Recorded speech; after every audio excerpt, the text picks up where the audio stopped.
Good morning, everyone. I declare open this meeting of the Senate Foreign Affairs, Defence and Trade Legislation Committee.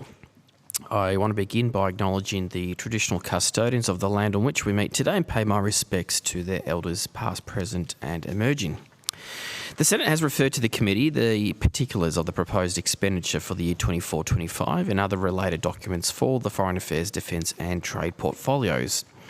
The committee may also examine the annual reports of the departments and agencies appearing before it, and the committee is due to report to the Senate on the 25th of March 2025. The committee has set the 4th of March this year as the deadline for senators to submit written questions on notice, with the 24th of March as the date for the return of answers to questions taken on notice. Under Standing Order 26, the committee must take all evidence in public session, and this includes answers to questions on notice. I remind all witnesses that in giving evidence to the committee, they are protected by parliamentary privilege. It is unlawful for anyone to threaten or disadvantage a witness on account of evidence given to a committee, and such action may be treated by the Senate as a contempt. It is also contempt to give false or misleading evidence to a committee. The Senate has endorsed the following test of relevance of questions at estimates hearings: that any questions going to the operations or financial positions of the departments and agencies which are seeking funds in the estimates are relevant questions for the purpose of estimates hearings. I now remind officers that the Senate has resolved that there are no areas in connection with the expenditure of public funds where any person has a discretion to withhold details or explanations from the Parliament or its committees unless the Parliament has expressly provided otherwise. The Senate has also resolved that an officer of a department of the Commonwealth shall not be asked to give opinions on matters of policy and shall be given reasonable opportunity to refer questions to a superior officer or to a minister. This resolution prohibits only questions asking for opinions on matters of policy and does not preclude questions asking for explanations of policy or factual questions about when and how policies were adopted. I draw the attention of witnesses to an order of the Senate of the 13th of May 2009, specifying the process by which a claim of public interest immunity should be raised, and I now incorporate that into the Hansard. Witnesses are specifically reminded that a statement claiming that information or a document is confidential or consists of advice to government is not a statement that meets the requirements of the 2009 order. Instead, witnesses are required to articulate the harm to the public interest that could result from the disclosure of the information or the document. An officer called upon for the first time to answer a question should state their full name and the position for the Hansard record. I remind senators and witnesses in the hearing room that microphones remain live unless I instruct otherwise. I remind senators of their obligations under the behaviour for Australian parliamentarians to treat witnesses with dignity, courtesy, fairness and respect. And I ask members of the media to follow the established media guidelines, including instructions of the committee secretariat. And anyone in the gallery, they are not permitted to speak or interfere with proceedings or with witnesses at any point during today's session. Witnesses and senators who are seeking to table documents, I do ask that you provide an electronic copy of those documents to the secretariat so they can be circulated to senators. Now, today's committee proceedings will commence with representatives from the Department of Foreign Affairs and Trade, the non-trade programs. I'd like to welcome this morning Senator the Honourable Penny Wong, Minister for Foreign Affairs. Good morning, Minister. Good morning. And Ms Jane Adams, AOPSM, Secretary of the Department of Foreign Affairs and Trade. Good morning, Secretary, and to all your officers. Minister, do you have an opening statement? I do. You have the call. Thank you very much, Chair. I welcome the opportunity to appear before this committee and to speak about the circumstances in which we find ourselves and the work that the portfolio is doing. Chair, Australia faces a world of growing challenges, and each day our assumptions are being tested. We live in a world of increasing strategic surprise, ever more certain and unpredictable. We see the devastating human toll of conflicts, including in Ukraine, Gaza and Sudan. Malign actors continue to engage in sabotage and terrorism. Bullies threaten to use nuclear weapons. Authoritarianism is spreading. Some countries are shifting alignment. High global inflation continues to put pressure on working people. Institutions we helped build are being eroded and rules we helped write are being challenged. These factors compound threats to our own region from a changing climate, military build-up without transparency, and disruption of trade, as well as the risks inherent in great power competition. All up, Australians can see a scale of global challenges unprecedented since World War II. But we should be confident that we can meet these challenges, keep Australia's region secure, and keep the Australian people safe. Today, I've released a snapshot of Australia's place in the world, summarising our foreign policy strategy and priorities. And what it clearly shows is that even though we face a time of growing uncertainty, Australia is well placed to protect our security, our stability and our prosperity. And we can do that by focusing on our region, where our interests are most at stake, investing not only in traditional but also in more diverse relationships and upholding international rules that protect us all. What Australians don't want in the face of these circumstances is reckless political games from people who claim to be leaders. We've been reminded of that just this week. The same people who left a massive vacuum in the Pacific, the same people who had no regard for the consequences for Australian exporters or for Chinese Australian communities, are at it again, trying to turn China into an election issue.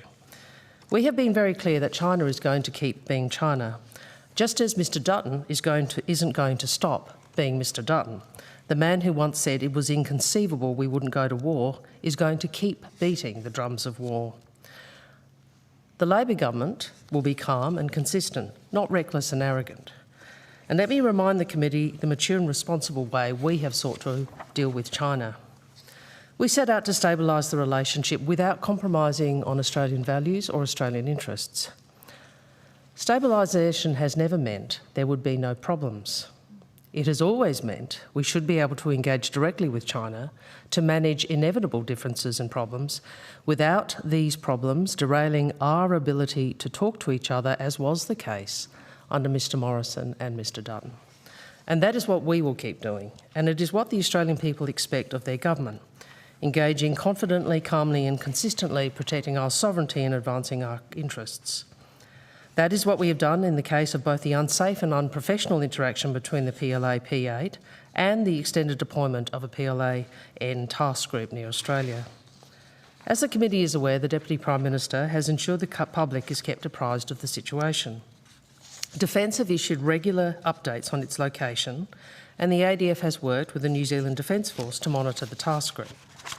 The task group issued an alert which was received by commercial aircraft in the vicinity on 21st February to a live firing exercise. Air Services Australia notified the ADF, and the New Zealand forces shadowing the task group also notified the ADF sometime later.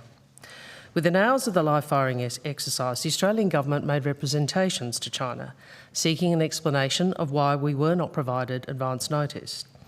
The Prime Minister and I agreed I should make direct representations to Foreign Minister Wang Yi in our meeting on Friday in South Africa.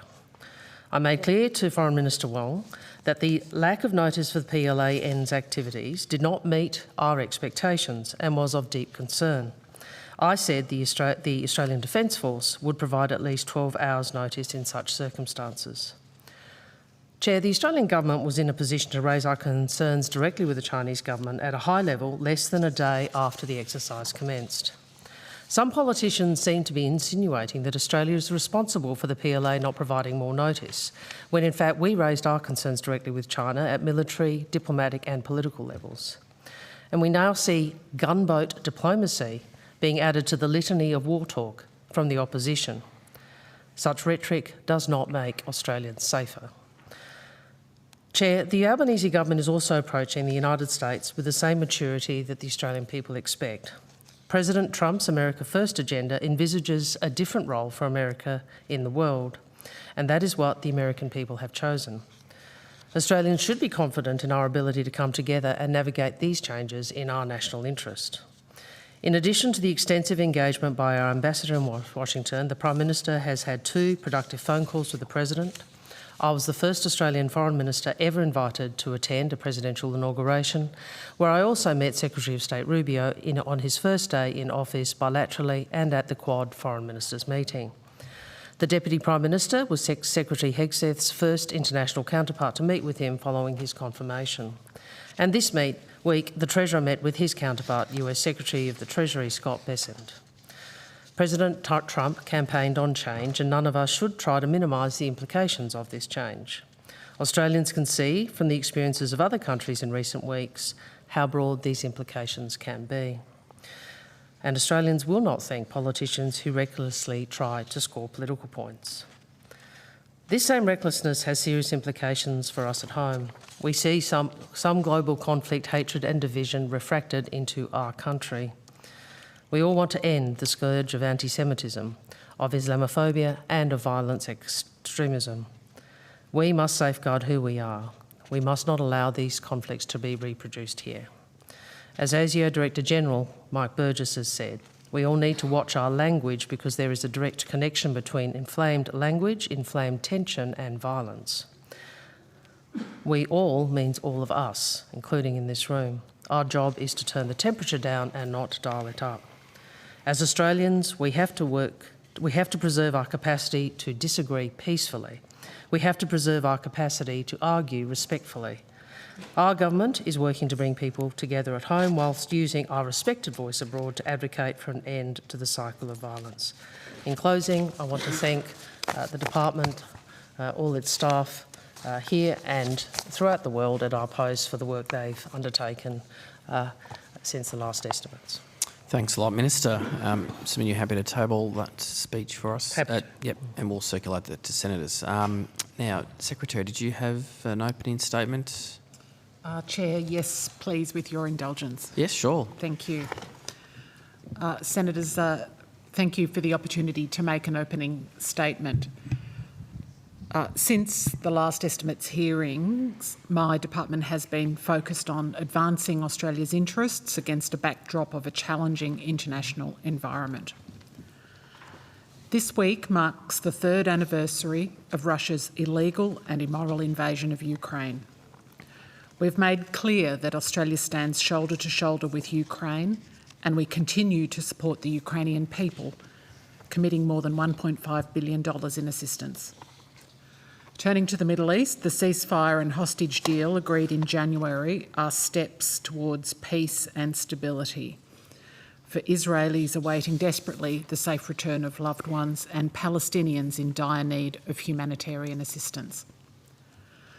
Australia continues to pursue our long-standing policy of working with the international community towards a two-state solution, a Palestinian state and the State of Israel living side by side in peace and security within internationally recognised borders.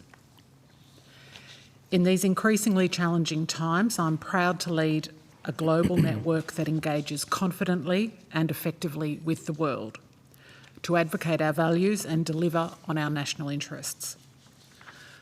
The last time DFAT appeared before this committee was the day after the US presidential election.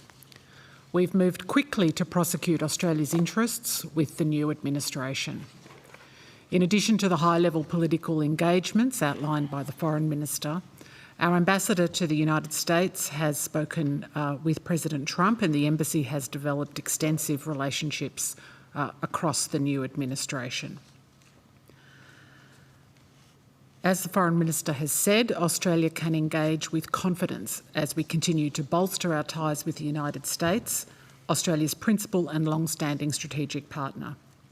Australia's early high-level contact and the early meeting of Quad partners is a demonstration of ongoing US commitment to this region.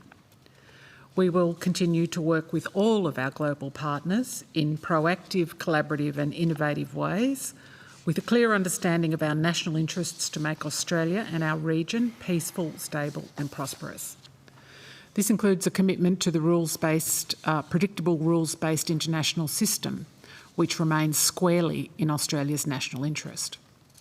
We are working closely with Defence and our ally New Zealand to observe the PLA Navy Task Group operating near Australia. And we continue to register our concerns about dangerous and destabilising conduct in the South China Sea and the need to adhere to international law. I'd like to highlight the efforts of officials in DFAT's Office of the Pacific, who in recent months have delivered significant initiatives that build prosperity, security and resilience in our most immediate region, the Pacific. I'm particularly thinking of those involved in the government's successful treaty with Nauru, which will sustain banking services there, and separately the opportunity for Papua New Guinea to join the NRL by 2028. This, of course, is about so much more than sport. It's yet another chapter in our shared history as we celebrate PNG's 50th anniversary of independence later this year.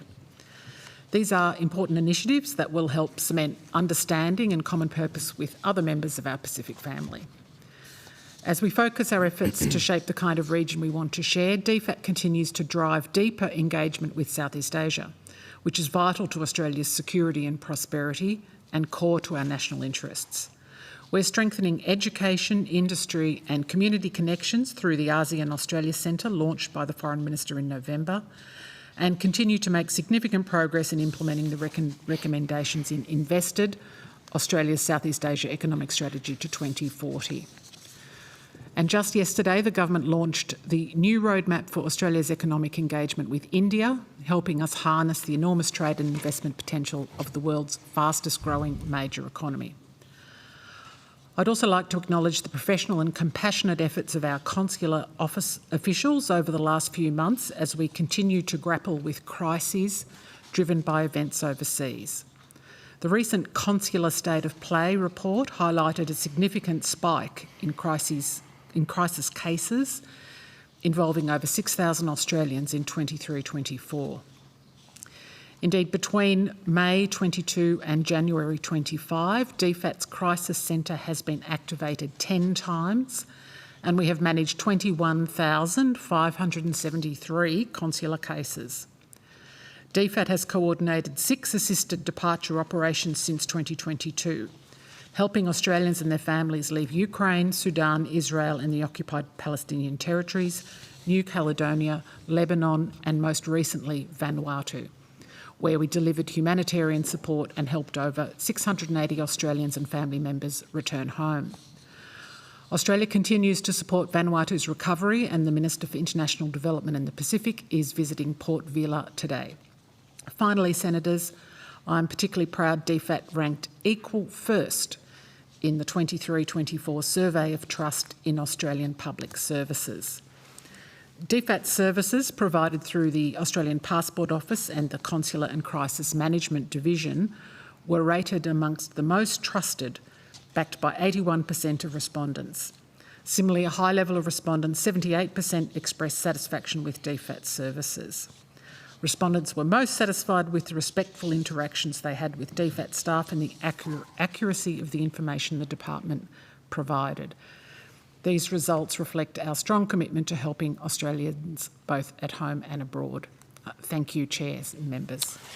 Thanks, Secretary. And soon you're also happy to table that for us? Yes, thanks. Yeah, excellent. All right. Now, Senator Patterson, kick off for today. Thank you, Chair. Minister, I haven't yet got your opening statement and I would like to ask some questions about it. Do you know if that's been circulated yet to the committee? No, I don't know that. It hasn't been? No. Is it going to be? Sure. I think I made some changes as I spoke, so... Oh, right, okay. Well, I look forward to being able to ask some detailed questions about some of the things you said in your opening statement, but just at a high level, I haven't attended every single Senate estimate since you were Foreign Minister, but I've attended a fair few, and I don't recall an opening statement as partisan as that one, nor do I recall any of your predecessors in this forum making such a partisan opening statement. Is there a reason why you felt the need to make such a strong statement this morning? Well, I don't accept the premise of your question. Well, have you ever opened Senate estimates by making multiple references to the Leader of the Opposition by name before? Well, I think when... well, first, I don't accept the premise of your opening question. I think it is a reasonable thing to respond to some of the bellicose rhetoric, which I don't think is in Australia's interests. Can you recall a time where your predecessor would have used this forum for such a partisan statement? I've seen a lot of partisanship in this forum, Senator, including yesterday from you. Okay. You don't think it was reasonable to ask questions about what we knew and when we knew it about the People's Liberation Army Navy Task Force? I think it is reasonable to ask those questions. I think gunboat diplomacy is the return to the drums of war rhetoric. And I don't think it is reasonable for the Leader of the Opposition to tell people in Menzies and Bennelong he's pro-China. I don't think it's reasonable for Mr Woolahan to tell people how you've changed your position and then engage in that sort of rhetoric in Canberra. And I think that should be pointed to. You can explain it. It comes across, I mean, I know the media was bad this morning for the government. I know a range of commentators are very critical, but it comes across as very defensive. And I know an election's around the corner, but I just can't recall a Foreign Minister feeling the need to weigh in so strongly before. Senator, they're your words. Okay. I will have specific questions about the statement when it is circulated, but turning to the People's Liberation Army Navy Task Force, do you have an update on its whereabouts today? That's a matter for Defence. We asked Defence yesterday and they said that they were briefing DFAT so that DFAT could brief you so that you were on top of it. Have you received an update from the department?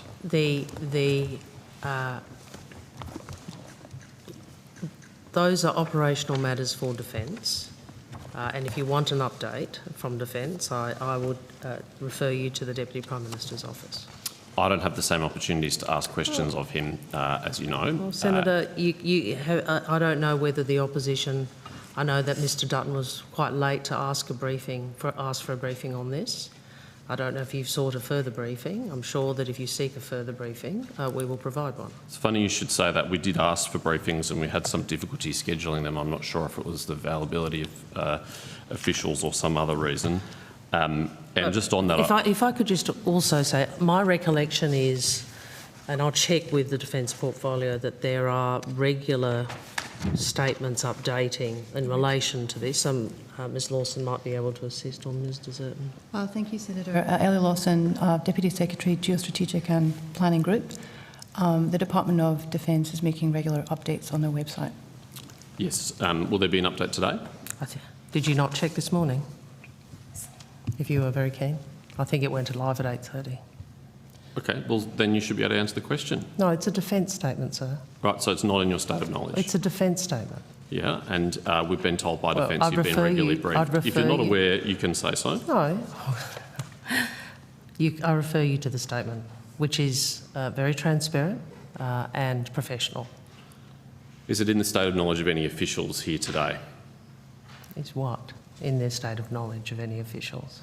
The whereabouts, the current whereabouts of the People's Liberation Army Navy Task Force?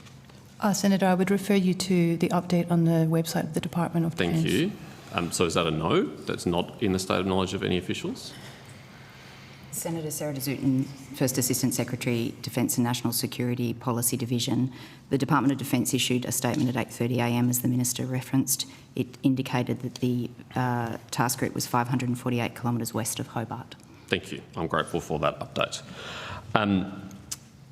Foreign Minister, when were you first informed about the live firing exercise conducted by the PLAN?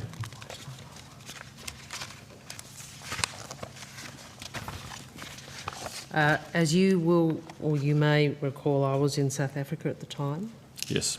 So the initial advice to government would have occurred very early morning, I think 4 a.m. or sometime like that, or maybe earlier, South African time. So I was advised after I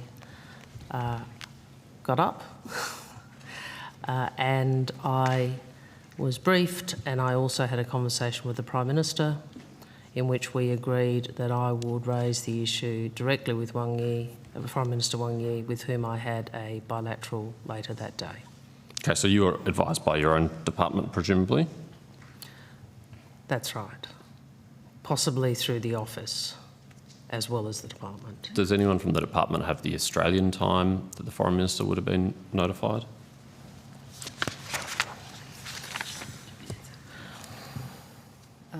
Senator, the department was advised by the Department of Defence at around 12:30 Australia time on the Friday. We also understand the Foreign Minister's office received a communication a bit earlier than that from her office. That was at around 2:51 a.m. Johannesburg time. And just because I can't do the maths in my head while I'm here, what was it Australian time that the Foreign Minister's office was notified? We understand it was around 11:50 a.m. 11:50. So it was also after the Infrastructure Minister was notified at 11:20? It's not the Infrastructure Minister, Transport is the key portfolio there. Well, yes, she's also the Transport Minister. No, but that, I'm just making sure. She's not, Minister King is not notified because she's the Infrastructure Minister. She's notified because she has responsibility for air services. I'm pretty sure the department is called the Department of Infrastructure, but anyway. So how is it that the Infrastructure and Minister for Transport is informed half an hour before the Foreign Minister office is about a live firing exercise by the People Liberation Army Navy in the Tasman Sea? Well, Senator, you went through this in detail yesterday, including the way in which the two channels of notification occurred. So I don't think I've got anything to add to the evidence from yesterday. Well, except that, as you pointed out, those are questions to the Department of Defence. These are the questions to you, and when you were informed or when your office was informed. Now, I understand if you're in a different time zone, you might not have been able to be woken up in the middle of the night. I'm not suggesting that, but your office should have been notified promptly. Why was it after the Minister for Infrastructure and Transport? Well, I'd refer you to the evidence yesterday. Right. Do you think it's a problem that domestic non-security ministers are finding out about serious security incidents in the region before senior national security ministers in their offices? I'd refer you to the evidence yesterday. That's not an answer. Well, it is, actually. It may not be the answer you like, Senator Patterson, but it is the answer I'm giving.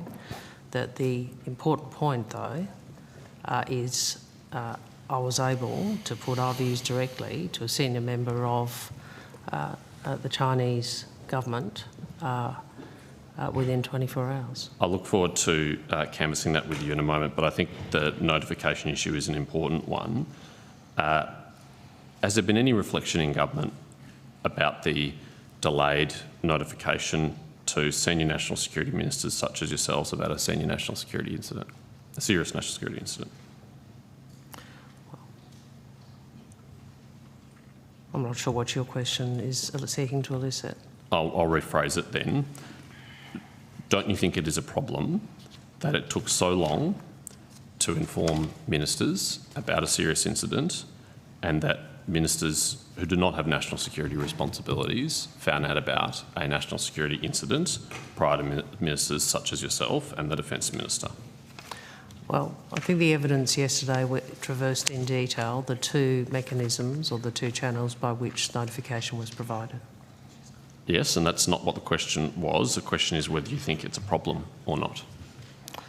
Well, I think the evidence yesterday, you asked precisely those questions and the CDF responded to you. Yes, and now I'm asking you for your view. And, you know, I take it, unlike those who wish to be highly critical of the Australian Defence Force in pursuit of this political objective, I take advice from national security agencies, including Defence. Yes, well, that's interesting, but I'm not asking for their advice. I'm asking for your view. You're the Foreign Minister. You don't have a view on this? I have many views, Senator Patterson. Most of them you don't agree with. Please share them. This is your opportunity. Yeah, I think you are engaging in politicisation of this event for your own political purposes. And I think people can see that. I think people can see, and I think fair observers have pointed out, no friends of the coalition, that this has been shambolic handling of this issue over the last couple of days. Utterly shambolic. And worthy of legitimate scrutiny in a forum like Senate estimates. Do you have a question? I have many. I still don't have the benefit of your statement, so I'm going to have to rely on the rough notes that I took. So forgive me if they're not completely accurate, and please correct me if they're not. In talking about those two pathways of notification via a commercial airliner and the Defence Forces, I think you said it was some time later that notification came through from Defence channels. Is that accurate? I think that was the evidence yesterday. Yes, but I'm asking about what you said in your statement before I ask a question about it. I don't want to be accused of misquoting you.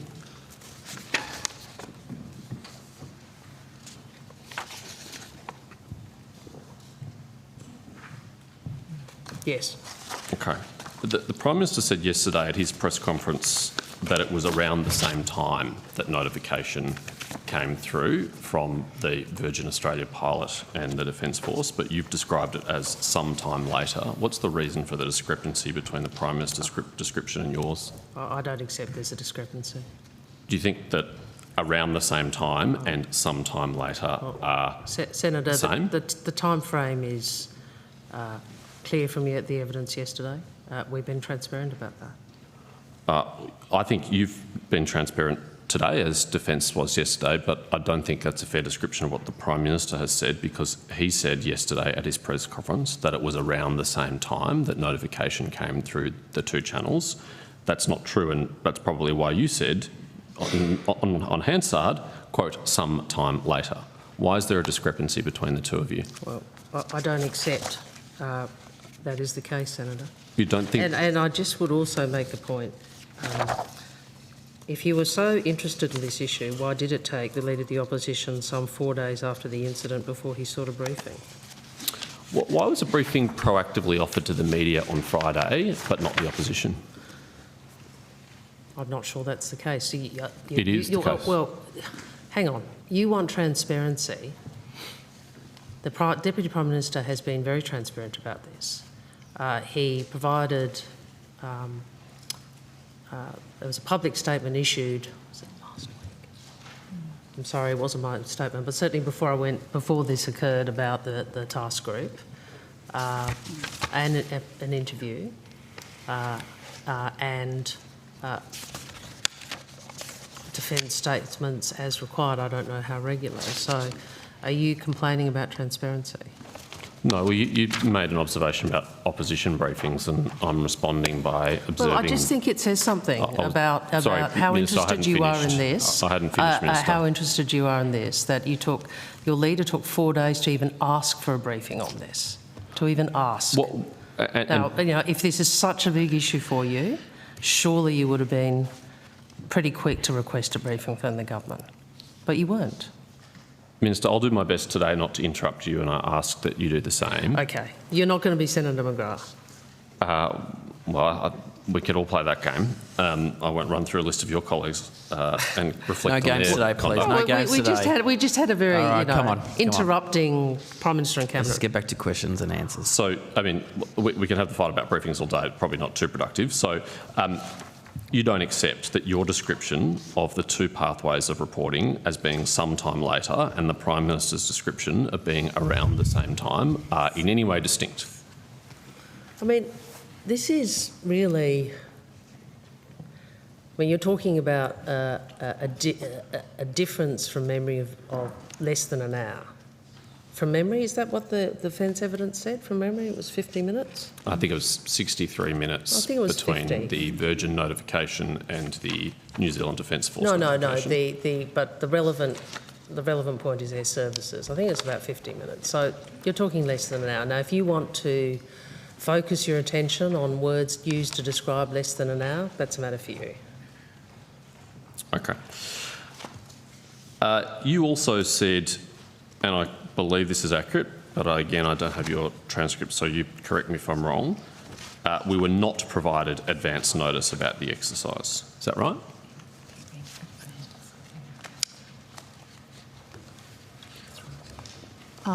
Senator Ellie Lawson, Deputy Secretary, Strategic Planning Coordination Group. The Department of Defence did respond to that question yesterday. My question is not about the notice. My question is about the Foreign Minister's opening statement.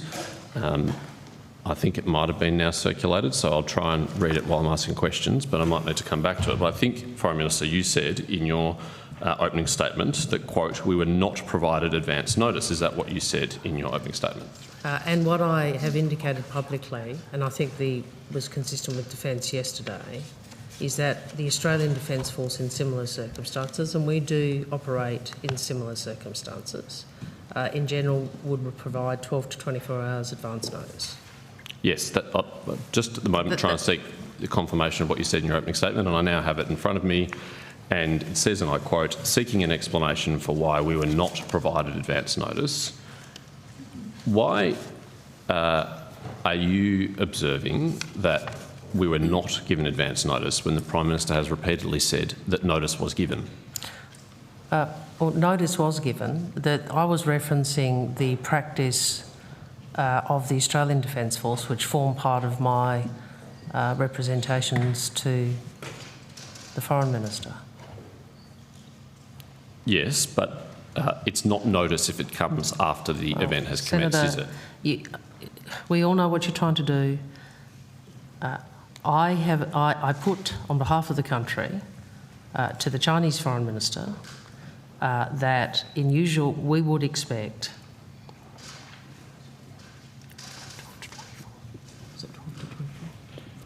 I'm sorry, 24 to 48 hours advance notice. That is usually what Australians would engage in. So I'll correct my evidence from before. 24 to 48, and that's what I'm referencing in the opening statement. What I'm trying to do is ask you questions. No, what you're trying to do is to create more politics around this, Senator. Let's be clear. Chair, I'm trying to be respectful to the Foreign Minister by not interrupting her during her answers. Sure. I'd ask that you enforce the same I'll when wait I'm till you asking finish. questions. Foreign Minister, what I'm trying to do is to get you to answer questions about your own opening statements, which you delivered half an hour ago, and you seem reluctant to do that. You have said we were not provided advance notice. The Prime Minister has said in a range of media interviews and press conferences, including on Q&A on Monday night, that we were given notice of the upcoming exercises. Why is there a discrepancy between what you have said about this and what the Prime Minister has said about this? Senator, I know you are desperate to try and find a new angle. I'm consistent. The advance notice to which I'm referencing there is the advance notice that I spoke to Foreign Minister Wang Yi about and that the Australian Defence Force would generally provide in similar circumstances. I agree, Foreign Minister, you have been consistent in your own words, but your own words are not consistent with what the Prime Minister has Senator, said. they're your Chair, again, I'm sorry, just I thought you'd questions. finished. I thought you'd haven't finished. No, finished. that's fine. I was pausing for breath. I agree, you have been consistent in your own language, but your language has not been consistent with what the Prime Minister said, and it is in the national interest to understand why there is a discrepancy on a serious matter of national security and public statements made by the Prime Minister and the Foreign Minister. So can you account for the difference between the Prime Minister's statements on many occasions saying that notice was given and your statement that we were not provided advance notice? Well, Senator, both statements are correct. So we were provided advance notice? Senator, both statements are correct. They're in contradiction with each other. No, Senator, I've explained to you what I meant. You don't want to listen to it. That's a choice for you want to make. I've explained to you what I was referencing by advance notice, which is what I spoke to the Foreign Minister of China about. I'm actually listening very carefully to your answers. It's the fact that they're unresponsive to the questions that I'm asking, which is why I need to keep repeating them and seeking clarity. It is not the same thing to say we received notice and there was no advance notice provided, which is what you have said compared to what the Prime Minister has said. Is it because the Prime Minister is not across the detail? Oh, now we've come to the point of the questioning, haven't we? To try and land the political grab in estimates. You're not actually interested in the detail. If you were interested in how we are working to keep Australians safe, you would have asked for a briefing less than 4 days after the incident happened. All right? But you're only interested in trying to invest in a political attack. And everyone can see that, Senator Patterson. Everyone can see that. Foreign Minister, I won't be taking lectures from you on politicisation, given that you made an opening statement that is the most partisan in memory in Senate estimates and repeatedly attacked the Leader of the Opposition by name multiple times. And by my search, you mentioned him 3 times in your opening statement along with others. It is in the public interest to understand why the Prime Minister has inaccurately, repeatedly described the behaviour of a People's Liberation Army Navy task group in our region. Senator, I think the facts demonstrate China did give notice. It was not in accordance with best practice, and it wasn't given directly to Australia or New Zealand. And the fact that it did not do so to New Zealand, Australia, or in advance was something I raised with Foreign Minister Wang Yi. So it is correct that China gave notice. We have issues with the timeframe around that and the channel, and we have expressed that to them. How did they give notice if we only learned of the exercises after they had commenced?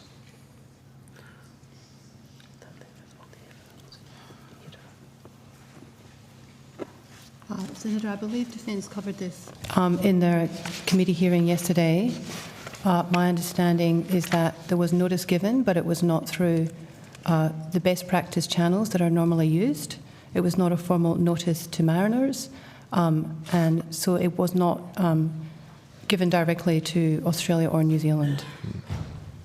I think the plain language understanding of giving notice is telling someone about something before it happens, not after it started. How is it giving notice if we only find out about it after it started? And Senator, that is why we have raised this directly with the Chinese government, because in our view, this was not best practice, and so it caused disruption. And so our expectation is that these kinds of exercises are formally notified in accordance with international best practice. Last minute, Senator Patterson. Thank you. Just final question on this for now. Okay. Prime Minister, will the Prime Minister apologise today for misleading the Australian people about this serious matter of national security? Well, that is not what has occurred. All right. I'm going to move the call around. Now I'm going to go to Senator Green and then Senator Steele-John afterwards. Senator Green, you've got the call. Thank you, Chair. I'm also very interested in security in our region, Minister, and that's why I have questions about the Pacific. Thank you. Minister, can you start by outlining to the committee the state of Australia's relationships in the Pacific when we came to government? I'm tempted to hand this to Ms Peake, but it probably would be a bit unkind to ask her to answer this. I have plenty of questions for Ms Peake.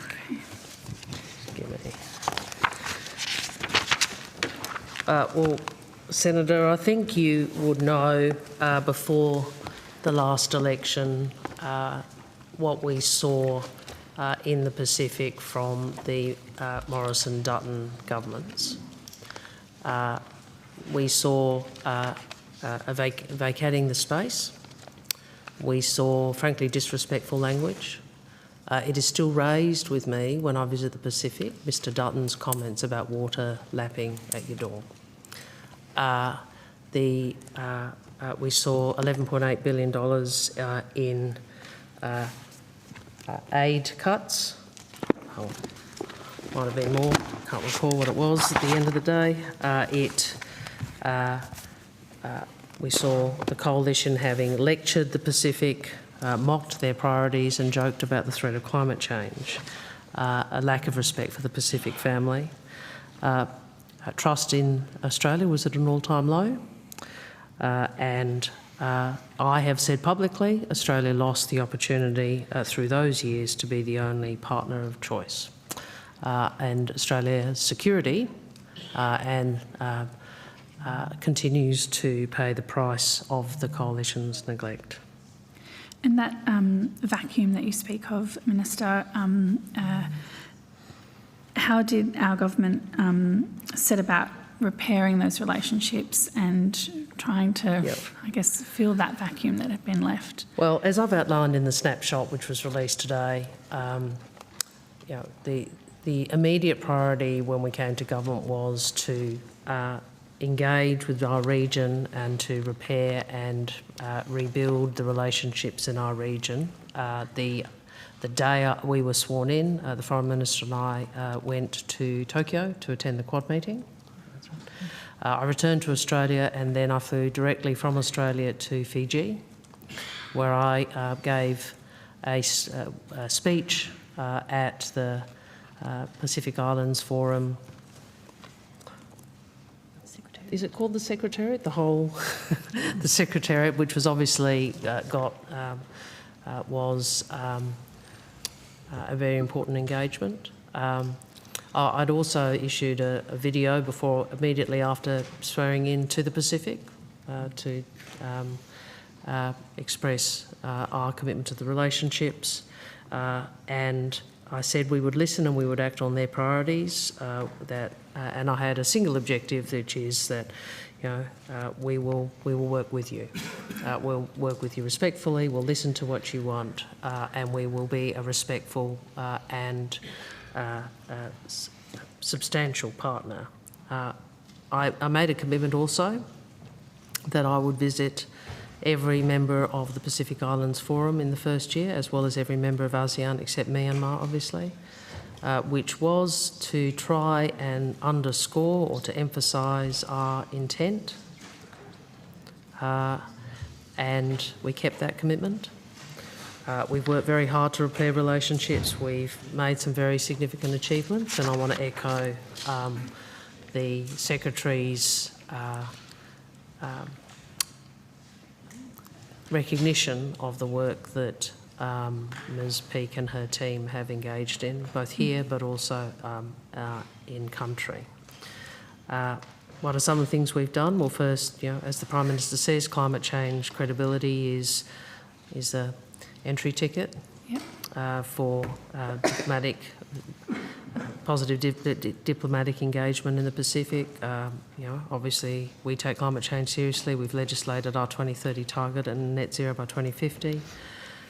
We have progressed our integration agenda, our engagement agenda. We have the historic Whalapili Union Treaty with Tuvalu, which I know you have been interested in, Senator. We have signed a new treaty with Nauru. The Secretary spoke about that. We partnered with the Papua New Guinean government to support their entry into the NRL. This was a personal commitment of the Prime Minister to Prime Minister Marape, who obviously was very keen to progress that commitment, which is it is a sport, it is people to people, it is deep cultural links, it is part of what we share. We have a bilateral security agreement with Papua New Guinea, which is now in force.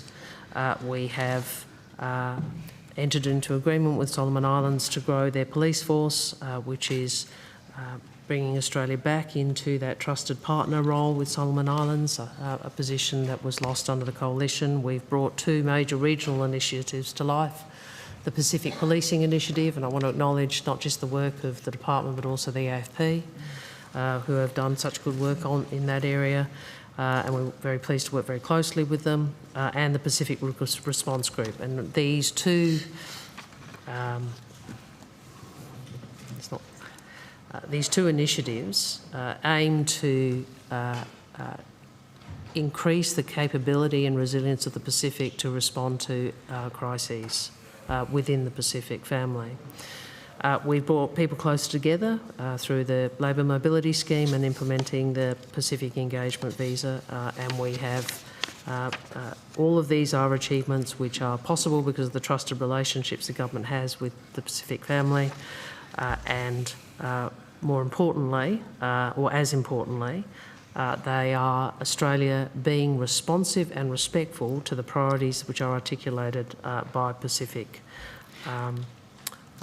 leaders and representatives. I would say, Senator, I'm sorry this is a long answer, it's an area I'm very passionate about. Covering off a lot of my questions. I've described the situation in the Pacific as permanent contest. Yeah. So we are not where we were 20 years ago. We have to be realistic. We are in what I've described as permanent contest. I make the point that there is a direct relationship between Australia's security and the way in which, and stability and safety with the way in which governments engage with the Pacific. And it is the case that disrespect and disregard and disengagement left Australia less secure and safe. Thanks, Minister. I I've got some questions about some of those treaties that you Sure. Ms. Peake mentioned. There's been a lot. and others. There's been a number of milestones, but there's some particular ones I wanted to ask about. Firstly, the Nauru-Australian Treaty. I understand that was signed in December. How did it come about, and what is the, what is the key part of that agreement? How does it differ from the treaty with Tuvalu? Thanks for the question, Senator. Elizabeth Peake, Head of the Office of the Pacific. Senator, as you say, we had the great pleasure of signing the Nauru-Australia Treaty between our Prime Minister and President Adiang in December. This was a treaty that had quite a long gestation. Nauru requested that we consider elevating our relationship through the auspices of a treaty as early as 2022. And we had looked to meet their priority interests, which is really economic resilience. The key interest that the Nauruan government had expressed to us was to ensure stable banking services with the departure of Bendigo Bank that was foreshadowed. Also, a small country has few revenue sources and they're looking for fiscal certainty in the longer term. They're also concerned about the security of our region and look for security assurances too.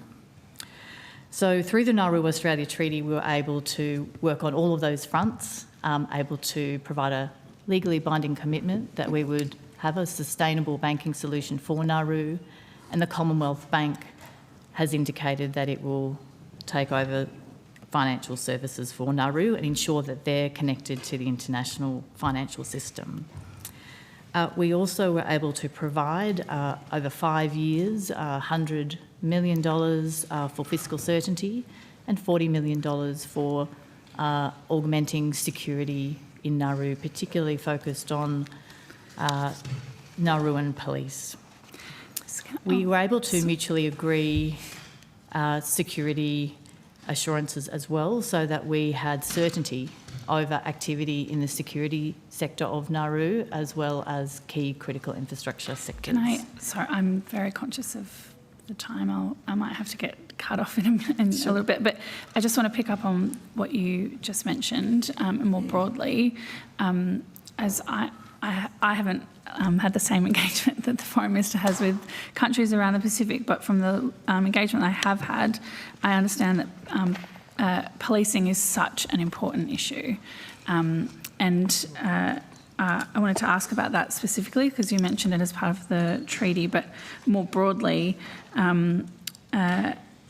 Minister, the Solomon Islands signed a policing MOU with China when the coalition was last in power.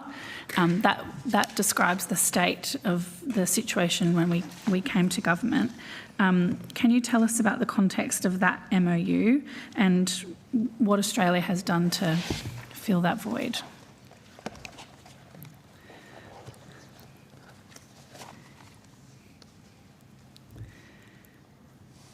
Well, the position the government's taken is that it is in the interest of stability in the region for security to be provided from within the Pacific family, so that it is members of the PIF who can work with each other to provide security. And that is the view we have taken. The reality is the weaker presence in the region, the weaker relationships, for all of the reasons I've outlined, that was in existence during the Morrison-Dutton years, left space for others to engage in a sector that we regard as important to our collective security in the Pacific. And to where we are now, I understand that there's been, the Prime Minister in December announced a package of support for the Solomon Islands Police Force. I mean, I guess that's in addition to the work that the AFP is doing, the broader policing initiatives, but important leading into PIF. I think the Solomons are hosting PIF this year. So security, domestic security is obviously an issue not just for Solomon Islands but for many countries in the Pacific. So one of the priorities of this term of government has been how is it we can best enable the provision of security assistance and support from within the PIF. Hence, we have bilateral arrangements with certainly Solomon Islands, and we have a regional arrangement, which is the Pacific Policing Initiative. It might be useful for Ms Peake just to talk to you about what the Solomon Islands agreement the Prime Minister engaged in did, which is obviously a much more, from Australia's interest, a much better position. It's a much better position for the relationship than existed previously. Thank you, Minister. Yes, the Prime Minister announced that we would provide $190 million to support a strengthening and growing in size and capability of the Royal Solomon Islands Police Force.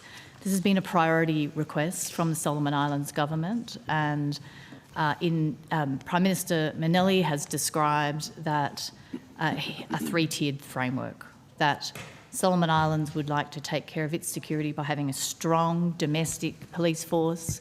If it requires support, it would go to its Melanesian partners, and further support, it would go to Pacific Island Forum members. So again, reinforcing that idea that the security is a shared responsibility for our region, and we're proud to be the primary security partner in the Solomon Islands and to continue what is a very long history of supporting the Solomon Islands Police Force. Yeah, thank you. That's a big turnaround in relationships, but the Chair's going to wrap me up. I'm going to come back to my other questions, I believe, later on. Excellent. Thank you. Thanks for that, Senator Green. Now, Senator Stiljohn, hello. You've got the call. Yeah. My first question will go to Minister Wong, and staying with our region and the Asia Pacific. There's been some quite significant concern expressed by Malaysia in relation to the upholding of international law. They recently joined a coalition alongside South Africa and many other nations, the Hague Group, with a shared commitment to ensure that the international law functions of the International Court of Justice, the International Criminal Court, continue to be respected, making clear the statement that no nation is above international law. Likewise, Indonesia has been very clear in its statements around the importance of ICC warrants being executed if a nation has the opportunity to do so. In November of last year, the International Criminal Court issued arrest warrants for one Hamas commander and two Israeli leaders, Prime Minister Benjamin Netanyahu and Defence Minister Gallant. And I note that your response on behalf of the Australian government reiterated that the Australia, in your view and under this government, respects the independence of the ICC.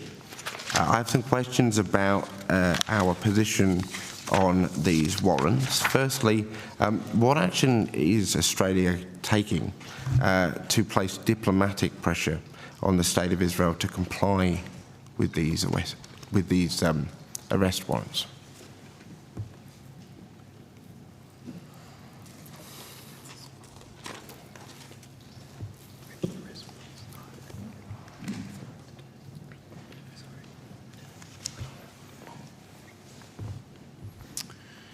Senator, I'm not. I don't propose to add in relation to this to what I've said previously. I've spoken about Australia supporting the independence of the ICJ, respecting the independence of the ICJ and the ICC. I've said that in relation to the ICC, we don't propose to speculate on hypotheticals and decisions in relation to those issues, including including the issues you go to, would be decisions for the Attorney-General. Just to clarify, Minister, my question goes to directly to your statement where you have reiterated Australia's respect for the ICC. I'm well aware of your previous statements in estimates and exchanges in relation to specific warrants. My question is what diplomatic pressure has Australia applied to the State of Israel to encourage their compliance with those warrants? Well, 2 points, Senator. I think Australia's been very clear in its position in relation to international law, including through multiple joint statements with other partners and our position at the United Nations alongside the great majority of our partners and like-mindeds. I don't propose to go any further in relation to what I've said before. I would say to you, Senator, there is obviously a ceasefire in place, as fragile as it is. I think we all want that ceasefire to hold, and we would urge all parties to comply with their obligations under the ceasefire. Can I ask the department, I think it would be for the department, has the Australian ambassador to Israel made representations to the State of Israel regarding compliance with these warrants? Good morning, Senator Craig McLaughlin, Deputy Secretary, International Security, Legal and Consular Group. Senator, the ambassador in Tel Aviv has had ongoing discussions with the Israeli authorities on a range of matters, including international legal matters, since the 7th of October, including to underscore the Australian government's interest in the nature of the conflict, the ongoing conflict, particularly in Gaza, to underscore the importance of humanitarian aid getting into Gaza, and of course to support the Israeli government in its efforts to ensure that the hostages that were taken by Hamas in their attack on 7 October are returned. Thank you. And you've just outlined for us a number of issues at play in relation to international law there. Specifically on this issue, has the ambassador raised the issue of compliance with warrants issued by the International Criminal Court? Senator, I don't have anything to add to this point. Okay, thank you. Minister, as we see from the coalition, the Hague group that has been joined by Malaysia, a key regional ally, and as many have observed in relation to the position of Indonesia, as articulated by its foreign minister, the question of equal and just enforcement of international law and respect for international law is very much at the forefront of the mind of our regional neighbours. Your statement in relation to this question has been to reiterate the respect for the independence of the ICC held by the government and, quote, its important role in upholding international law. I acknowledge that that is the statement that you have made previously. It does not clarify, has not yet clarified, the question of whether Australia would execute warrants if if given the opportunity to do so, and I've read your previous commentary in relation to not wanting to comment on such hypotheticals. That does put us out of step with some of our closest regional partners. Prime Minister Luxon of New Zealand made a very similar statement to yourself, however added critically that they would be obligated to do so in relation to the execution of those warrants. It is concerning to many people that we seem to have landed out of step with the rather calm and considered responses of our regional neighbours. Can you reassure the community that we would in fact execute those warrants today, as we are obligated to as a signatory to the Rome Statute and the relevant international law covenants that empower the court? It's a very long question, Senator, and a lot of aspects to it. In relation to the last bit, Australia supports international law. Australia recognises the independence of the ICC and the ICJ. I've said that repeatedly. In relation to the warrants issue, both the Attorney-General and I have said that that is a hypothetical question. Obviously, we don't intend to be drawn on the hypothetical question. It is the case that we have differences of opinion on some issues with our friends and neighbours in parts of ASEAN, not all, I would note. Some members of ASEAN have a different view. Australia determines its own foreign policy position. Okay. Moving to the topic of President Trump's America First agenda, as you referenced in your opening statement, the US has withdrawn from the World Health Organization. Given this, has Australia set up any channels with the US to coordinate public health responses? Australia remains a member of the WHO. Absolutely, and the United States is withdrawing, has withdrawn from that organisation. So my question is, have you set up any alternative channels with the US to coordinate public health responses? Senator Jamie Smith, the Acting Deputy Secretary of the Development, Multilateral and Europe Group. Yes, as you said, the Trump administration has indicated its withdrawal from the WHO.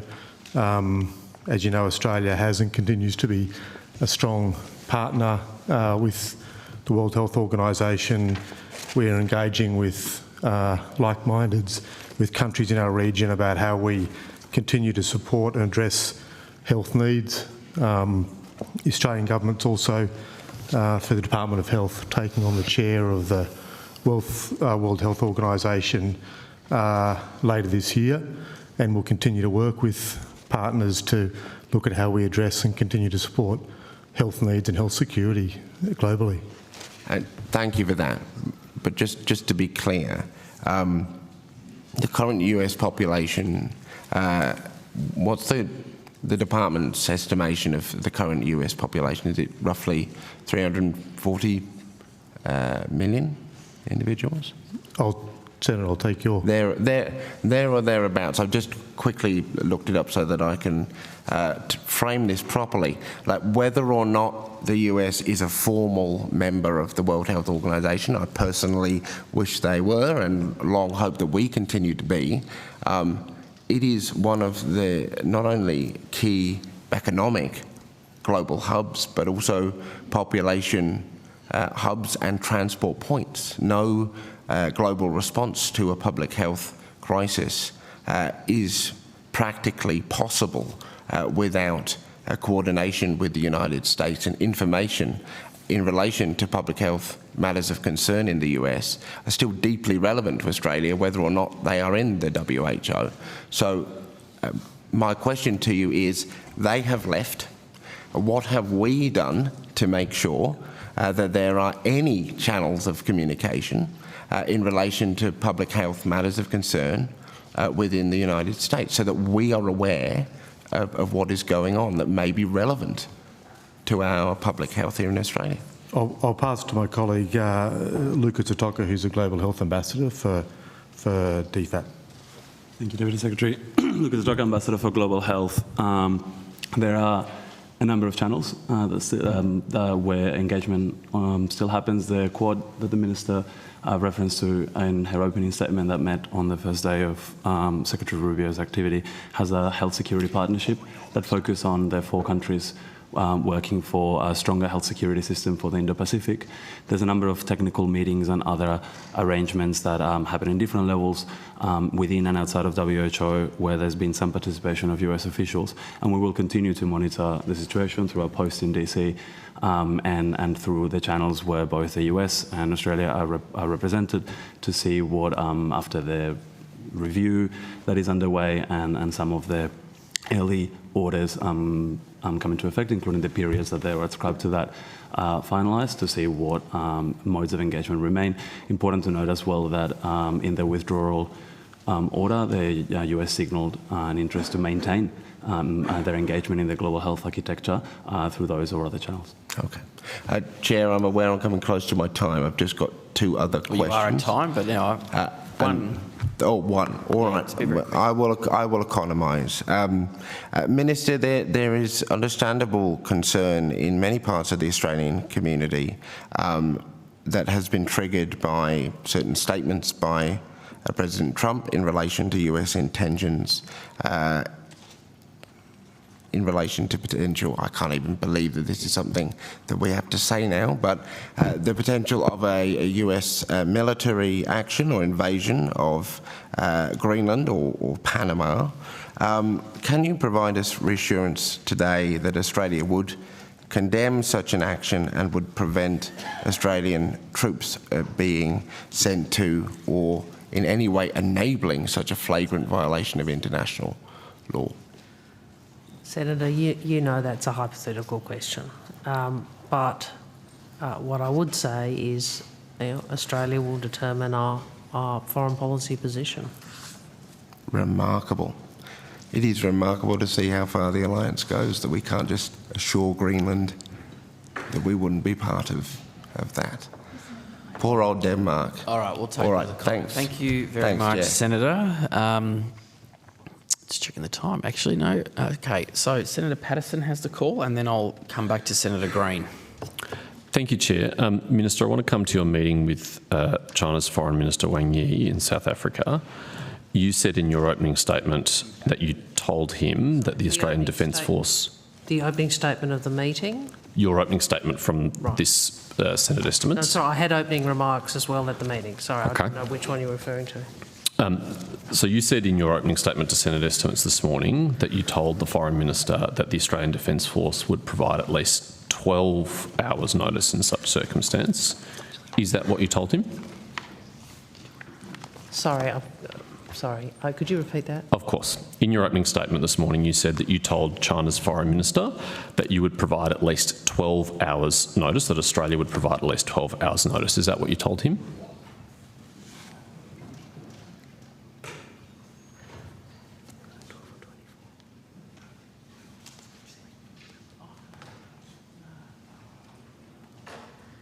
I'm just looking at the opening remarks to the media, with the media there, and I think there I simply spoke about expectations around safe and professional military conduct. I'll just have to get some advice about the range of hours that I referenced, which was consistent with the advice from Defence. Mm-hmm.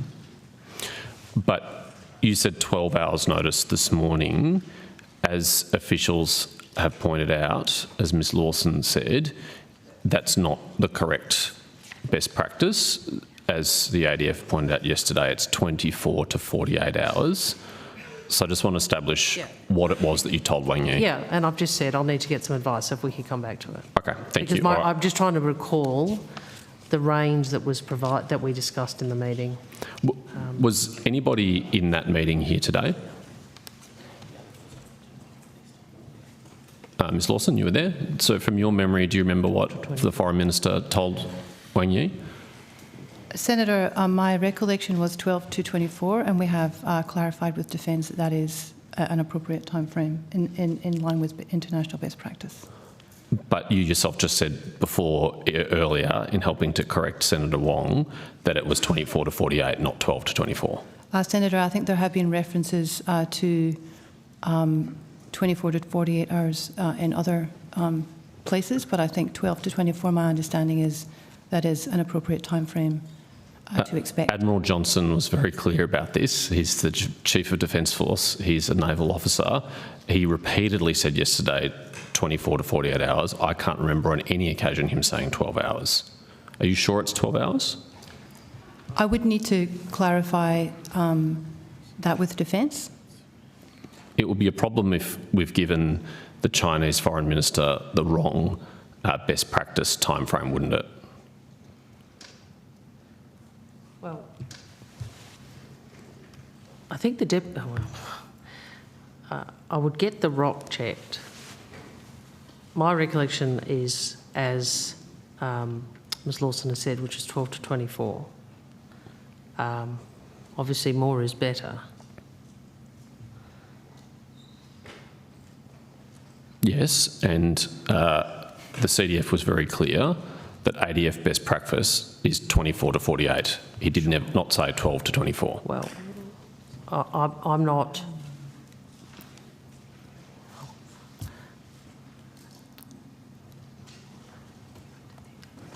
The Australian Defence Force operates at world's best practice in these circumstances. But whatever, we do not regard the notice that China gave as adequate. We've made that clear. Who provided advice to you in preparation for that meeting and told you that it was 12 to 24 and not 24 to 48? Senator, the advice that came to us from the Department of Defence was focused on the fact that China did not issue a formal notice to mariners. The time frame of that we will double check, but this is the key point, is that the formal notice to mariners was not made. That should be made directly to the Australian Defence Force. That is the critical point. We're in agreement on that. That is critical, but it's also important that, as I've heard the Foreign Minister say many times, on the international stage we speak with one voice. And we are not speaking with one voice if we're giving different timeframes to describe best practice and what our ADF does. The CDF was very clear, it's 24 to 48.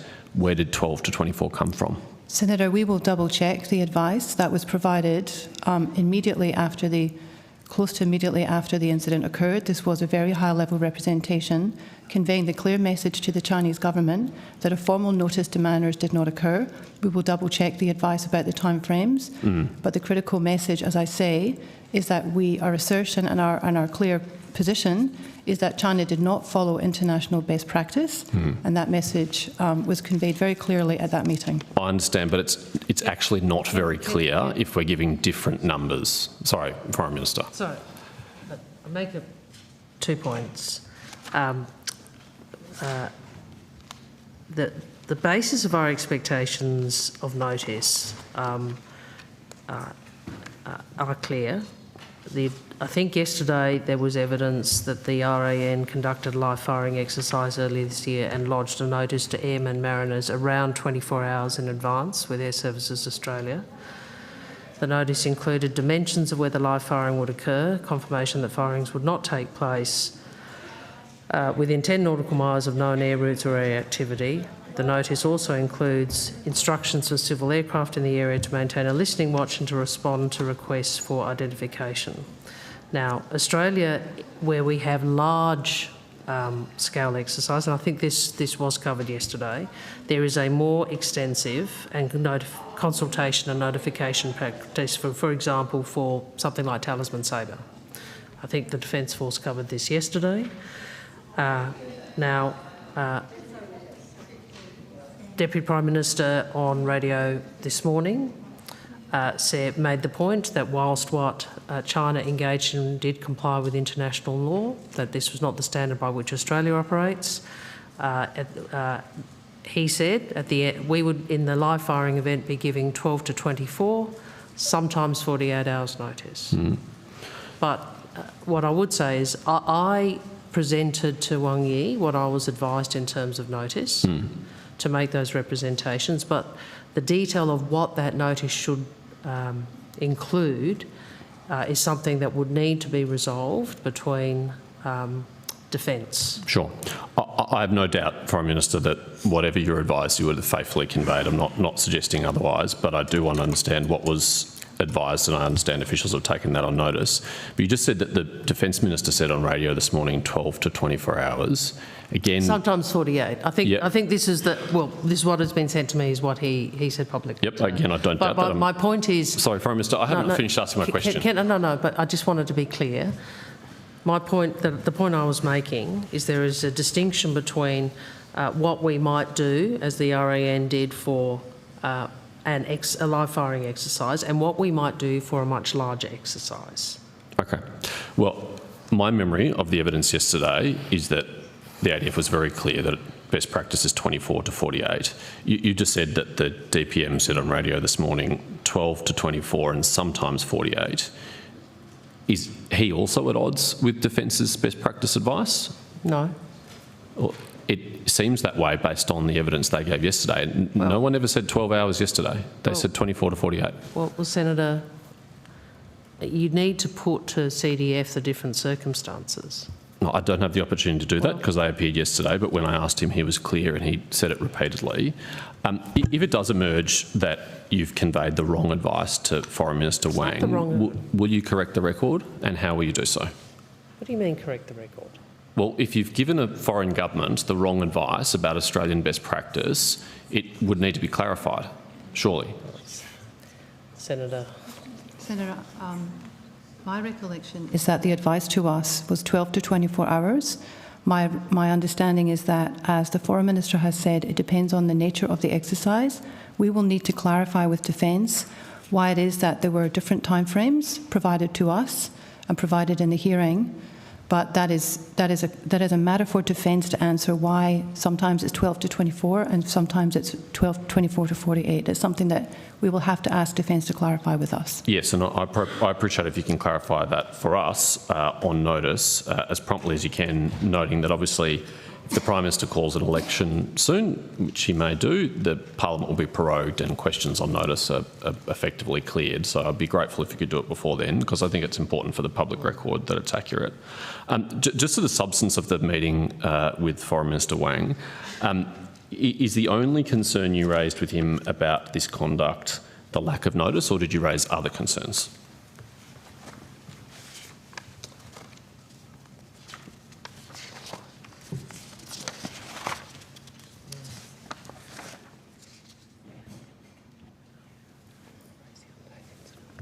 Senator, we don't go into the details, obviously, of diplomatic discussions. You would be aware that the Minister did brief media further to that meeting and covered the range of issues that you would expect, including consular matters, human rights, our expectations around safe and professional military conduct, as well as the Middle East, Russia's illegal invasion of Ukraine, the Pacific, and the sovereignty rules and laws that matter to Australians. Thank you, Ms Lawson, but the Foreign Minister has already gone into some detail about the concerns that she raised with Foreign Minister Wang, and it only relates, as per this opening statement this morning, to lack of notice. And so what I'm seeking to understand is, are they the only grounds that the Foreign Minister raised concerns, or were there other issues of concern about this activity that were raised?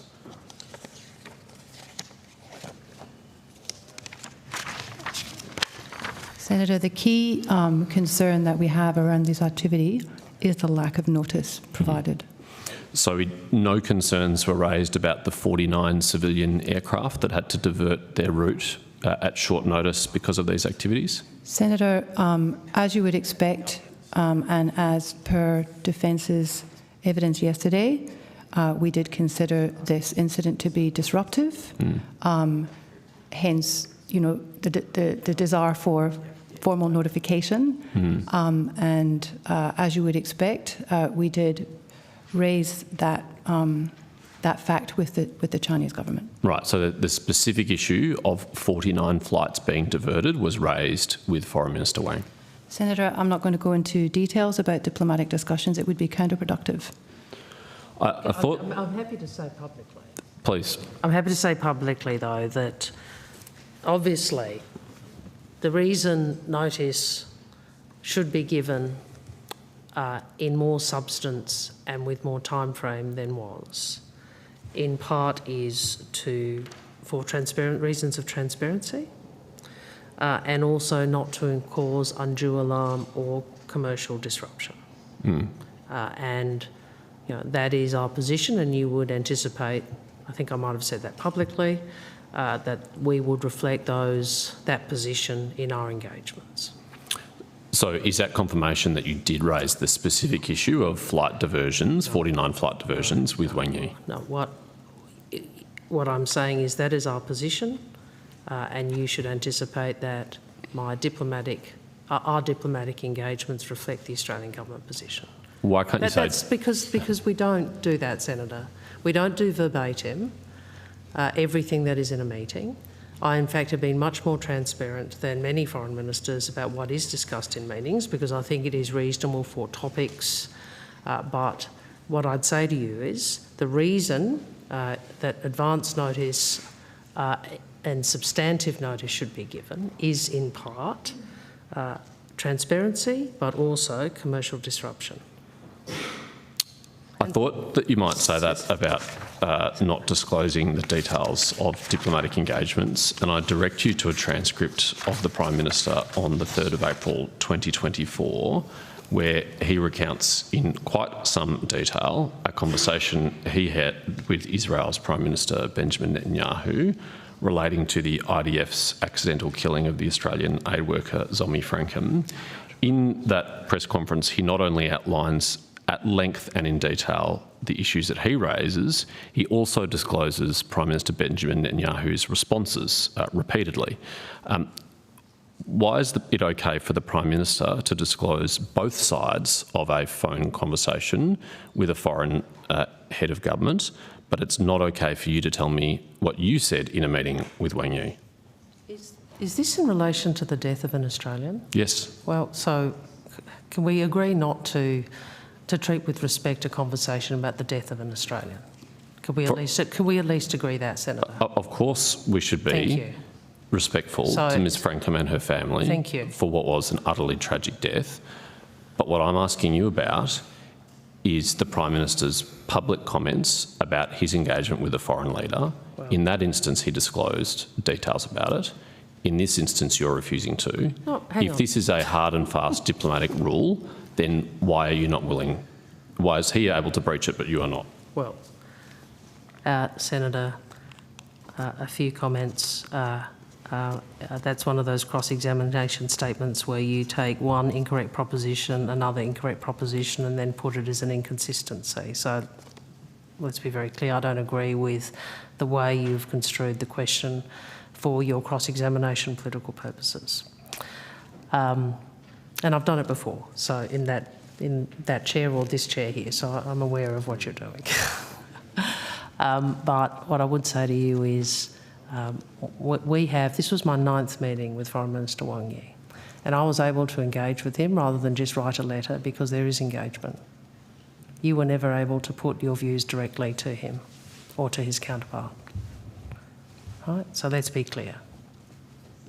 Secondly, I do think it's important that various topics which are raised are disclosed. I do that at a high level so that Australians can get a sense of the way in which we are seeking to manage, including the differences in the relationship, that we do raise issues such as those Ms Lawson referred to, including human rights.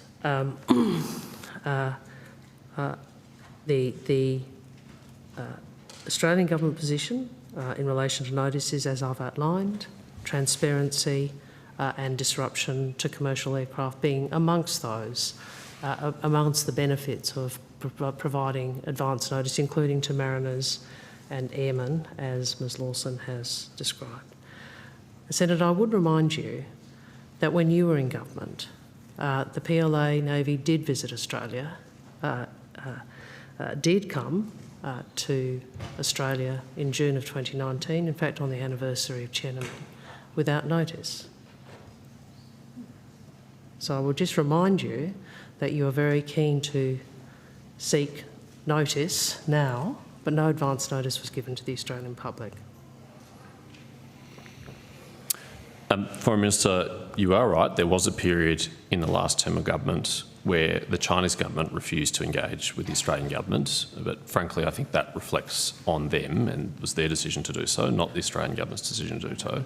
But you are wrong when you say that there was not engagement between the Australian government and the Chinese government under the previous government. In fact, including in the last term, there was engagement for much of that term. Well, certainly, Senator, your government warmly welcomed Chinese warships into Sydney Harbour, but didn't tell Australians until they were sailing into the harbour. So all of your questions about notice and transparency should be taken in that light. They didn't do a live firing exercise in Sydney Harbour. No, they visited on the anniversary of Tiananmen, which obviously, has some controversy for many, many people in Australia. So I'm just making the point that your view about the importance of notice appears to only apply on certain occasions. But it is the case. More substantive in the way that Ms Lawson described, and advance notice should have been provided. So you spoke about your engagement with your counterpart over this issue. Why is it that the Deputy Prime Minister and Defence Minister has not engaged with his counterpart on the evidence of Defence officials yesterday since May or June last year following this incident or any other serious safety incidents? Senator, in the case of these types of incidents, we do have an established procedure, which I think Defence set out yesterday. And that procedure was followed in this instance as well. We engaged with the Chinese government through military and diplomatic channels as per the established practice. I would like to reassure you, Senator, that in those engagements we did talk about disruption and clearly outlined our expectation for an advance notice in order to avoid that kind of disruption to commercial craft. Thank you, Ms Lawson, but the Foreign Minister was just extolling the benefits of having access to our Chinese counterparts.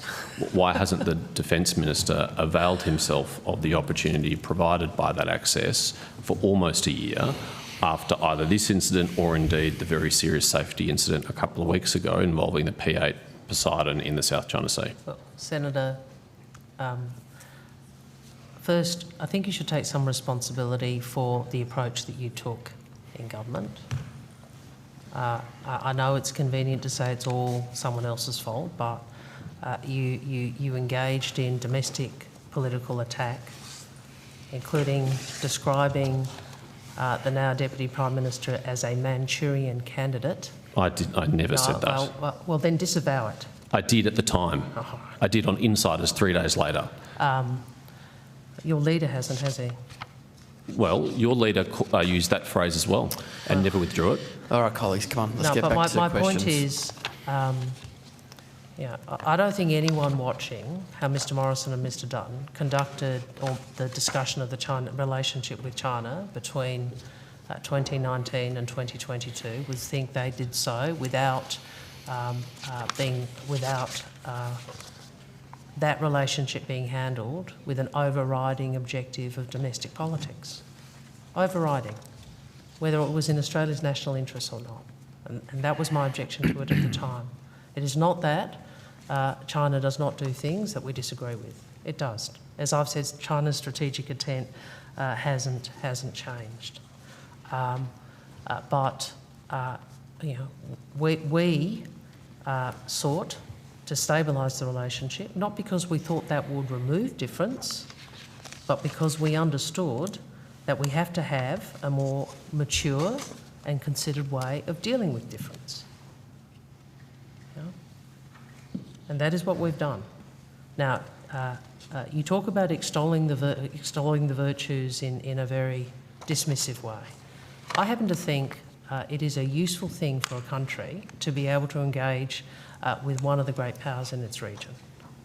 But that's important for the Australian people. It's important not just on the economic front, but because China is a power in our region, and it is a global power.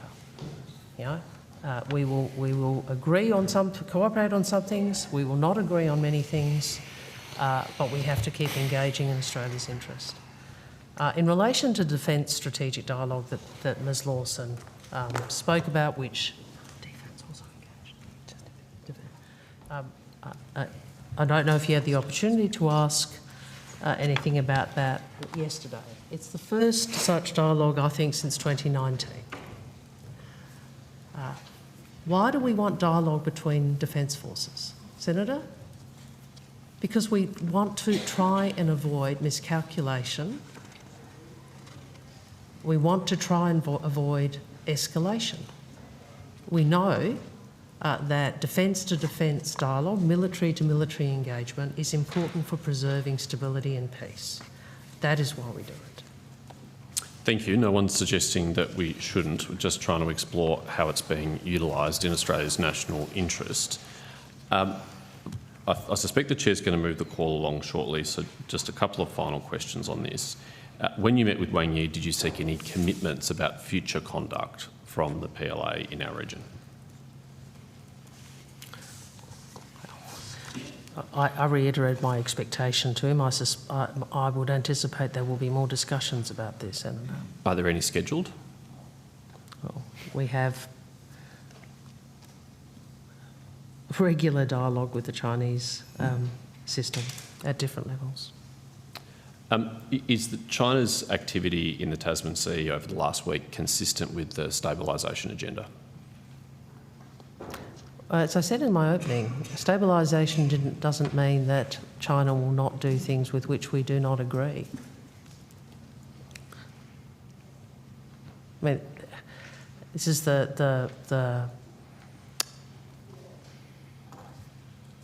inconsistency that's at the heart of the proposition that you've been putting. China is a great power. Its strategic intent has not changed. The only question for those either in government or seek government is how you deal with that. And I don't think war talk from senior members of the opposition is a mature way of dealing with it. That doesn't answer my question. Is their conduct consistent with what I understood to be a shared vision of a stabilised bilateral relationship? Well, I have answered your question, Senator. You see, you imply, and some of the commentators I've seen seem to suggest that stabilisation was a view that somehow China wouldn't do things with which we didn't agree and we wouldn't do things with which China didn't agree. That's not correct. It is a way of understanding how you maturely deal with a relationship where you have interests that at times differ, and how do you manage those differences? How do you navigate them wisely? I mean, you could. The alternative is we just yell. That doesn't keep Australians safer. So stabilisation was based on the very pragmatic assessment that there will be things on which we disagree. China will disagree with us and we will disagree with China. But we are better off if we engage about them. No one is arguing against engagement, Senator Wong. I'm just seeking to understand, and I'd take it from your answer, that you accept that even while pursuing a stabilisation agenda, that we will have incidents like this. It is consistent with a stabilised relationship to have incidents like this. I refer to my previous answer. All right. A stabilised relationship with China necessarily recognises that there are things China will do and that we will do that the other party does not agree with. All right, I need to move the call along. Senator Green, you have the call. Take us to morning tea. Well, thanks, Chair. I want to return to questions on the Pacific, if I can, and speak.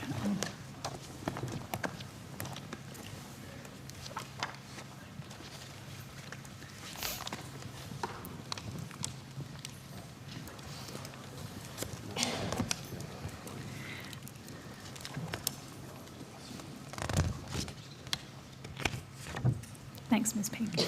On the topic of defence relationships, turning to Papua New Guinea, the Prime Minister announced the entry into force of the Bilateral Security Treaty, which the Minister mentioned earlier, but also the Deputy Prime Minister has announced entry into negotiations for a defence treaty.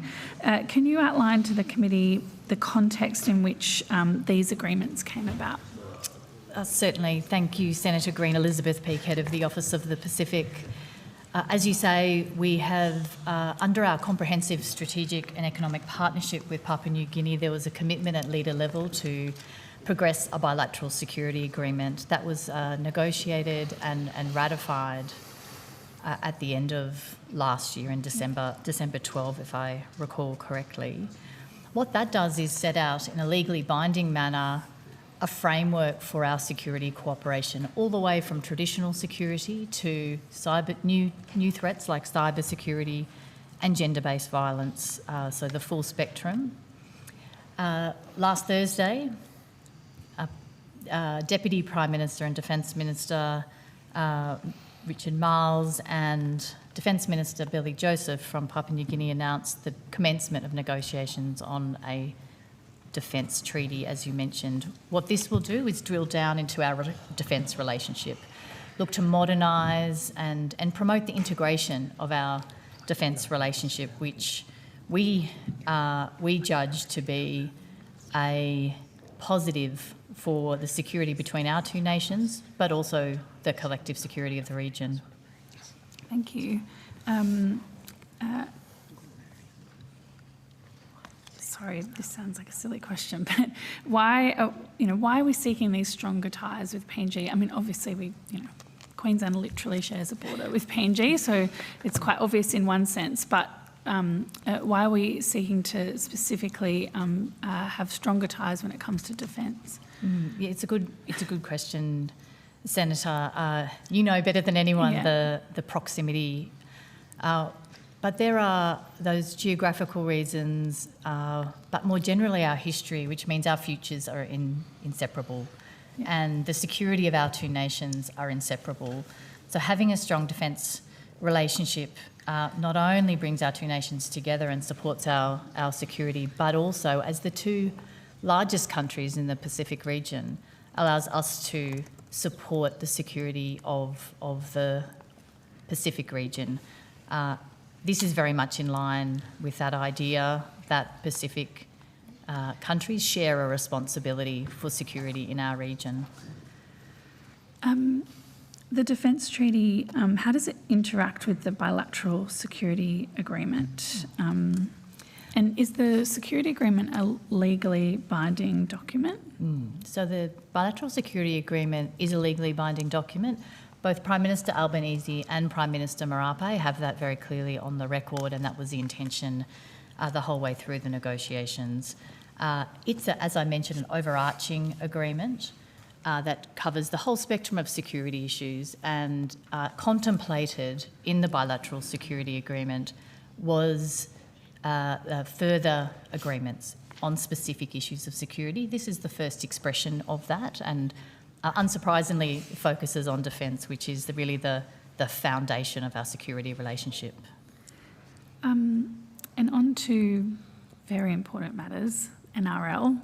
And I say that as someone from Queensland where NRL is very important, but the announcement of PNG's entry into the NRL also has made headlines in December. Look, I didn't mean to be flippant in my preamble. This is really important for PNG, but how does this initiative also help Australia? Yeah, thank you, Senator. It is a unifying force for Papua New Guinea as a nation, as Prime Minister Marape has expressed. Well, it's also a unifying force between Papua New Guinea and Australia. Mm-hmm. We share, as two nations, this love of sport, and when we can integrate at all levels, it's an expression of our broader approach to the Pacific, which is to use our comparative advantages, such as close connections through sport, to ensure that our whole relationship is one that's mutually beneficial. And when Prime Minister Albanese and Prime Minister Marape joyously launched the idea of a PNG team into our NRL in December, it was acknowledged that this is underpinned by a foundation of trust, indeed strategic trust. So it's in our interest to have a close relationship that's founded on strategic trust in the context of the permanent contest, which the Foreign Minister outlined earlier. We need to come together with our close partners to face the challenges that we see in the world. And sport is a great way to do that. It was announced in December, but it's been a long-term goal. And I remember when the Prime Minister spoke to the Parliament in Papua New Guinea, he was really clear about the team being based in Papua New Guinea. There's different views about that in my hometown of Cairns, but I think that is also the right decision. Why is it important that PNG has its own team, something that they can call their own, and how do you think it will? How do you think that will improve the relationships? Thank you, Senator Green. It's important for PNG to have its own team because it is, as I mentioned earlier, this expression of national unity. It's perhaps the most diverse country in the world. It has over 700 languages. So rugby league is a unifying force, and so to have a team is a way for the whole country to come together and the whole country to be unified, which of course is in Australia's interests, being such a close neighbour. Thank you. If I can go, I might just go a little bit off script and say there's other sports that are played in the Pacific as well. What other work do we, I mean, look, as a footballer, I know that soccer is also the national sport of some of the countries that we have relationships with. The Office of the Pacific is doing more work around sport diplomacy, as it would be called. You're absolutely right, Senator Green. We have relationships across many sporting codes. Soccer is one, and you'll remember we hosted many Pacific nations in the margins of the Women's World Cup for soccer in 2023. We have relationships on netball, AFL, and we're looking forward to the Brisbane Olympic Games and supporting Pacific Island country athletes to pursue paths to be able to compete actively in those games as well as regional games. So it's comprehensive. It's certainly not a rugby league only strategy. Yeah. Ms. Peake, the other thing we have in common with the Pacific is our big, beautiful oceans, and how many people around the world want to come and visit them. We were recently in Brisbane with President Whipps, and there was an announcement during that trip around support that the government is giving for direct flights to Palau. Can you talk to us about why that announcement, what was that announcement, and why was it important for Palau? Thank you, Senator Green, and thank you for lending your support to that announcement in Brisbane. It's a direct flight from Brisbane to Palau, and it's important for Palau's tourist industries and to support its economic resilience. But it's also part of our broader objective, which is to bring all Pacific Island countries closer. Yeah. In the past, our approach had been very much focused on the South Pacific rather than the North Pacific. But we're focused on ensuring unity through the Pacific Island Forum and all of its members, of which Palau is a very active member. And so bringing our peoples closer together supports that broader objective of unity in the region. And flight's obviously important for tourism, but trade as well for parts of the north of the Pacific? Absolutely, absolutely. Building that economic resilience is fundamental to their longer-term viability and sustainability. Okay, thank you. Can I ask, just turning to another topic, staying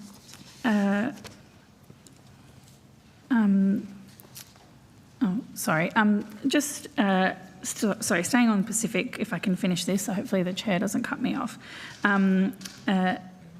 Minister, if I can ask you about the initiatives in the Pacific broadly, why is it so important that we have a presence in all parts of the Pacific? And what are some of the risks for Australia if our development presence went backwards under a future government?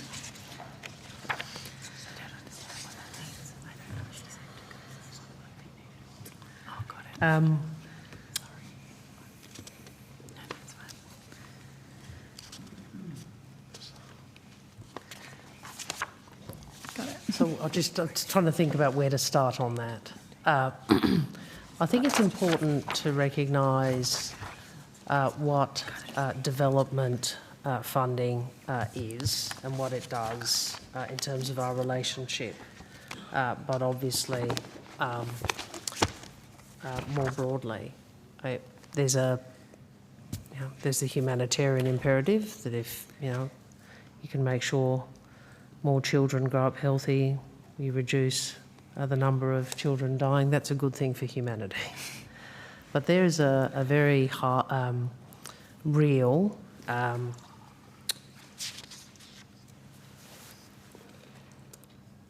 national interest as well for us to ensure, one, that we maximise the development and security and stability of our region, and secondly, that we don't vacate the space for others to fill. So it is very important to recognise that to keep Australia safe and secure, you have to utilise all arms of national power. That includes military capability, military presence, military relationships. It includes the sorts of agreements that Ms Peake and I have spoken about. But it also includes our diplomatic engagement, our relationships, and our place as a trusted partner. And we have a lived experience of what occurred after cuts to aid and disengagement from and disrespect of the Pacific under the previous government.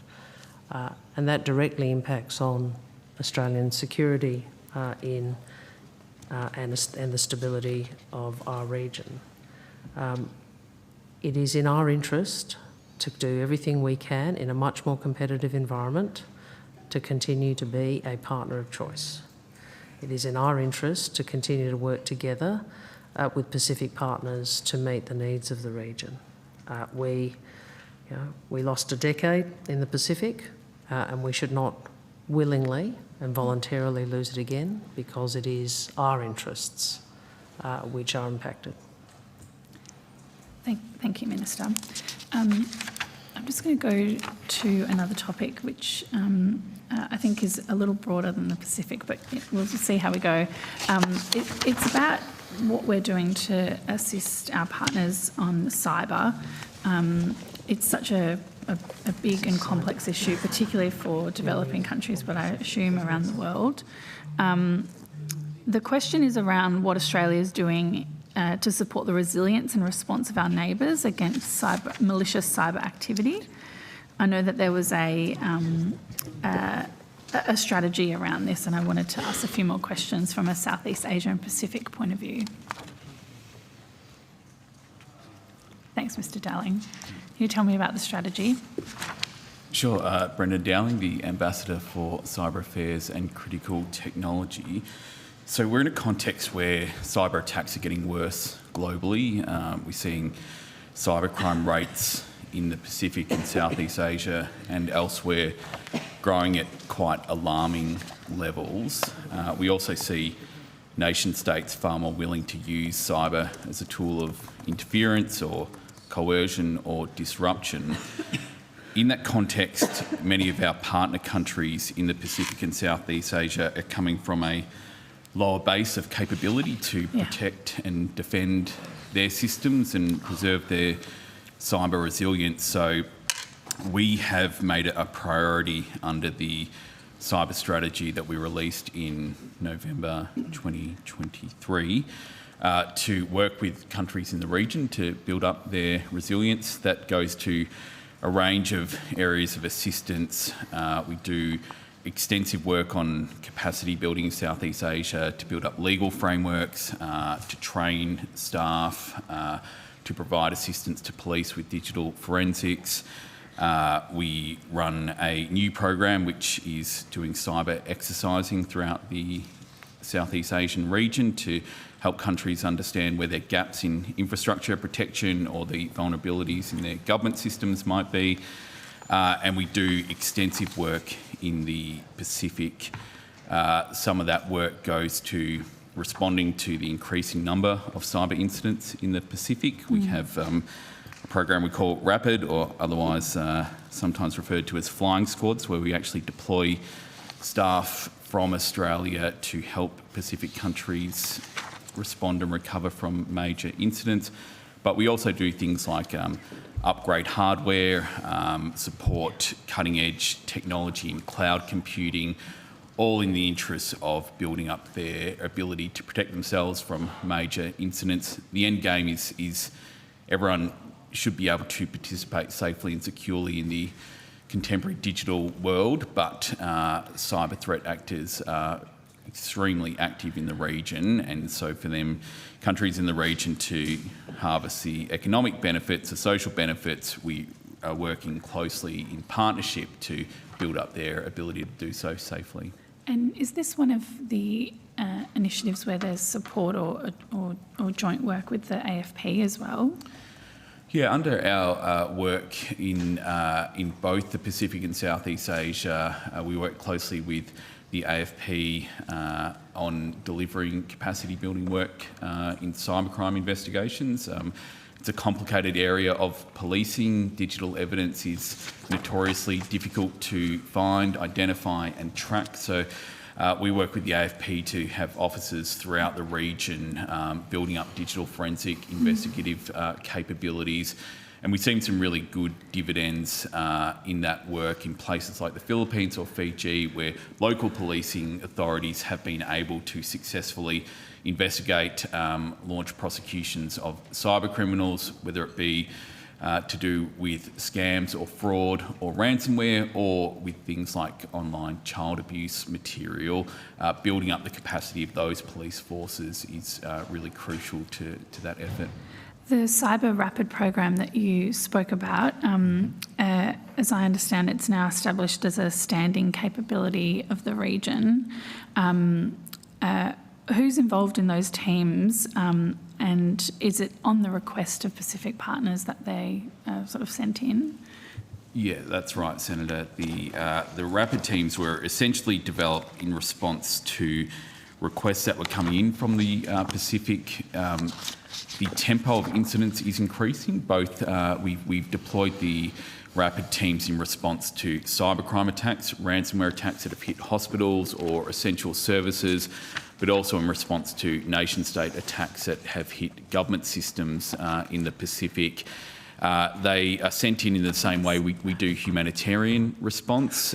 If a Pacific Island nation makes a call and asks for our assistance, we deploy teams out of Canberra, both DFAT officials or officials from other government departments with expertise, alongside private sector partners under whom we have with whom we have contractual arrangements. We've been able to deploy those teams sometimes within 24 hours of an incident occurring. We've deployed them 6 times since we launched the strategy in late 2023. I'd say that that's probably at a higher tempo than we hoped or expected. It indicates that the level of disruptive attacks is increasing. I think we'll need to continue to use those teams frequently. We do find that effectively they function as surge support. So when you have a disruptive incident anywhere, it can really call upon quite limited resources in Pacific Island countries to respond to the incidents. So our staff will sit side by side with in-country people from the Pacific Island government and work with them to deliver that response and recovery effort, and also build up their ability to respond in future. So it's That's right. I think Minister Wong just wanted to add something. sorry. First, I want to say the work done by Mr Dowling and the team has been excellent. This was a very new initiative. It was an initiative in response, as he says, to the request from Pacific Island partners, but it is also a reminder about the different domains in which we have to operate to assure our security and the security of our friends and neighbours. And this is a domain which was, has been a vulnerability. It continues to be an area we need to work on, but we did not have this capability until 2023.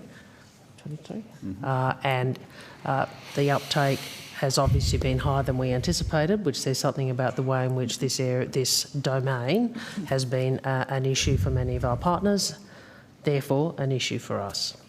Thanks a lot, Minister. Now, on that note, we're going to break for morning tea, and I'll see everyone back here in 10 minutes. Thank you. I'm having a little trouble. Can I just get my answers to the Dixes in one folder?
Sharma's first up. Hey? You'd be an opener. Oh, I don't know. No, I don't like to be an opener. Senator Shambi's leg spinner. Legs. Varun Ghosh is a very good opener. Yeah, he is actually. And bowler, I think. Who? Varun Ghosh. Very good all-rounder. All right. Don't think you're an all-rounder. I'm not much of a cricketer, actually. No. Maybe we'll make the Senate cricket team or something, Dave. Are you? Now, we've got the opposition here, so we can start. All right, welcome back, everyone. I'm going to hand the call over now to Senator Faruqi. Thank you, Chair, and good afternoon, everyone. Minister, Donald Trump's US aid funding freeze, stop work order alongside the global gag order and stopping UNRWA funding is, of course, a callous political attack on the international human rights, which will cost lives, inflict suffering, and result in the closure of vital health and gender equity programs in the global south. And it will be a catastrophic blow for the Pacific and Southeast Asia and Gaza, and also for our climate, for women's sexual and reproductive health and rights, as well as the well-being of LGBTQIA+ communities.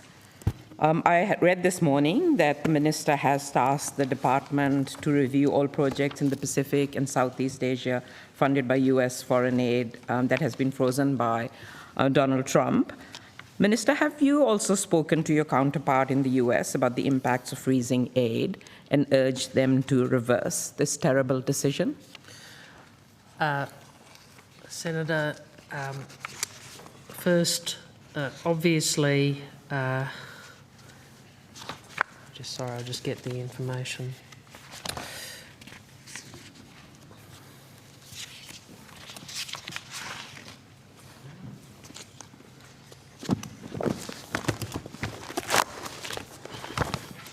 When it comes to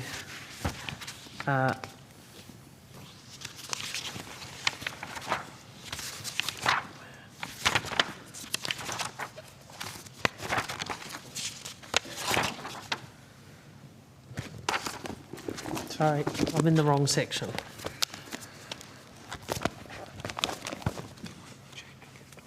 Yeah, I want to just make a couple of broad comments, Senator, about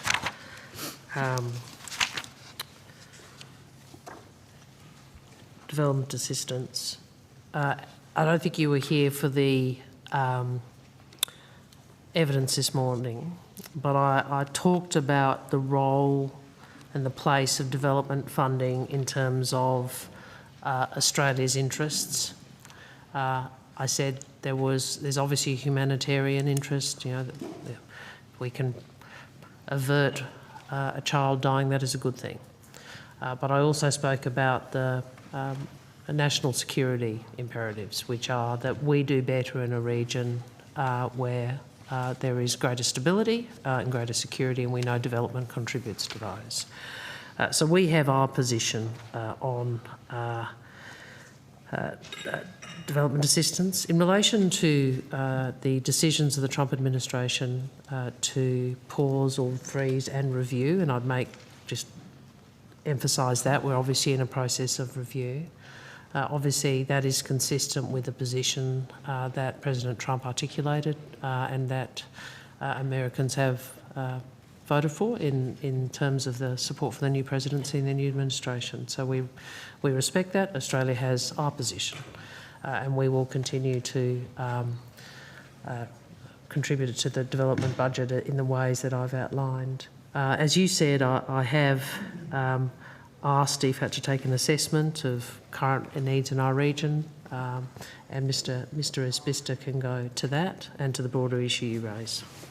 So just before you go to that, so Minister, have you or have you not yet spoken to your counterpart in the US about these funding freeze, global gag orders and stopping UNRWA funding? I personally have not yet engaged with Secretary Rubio on those matters. Obviously, there is a pause in place. My engagement with Secretary Rubio was in the context of the Quad meeting and the initial bilateral, which I think was, from memory, which was prior to the announcement of the pause. Mr Isbister. And could you also tell me when the review will be completed? Yeah. Senator Jamie Isbister, the Acting Deputy Secretary of the Development Multilateral Eurogroup. I think, as you know, the USAID freeze and review is over a 90-day period, expected, I think, complete in April 20. We have, as the Foreign Minister said, done two things. One is looking at how we understand the potential implications in the region to potential some of the freeze and where there has been decisions around any cuts and how we adapt and respond and work with countries to address those. The US is not a big funder in the Pacific, and so the impact to date has been fairly limited in the Pacific region. The second thing we've done is looking at how we identify programs and initiatives which we are keen to work with and engage for the US to continue to engage and support, and through both our Washington Post and with the State Department, and then with posts, US posts across our region. We've been in dialogue with them around those issues. So I was asking not about the US review. I know it's a 90-day freeze. I was asking about the department's review that the minister has tasked you with, looking at projects which will be impacted. When is that review going to be completed? So I think, Senator, we've already done an initial assessment on those implications. We're already looking at how we can try and understand what is obviously an evolving situation. And then obviously once the 90 days is over from the US and decisions are made, we'll then continue to look at what that means then in terms of our response. So I wouldn't say it's a one-stop sort of review and done. We've got the situation is fluid, and we're continuing to sort of look at how we adapt our programs in response to that. So in 90 days, a lot of damage would be done, Minister. What I have been hearing from aid organisations is that it will have a disastrous impact on many things, especially including women's sexual reproductive rights and LGBTQIA plus people rights. So is the government, if you have looked at the projects that are being impacted, is the government going to step up and add more funding to those projects? And what is the government going to do about UNRWA funding as well? So I'll take them in sequence. Senator, I think the first, in relation to the Pacific, as Mr Isbister said, we are, Australia is the largest funder of, largest development partner of the Pacific. So obviously we take a particular responsibility, as we should, for that INEA region. But globally, I think it would be, it's unrealistic to think that a country of Australia's size could make up the difference in some of the... You could step up, well, just, Senator, let me finish. It's unrealistic to think that. And well, you can shake your head, but you know there are a lot of claims on the budget, which including Medicare, housing, women's health, and to the frankly, the credit of the government, we've held to the increases, modest increases in development assistance, even in the circumstances where that we find economic circumstances we find ourselves for the reasons I've outlined. But you know, Australia can do what Australia can do, and we will do that. But Australia can't do what Australia is not a great and global power. So we have a set of responsibilities, and we will discharge those. And Mr Isbister has outlined the work that is being done. So, Minister, you just wanted to clarify. So, what you are saying is that there will be no increase in funding for Australia to step up in any of the projects that will be impacted and are being impacted by the US aid freeze that include Pacific, but also Southeast Asia. And, you know, the government could probably start taxing billionaires and corporations and use that money to be able to help and support communities across the world who are really struggling and will be struggling even more. As you know, their lives at risk here.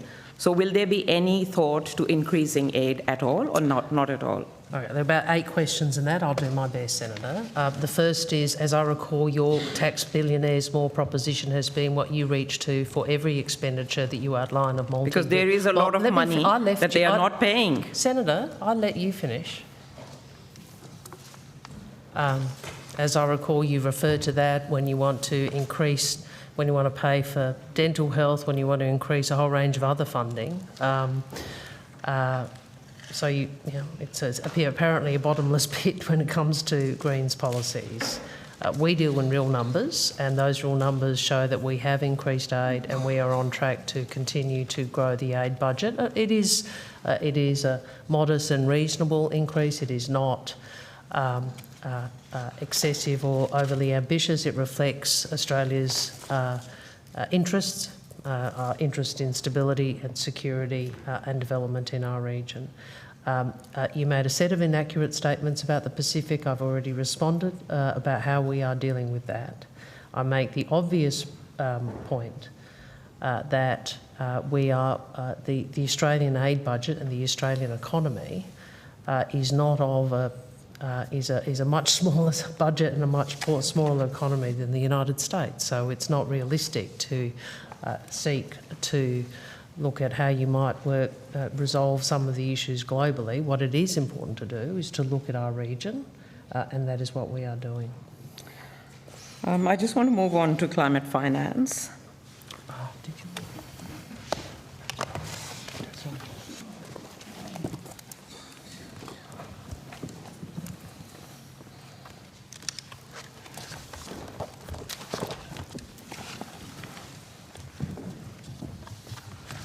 At COP29, parties of the United Nations Framework Convention on Climate Change agreed to a new global climate finance goal of USD 300 billion per annum by 2035 to ensure that global south countries can mitigate and adapt to climate change. This, of course, is 3 times the previous global climate finance goal of USD 100 billion per annum. And as a party of the UNFCCC, has the department calculated what Australia's contribution should be to the new $300 billion climate finance goal, or is planning underway? Thanks, Senator. Kristen Tilley, Climate Change Ambassador. No, we haven't calculated a proposed contribution for the future goal. A couple of reasons for that. No parties, to my understanding, have yet put forward proposed contributions to that $300 billion goal. That goal is also in 2035, so it is beyond our current forward estimates in the budget as well. What I would say, though, is we know that our climate finance is increasing because it's within the context of an increasing aid budget, as the Minister referred to before, but we've also set targets in our new development policy that increase the proportion of climate finance through our ODA over the next few years. Mm-hmm. So there is at the moment, no plan to do any calculations? So I mean, I think there's not, to my knowledge, a deadline, an event or a request at this point for donor countries to put forward their contributions. I imagine that will come forward in, if not this year, beyond. I mean, it's sort of a standard thing that once there's a global goal set, individual countries start contemplating what their contribution will be. The difficulty, I think, in this case, though, is it's over a 10-year horizon. So countries might say, here's what our contribution might be for the next few years. I'd be surprised if many say what their contributions will be in 2035, but we're just way too early in that next step of the process for any country, in fact, to have put forward its proposal. Yeah. Thank you, Minister. Just a couple more questions. Sorry, follow up from the previous line of questioning. UNRWA, I had a question about UNRWA. The US had stopped aid to UNRWA. Will you be thinking of stepping up there or not there either? Senator, thanks for your question.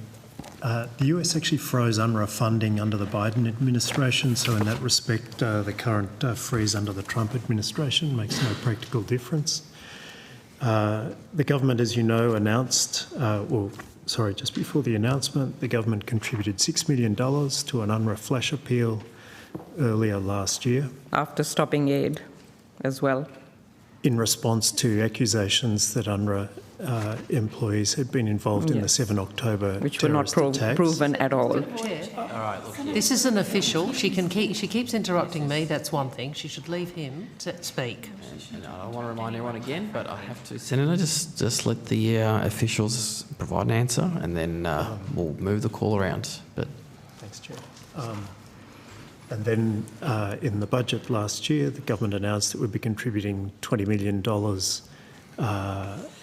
in a strategic partnership with UNRWA, and I might ask Mr Innes-Brown to give you an update on that work. Sure. Mark Innes-Brown, First Assistant Secretary, Middle East and Africa Division. So we're in the process of negotiating that agreement with UNRWA, Senator. And when will that be completed? It's under negotiation. So until it's done, I can't give you an exact time frame. Okay. Thank you. Just one last question, last one, Chair, please. if that's okay. Yep. Minister, as you know, that we are approaching the 2-year mark of the conflict and the crisis in Sudan, and that continues to get worse. More and more people sliding into famine, widespread starvation, and acute malnutrition. I know that Australia has provided support to the crisis response, but again, conditions are really, really worsening. And again, I think given the withdrawal of US aid from there, is any consideration being given by Australia to step in there with some more aid? Or is the answer the same, that we can't? Senator, I'd just say, as you know, through our humanitarian program, we've made a number of commitments in response to the situation in Sudan. I think the last one was made in November last year of $17 million. I think the Australian government is continuing to monitor the situation, obviously, in Sudan and the surrounding region, and we'll look at what additional support Australia can potentially provide in the future. Can you just check? Can you just let me? Yep.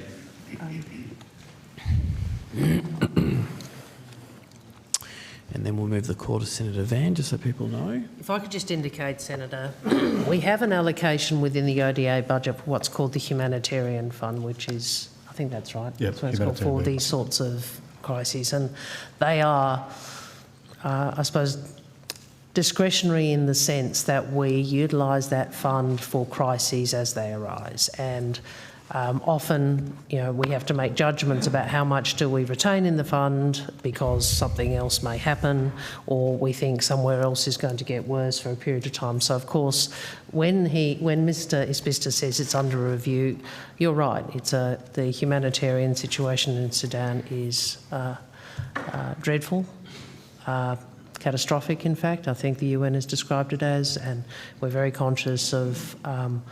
The need. Obviously, we have to look at how we manage that fund between now and the end of the financial year, which is when you then look at the next set of budget for that year. But it's certainly something that is we're very aware of. All right. Thank you very much. Now, Thanks, Senator Chair. Van, you've got the call, and then I'll be coming to Senator Sharma. Thank you very much, Chair. Minister, Secretary, thank you very much for appearing today. Very much appreciated, along with your teams. As a committee would be aware, as well as you, for the last 3 years I've been in this forum, I've been asking questions about reopening the Australian Embassy in Kiev. What are you going to ask now, Senator? No, there's no more brickbats, just bouquets. I won't ask or go into what changed or the amount of funds that needed to be invested in that post. All I would like to put on record is thank you very, very much for agreeing to reopen it, having our team back in there. And Minister, I think you deserve congratulations for going to Kiev. I think what we as a nation can learn from closer relationships, particularly on the ground in Ukraine, is vitally important. And so, Ms Adams, thank you very much. Thank you. It was a real privilege. Wow, it's better than some other dixes I've got. It was a real privilege to have the opportunity to go to Kiev and to engage It is, isn't it? directly, personally, see some of the damage done, particularly by Russian drones, and to talk with senior, obviously my counterpart and other senior ministers. So. Indeed. Thank you. Thank you, Chair. Thanks, Senator Van. Now, Deputy Chair. Thanks, Chair. Thanks, Minister, and good morning, everyone. Minister, I had some questions about your bilateral engagement at the UN General Assembly, high level last year. I think we got an answer to a question on notice yesterday which detailed your bilateral engagements. Did you have any meetings with Israel's representatives or ministers or leaders? I've seen the media on this, Senator, which I no doubt you had a part in.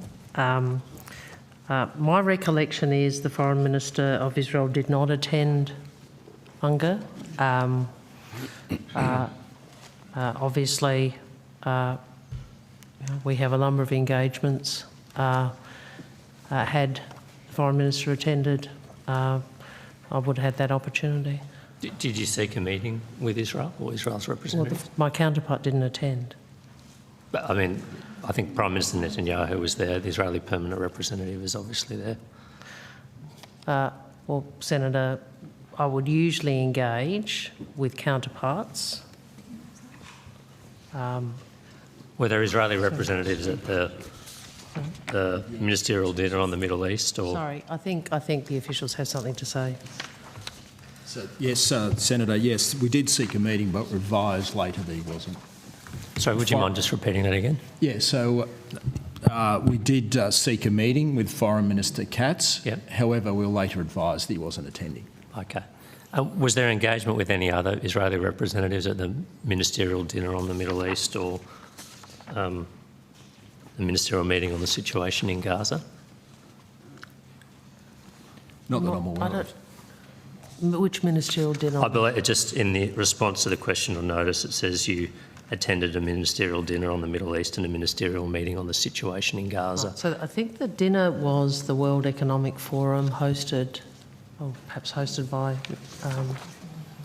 Goldman Sachs, but I'm not sure the Israelis were invited, were part of that dinner from memory, if that's the one you're talking about. In terms of the other, was that the one that's the Saudis, etc. did? Was that the one that, the other one, the one the Saudis did? No, don't stand. That's fine. I'm not. I'll have to take on notice what you're referencing. There were various UN meetings. In terms of the dinner, I didn't organise that. I was invited. That's a matter for the organiser. In terms of the broader meeting, that may be the multilateral meeting where many countries attended. I have no idea if, I don't recall which countries were or weren't in attendance. It says there was a ministerial meeting on the situation in Gaza and the implementation of the two-state solution, so yeah, I would have anticipated. I think that's the Saudi initiative, Senator. That's right. Yeah, so that'd be, the invitation list obviously is a matter for the Saudis. But were there Israeli representatives at that meeting on a two-state solution? Senator, I don't believe there were, but let us take it on notice for completeness. But my recollection was no, they weren't on there. Okay, thank you. It's not our meeting, Senator Shah. No, but I'm curious to know if you had any engagement with Israel in the course of other meetings, if not bilaterally. And you had a meeting with Iran's foreign minister, is that correct? Yes, we did. Did you raise with him, or did we raise with him, concerns about some of the comments and actions of his ambassador in Canberra, including calling for an end to the state of Israel, praising Hamas?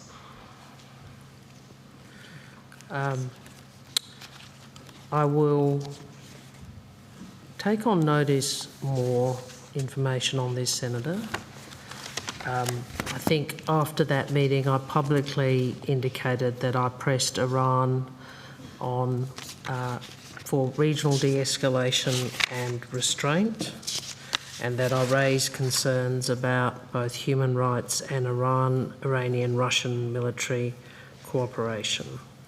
But I'll take on notice anything further that was raised. Okay, In terms of the ambassador's comments, the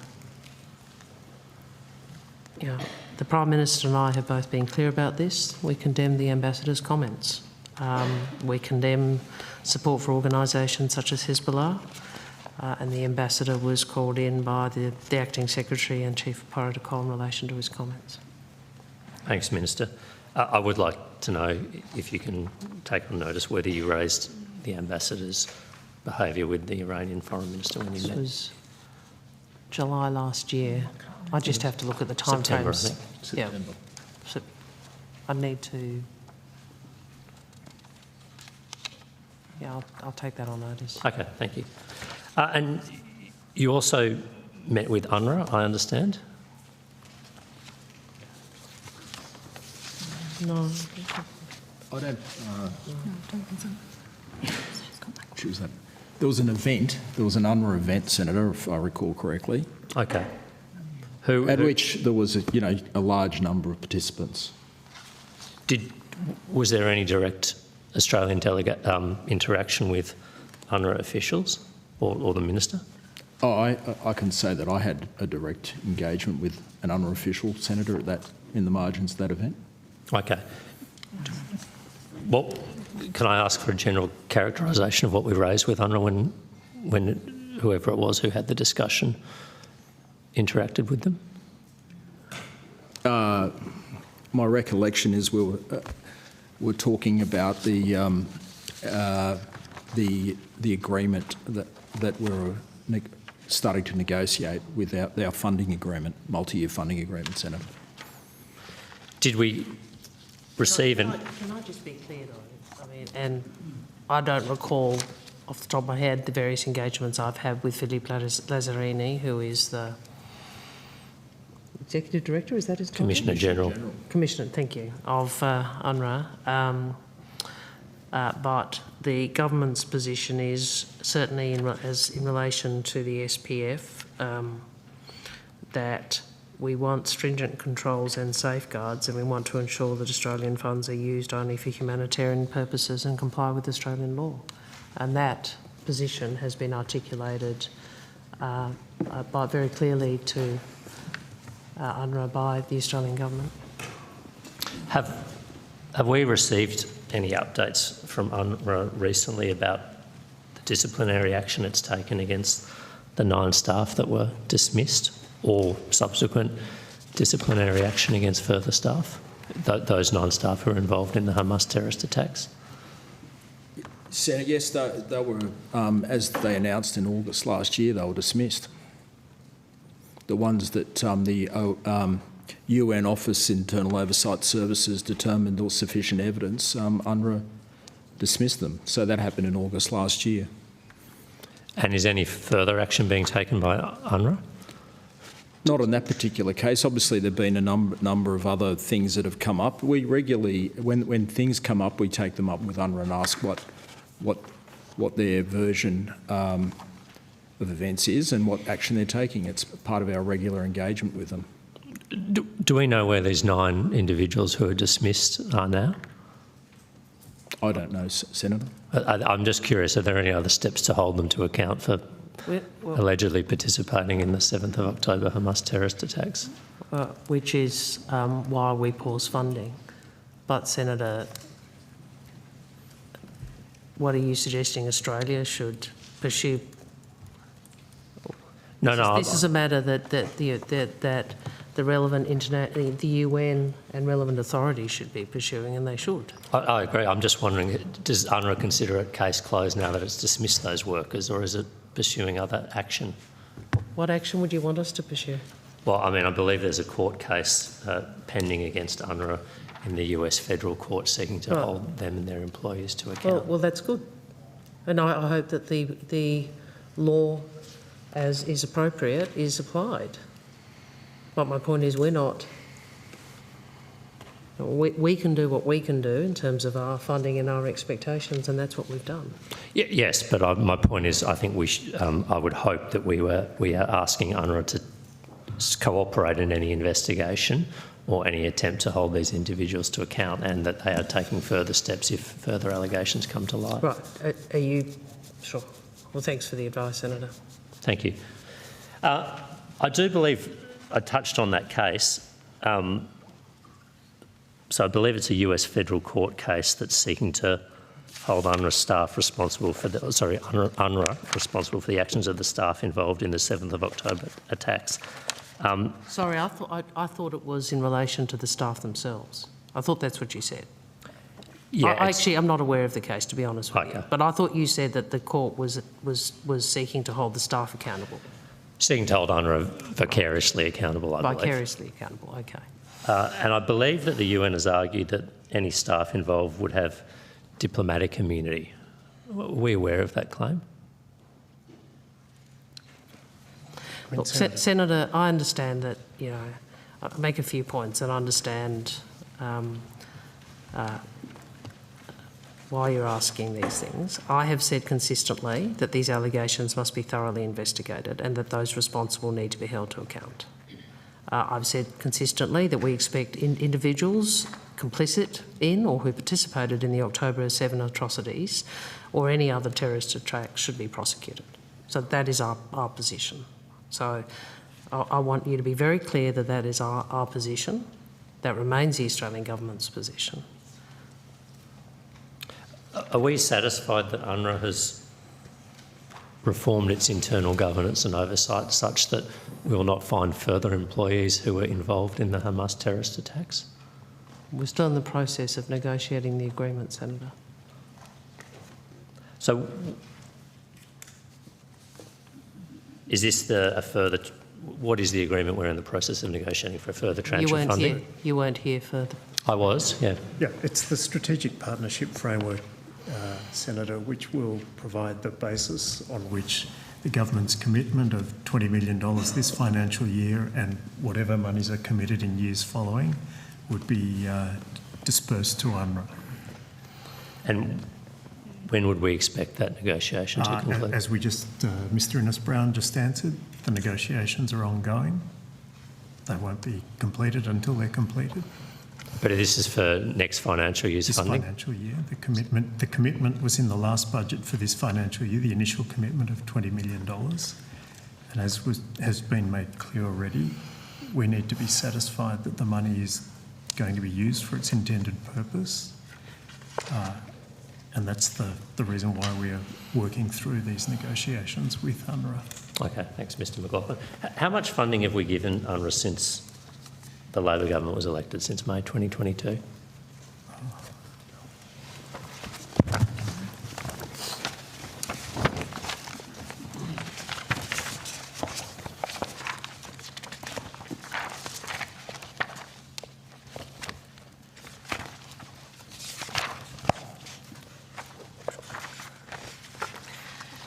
Well, we contributed $20 million in 24-25. That's, sorry, we've committed, but we will only pay when negotiations are resolved. What did we pay? 22, 20? Just I've got a table here somewhere if I can actually still.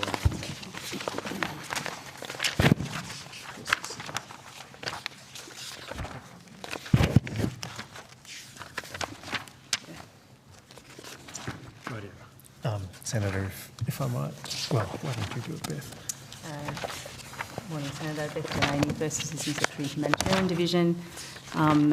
So previous funding was 22-23 financial year, $20 million. 23-24 financial year, $26.6 million. And as the Minister's discussed, there's a commitment this financial year for $20 million. Senator, as you'd know, we've been contributing to UNRWA since 1951. Amounts have varied over that time, according to need and the like. And notwithstanding some of the difficulties, it still remains an important partner, including in Gaza, where there are 6,000 to 7,000 UNRWA employees that are in effect still helping to deliver the assistance that is coming through in greater amounts now that the ceasefire is in place. By comparison, other UN agencies in Gaza only have 200 in total employees. So it remains, in a practical sense, an important part of the assistance effort. So this is, I mean, Senator, you would know that. I mean, Australia's, as Mr McLaughlin said, we funded this organisation since 1951, including when you were ambassador. It has been, as the UN Security Council has said, it has been the backbone of the humanitarian response in Gaza. You would also know that the humanitarian situation in Gaza is and has been catastrophic, which is why we urge the parties to hold to the ceasefire agreement which has been reached, and we continue to take any allegations of breaches of neutrality very seriously. We continue to expect UNRWA to ensure the high standards of governance and accountability. How much of funding have we provided UNRWA since the 7th of October 2023? We paused it initially. And I'm trying to think back to my evidence, but we gave, I think it's the 26.6 that Ms Delaney just referred to. There was an initial roughly $20 million, 20.6 I guess it was, that was under the previous strategic partnership framework, and that was dispersed just around the time of 7 October, around that time. Can't remember the precise date, we can take that on notice.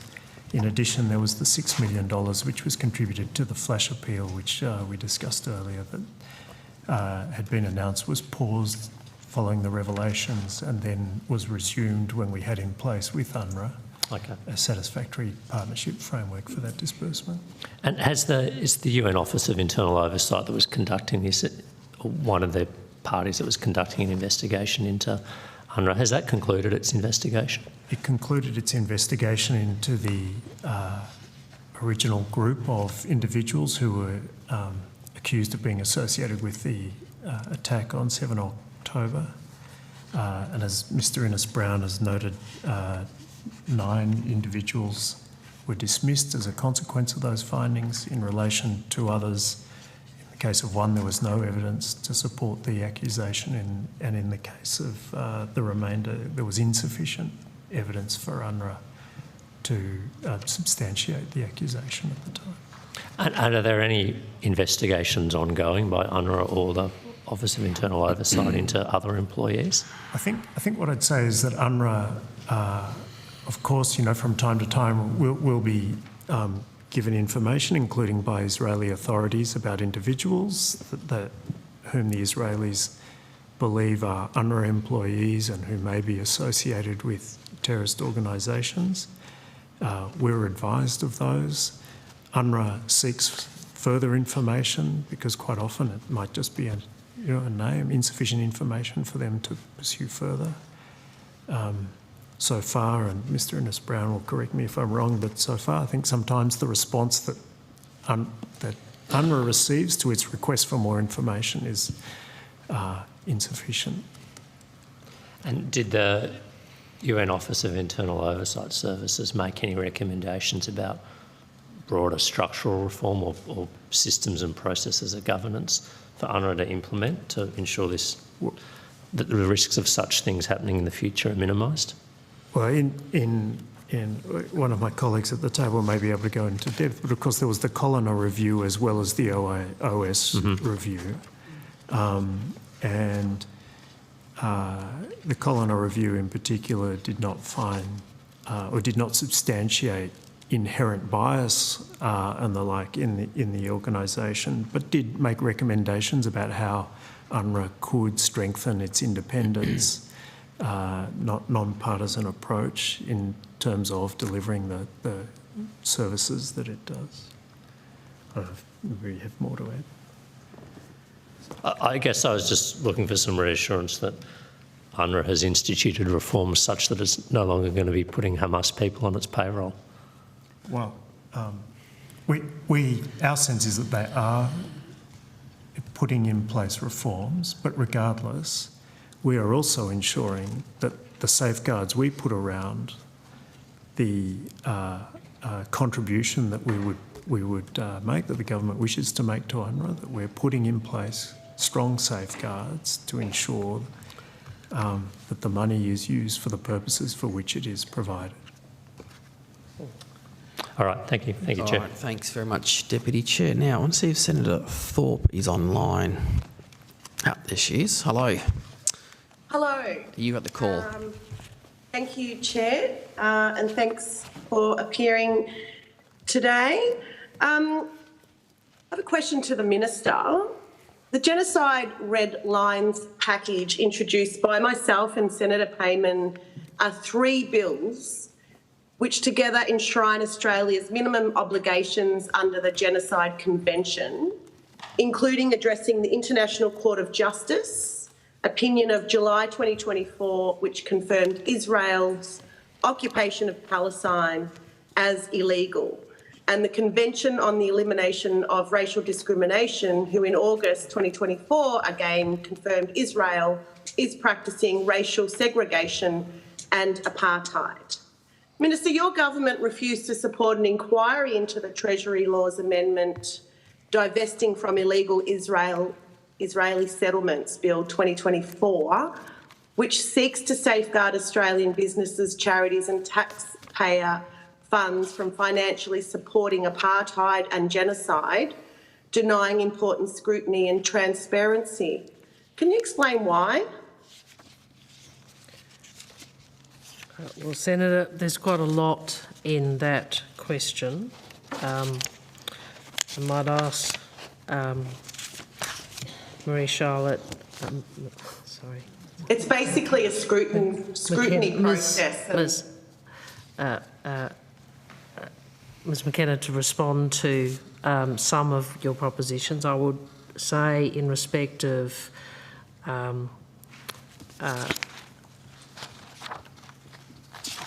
your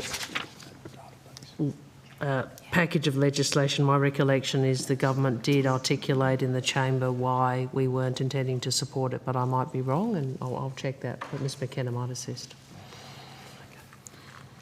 Thank you, Senator. On the issues you've raised, I would say Australia's position in relation to the situation in the Middle East has been one of commitment to international law.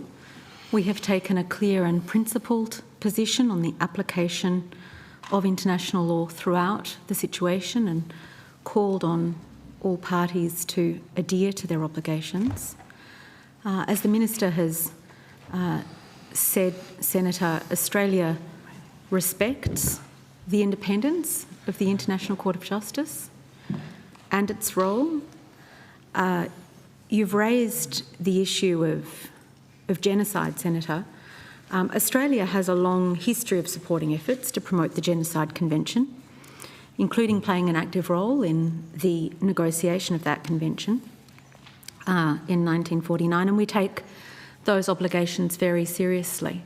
It's been the long-standing position of successive governments that questions of genocide are matters for appropriate courts and tribunals. And, Senator, that position reflects the fact that it is a term that has a specific meaning under international law, and it is one of the gravest allegations that can be made against a state or an individual, and for that reason it's appropriate that it be the subject of independent judicial determination. It is a function of our respect for the institutions that make those determinations and do so independently, that we don't ourselves make legal characterisations or embark on making legal characterisations of relevant conduct. That's what I would say. Yeah, look, there's an ongoing genocide and we know it. It's not only happening here against my people, but it's happening to innocent Palestinians. So I don't agree with that. But anyway, can you can you please take it on notice why it did not get the scrutiny it needed? Because, Minister, you're incorrect in terms of your government's response, that those bills weren't even voted on. So obviously there's a lot to hide when you can't even support scrutiny of the laws that are complicit in the ongoing genocide. I'm going to go to my next question.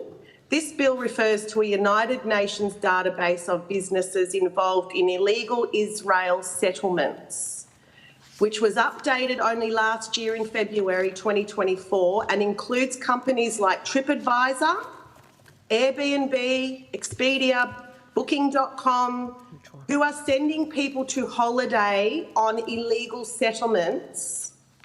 My office told DFAT that my office was told by DFAT that the list is highly contentious.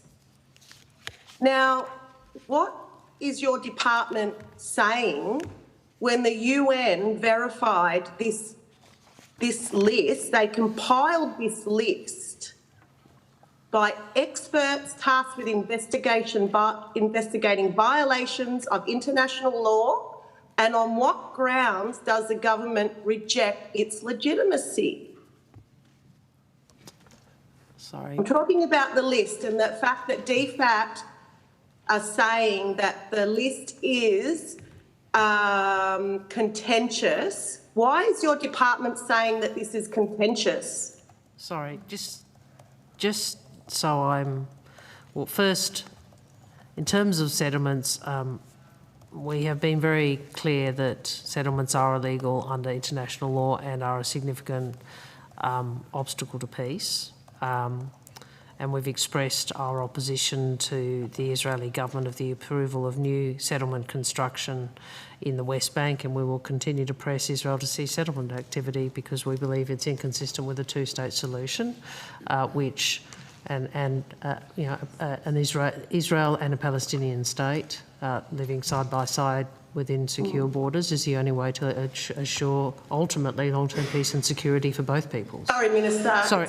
Not an election Actually, speech Senator, here. I'm allowed to respond to you. I'm allowed it's to. not relevant to the Senator, question. Come on, senators. It's not relevant to my Can I question. finish my Sure, answer? but I think the minister's well within her right to respond, and This you was about a will get the call back very Senator, soon. Second, I will throw to the department, because I'm not aware of the response that you are saying, but the Australian government has a clear position that we do not support BDS. I appreciate that is not your position, but Not what I'm asking. Well, actually, it is related, Senator, and it is. I'm asking about the list Senator, and why Senator, DFAT is saying it's Senator Thorpe, you will get an to opportunity then to either rebut or put forward your proposition back to the minister, but just let the minister finish and any officials that need to assist. So it's Well, relevant. I've got limited time, so can you No, please I'm not calling time on you yet, but I'm just let the minister conclude, please. On the UN database, I will ask Mr Innes-Brown or Mr McLaughlin to respond, but I would say to you, our position is we are not supportive of BDS. I appreciate that your bill in part goes to that. Senator, we did not support the establishment. Just continue, Mr Innes-Brown. Yeah, so Australia did not support the establishment of the database. It was created under item 7 of the Human Rights Council, which is an item which has focuses exclusively on Israel, and our long-standing position is not to engage in that item. The database is not legally binding. However, the advice we do give people that individuals and companies should consider their obligations and, where appropriate, obtain legal advice. And fundamentally, Senator, as the minister said, we oppose the boycott, divestment and sanctions movement, which is obviously connected to this. All right, Senator Thorpe, you've got Thank you. Does that make you complicit of genocide? If you're supporting you're supporting an ongoing genocide by supporting the businesses that are directly linked to the Israeli government who are killing innocent children and people. So does that make your department and your minister complicit in genocide? Absolutely not. Okay. My next question is to the department. Stakeholders have informed me that the government has obtained legal advice on the topic of whether Australia is currently acting in accordance with its international legal obligations under the Genocide Convention, including compliance with the International Court of Justice. Advisory opinion on 19th of July 2024. Can you please confirm who prepared this advice and who it has been provided to and when? Senator, as you would expect, consistent with DFAT Legal Division's role under the Commonwealth Legal Services Directions, we provide international law advice to government, and we've done that on international law issues arising over the course of the current situation in the Middle East. But it is not our practice to disclose the contents or nature of the advice provided. Senator. So you can't tell me who it was provided to and when? That was my question. I'm just going to respond, which is, as you would anticipate, Senator, the government regularly, including myself, regularly requests and receives advice on the conflict. That is to be expected. You will note that I have consistently called on all parties, including Israel, to comply with international law, while we have consistently called for the protection of civilians, and why I have consistently called on Israel to do more to provide humanitarian assistance to those in Gaza, as is outlined in the ICJ. So I would think it's in an important matter of public interest to know whether the government is complicit in genocide. So I also want to know what was the nature of the advice? Can you tell us what the... And are you claiming public interest immunity? Why won't you answer the question? Senator, I have answered the question, so is the official, and Mr McLaughlin answered your accusation before. So my question is, who has the advice been provided to and when, and what was the nature of the advice? And my answer is the one I referred to before. Can you provide more detail, please, Minister? No, Senator, I'd refer to my previous answer.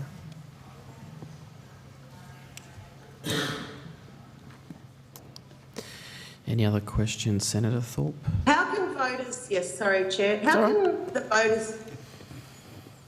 can the voters have confidence that the government is acting lawfully when it won't even disclose the nature of legal advice on its compliance with international obligations on genocide? If there is nothing to hide, there should be no problem with sharing this information. Well, Senator, those answers have been provided by the officials and by me, but I'd make a broader point, and I don't think you were here for the opening of the proceedings. The Director-General of ASIO has urged us all to turn the temperature down. I don't think there's any benefit in the conflict that has been so distressing, so devastating from the horrific terrorist attacks on October 7th through to now, with the loss of life that we have seen over these last months. It is important that we do not allow that conflict to refract into Australia. What we do want to do is two things. One is we will continue to voice our support for international law, humanitarian assistance, and of course the ceasefire, which we have been on record for some time, including the return of hostages. We will also at home seek to preserve the values and the ways of behaving that are so important to our democracy. which is that we can disagree, but we do so respectfully. And we all should stand against prejudice and hate, and we have seen too much of that in recent times.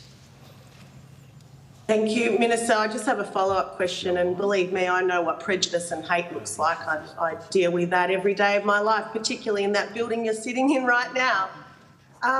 When are you going to, as the Minister responsible in this country, when are you going to stand up and call out the genocide against Palestinian people? Senator, I'm going to just refer to our previous answers. I understand what you're doing here. The officials respond. I just want to know what your job and I is. just want to know, Senator, when you will turn the temperature down. When will you turn the temperature down? You're entitled to a difference of view. When will you stand up against genocide? I suppose the temperature will All right, senators. will be turned down when you stand up and do your job, Minister. Right. So when we do what you want. This is the problem, Senator. This is the problem. No, Senator, we have made our position clear. On international law, on international law. All right. We have made our position clear, Senator. But what you want is a political conflict in this country. It does you no credit, given the circumstances that we have seen recently. The ICJ have made a ruling. Thank you, Senator. You are ignoring international Minister. law. Shame on you, Minister. All right. Senator Thorpe, thank you very much. I'm going to move the call around now. And Senator Darmanin, I think, has some questions. Yes. Excellent. Good. Thank you. Thanks, Chair. Thank you for that confirmation. No, I can ask some questions about the United States to the relevant officials. The Minister did make some high-level comments in her opening statement around this. So I was interested whether we could get a bit of an outline of some of the government's early engagement with the Trump administration in a bit more detail.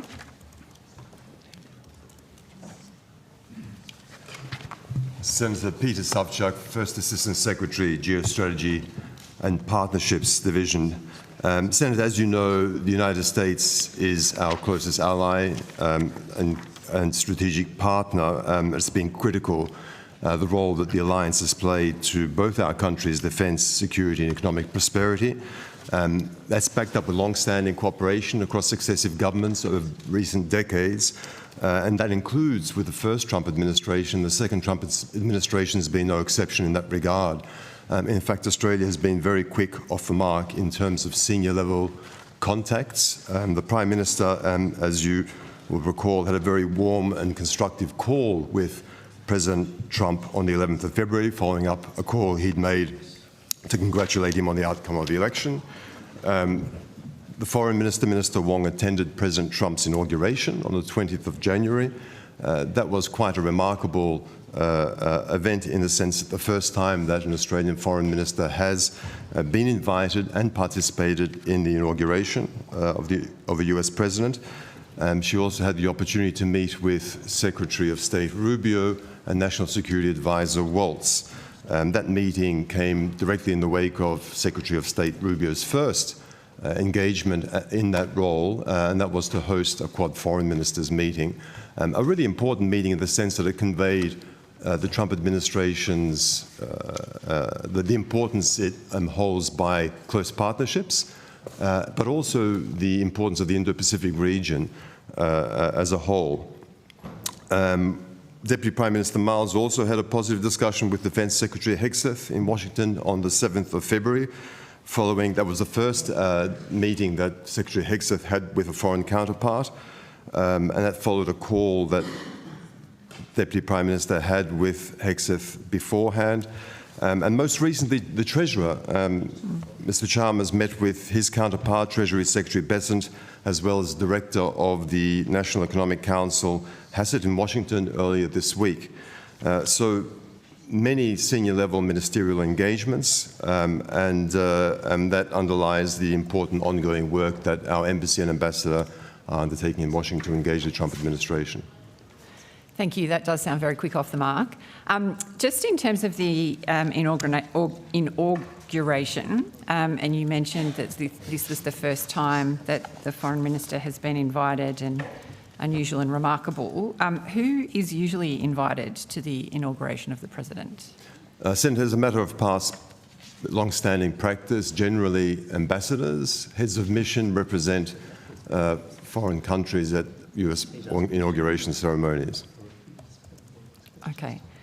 Thank you. So you also mentioned the Deputy Prime Minister's meeting with Secretary Hegseth. In terms of that meeting, I understand that they shared both the Deputy Prime Minister's and the President's commitment to AUKUS. Can you talk a bit about that? Yes, Senator, I won't go into details. That meeting, of course, that's a matter for defence, but in the course of that meeting and the commentary afterwards, Secretary of Defence Hegseth did reinforce the US support for AUKUS partnership. Okay.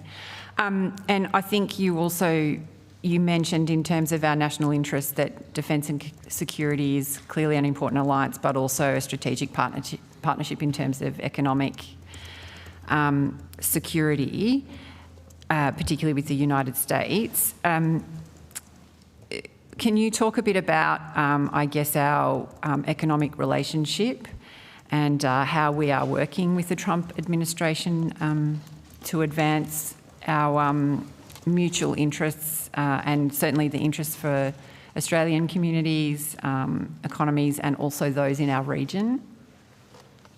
Senator George Meena, Deputy Secretary, Trade and Investment Group. In broad terms, the economic partnership's an incredibly important one. The United States is our most important investment partner, is also our third largest trade partner. So the partnership offers great benefits to both sides, and it's a point we've been spending some time reinforcing in our early contact with the administration, including, of course, the 2-to-1 surplus, the fact that we offer zero tariffs, and the fact, as the Foreign Minister said in her own visit to Washington, that half our exports go into US supply chains. So in respect of the various indicators you've just mentioned, this relationship does deliver very significantly for US jobs, US output and US manufacturing. Yeah, thank you. And what about the superannuation summit that's currently underway? Can you speak a little bit more about that, or someone? Peter, do you want to do that one? Sure. Senator, so yes, that summit is still underway in Washington. It is born of initiative by our mission in Washington and our Consulate General in New York.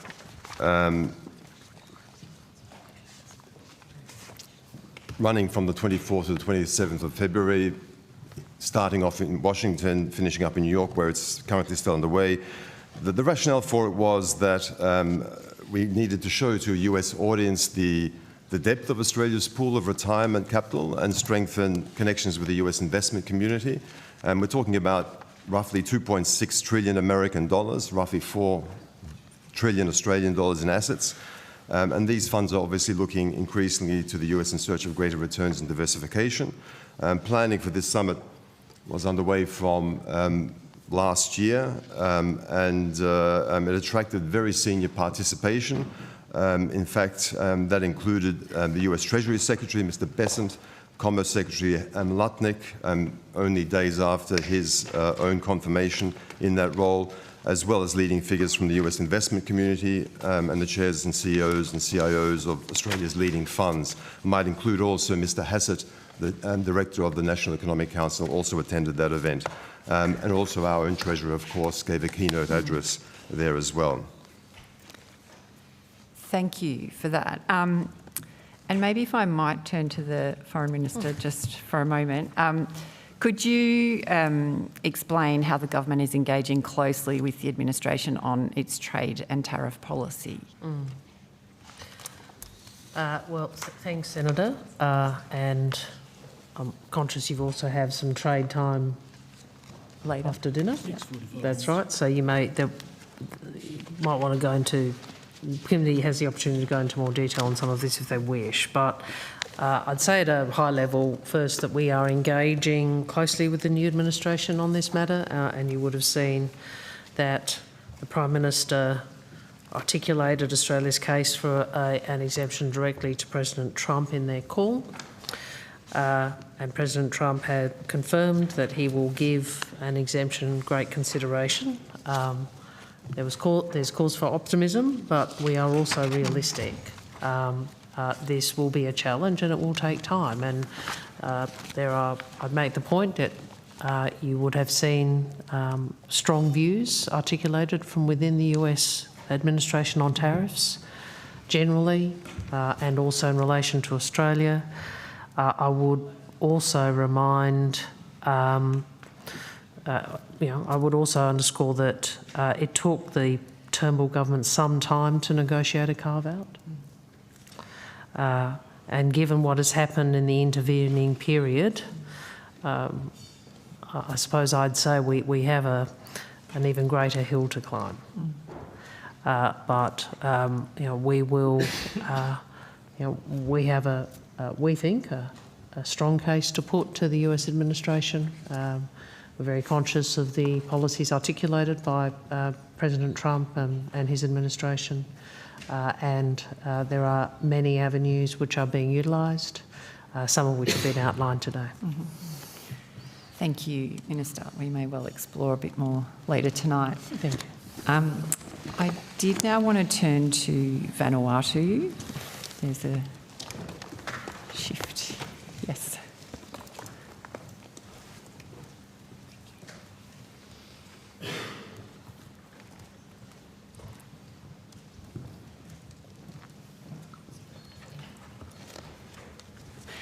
Just maybe just to start off, could you just remind us the date the earthquake occurred and a sense on the extent of the damage? 17 December 2024. Yep. It was initially 7.4, but later downgraded to 7.2 earthquake. Significant damage. Tragically, 14 people perished, and there were some 80,000 individuals affected by the earthquake. And of course, we had many Australians actually on Vanuatu holidaying at the time as well. Yeah. And in terms of buildings damaged and the types of functions that were lost as a result of that? Yeah. Thanks, Senator Beth Delaney, First Assistant Secretary, Humanitarian Division. Yes, as the Deputy Secretary has noted, the 7.2 magnitude earthquake was off the west coast of Vanuatu's Efati Island, but it did have significant impacts and damage to buildings and other infrastructure, including roads, access roads, bridges in Vanuatu's capital in Port Vila. It also affected the international airport, the subsea internet cable exchange and the Port Vila port, so there was significant damage. And telecommunications? There was some damage to the, as I mentioned, the subsea internet cable. Yep. And sorry, did you mention the number? So telecommunications were down. Obviously, that makes it difficult. Yeah. Yeah. Did you mention the number of Australians that were affected? At the time,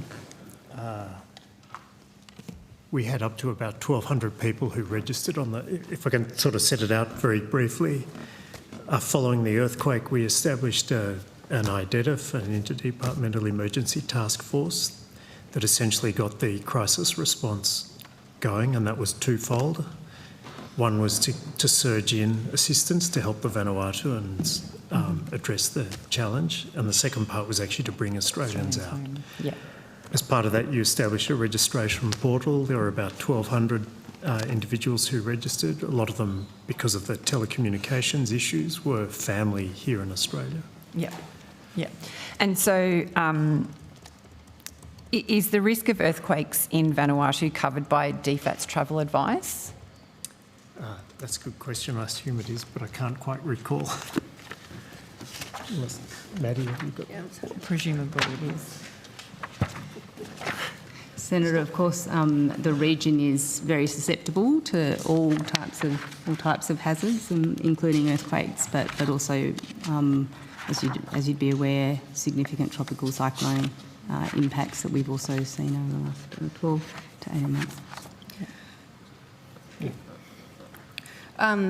Sorry, Madeline Casey, Assistant Secretary for Consular and Crisis Management. Yes, I can confirm that there is travel advice regarding earthquakes in Vanuatu.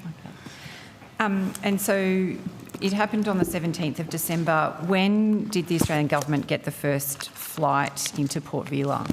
On the following day, the 18th, two C-17s, taking in one of the aircraft took in a disaster assistance response team of about 64 personnel. There was some AFP and DFAT personnel also went in on the flights. And we had a separate flight went in with an AUSMAT team to assist the Vanuatu and healthcare system respond. And over the course of the response, how many assisted departure flights we had 10 were flights there? in total between the 18th of December and the 22nd of December, and in total they obviously took in a lot of flights. These were ADF aircraft because the airport was closed to all civilian aircraft, so the ADF aircraft took in humanitarian supplies and brought out 686 Australians, 38 foreign nationals over those 10 flights.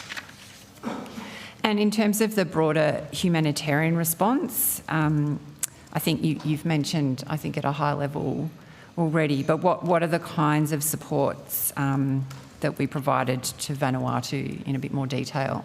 Yeah, thank you, Senator.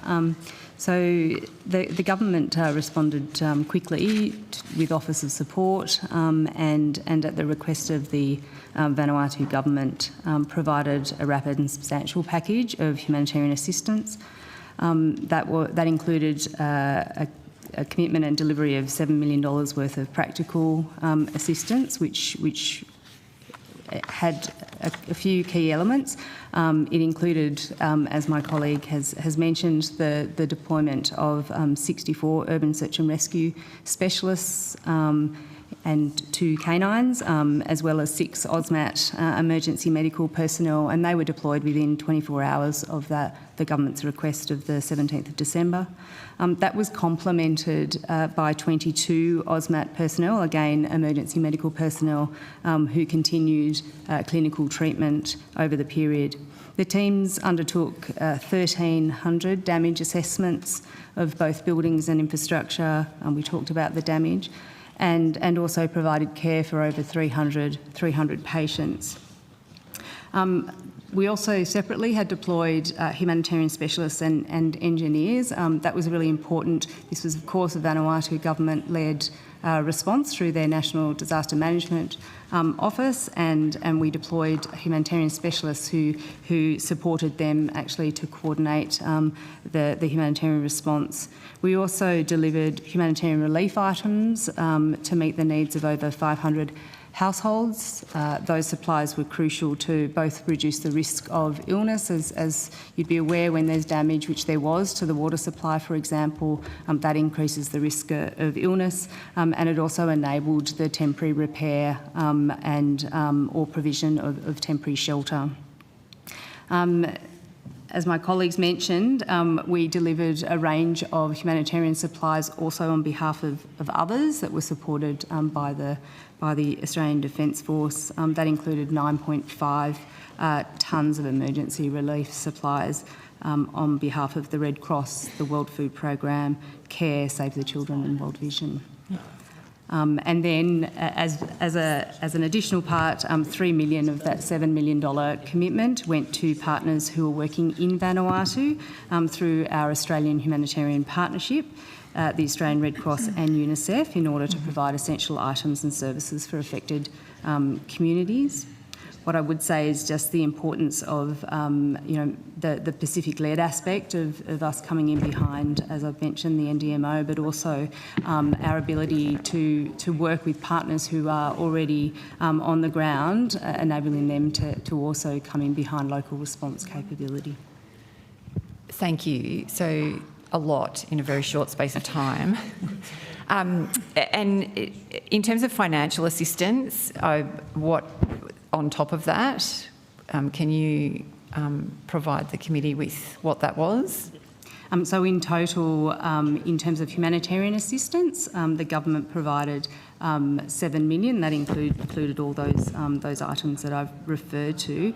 But in January, the Foreign Minister and Minister of International Development and the Pacific also announced additional support to come in behind the Vanuatu government's priorities in the recovery phase, and that was around restoration of essential services and infrastructure.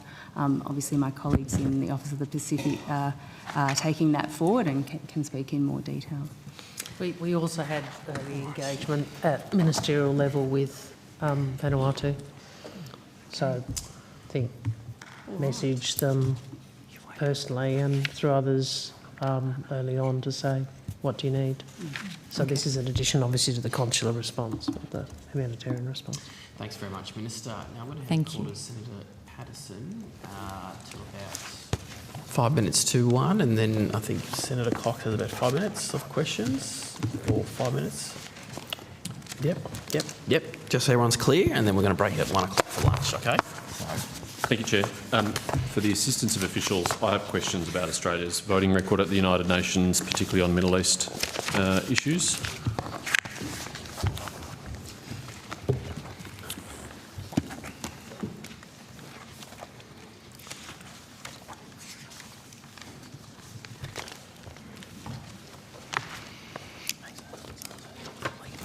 Minister, you've changed Australia's voting position on a number of routine motions at the United Nations relating to Israel-Palestine. I want to run through a few of them. The first is in relation to recognising Palestinian permanent sovereignty, which I understand we voted in favour of in November last year. Is that correct? That's correct, Senator. Well, hang on. I'd make a couple of points. I don't think it is correct for you to say, as a general proposition, that all of these votes are a change of position. There are there is a range of different propositions, some of which we have returned to positions Australia previously held, some of which are different positions, and all of it which were in good company. So the positions that we have taken have been positions that have been supported by many of our like-mindeds and partners. The sovereignty point, I think, was an element of a motion dealing with permanent sovereignty over natural resources. Is that the resolution you're referring to? That's the one. Thank you. So it's a very specific. Yes. It's a very specific proposition, and we did consider very carefully that, because we thought it might be used in the way some have sought to use it. I would make the point that 155 members. So first we shifted from abstain to yes. So I think, from memory, the position under your government was abstention. We'll come to that. I could be wrong. I thought it was. I'm going to ask follow-up questions about that, so please continue. Sure. I would make the point that 155 members voted yes, including the United Kingdom, New Zealand, France, Germany and Japan. Okay. Officials should feel free to correct me if I'm wrong, but I understand that since the Second Intifada in 2002, Australia has either voted no or abstained on this resolution. Is that correct, Mr Innes-Brown? I'd have to check, Senator. I don't have the... We'll take that on notice. Yeah, I don't have the records back. That's my advice, that we have not... We certainly haven't voted... We've just taken that on notice. Yeah, and I'm going on to elaborate on my point. My advice is that we certainly haven't voted for it ever since 2002 and the Second Intifada. and we have either voted no or abstained. But let's resolve that on notice. So we have changed our position to yes for the first time in over 20 years on that motion. How did the United States vote on that motion? I'll check, but I'm pretty sure they probably voted no. Yeah, that would be the Biden administration's position on that motion, I think. Do we tell the United States that we were changing our position on that issue?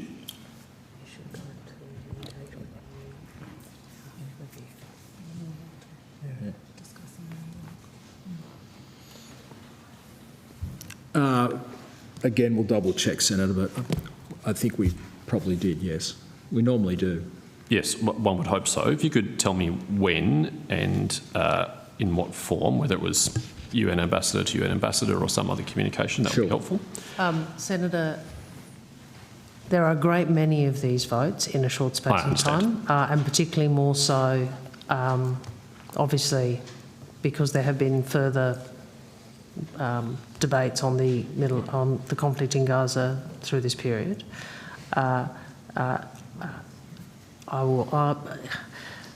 There is quite a lot of engagement, particularly in New York, where we would coordinate and engage with like-mindeds, including where there is differences. So we will take on notice precisely how, but I would say to you as a matter of practice, the ambassador to the UN would engage with his counterparts. That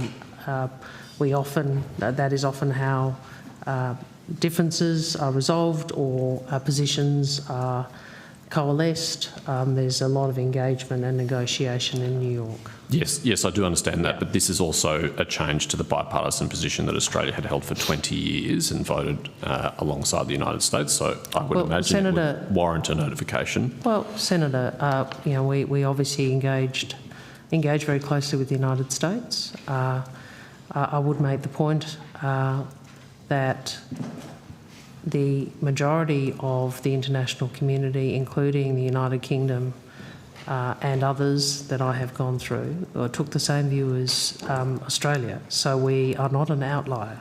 Sure. We are, in fact. I understand that point. We are, in fact, with the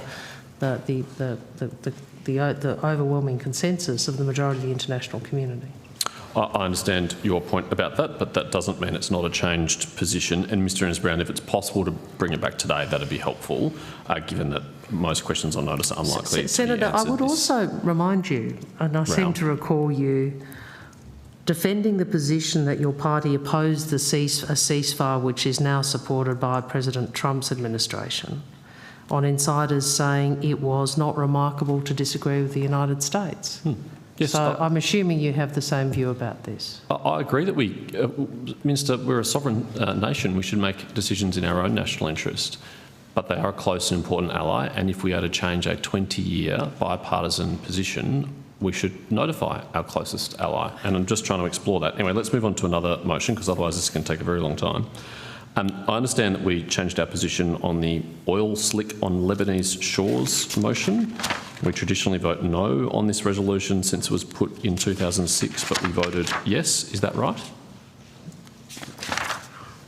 Yes, Senator, we voted yes. What's the reason for our change of position on the oil slick on Lebanese shores motion?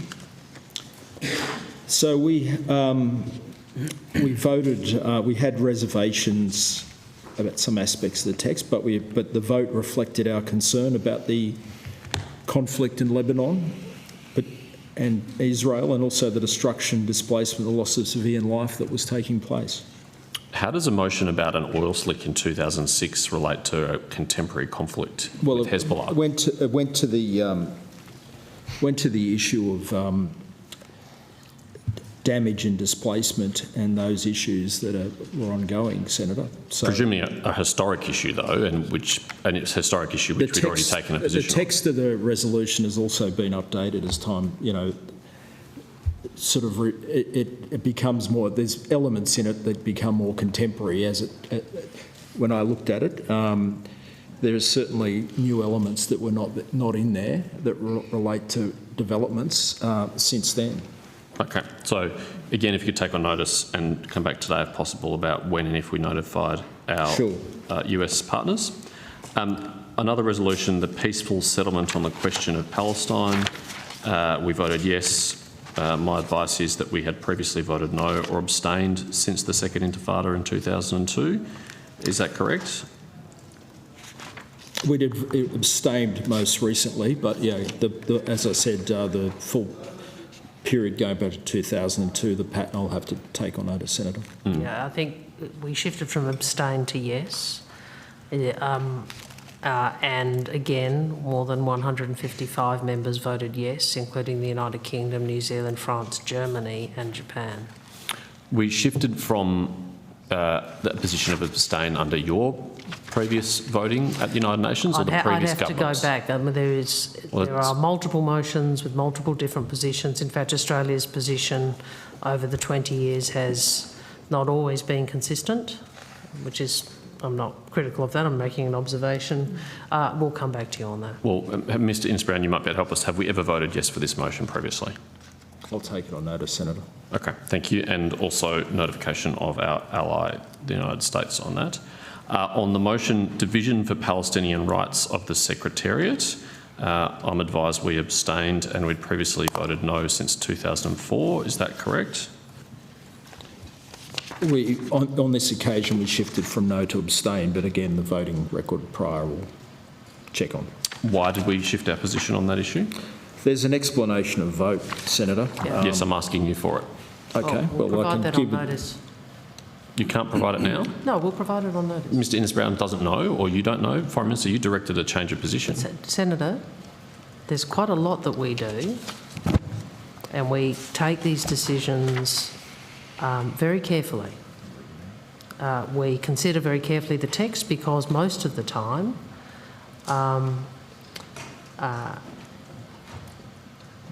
the text will have aspects with which we agree, aspects with which we disagree, or we have concerns about, and the judgment has to be made, which includes consideration of both the context and also like-minded positions about what is the appropriate and principled path that also reflects Australia's interests, which is ultimately in two states.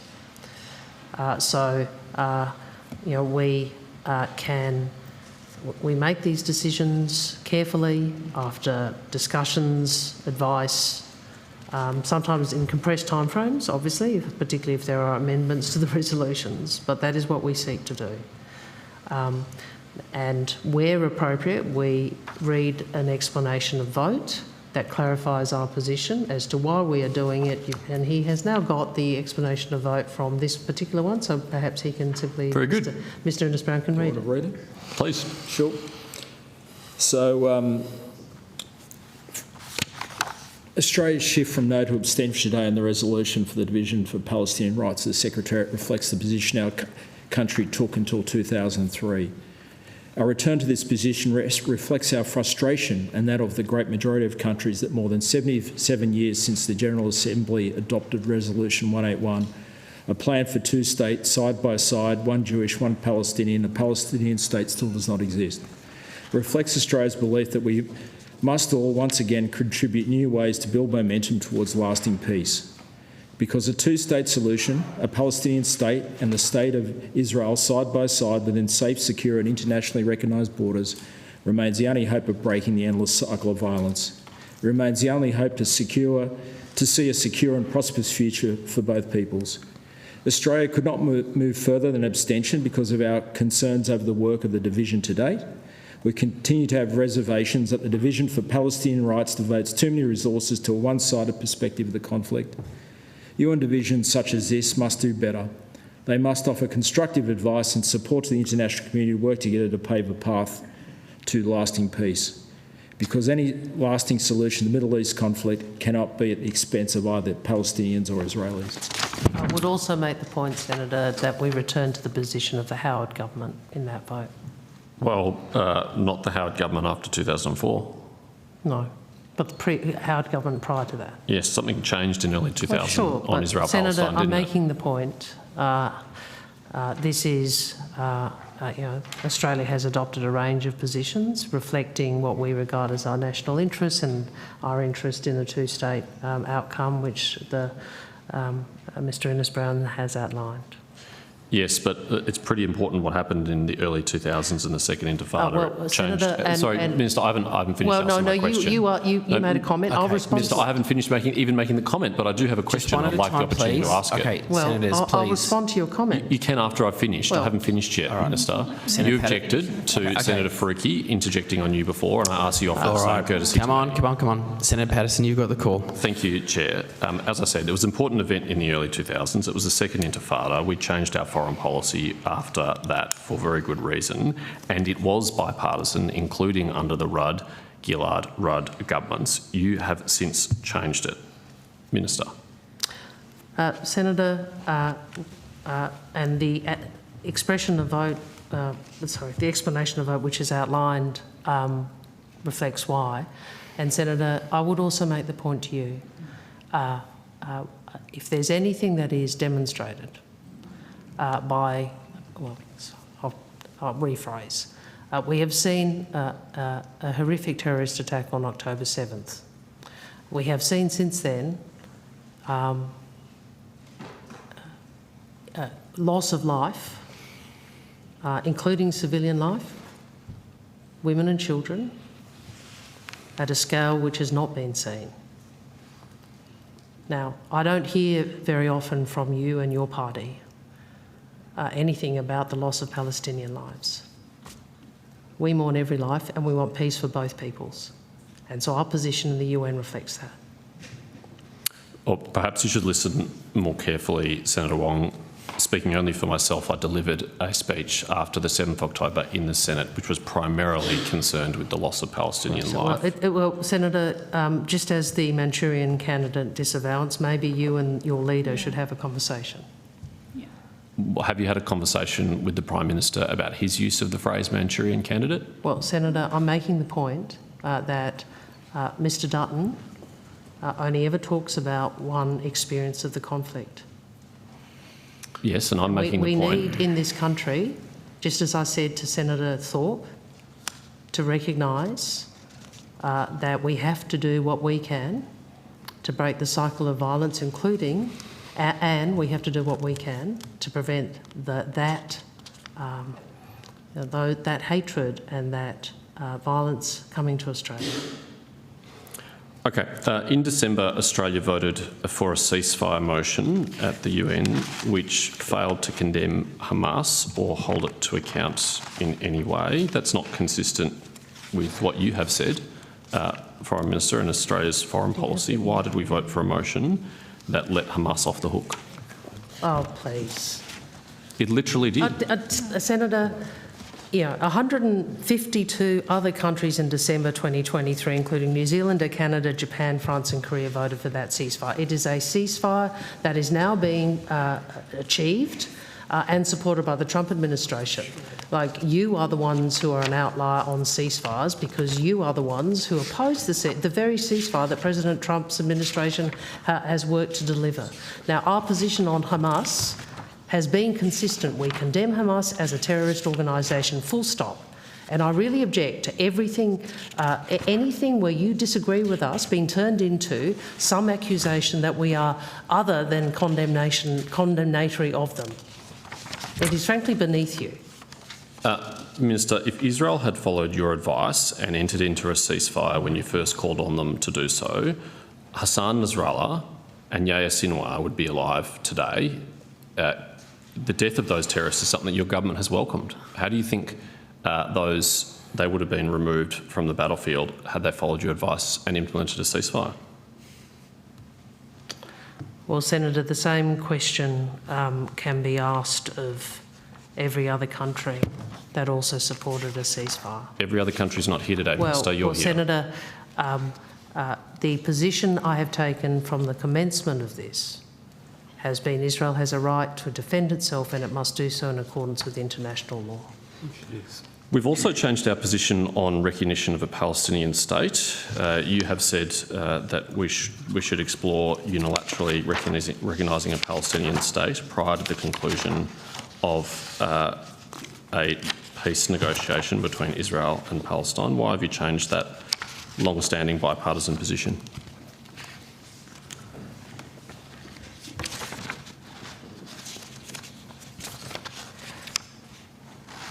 Senator, I think that is a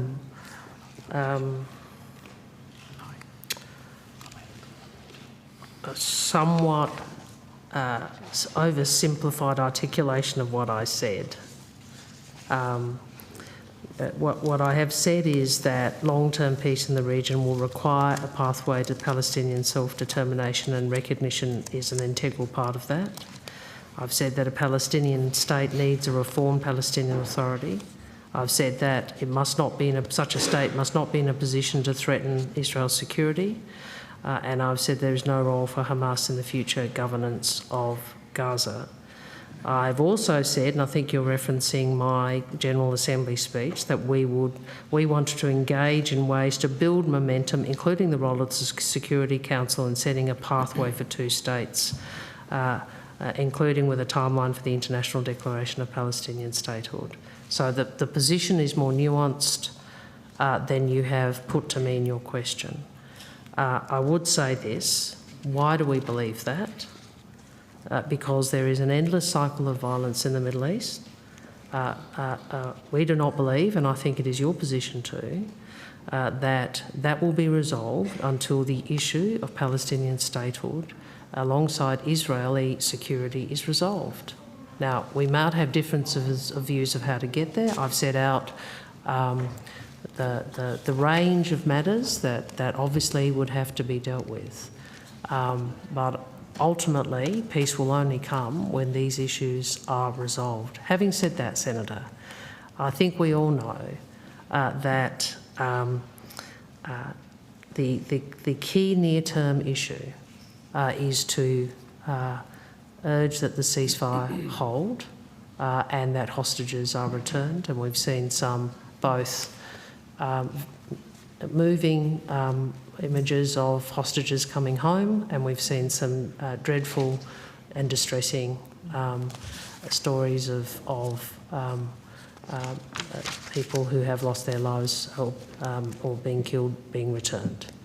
So this is a conflict that is deeply distressing. It's deeply distressing for many in the Australian community, many of whom hold different views.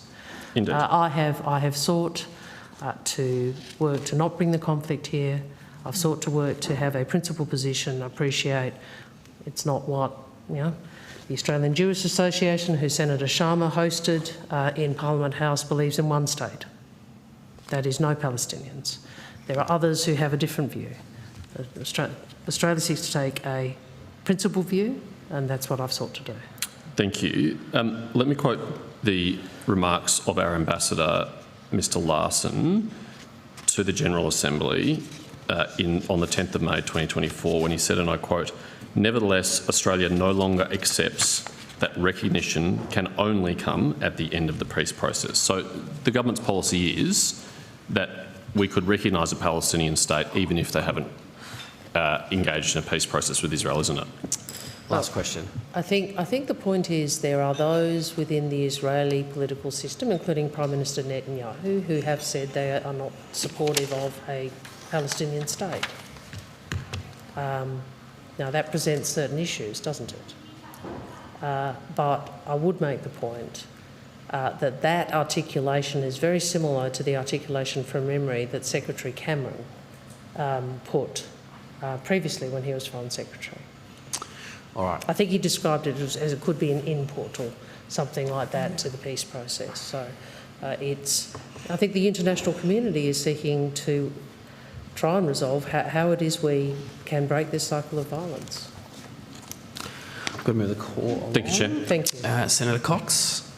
Thank you, Chair. I'd like to ask some questions about the Asia Zero Emissions Community, which Australia is. The Asia Zero Emissions Community. Sorry, Minister. No, I just missed the acronym. I think that's Ms. Tilley. AZEC, I think, is the Ambassador Tilley acronym.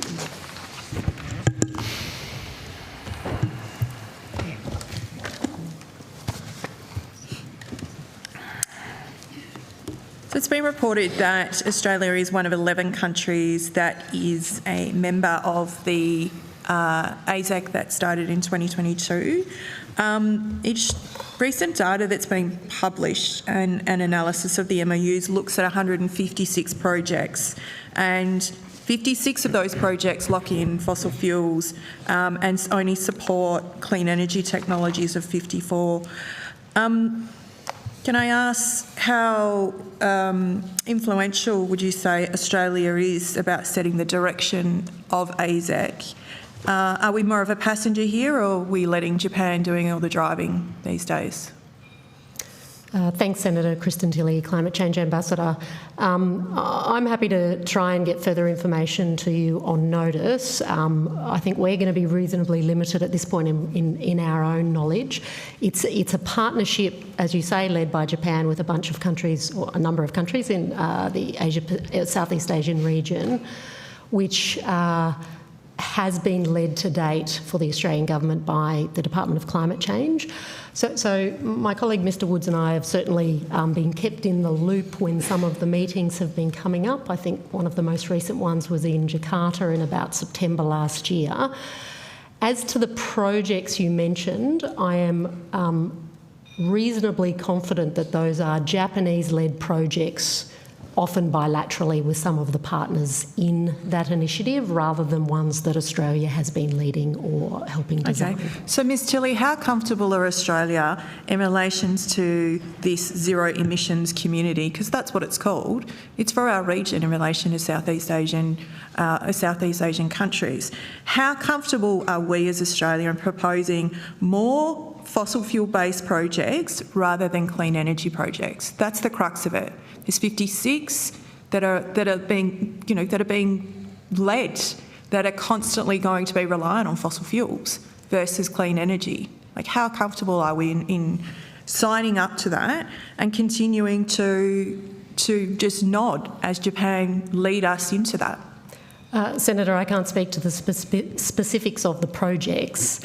What I would say, though, is in line with all of the engagements we have around reducing emissions, our premise would be to take initiatives and projects on face value that they are reducing emissions to the counterfactual, to the alternative project that might be in place if not for that initiative. So without knowing... Ms Tilley, I know that we've got to go to lunch, and I'm never going to be the person standing between people getting lunch and food, and I know that I've only got a short period of time, but is the department putting any resources into this pivot so that we actually start talking about boosting and building zero emissions projects rather than gas demand across Southeast Asia? When we know what the current picture looks like, we know that Japan is on selling Australian gas. Senator, we are putting billions of dollars into supporting Southeast Asia's energy transition. Many of the announcements from the Prime Minister at the ASEAN summit we hosted in Melbourne in March last year focused on supporting Southeast Asia's energy transition, including a flagship $2 billion Southeast Asia energy infrastructure facility. So, according to the Japanese agency JOGMEC, its own reporting, Japan has already enough gas to meet its own domestic needs. So, its continued expansion in purchasing gas supplies required to find new customers for its over-contracted position. What is the department doing in relation to ensuring, you've talked about the $2 billion, but trapping Bangladesh, Vietnam and other Southeast Asian nations in this multi-billion-dollar LNG projects that are locking and baking in gas for the next couple of decades to come? What is the Australian government doing about that? Senator, the question specifically about Australian sales of LNG to our trading partners are a matter for other departments, in particular the Department of Industry, Energy and Science, Energy and Resources. We are, from a climate change perspective, working globally and through our bilateral and regional partnerships to not only maintain Australia as a reliable energy supplier of energy as we transition ourselves and as we transition our energy exports to increasingly clean and renewable energy and commodities, but we recognise that all countries will set their own pathways to net zero. And certainly in my own role, I try and understand the context and the pathways of the countries I'm dealing with rather than to assume I know what their pathway should look like. Okay, Ms Tilley, I'll put it to the Minister. We already know that Japan is over-contracted on gas. We already know that Japan and South Korea are already on selling that gas on the spot market because they're over-contracted, they're meeting their domestic needs. And yet they are signing up to, and this government are approving, the Scarborough project, the Barossa project, and opening up new gas so that it can be over-contracted throughout our region. All the while, Washington are having conversations with the Japanese about taking their gas. So what is the Australian government going to do about this around accelerating more green energy projects and making sure that we reach net zero so that we can actually be a leader in this rather than a passenger? What is the government going to do? Because it's not about keeping the lights on in Tokyo anymore. Senator George Mina, Deputy Secretary, Trade and Investment Group. As Ambassador Tilley's just explained, and as we've indicated at previous estimates hearings, questions relating to the commercial structure of gas contracts, long-term gas contracts with Japan, are best directed to the industry and energy portfolio. But it also relates to the trade and it relates to the relationships that you have across the region. Energy security is now becoming the new pathway for defence and security in our region. And we can't read the play in that there's something seriously wrong, and we are baking in gas to ensure that people are economically wedded to that. This is a farce. Why isn't the Australian government actually doing something about this? We can talk all we want about contracts and the private arrangements in DISA, and I'll do that later on tonight. But this government, through DFAT, have a responsibility to do that for our region. Well, Senator, I'm sure you're aware of the government's gas strategy, which of course talks to some of the issues you're talking to, and the long-term role that we're all seeking to work towards in respect to the transition, and the role that gas will play in that transition. Now, of course, as I said earlier, these are not matters that are managed by this portfolio. Mr. Minna, those Southeast Asian countries are absolutely terrified by the trade and the tariffs that are being threatened to them, and yet we are not leading them into any energy security. We're just baking in more gas. I don't think that's right.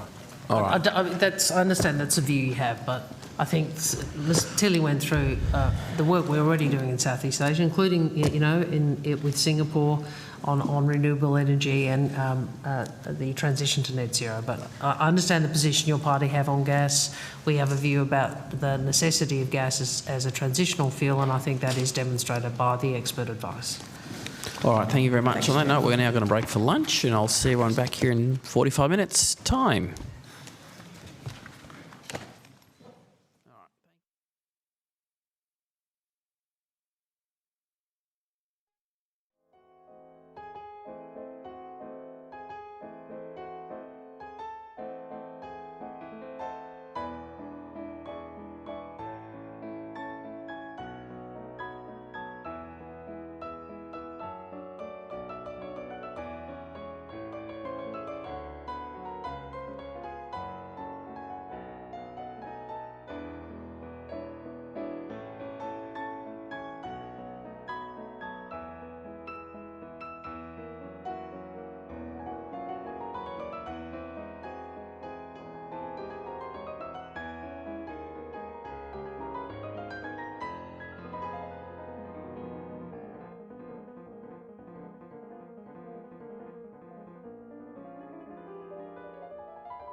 G'day.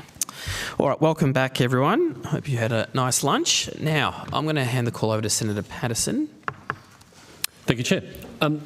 Foreign Minister, I just want to return to our questions before lunch in relation to Australia's positions on Middle East policies, voting position on Middle East motions at the United Nations.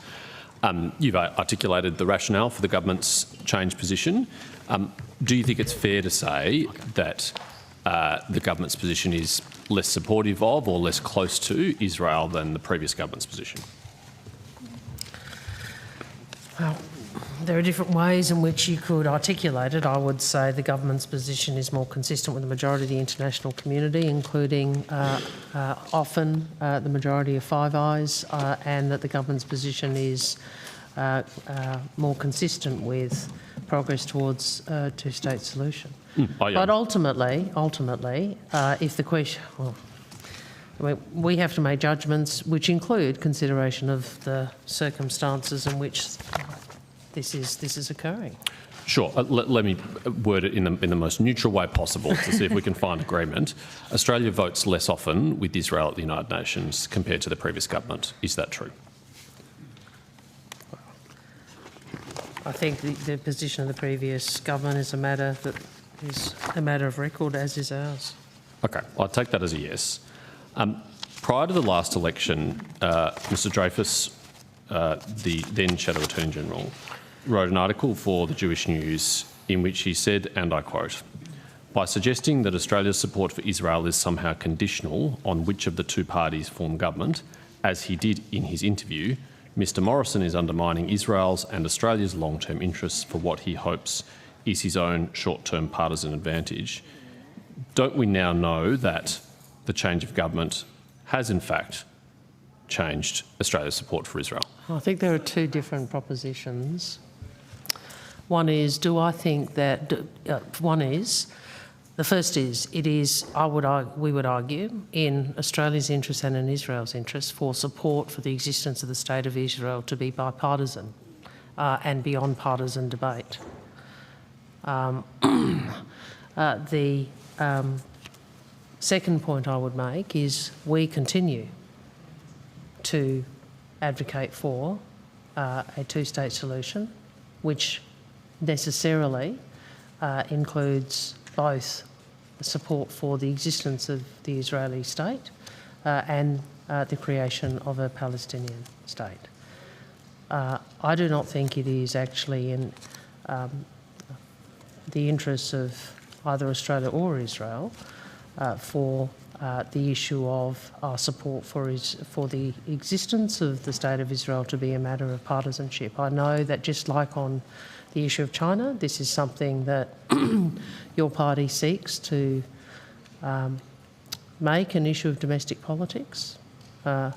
We do not. Perhaps we just have a different view on the merits of the issue. Is that a possibility? Well, you examine your conscience, Senator. It's very clear. Thank you for the invitation. Mr Burns wrote in the Jewish News, also prior to the last election, that irrespective of whoever forms government, it will be one, the Jewish community should feel that it will be one that is committed to safeguarding the interests of our community, from combating anti-Semitism in line with the IRA definition to maintaining strong ties with our friends in Israel. Both parties have demonstrated their steadfast commitment to our cause, and indeed the more bipartisanship we see on Israel and the Jewish community, the better. Do you agree that, in fact, there is a substantive difference between the parties of government on the question of Australia's foreign policy towards Israel? Well, I think I do agree that Mr Dutton, I don't believe, has ever expressed support for two states. That's not true. I'd be very happy to see it. I do believe that it's true that Mr Sharma hosted an event at Parliament for an organisation that is supportive only of one state. And I do believe, as I've made clear on anti-Semitism, that some of your party have chosen to make this a partisan political issue. And I have long-standing position, and I think demonstrated in terms of how I've dealt with these issues in the public arena, of believing that the major parties should stand together in the face of all forms of prejudice including anti-Semitism. That's the third time you've referenced Senator Sharma meeting with the Australian Jewish Association which I think you're implying is problematic because they don't support a two-state solution. Have you ever met with someone who doesn't support the two-state solution? Well, my point is it's not just meeting, it's hosting them in Parliament House. So it's up to Mr Sharma to explain that. My position, my position is that I support two states. Am I part of promulgating a single state position, enabling people to promote that? I don't believe so. So I don't think that's consistent with what we should be doing. Have you ever hosted anyone at Parliament House who is opposed to a two-state solution? Not for a video screening and an event. I have met, I think you commented on this, with APAN's executive? I'm sorry, I've forgotten what role he has some time ago. And I put the same view that I would put to you. But if that's the equivalent, I would ask, I hope that Senator Sharma, in introducing the video was clear that he didn't support it. Well, if that's the case, I accept that. You met with Nasser Mashni, who's the representative of APAN. That's what I was referencing. In Parliament House on the 18th of October 2023. From the photo that you posted on your Twitter account, it looks like it was in your ministerial office in Parliament House. Are you aware that Mr Mashni is opposed to a two-state solution and has also called for an end to the peace process? My engagement with him was consistent. I expressed the view in that meeting, as I always express, which is the Australian government's position. How many times have you met with Mr Mashni? I think Senator Birmingham also met with him that day. Senator Birmingham, I'm advised, has not met with Mr Mashni since the 7th of October. He met with him prior to the 7th of October. Yeah. But how many times have you met with Mr Mashni? I'm trying to think if I've met him other than that time in person. I'll take on notice. Have you met with him at any time since the 13th of May last year? Is that when the meeting to which you're referring? No, that was October 23 was the first meeting. I'm asking if you've met with him any time after the 13th of May 2024. What's the relevance of that day? I'll come to that in my next question. question. I'm asking you the question. I'm not going to be drawn into this. What's the relevance of that day? Okay. Well, let me assist you. It was reported in The Australian on the 13th of May that at a pro-Palestine rally at Monash University, Mr Mashni said, and I quote, "Israel and Australia share two things in common. Aside from being a S-hole racist settler colony, that's the number one thing, they also have the highest incidence of skin cancer. Their skin is designed for Northern Europe, where there is not so much sun, so you need to be white, so you get extra vitamin D.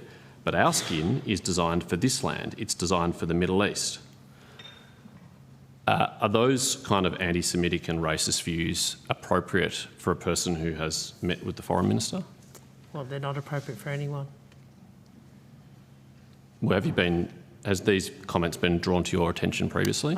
Look, they may have been at the time. I don't recall it's some time ago, but they're not appropriate for anyone. Now that you've heard them, would you meet with Mr Mashni again? I don't believe I have met with him again. But now that I put those comments to you, were he to ask you for a meeting again, would you meet with him? Well, I don't believe I have, and I will take on notice the question you asked previously about whether I'd met with him since those remarks were made. But I'd just make this point. There are a lot of different views, aren't there, in the Australian community? And we do engage. My concern about Mr Sharma's role is that is a promotion, not an engagement. He may have a different view, and I'm happy to listen to it. But I do meet with people, and so do you, who don't agree with us. But our position has not changed. I agree. We all meet with people, and in this game, often people we disagree with. Yeah, But I think you- my office... I haven't finished my question. Sorry, I just wanted to come Minister. back to you. I'm being polite. Okay. The advice I have, and I will check on notice, that is the only meeting I had with Mr Mashney. I also, which is in October 2023, so that's prior to that. I've also said, given this quite publicly, comments and actions by Mr Mashney have been reprehensible. I've made it clear to Mr Mashney our view that Israel has a right to exist and a right to defend itself. Thank you. The reason why I'm asking these questions is that you introduced this topic by your criticism of Senator Sharma for hosting AJA, and you're now characterising him as promoting AJA. But I would He argue... is here. He could just speak for himself. Well, thanks. He may wish to in a moment. He may wish to in a moment. I'm sure the chair will give him that opportunity. But I would argue that by posting a smiling photo with Mr Mashney on the 18th of October, you were at least as complicit in promoting him and his views as Mr Sharma was of the AGA. My recollection, as I said, is at the time Senator Birmingham also met with him.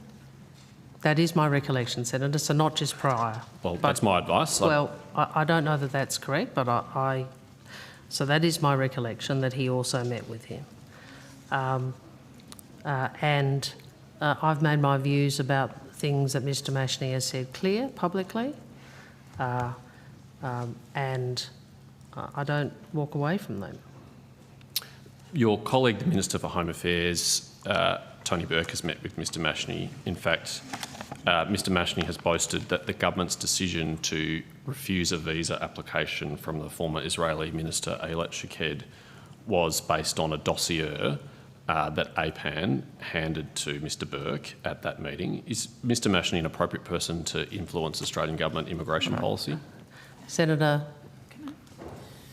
that's a question. Well, I don't know whether anything you said is true. Well, it's Mr Mashney who said sorry, it's not me. excuse me. You're putting a range of propositions to me, judging on the basis of what you have done to date. They are very selective and often not accurate representations of what has happened or what has been said. That's my judgment about your questions so far. So I'm certainly not going to take as read what you have said. I hope you had the opportunity to put that to the Home Affairs portfolio. I did, and they took it on notice. Well then, I'm sorry? I did, and they took it on notice. Well, there you go. You have your answer. Well, I'm asking for your view. Well, that is just a way of trying to get in this portfolio what you couldn't get in Home Affairs. I'm interested in your view as the Foreign Minister, but if you don't want to give it, I understand. I'm happy to move on to the next matter. Can we not have the snarky comments? I have... Senator Wong. No, Senator, I have made my views on Mr Mashney's comments clear. Thank you for that. Stop. So can you just accept that? It may not be what you want for the purposes of creating more division at home. I find it remarkable that the coalition is so intent on making partisan gains on this in their perspective, you do not listen to what the head of ASIO says. It is remarkable. He says turn the temperature down and you constantly try to turn it up. It is not responsible. I remind you, Senator Wong, that you initiated this conversation and this topic with your criticism of Senator Sharma, but let's move on to another matter. Shall we talk about 18C, Senator Patterson? Shall we talk about that? I think it's probably not the right forum for that, Senator Wong. No, of course not. The fact that you defended people's right to be a bigot, that's Chair, what you did. I'm keen to ask questions to the No, Foreign of course, Minister. you don't want to talk about that because it demonstrates the political choice you make about when you stand up against prejudice and when you don't. Okay. You were happy for people to have a right to be a bigot, quote Senator Brandis. You were one of the advocates for the removal of that provision in the Racial Discrimination Act which protected people from offensive content. So, you know, let's be really clear about who is consistent against prejudice, discrimination and hatred and who is not. I'm very, very happy Let's get for back to the Australian questions Jewish community on the budgets. to cast their verdict about who has been more supportive of them over the last 15 months, whether it's you or me. I think the verdict would be overwhelming. But moving on. Has DFAT, any DFAT buildings or diplomatic offices here or overseas been illuminated with the colour orange in memory of the Bibbas family? Sorry? Have any DFAT facilities or buildings, including overseas, been illuminated in the colour orange in memory of the Bibbas family? take it on notice. You would surely know if you had. I'll take it on notice. I don't believe so, but I'll take it on notice. Okay. Is the department aware that several landmarks around the world, including in the United States, Brazil, Argentina, Serbia, North Macedonia and Myanmar, have illuminated various buildings and monuments in the colour orange as an expression of solidarity with the Bibas family? I'll take your word for it. Has DFAT at any point considered that any Commonwealth buildings or diplomatic offices or national monuments, such as the Sydney Opera House, should be illuminated in the colour orange in solidarity with the Bibas family? Senator, it's not an issue that we've focused on. Rather, we have been consistent with the government's position on return of the hostages, been advocating for the return of the hostages, obviously directly supporting in our discussions with the Israeli government, their ambassador here. In our explanations of vote, we read out one earlier, but indeed in the December 10 explanation of vote, we were very unequivocal in that statement with regard to the questions of Hamas, the hostages, condemnation of the first, support for the return of the hostages. So, thank you. Perhaps I can add, Senator, we, in relation to this matter, as you're probably aware, there was a memorial service yesterday in Israel. Our charge d'affaires from our mission in Israel did attend that event. Thank you. Ambassador wasn't available? He's on leave. Pardon? He's on leave. Okay, it's a bit hard to hear when you hold your hands in front of your mouth. Has the government made any public statement in support or sympathy with the Bibas family since their bodies were returned by Hamas? So I was asked a question, I think in the same press conference, or the same interview, where the issue of the Chinese, of the PLAN was discussed, which on Friday from memory, but that was, so I made some comments there in response to what we then knew. Since then, I've provided the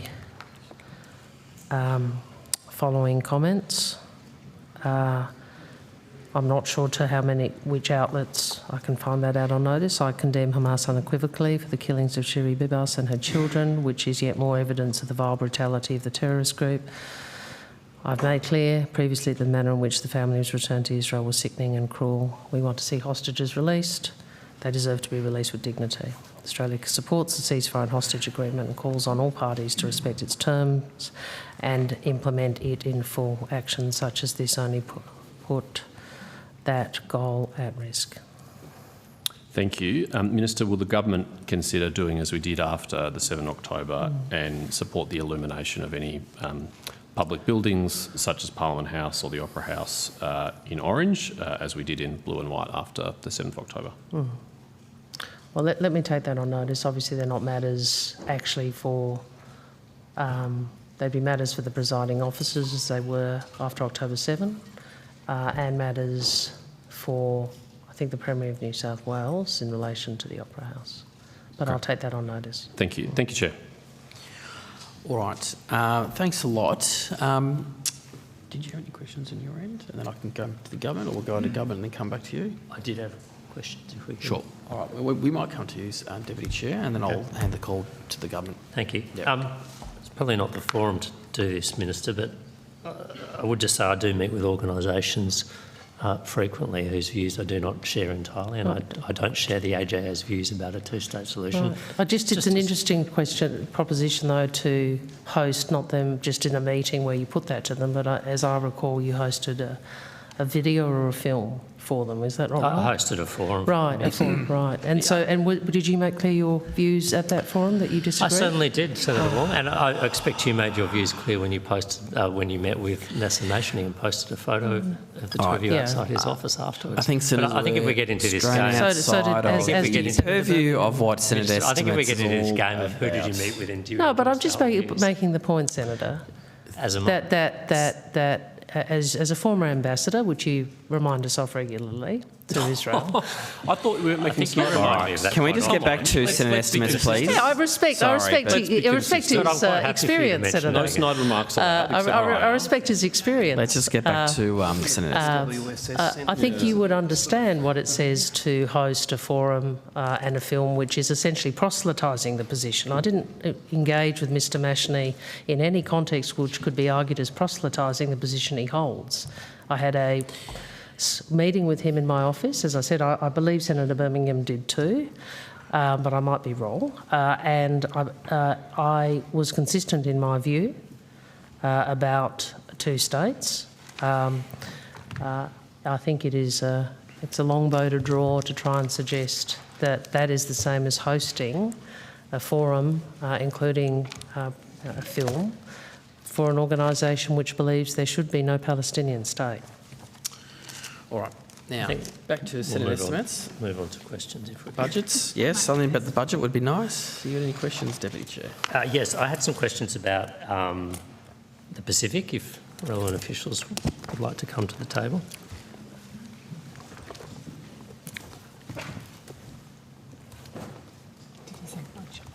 Sorry, no, the Pacific. Pacific. I said budget. Let's just focus on the budget, but he's gone to the Pacific, so. So which aspects, Senator Shum? Look, I wanted to go across some of the recent agreements being signed by Pacific Island countries, the status of them with overseas, with third countries, but also with Australia. I note the media reporting of an agreement signed last week between China and the Cook Islands. Has the government seen or sought a copy of that agreement? Good afternoon, Senator. Elizabeth Peake, Head of the Office of the Pacific. Senator, the agreements that Prime Minister Mark Brown of the Cook Islands agreed in China are publicly released. And does the government have any concerns, or do you have any concerns about the content of this agreement? Senator, we have had an opportunity to look through them, and we're assured by Prime Minister Brown's very clear statement that these are economic agreements. Of course, the detail will come forward in implementation, and we'll be watching that very carefully. So are there any security or policing aspects to the agreement that you're aware of? Not on their face, Senator. Okay. Were we anticipating this agreement? Were we aware it was on foot?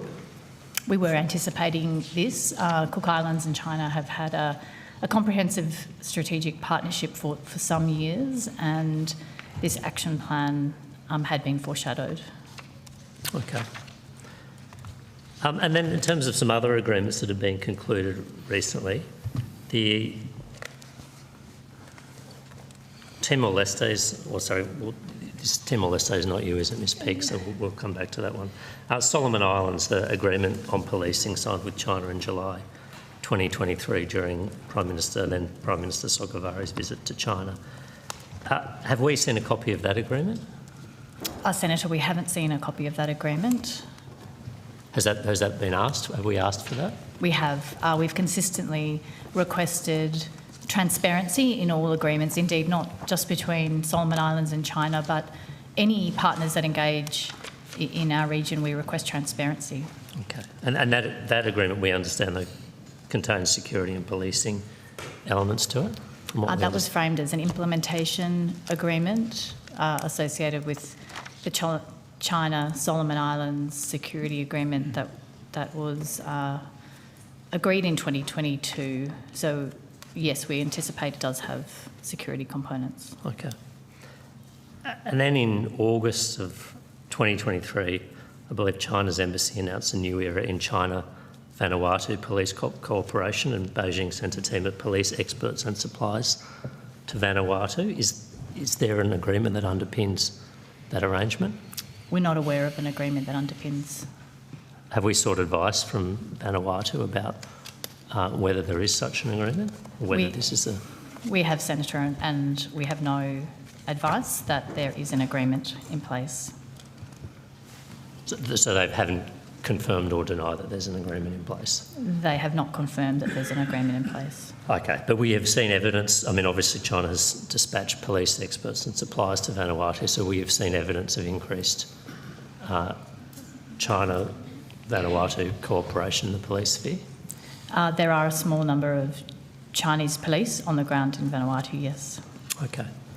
But Senator, I've been clear, including earlier, that we are in what I've described as permanent contest, and that obviously policing is one of the areas where some of these matters play out, which is why we've put the effort we have into the Pacific Policing Initiative. And I hope, given what we seem to be seeing with the cuts to the public service that the Coalition is proposing and the cuts to aid the Coalition is proposing, that you will understand the national security implications of such cuts in these areas. Thank you. And is there also, has Kiribati also entered a policing agreement with China? Senator, we're not aware of a policing agreement with Kiribati, between Kiribati and China. Are you aware of any activity in security-related activity or agreements between Kiribati and China? Senator, yes, similar to what the Foreign Minister outlined, we're seeing China push into this, particularly the policing sector across the Pacific, and we've been consistent and indeed on the record in our view that we see no role for China in the security sector in the Pacific. With respect to Kiribati, we understand that there have been some Chinese police, a small number of Chinese police in Kiribati, particularly focused on delivering equipment and training. Thank you. How long have you been at the Office of the Pacific for, Ms Peake? Were you there during the Pacific Step Up? Senator? I was just wondering if Ms Peake can talk about the Pacific Step Up. I've been in the Office of the Pacific Senator since the end of 2020. Okay. The Australian Infrastructure Financing Facility for the Pacific, that was established in, when, 2019? Correct. And how is that operating at the moment? How many projects are being funded? How much money has been dispersed? What impact is it having? Thank you. I'll hand to the head of the AIFFP, Mr Kenner. Thank you. Hello, Senator. Jonathan Kenner, First Assistant Secretary of the AIFFP. As you say, the AIFFP was established in 2019, initially with a $1.5 billion financing cap, and that was doubled through to a $4 billion total financing cap under the current government. It's $1 billion in grants and $3 billion in loan capital. Currently, we have 41 projects across 11 countries with approximately just under $2 billion in capital committed. And what sort of, can you give me a sense of the projects that are being supported? Sure. So the sectors of focus include the transport sector. It's primarily airports and ports. Telecommunications, there's been a big focus on the subsea cable work, and energy, supporting the energy transition in the Pacific. We also have a private sector team that finances some private sector transactions in the region. It sounds like it's having quite a positive impact. It does, Senator. I mean, as you'd appreciate, Australia's seeking a region that's peaceful, stable and prosperous, and this quality infrastructure is a key driver of development that underpins stability and prosperity. So it's very much aligned to that vision for the region. Okay, that's good to hear. Do you have responsibility for the Coral Sea Cable? Can I just say, Mr. Kent? well, can I just make one point? My recollection is, and this is going back a couple of budgets, I think we have in total doubled That's right. the funding for the AUSParliamentLive. It was increased from 2 billion to 4 billion under the current government. And is the Coral Sea Cable, Foreign Affairs and Trade is still a shareholder in the Coral Sea Cable project, or is that shareholding held by the Department of Finance? That was not an AIF project. No. Senator. It's not your remit, Ms Peake. I just wanted to get a status update because I think the Coral Sea Cable's been operational. I can take that on years. notice, though, Senator, just to provide an update. I don't have it to hand. Okay. It doesn't sound like there was a vacuum in the Pacific there. Are you kidding? No, I'm being quite serious. $11.8 billion cut in aid. You had no Pacific Policing Initiative. You barely engaged because you had Alex Hawke in the portfolio who was more interested in assisting Mr Morrison in his factional work. I think we had the Pacific Fusion hang on. You joked about climate change. You had no position of credibility on climate. You joked about water lapping at the door. Minister, So I would say to you, I accept that belatedly you sought to engage in a Pacific step up. It did not go anywhere near where it needed to in face of what was occurring. When we came to office, we had China seeking a whole of Pacific security agreement within, I think, the first few weeks of us being elected. So we can go through the various things that we have done, which we have in part explained. Pacific Policing Initiative, which is dealing directly with one of the areas in which we know is an area of contest. We've increased defence cooperation, we've increased funding to the ARFF, we've increased the number of posts, we've increased the number of people at posts. I think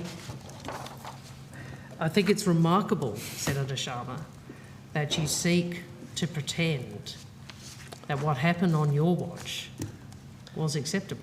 I think it's unfortunate, Minister, that you seek to politicise what's been bipartisan support for the Pacific and gloss over important Senator Sharma, foundation stones that were put in place as part of the Pacific Step Up. Why is it that it's a bit like the way Mr Dutton won't respond on the share transactions? Like, why don't you take responsibility for the way in which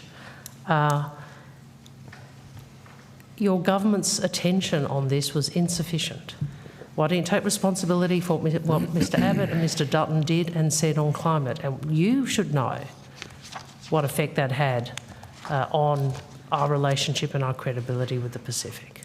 I just point out... there was too little too late under you. There was a vacuum and there was a predictable response, and we are now seeking to deal with it. Minister, we've just heard from the officials that in your time in office, we've seen security-related agreements signed between China and the Cook Islands, Vanuatu, Timor-Leste, Solomon Islands, Kiribati. I don't doubt there's a competition underway, but I think it doesn't look like we're winning that at the moment. Could I ask Ms Peake? Senator, 2013 to 2018, I think my recollection is not a single one of your ministers visited Timor-Leste. Like, it just says something. You can come in here and you can try and pretend that, it was all fine and actually it wasn't your responsibility, but the reality is it was neglected. It was neglected at a political level and at a policy level, and Australia's paying the price. And we are in a different time now. In a different time. Now, I don't know if you've ever asked for a briefing on any of these issues, but maybe you should. And I'd also make the point, the Solomon Security Agreement, you sent a junior minister to try and head it off.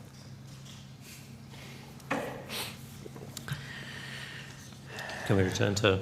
I'm just saying, why don't you take responsibility for some of this, Senator? At least acknowledge you might have got it wrong.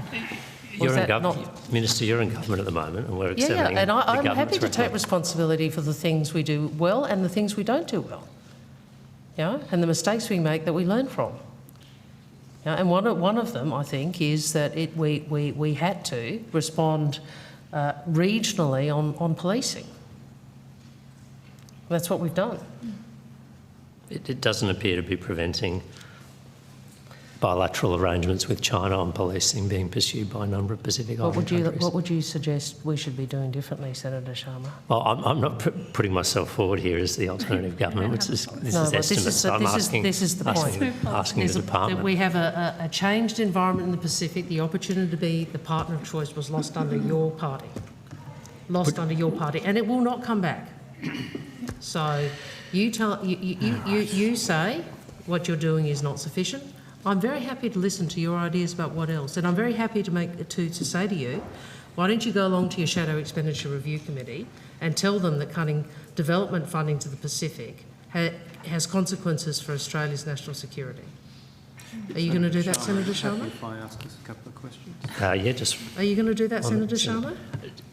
Will you do that? Can I just have the courage of your convictions? All right, Senators. I don't think the I argue for more funding for this portfolio. I argue for more funding for the AFP. Are you going to do that internally?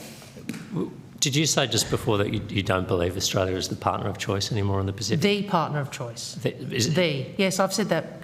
I have said that previously. I think that the opportunity to be the partner of choice was lost under your government. Now we have to compete to be a partner of choice. We have to do better, and that's what we're seeking. All right. Thank you, Minister. Now, are you... all right, with the couple of minutes left. Yep. I'm still seeking the call. Yep. So, Minister, 2 minutes left, and then I'll give the call. Are you familiar with the independent review that your department commissioned into the Morrison government's response to COVID-19 in the Pacific? In your department? Yeah, sorry, I didn't hear the end of the sentence, independent Senator. review into the efficacy of the Morrison government's response to COVID-19 in the Pacific. In the Pacific. Sorry, I couldn't hear the end bit. I'm hoping someone behind me does. So their findings... Can I just wait till I get someone here? Well, I can read it to you and then you can comment on this. The Senator is asking about our department's independent review into the COVID-19 response in the Pacific. Does anyone know about this? I think Luca does. Yeah. Thank you. There's someone who knows about COVID-19. So the findings in terms of strategic intent were the review finds there is adequate evidence that the package contributed to a stable, prosperous and secure Pacific. The review also finds there is adequate evidence that the package strengthened Australia's relationships and reputation with Pacific Island countries, and there is strong evidence that the package was highly relevant. That's just three of a number of recommendations that highlight at a strategic level Australia's engagement with the Pacific under the Morrison government through one of the most critical periods that limited the ability of people to travel and engage in many other ways, both economically, in terms of healthcare, and in terms of stabilising economies and helping people with mobility for labour and remitting wages back to the Pacific, was highly effective and in fact built relationships with the Pacific that made us a partner of choice. Dr. Tatoka, is that a review you're familiar with? Have you read those findings of that independent review? Thank you, Senator. Dr. Lucas Tatoka, Ambassador for Global Health. I believe you're referring to the review or evaluation of the Vaccine Access and Health Security Initiative. Just confirming. I can give you the full title.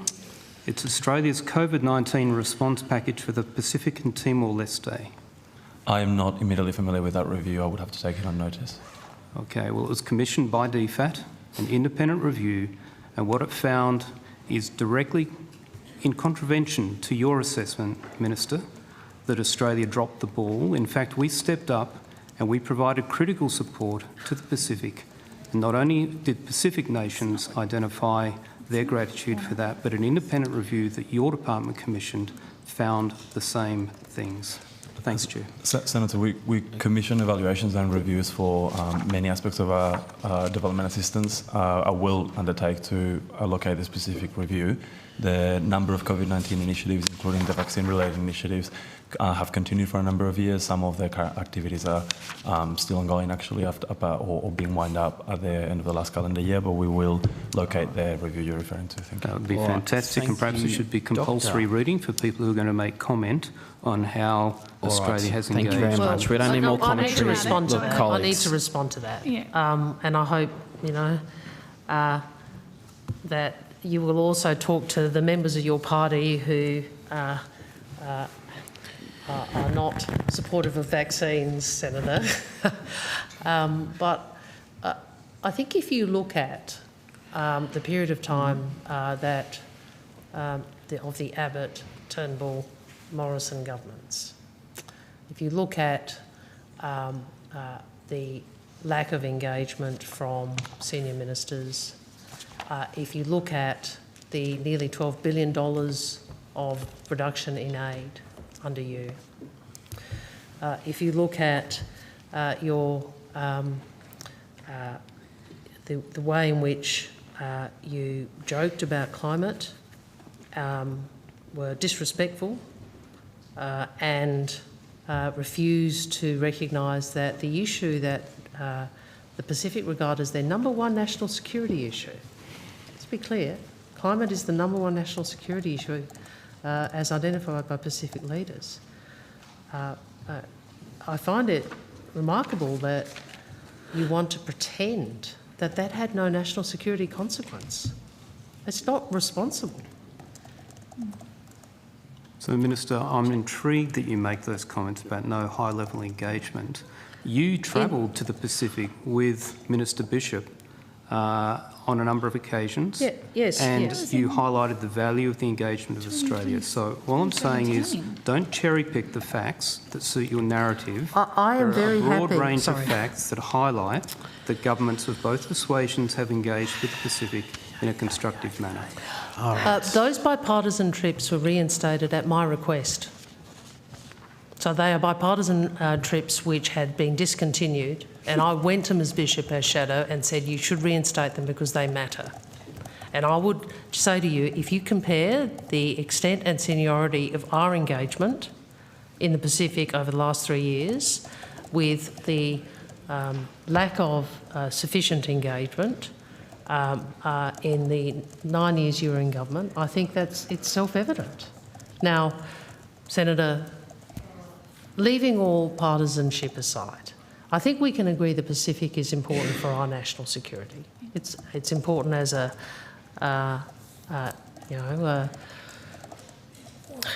it's important to us as a member of the Pacific family for there to be development and stability in the Pacific. Surely, given what has happened and where we are, the coalition might actually learn from the mistakes you made. You might actually recognise that you have to have a credible position on climate, you have to act with more respect, and you have to not continue to cut development assistance, which is what you always do, and which is what you're proposing to do now should you win government. So, Minister, was your department consulted when the Defence Department decided to cut the defence program in the Pacific in the MAIFO? This is the last question, by the way, but I'm moving the call. I'd have to go to defence on that. I'm not sure what you're referencing. In the pay statements. What I can say is that we have a lot of engagement from defence, we have a lot of engagement from the AFP, and we have a lot of cross-government working on the Pacific across those portfolios. They highlighted yesterday the cut was because of budget constraints. That's why they took money out of the Defence Cooperation Program in the Pacific. But I'd welcome your response on that. All right, look, I'm going to move the call along. Senator Green, you've got the call. Thanks, Chair. Thank you. I want to ask questions about the Southeast Asia Economic Strategy. I'll wait for officials. Thank you. Thank you.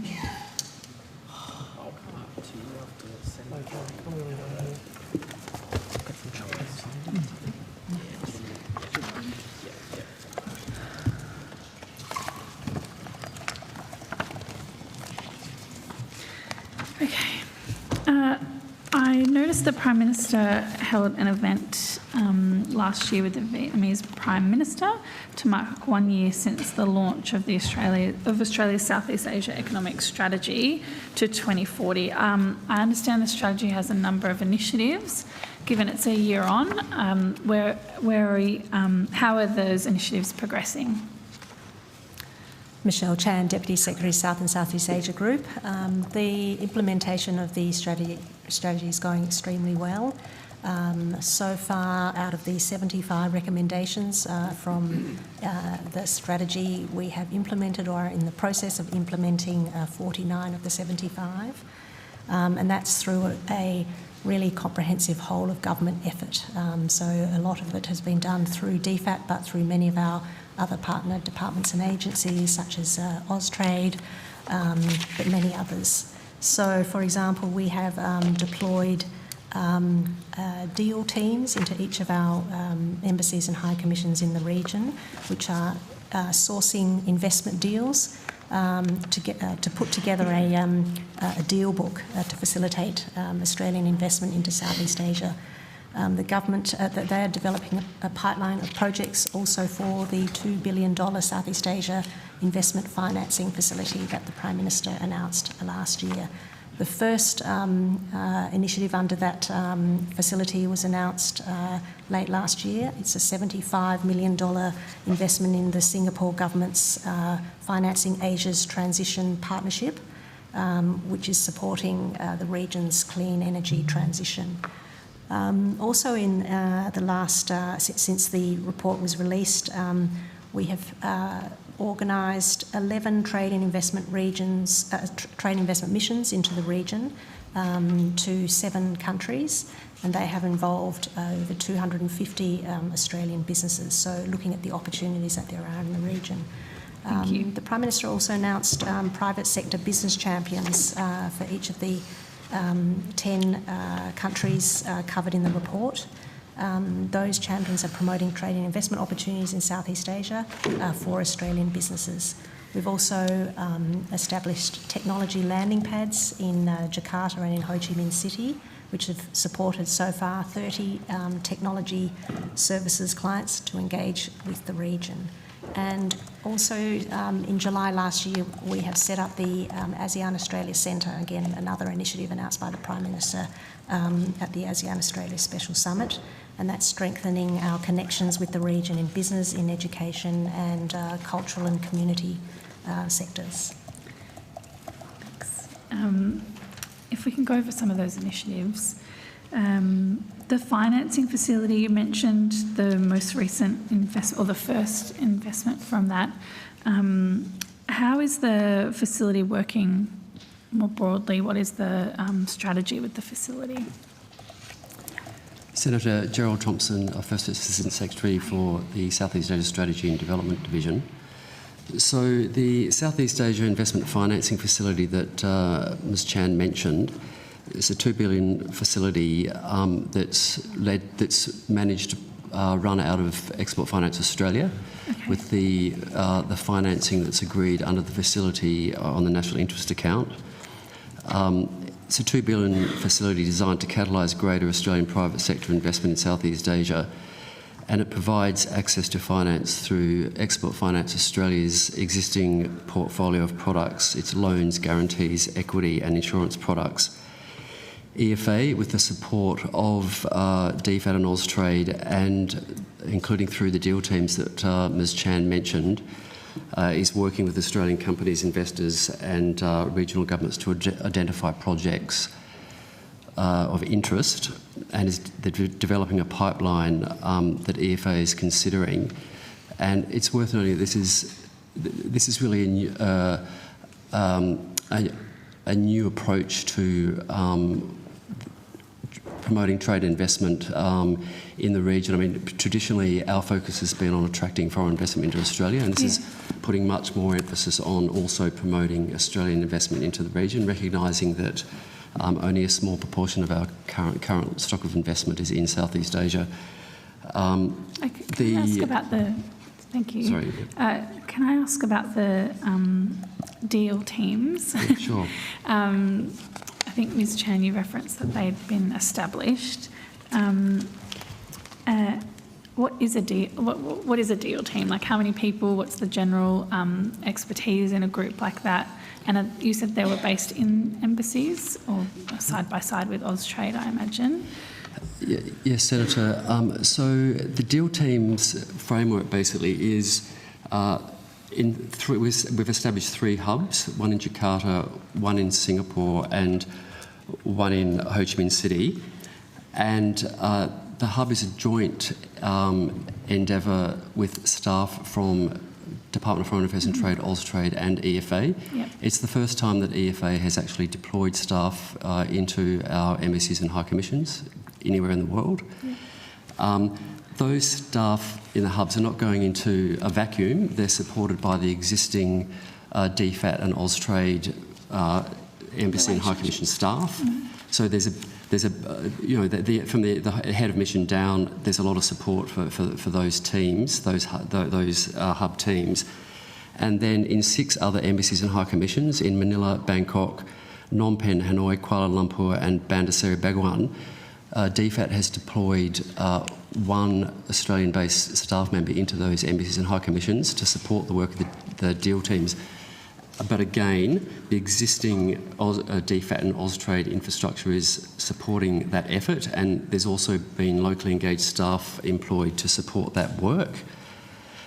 So basically, the key task of the deal teams is to work with host government agencies and the business sector to identify potential projects that can then be presented back to Australian business that we know are interested in investing in the region. That's not the only work that they do, though. The deal teams are also supporting companies that, of their own volition, have identified projects that they're interested in, and so the deal teams are supporting some of those companies. Okay. You mentioned landing pads as well. What's a landing pad? How are they different from a deal team? Sounds cool, but what is it? So the landing pads, the new announcement that was made by the Prime Minister at the ASEAN Summit was for the establishment of landing pads in Jakarta and Ho Chi Minh. We already had a landing pad in Singapore. The 2 new landing pads, these are led by Austrade, and they're specifically designed to support technology services exports to Southeast Asian markets. The idea of the landing pad is that they will enable Australian technology scale-ups to raise their brand profile, develop market entry plans, and connect with opportunities, customers and funding in the region. So it's different from the deal teams in the sense that the companies go to and they sort of work through the landing pads, whereas the deal teams are set up to identify specific project opportunities that are then presented back to Australian companies. That's the logic. Yeah. So it's on-ground support. Yeah, on-the-ground support, yeah. And particularly around tech services? Yeah, that's right, technological services exports. Okay. The business delegations, you mentioned quite a few, Ms Chan, have taken place. How many businesses have participated, and what sort of, are we trying to really channel different industries as part of the delegations? Is there a particular industry that we are targeting with those delegations? I imagine they're sort of themed from time to time. That's right. So, as I said, they have involved over 250 Australian businesses, and they have gone to a whole range of different countries and also focused on different sectors, reflecting the recommendations and the findings and the areas of priority identified by Nicholas Moore in his report. Just to go through them, so these are all so far last year, and we've had one this year. So we had a mission to Singapore and Malaysia in April last year that focused on maritime decarbonisation, and that was led by the Assistant Trade Minister. A mission went to the Philippines in May, focused on transnational education. There was a mission to Indonesia and then to Vietnam, focused on the digital economy, which is a big area of focus of the Moore report. Thailand focused on the digital economy. The mission to Vietnam and Indonesia in September focused on education and targeting net zero and green skills capabilities. Thailand, focused on the green economy, and a mission in October to Malaysia and Singapore, again focused on digital economy. As I said, it's a big area of focus of the report. Can I just add, Senator? Of course. There was an error in our briefing pack. I apologise to my colleague, Ms Chan. We have another business mission occurring this week, which takes the total business missions up to 8. It's in the Philippines as we speak, and it's on the digital economy. But in addition to the business missions, we're also supporting outbound investment missions into the region. There have been 4 of those to Indonesia, Singapore and Vietnam, Philippines and Thailand and Laos. The most recent one of those was the largest ever outbound Australian investment mission to Southeast Asia. That was the mission to Indonesia in February. And that's largest in terms of market capitalisation. I think we had nearly 30 companies on the delegation. Led by our business champion for Indonesia, Jennifer Westercott. Yeah. I think, I'm not sure if you mentioned this at the beginning, Ms Chan, but I understand there's also been some additional scholarships announced. Is that correct? Yes, that is correct. During the ASEAN summit in March last year, the government did announce some more ASEAN for Australia scholarships and new ASEAN for Australia fellowships to support emerging Southeast Asia decision makers and leaders to come to Australia for study, professional exchanges and short courses. Under that announcement, 132 scholars are being funded in Australia in 2005. One of the interesting things about that announcement was it's co-financed by the university sector, and we're hoping that actually will be a model for future engagement with the sector. But I also would note that this is just one element of our cooperation with Southeast Asia on scholars. In 2024, we had 2,400 short and long-term scholarships awarded under Australian awards to Southeast Asia. Senator Green, may I add just more broadly, and obviously this is an area I've been passionate about for many reasons, but one of them is that the point that needs to be driven home is that we need for our own national power, both economic prosperity, but also our relationships with the region, to do more when it comes to our economic engagement with Southeast Asia. If you look at the history of the trajectory of our country, we have had a great deal of our prosperity generated because we hooked into the growth of the economies of North Asia.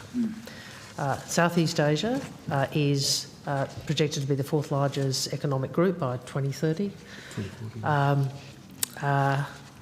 And we will see, we need to be part of that. And in fact, as the Moore report outlines, we are a declining share of that investment. In other words, the economies are growing, other countries are investing, and we as a proportion are reducing. Flatlining.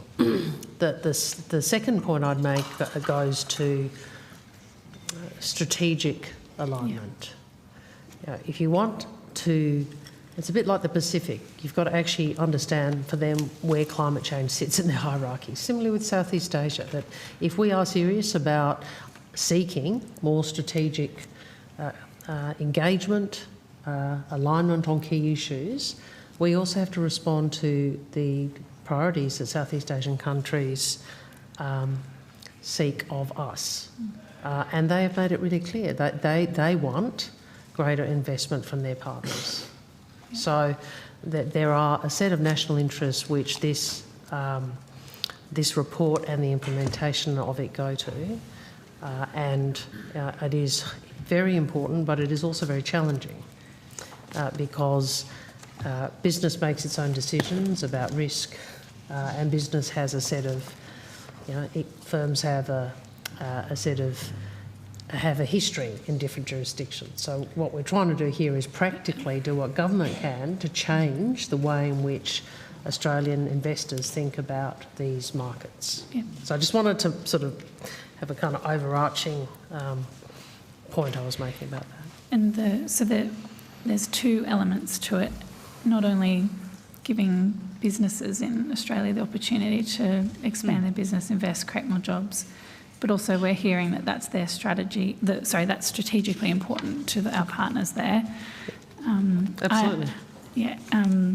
I would just add to that by saying that I think early on in the term of this government, when Southeast Asian leaders and ministers spoke to this government, the common thread among many of them was to ask for more Australian investment, and that was driven by not just a desire for development but also a desire for resilience, and it's very much something that they have asked of us.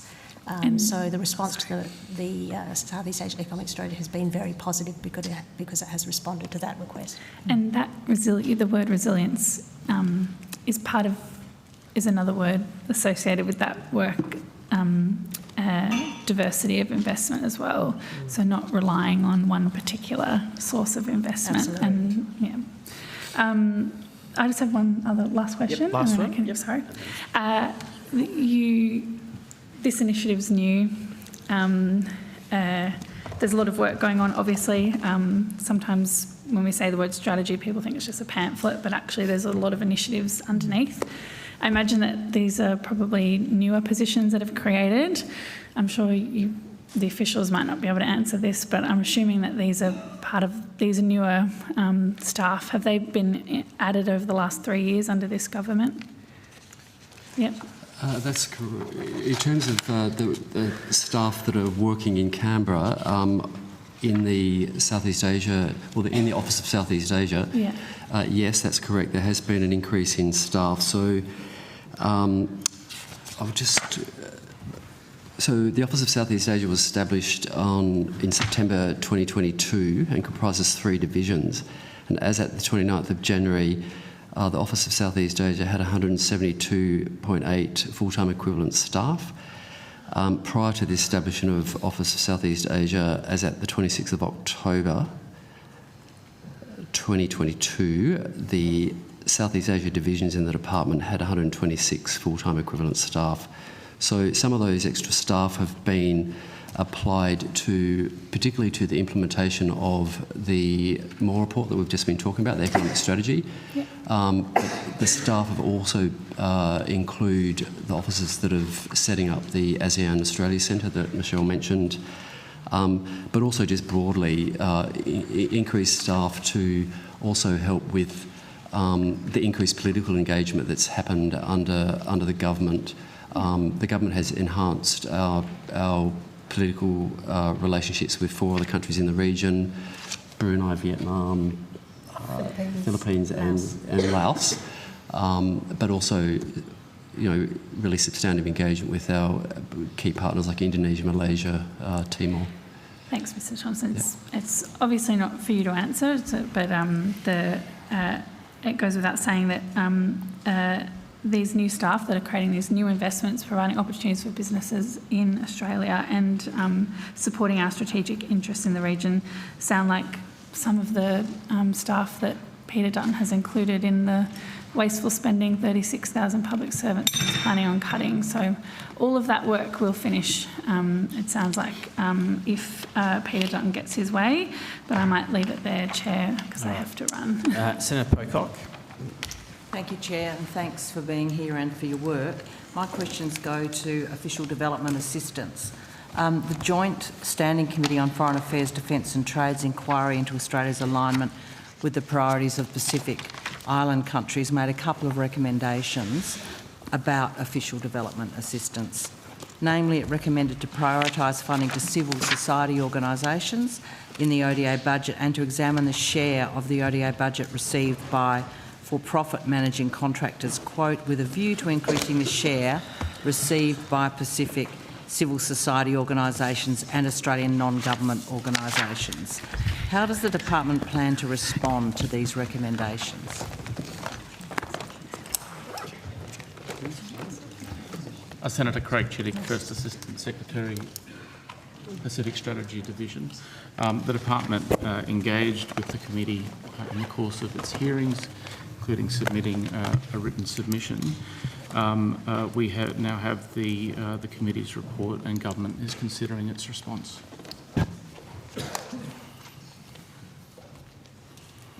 I'm asking you how you are responding. You are considering the response? So the government is currently considering its response. Does the Minister plan to direct the department to implement a process to action this recommendation? Do I plan to direct them? Yeah, to make a plan to implement, I don't know if you caught it earlier, Minister, to examine the share of the ODA budget received by for-profit managing contractors in order to increase the share received by Pacific civil society organisations and Australian non-government organisations. Do you plan to direct the department to implement a process of action to do this? Well, I think that might be a question about the response to the committee report, but I might ask Mr Isbister to respond on the issue of that you raise more broadly. Senator Jamie Isbister, the Acting Deputy Secretary of the Development Multilateral and Europe Group. I think the recommendation and then the report looks at the broader issue about how we continue to increase support and aid to civil society, local NGOs and NGOs more broadly.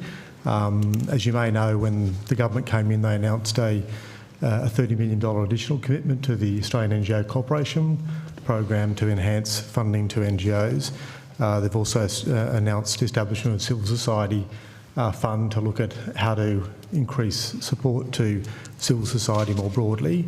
And I think in the Pacific there's a range of programs beyond the one that you're referencing that's been looked at about how we are stepping up our engagement and funding to a wide range of organisations in the Pacific, both in relation to organisations that are working on sexual and reproductive health, water security programs, but also raising awareness of the needs and concerns of girls and education across the Pacific. So it's part of a broader element. This program's one element recommendation, how it steps up in the Pacific, but it's part of a much broader approach the government's taken to look at how we increase over time funding to a range of NGOs and civil society organisations. And is the department setting a target on spending going to those kinds of categories to make sure that that shift happens? We're not necessarily setting a target, partly because it's looking at what we're trying to achieve and then who the best partners are to respond to that. So as I mentioned, the ANCP program's a program that funds almost 60 Australian NGOs operating across the globe. But there's also NGOs that get funding through a range of other mechanisms. We may fund multilateral partners, we may fund regional organisations who then fund or work with local organisations. So through a lot of the development of the recent country development plans, programs, has been looking at working with governments in the region, what their priorities are, what their needs are, and then what ways and mechanisms are going to best support that. So yes, we acknowledge and want to look at how we can continue to support civil society and NGOs, but there's not necessarily a target to say we have to hit that in a certain country or globally. Do you plan to report on how much of a shift there is to those civil society organisations and non-government? Well, I might pass it to my colleague Nat Cohen in a second, but one of the things the government has done is stepped up a whole lot on our transparency. We've recently announced a transparency portal which gives a lot of detail and information on where the Australian government, its payments support, what it achieves with its programs, and we're also increasing our reporting to IAT, which is an international transparency initiative as well. But I might pass it to Nat to add on that. Thank you, Senator. Natalie Cohen, First Assistant Secretary for Development Effectiveness Division. We do report our spending, how expenditure is channelled through different types of implementing partners. We report that annually in our budget expenditure summary. So it's usually around March of each year that we report that. So we can track from year to year how funding is going through NGOs or multilateral organisations, for example. Okay, great. I wanted to also then look at the commercial contractors contracting, the department confirmed recently in a response to a question on notice, I think I received it today, so the department clearly believes in just-in-time response. The department confirmed that the top 4 commercial contractors held 96.8% of DFAT's facility contract for the 5 years prior to 2021-22. That is a highly concentrated set of contractors, clearly. In the question on notice 122, the department provided me with a percentage of total ODA spending going to the top 5 managing contractors. It was between 15 and 19% from the years 2018 to 23. So noting that all managing contractors receive about a quarter of total ADO spending each year, all this is to say that the majority of the department's ODA spending goes on managing contracts to a very small pool of those contractors, managing contractors each year, and this has been going on for quite a while. Does the department think there are any risks in this level of concentration? Maybe I'll just, one comment and I'll ask Nat to add on. I mean, I think to make the point that developing contractors are one mechanism which we deliver a development program. We have multilateral partners, the banks, and they take up a quarter of your total program, as I understand. NGOs, yeah. Yep.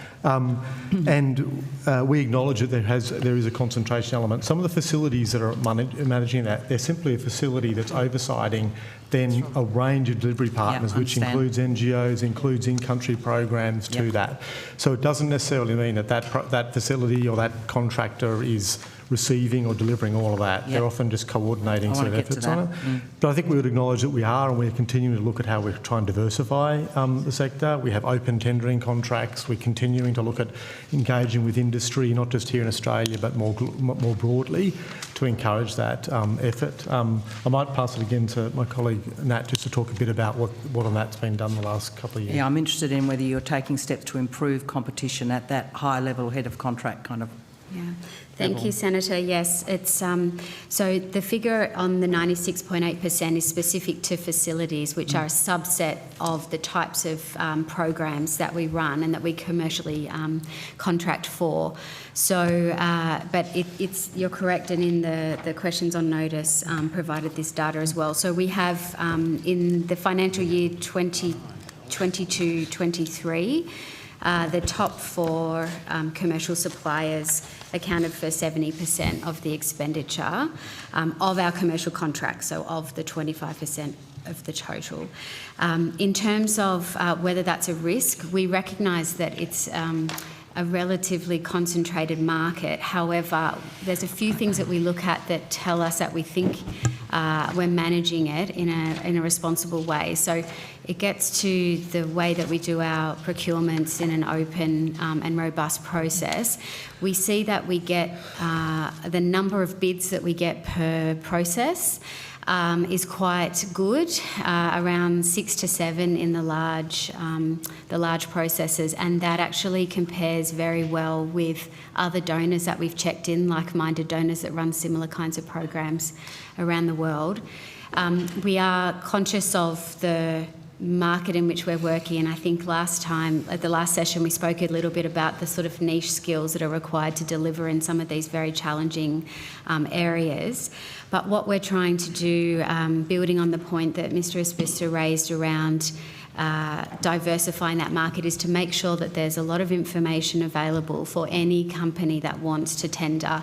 And NGOs and other organisations can tender for these processes too. Mm-hmm. And so we have conducted quite a few outreach events over the last 2 years where we run sort of, I guess they're like road shows and other types of seminars and workshops where we invite all kinds of contracting organisations to attend. We run those not just in Australia, but we run them in the countries where we operate. And our A program is untied, so our tenders are open to companies that are based anywhere in the world, and so we have been very focused lately on running these sorts of roadshows in places like Indonesia, in Papua New Guinea, in Vanuatu, to ensure that we're also sourcing local organisations where possible. We have seen new companies come into the market, so we track that as well. We track new entrants, and these are the sorts of things that we use to help us test that whilst we have it's not a very large number of companies who are tendering, we are confident that companies who want to are able to and are competitive in these processes. I see a lot of names repeated year to year in your list of those tenderers, successful contract holders. Does the department know how much money from ODA contracts that go to managing contracts end up with what you mentioned just a moment ago, Mr. Isbister, with NGOs who are subcontracting for the work? Have you got a sense of how much? So this is where they are the platform by which they subcontract, they win the contract and then they Yeah. I mean, again, it obviously depends on the facility, and there's some, depending what they're delivering, whether it's scholarships programs in some instances where it would be less, and then obviously in other programs where it's looking at larger health investments, it's a lot more. Yep. So it would depend on the different context.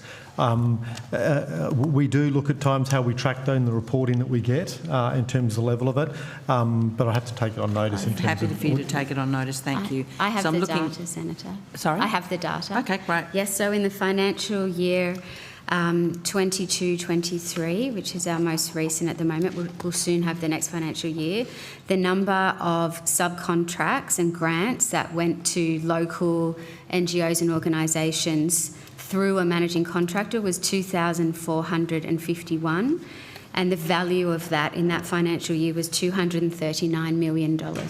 And what's the percentage then of the total value? 239 as a percent of, what's the total? So I'm interested in the... Yeah, it will be of the total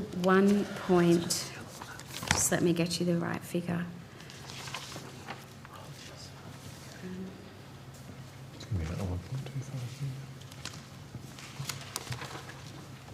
$1.143 billion. Thank you. When do you expect the 2023-24 data to be available? In the next month. Great. Thank you. Ploughing on as fast as I can. I know time is short. I wanted to go to one of the key themes that's emerged in the Finance and Public Admin Committee's inquiry into big consulting firms was the prevalence of the revolving door between consulting firms and departments that contract to them. Big issue it's a really big issue because it erodes true competition in tendering processes, gives unfair advantages to firms with connections and insider information. As we've just discussed, there's a high level of concentration in the managing contract firms that receive ODA from DFAT. Does the department know how many ex-DFAT officials, SES and above, work in managing contract companies that receive ODA? Yeah, Senator, I'm aware that there are former DFAT officers who work in contractors. At one level, I'd probably say that having a level of connection between NGOs, contractors, government and people moving out can be an asset at times, but the actual number or whatever else Could you take that on notice? Yep. I'm asking about SES. And above. And above, SES staff. Thank you, okay. And what about how many ex-employees of managing contract firms who now work in DFAT? Do you have a sense about that? How many? At the senior level? I honestly wouldn't. I mean, we have a diverse workforce, obviously, sure. Both here in Canberra, but also in our posts overseas. Can you provide that on notice? It's important because I'm just curious about when the department does hire someone who has been formerly working in a managing contract firm in receipt of ODA, they may well have a conflict of interest to manage to ensure that those relationships aren't allowing them to harvest additional contracts. And the one thing I'd just say on that, Senator, is that we do have very rigorous conflict of interest requirements in the department, that any staff person has to be able to annually declare conflicts of interest, including any previous work environments or conflicts they may have that relate to things.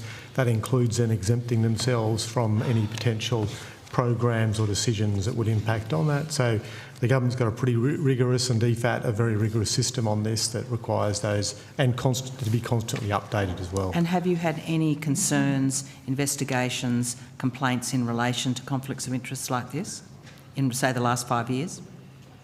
Look, I'd say from, not that I've directly been involved with, Senator, but I'd take it on notice in terms of whether there has been. Yeah, I mean, an effective regime often has people who are caught. I've heard a lot of people say we've got terrific conflict of interest procedures and they actually fail badly, but so evidence on how it's working would be much appreciated. I'm approaching, yes, my last question. I want to ask about official development assistance. So on notice, could the department confirm what percentage and dollar amounts of the ODA budget is delivered through the following partners over the last 10 financial years? So managing contractors, UN agencies, bilateral banks, multilateral funds, Australian registered charities, other Australian not-for-profits and other overseas NGOs. I understand that would need to be on notice. I look forward to receiving it the day before the next estimates. All right, excellent. My last set of responses. Thanks for that, Senator. Now, Senator Napajimba Price, you've got the call. Thank you, Chair. My first line of questioning is around the Office of the Pacific.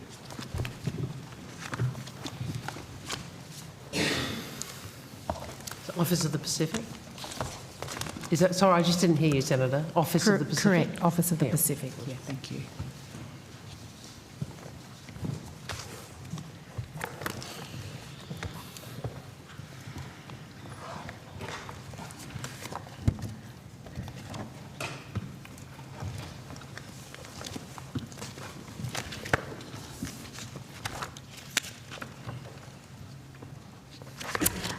Thank you. Secretary, I understand the Office of the Pacific held a staff retreat last year. Is that correct? Senator, good afternoon. Elizabeth Peake, Head of the Office of the Pacific. Yes, we did have a planning day. Where was this planning day or retreat, and how many people, how many staff attended? The planning day was in Canberra, and I don't have the exact number that attended, but I can certainly take that on notice. Thank you. And what was the purpose of this particular retreat? Senator, we have an annual planning day to ensure that the Office of the Pacific and its staff are cohesive. You may know that the Office of the Pacific is, well, it sits in DFAT, it has a whole of government function, and we have a number of other agencies that sit with us in the Office of the Pacific. So this is an opportunity for all arms of the office to come together and ensure that we have a coherent strategy. Can you give me some sort of rounded figure as to how many staff, or you still need that on? Yeah, I'm not sure how many attended staff on that day, but I can certainly take that on notice, Senator. And sorry, how long did that go for? It was a day, did you say? Senator, my recollection is that it went for, say, from 9:30 till 2. 9:30. So not a full day, but. And was that open to all staff or only part of the office? All staff. All staff. And so did this mean that there did some travel from other parts of the country to attend this particular planning day? I'm not sure about that, Senator. I have to take that on notice. If you could, thank you. And I understand there was a smoking ceremony held at the planning day, is that correct? That's correct, Senator. Can you tell me who delivered that smoking ceremony and what was the cost to the department? The Welcome to Country and smoking ceremony was delivered by Auntie Serena Williams. I have to take the cost on notice. Thank you. And you mentioned that this is an annual event, so a similar event occurred in 2023 as well? That's correct. And was there also a smoking ceremony conducted at this event? I'd have to take that on notice. I don't recall that there was. Okay, if you could find out for me if there was, and if you could come back on a cost of that as well. Appreciate that, thank you. My next line of questioning will go to the appointment of the First Nations ambassador.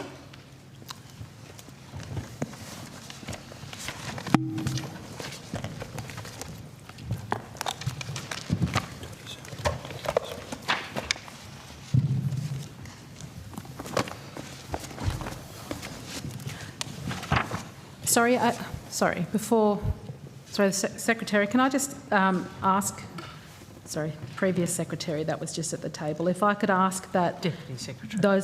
Can those costs be brought back today? We'll see what we can do, Senator. Thank you. Thank you. So I've got some questions regarding the First Nations ambassador. Could you please outline the tender process that resulted in Mr Mohamed's appointment?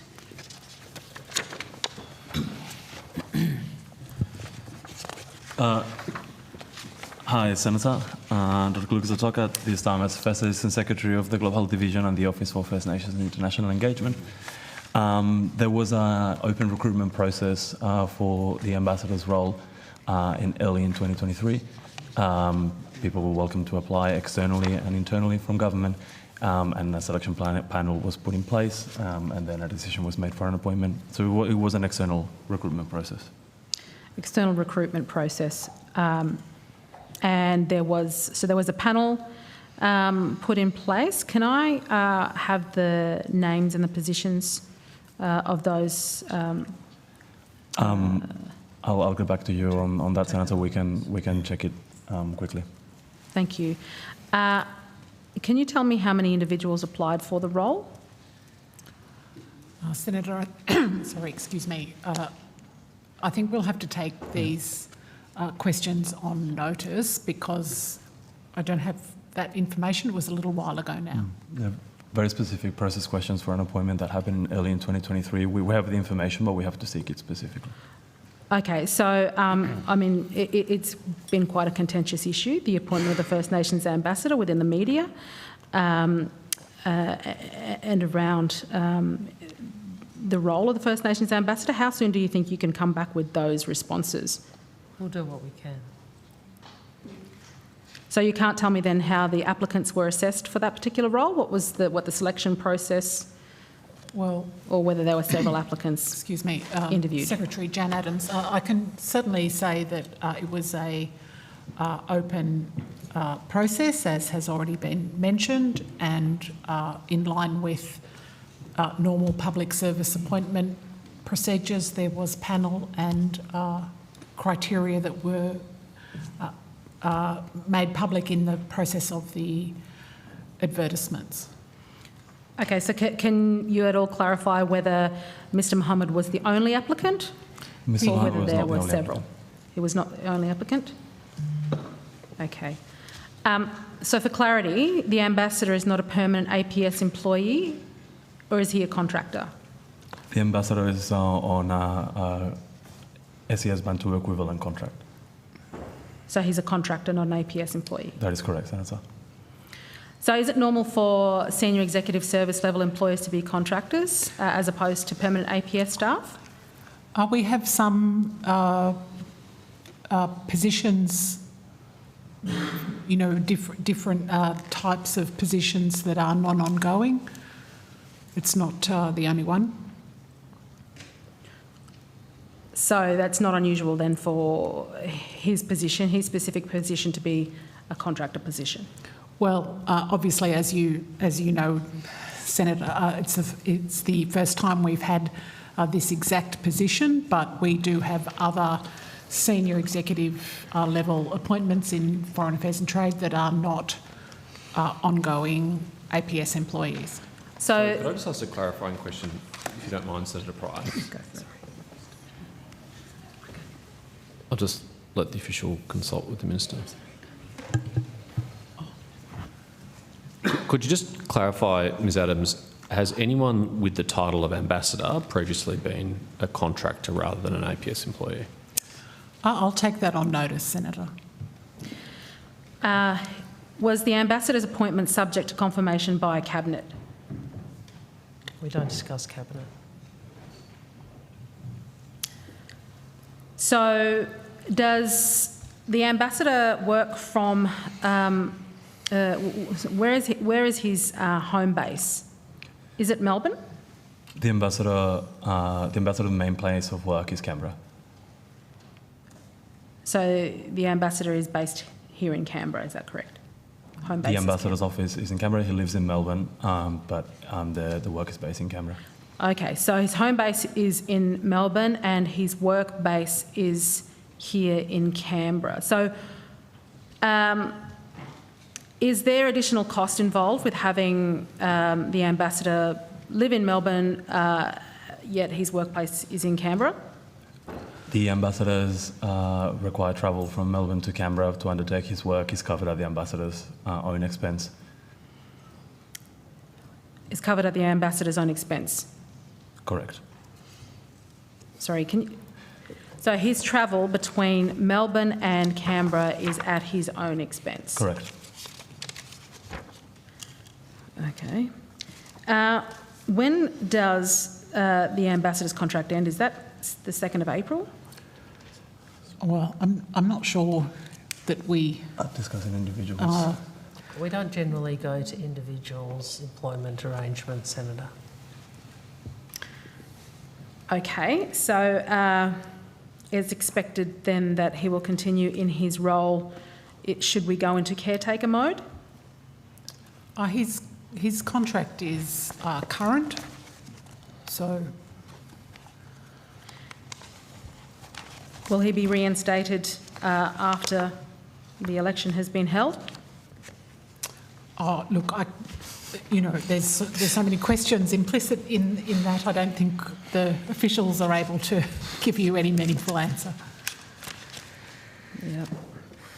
Well, that's definitely the case. Okay, so how many staff are in the Office for First Nations International Engagement? The Office for First Nations International Engagement has a complement of 10 full-time equivalents plus the ambassador. Sorry, could you repeat that again? 10 full-time equivalent APS staff members and the ambassador. Okay. So, sorry. The Oz tend to suggest that his contract does end in the 2nd of April, so that is public knowledge. Can you please tell me who within the current staff is on full-time equivalent? The name, Senator? And previously you suggested there were 10 staff members? We're not, it is not, and... This is... Senator, we don't go in these forums to individual staff members. I understand your questions on the ambassador, but we're not going to go to individual names and individual staff's employment. Oh, I'm not asking for individual names, Senator, just wanting to understand what number of those are in full-time employment. We can take on notice, because the question really is how many FTEs are funded for the unit. Yeah. No, I think the question is, are the staff APS employees or are they contract staff? Did I understand correctly? Yeah. Yeah, if you could provide that information. No, sorry, was that your question? If you could provide whether those staff members are APS employees or on contract themselves. The office's provision for 10 full-time equivalent APS employees and the ambassador. Sorry, in that figure of 11, you suggested that there's 10 staff plus the ambassador himself. Is that correct? That's what I said. That's correct. Okay. I just wanted to ask some questions about a contract that DFAT awarded for policy development to the Sydney-based firm Inside Policy. It's contract notice CN 410596. I understand this contract relates to developing a strategy for a First Nations approach to foreign policy. Is that correct? That is correct, Senator. So why does this work need to be contracted out, given that the ambassador has 10 staff underneath him, Senator, or any other department resources? Thank you. Senator, it's not unusual for government to enlist consultants or external support for complex, especially complex consultation work. There are 10 staff members that support the office and the ambassador's work, cover a whole range of activities beyond the strategic development of the policy, including in trade, in Pacific engagement, in domestic engagement, in multilateral engagement, as well as human rights and other areas of foreign policy, as well as supporting the logistics and travel of the ambassador and the work of the office. In terms of the development of the strategy, there's been over 100 consultations that the ambassador and the office have led, and the engagement of these First Nations business was undertaken to support specific consultation activity for the strategy to supplement their capacity of the quite modest size office. I guess you can see how it's quite concerning that that there needs to be that a separate Sydney-based firm is brought in to develop a strategy for a First Nations approach to foreign policy. Has this kind of work ever been done before? Which particular work are you referring to, Senator? Oh, specifically a First Nations approach to foreign policy. I guess the taxpayer needs to understand. Firstly, if we have an ambassador position, 10 staff underneath that ambassador, and then a firm being awarded policy development in specifically under the title First Nations Approach to Foreign Policy. Senator, I might come in and say, I mean, it's not unusual, as Dr. Tutoka said, for the government to look at in policy development, how it does consultation, how at times uses contractors to support that work. I think as Lucas said as well, there's the First Nations team is predominantly around how we're implementing and taking forward the First Nations agenda that the government set, which is particularly how we're engaging with First Nations people and communities now in our region, in the Pacific, how we're advancing the business and intellectual property rights and opportunities for First Nations people. And so in terms of developing the First Nations policy, I think the contract and the work is to try and ensure that we've got some of the expertise, the external elements, to look at how we're harnessing and bringing the collective views together to continue to evolve and deliver on the government's First Nations diplomatic agenda. So does the First Nations ambassador just speak to First Nations people from other countries? No, he speaks broadly to a wide range of... As an Australian? As an Australian and as the ambassador of Australia's First Nations ambassador. Okay, because I guess there aren't any Celtic ambassadors in other parts of the world that provide similar sort of Celtic approaches to foreign policy as First Nations people? That's a rhetorical question, I think. Senator, just trying to make sense of it all. Could you please table a list of international domestic trips taken by the First Nations ambassador since his appointment, including the cost incurred for Mr Mohamed's travel and that of DFAT staff supporting his activities? We'll take that on notice. I mean, again, I would have thought that the ambassador's position has been a fairly controversial one. It's been subject of discussions here at Estimates and throughout the media and throughout Parliament. I would have expected that you'd been prepared for at least a cost breakdown of the ambassador's travels. Senator, the cost breakdown is available, has been tabled to Parliament numerous times, has been FOI'd, and it's also in the media. That table has been provided before. We will provide it again. Absolutely.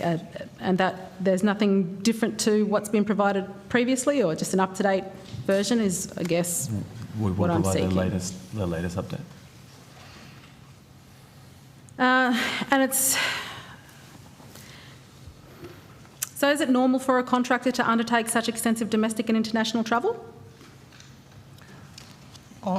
Senator, I think that the nature of the employment contract really doesn't go directly to the nature of the work. Sometimes we do have non-ongoing leaders doing senior work. I don't think the two are connected. Well, given the ambassador's incurred hundreds of thousands of travel costs in his role, and that's not including, of course, the cost incurred by his travelling staff, what outcomes have been delivered? Senator, maybe I'll make a couple of comments and I'll pass it to my colleague, Dr. Jatoka. I think one of the things, particularly with the role of the ambassador, has been how we've, as talked about earlier in these estimates hearings, engaged with the Pacific region, how we've engaged in a time when we're under contest. We're trying to build, demonstrate the Pacific family, the connections with Pacific communities, the cultural history, the connections with Melanesian communities, and having the ambassador meet with the Vanuatu Chiefs Council, in the Solomon Islands, in Papua New Guinea, has been important in terms of demonstrating to the Pacific community those First Nations connections. As has been said by Prime Minister Marape that Australia's First Nations people and the people of Papua New Guinea were the first traders. They were communities that had common connections and had traded over thousands of years. That's all well and true. That's history, but we're a country now where we're represented as Australians. So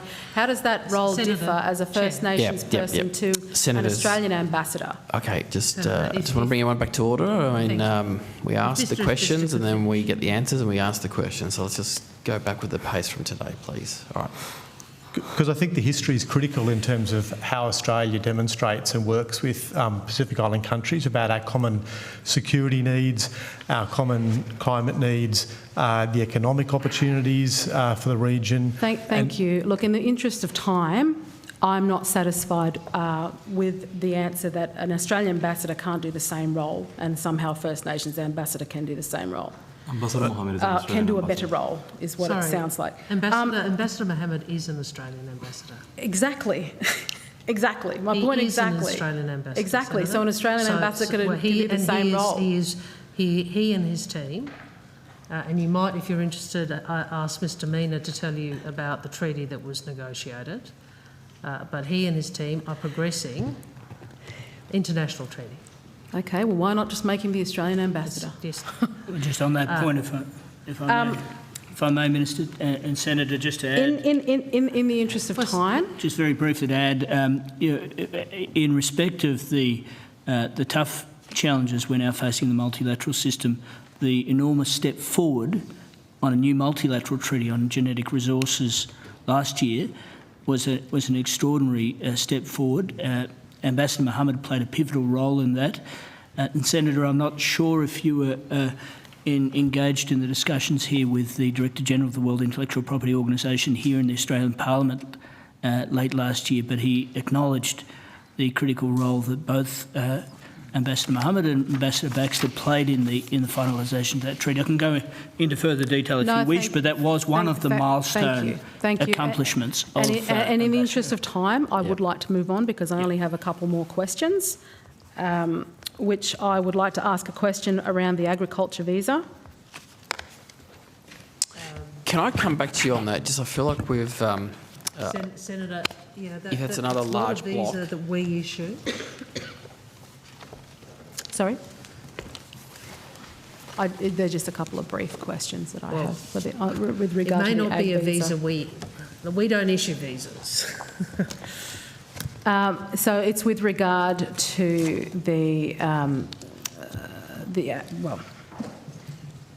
PALM scheme and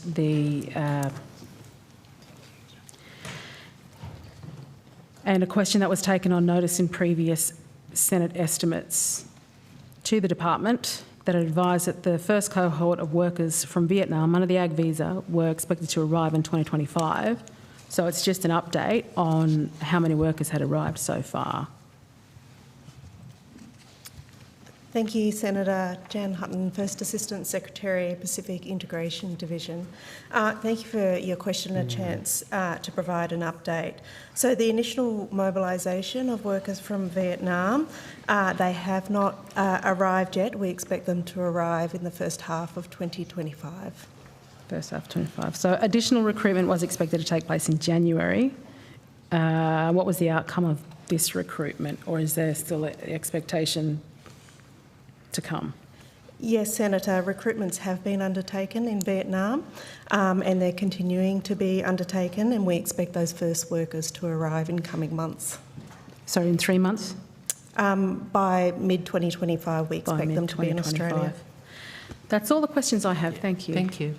All right. Now, Senator Darminer has about, I think, a short 5-minute block, and then I'll hand over to Senator Patterson, and then we'll break for afternoon tea.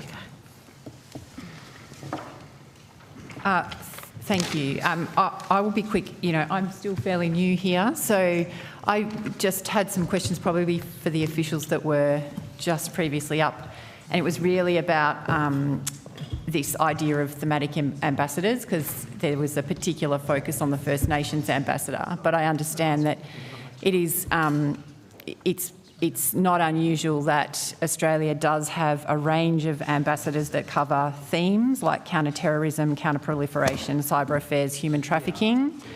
So I was really just interested to understand how long have we had thematic ambassadors for, just at a high level, what are the kinds of roles that they play, and what sort of importance they have in this space. Well, thank you, Senator. Maybe I'll start. DFAT has 9 thematic ambassadors leading Australia's engagement in their areas of thematic expertise, including at international fora, in dialogue with bilateral partners and domestic stakeholders. As you say, there's covers, you know, quite different areas of work. That's why there's more than one of us at the tables, because they do cover areas. Maybe you could just pick one other as an example. Talk about yours. Well, and I don't have long, so... No. So thanks, Senator. There are 9 thematic ambassadors in total. I've got 4 in my group. I've got the Ambassador for Cyber Affairs, the Ambassador for Counter-Terrorism, the Ambassador for People Smuggling, Human Trafficking, Modern Slavery, and the Ambassador for Disarmament and Non-Proliferation. We've already heard today about some of the important work the Ambassador for Cyber Affairs is doing, in particular on leading the work in the Pacific through the flying squads, the capacity building programs there. The Ambassador for People Smuggling, etc., has been working very closely with Home Affairs in terms of tackling some of the challenges from people smuggling, as well as promoting Australia's work to combat modern slavery. The work of the Ambassador for Disarmament and Non-Proliferation has principally been leading our advocacy work in support of Australia's disarmament and non-proliferation objectives, and helping to push back on some of the disinformation around AUKUS. And finally, the CT Ambassador is doing good work in that role to promote our support for strengthening counter-terrorism, particularly in Southeast Asia. Thank you. And they've been in place for some period of time. Yeah. Yes. Counter-terrorism, for example, since March 2003. Yeah. Okay. Thank you. Thank you, Chair. Thanks for being so efficient, Senator Darminer. Now, Senator Patterson, and then we'll break at afternoon tea at 4 o'clock. Thanks, Chair. I have some questions about the US for officials' awareness. Thank you.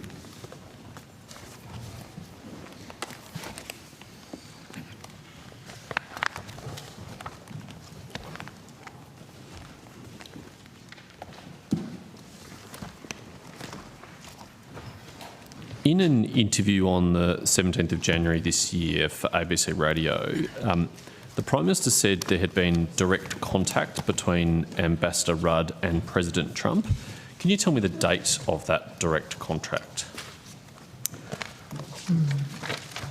I'm not sure we have that here. I might have to take that on notice. No officials know. It's a pretty big deal if our ambassador met with the President. We don't know when that was.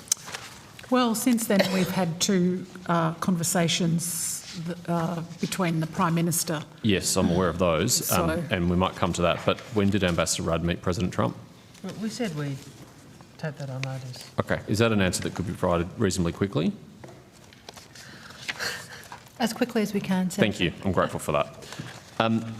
Can you say where the meeting was? Well, I refer to previous answers, Senator. Well, the specific date might not be an official state of Senator, knowledge, we but the will- location might be. We will undertake to provide you as much information as possible, as quickly as possible. Thank you. I'm grateful for that. Can you tell me whether the meeting was a pre-scheduled meeting? Again, we'll take that on notice. Senator. Okay. And if so, on what date it was scheduled? Do you know whether it was a sit-down meeting? I will take that on notice. Okay, you're not... Okay. Do you know how long it was scheduled for? I will take that on notice. Thank you. Do you know whether it was organised by the embassy or by a third party? We'll take that on notice, Senator. Thank you. When DFAT was first made aware that Mr Rudd had direct contact with President Trump? Again, we're establishing the dates, so we will come back to you with that. Hang on. Thank you. What do you mean DFAT? He is DFAT. He is Oh, DFAT. sorry. Yes. Yeah, that's a fair characterisation. Canberra. When was Canberra made aware? And whether anyone else was present at the meeting? We'll take that on notice. Thank you. Whether a diplomatic cable was produced following the meeting? Senator, we will provide you all of these details. Does anyone remember reading it? If there was one? I certainly read the readout, but I'll have to... So there was a confirm readout the details. from the meeting? Yes, Senator. Yes. Did you read that, Ms Lawson? I'll have to come back to you with any details, Senator. Sure, but you can remember whether you read the cable, surely. Well, or the Senator, readout. the officers are taking this on notice. I know, they are but- entitled to take it on notice, so can we stop trying to come in from this or that angle? This topic, this meeting will be taken on notice. Well, let me at least put all my questions Yep, on sure notice. you can. You can sit there and read them out. Thank you. And whether or not the ambassador held any other meetings around this meeting, and how long the ambassador was in the place where the meeting took place, and whether there were any photographs taken of this meeting or published. Has the ambassador had any further contact with the President since this meeting? Thank you. We will take that on notice. Okay. So we don't know whether there was a second meeting with the President. Surely that would be something that's notable if the ambassador has met on multiple occasions, or if it was just one. Well, Ambassador Rudd was in the inauguration proceedings in one of the buildings. Probably wasn't a meeting though. It would not have been a formal meeting, no. No. Okay. Do we know whether or not the ambassador has had a sit-down meeting with the President's Chief of Staff? I'll take we'll continue taking these questions on notice. Okay. Also, if you could take on notice if he's met with the Deputy Chief of Staff since the inauguration, and any scheduled meetings. But most of the rest of my questions about that are going to be redundant until we can get some answers. So I'll move on to a related topic. I should say, Senator, before you move on, that Ambassador Rudd has actually been very active meeting with senior members of the administration. You've asked about specific individuals. Yes. I don't have that information, but it's clear that he's been working very closely with the members of NSC, NEC. The fact that the meetings have been facilitated with the Superannuation Summit involving Treasury Secretary, the fact that Foreign Minister's visit for the inauguration was organised, that the Defence Minister's visit was organised. I mean, it's obvious Yes, that all- Ambassador Rudd has had extensive engagements and effective, work with the new members of the administration. But as for particular details of when, where and who, I'm not able to provide that to you right now. Thank you. That's all very interesting, but not my question, and I look forward to those being provided when they can. Has President Trump extended any invitation for the Prime Minister to visit Washington, DC? Oh, that's not a question for this department. You wouldn't be aware of it if you had? They're matters for PM&C. Well, yes, but DFAT would be surely The involved. Secretary's responded, Senator. Pardon? The Secretary has responded. Yes, but it didn't answer the question. Well, the Secretary's given you the answer. Well, so let me direct it to you, Foreign Minister. Are you aware of any invitations to the Prime Minister to visit Washington? It's a matter for PM&C. So the Foreign Minister of Australia is... I'm feeling... Sorry, Chair, I haven't had the opportunity to finish my question. The Foreign Minister of Australia, I think you're about to give me a lecture. That was the start of my question, but... that was the start of your question, and I think we all understand you can't read my mind, Senator Long. Actually, Very it's capable, not that hard, but not to that be capable. honest. All right. I know It's a fairly obvious strategy. Let's just get back. the game Senator plan. Patterson, you great have the confidence in call. your own Let's just go abilities, back. but Come on. even No, you're no, not a I just think the mind reader. game plan's predictable. It's not that, I'm Bless got you. It was ESP or something. All right, was Senator actually gonna be a Patterson, bless you. I think I need a coffee. All right, Senator Patterson. Perhaps you do. Yep, that's probably and true. you'll have that opportunity very shortly in the afternoon tea break. When is that? 14 minutes to go. Oh, really? I thought it was 1:45. Oh, okay. Still got I'll focus. me for a few more minutes, I'm sorry. Could you just clarify whether or not it would be ordinarily the case as Foreign Minister that you would be aware if the Prime Minister was invited to Washington, DC? Well, Senator, in relation to this question, I will take the question on notice, but I would just make the point. You and I both know that this is an administration that envisages a different role for America in the world. And that is what Americans voted for, the majority of Americans voted for. You will know that it is very important that Australia engages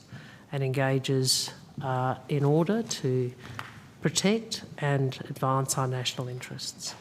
I would really ask whether you think it is, I would really say to you, I hope that it is something around which we would have bipartisanship, because I think Australians deserve that. There is nothing more bipartisan in Australian foreign policy than the US alliance, and it is also in the public interest for us to understand this government's approach to engaging with the administration for all the reasons that you set out. It is different to the administrations that have come before it, and so there's even greater interest in how you're choosing to engage, and it is completely legitimate in a liberal democracy for the opposition of the day to ask factual questions about when and how that engagement occurred. Sure. I hope that's your motivation, Senator.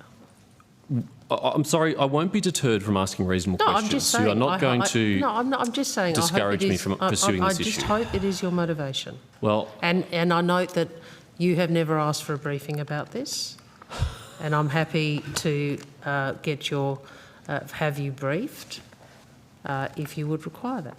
Thank you, Senator Wong, for that offer. And I look Although you're not forward the to... Shadow Minister, obviously, but No, I'm not the Shadow Minister, but thank you for the offer. I assume that nonetheless. Mr. Coleman would be happy for there to be a joint meeting. Since you've revisited this issue of opposition requests for briefings, I think I should place on the public record a correction to a comment that you made earlier about briefing requests.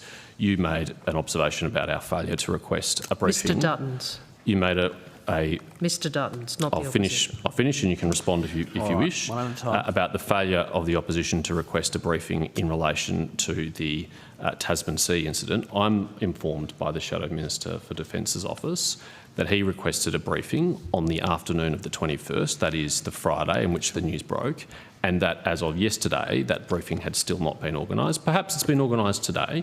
It also follows another request from the Shadow Minister for Defence on the 13th of February to be briefed on the P8 Poseidon safety incident, which as of yesterday had also not yet been agreed to. So if you're going to throw out accusations of failure to request briefings, how about you provide some?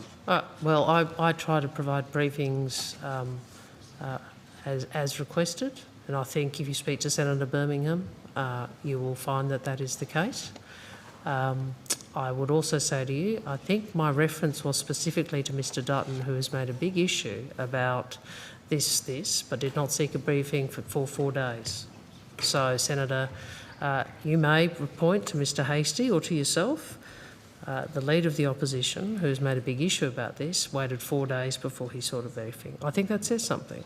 Well, we have a Westminster sister of government where we have shadow ministers who have portfolio responsibilities, and we made requests for briefings and they have not been provided by your government. So I'm not sure it would have been any more successful had Mr Dutton asked for it any earlier either. Can I say in response to that? And Please. It's interesting that you now flick to, it's the shadow minister's responsibility. You're very keen to make everything, for political purposes, the Prime Minister's responsibility, and as was Senator Cash and Senator McGrath on Monday in PM&C. But as soon as there's a question about Mr Dutton, you handball it.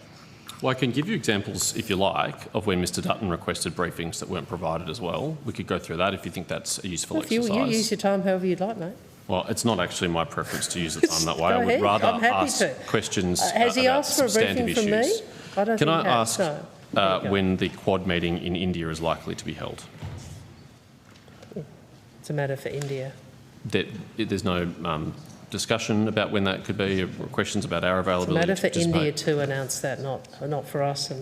But Ms Lawson can probably... Senator Peter Suffolk, First Assistant Secretary, Geo-Strategy and Partnerships. As the Minister noted, it's India's turn to host the next Leaders Summit. And to date, it hasn't announced when that might take place, but obviously it's something that we'll respond to once proposed timing is put forward. Is there a kind of range of dates or a quarter of the year that has been set aside nominally for it? I'm not trying to get you to put non-public information on the record. If it can't be disclosed, it can't be disclosed. But just, is there a general expectation that it be in a particular season? No, Senator. The summits occur roughly on an annual basis, and it's at the host's discretion when timing is optimal for that to put to other partners. Okay, I'll try and move on to another topic before the break, if I can find my other papers. Just give me one moment. This is probably a consular issue, the DFAT emergency call unit.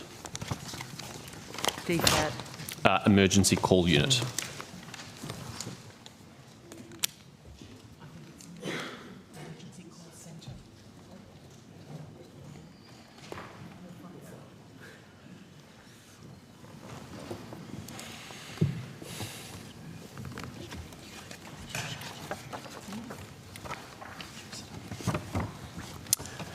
Thank you. What's the purpose of the emergency call unit? Senator, the emergency call unit is essentially a supplementary surge unit that we use during crises to take calls from members of the public, concerned family and so on in relation to whatever the ongoing crisis is. I think since January 2022, we've had 10 crises which have required us to activate the crisis centre. 6 of those involved repatriations of one form or another, and in each of those we would have used the ECU for a certain amount of that time. Often kind of life-threatening situations. Correct. Yeah. What happens if they're kind of overloaded with calls and someone calls? What happens then? We have a spillover arrangement with Services Australia. And we make use, in some cases, of Services Australia translating skills. So this was certainly the case during Lebanon, and if memory serves, possibly in the Hamas-Israel operation as well around 7 October. Yeah, thank you. So presumably, because Services Australia is in the business of taking calls, it's not possible to overload their capacity. They've got a lot of spare capacity if that ever comes to that.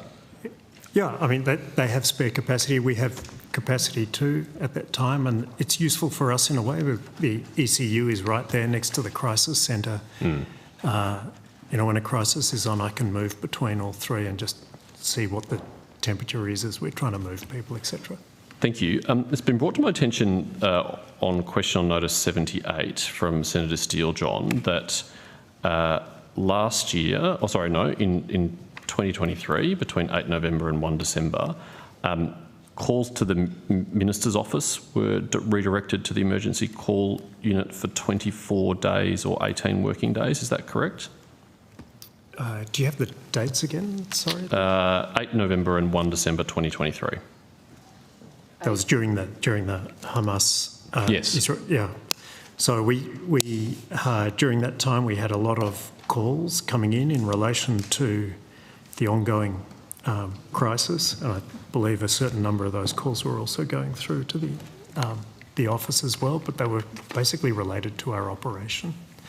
Yeah, as I understand it, the question notice says that the calls were redirected from the ministerial office to the emergency call unit. Is that correct?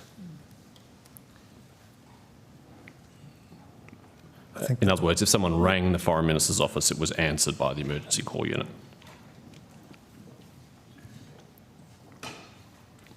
Yeah, I'd have to double check what the actual mechanism was, whether the call went there and was pushed back to us or whether it was diverted directly. I don't know. But regardless of the kind of technical mechanism, the substance is right, is it not, that those calls are redirected from the ministerial office to the call unit?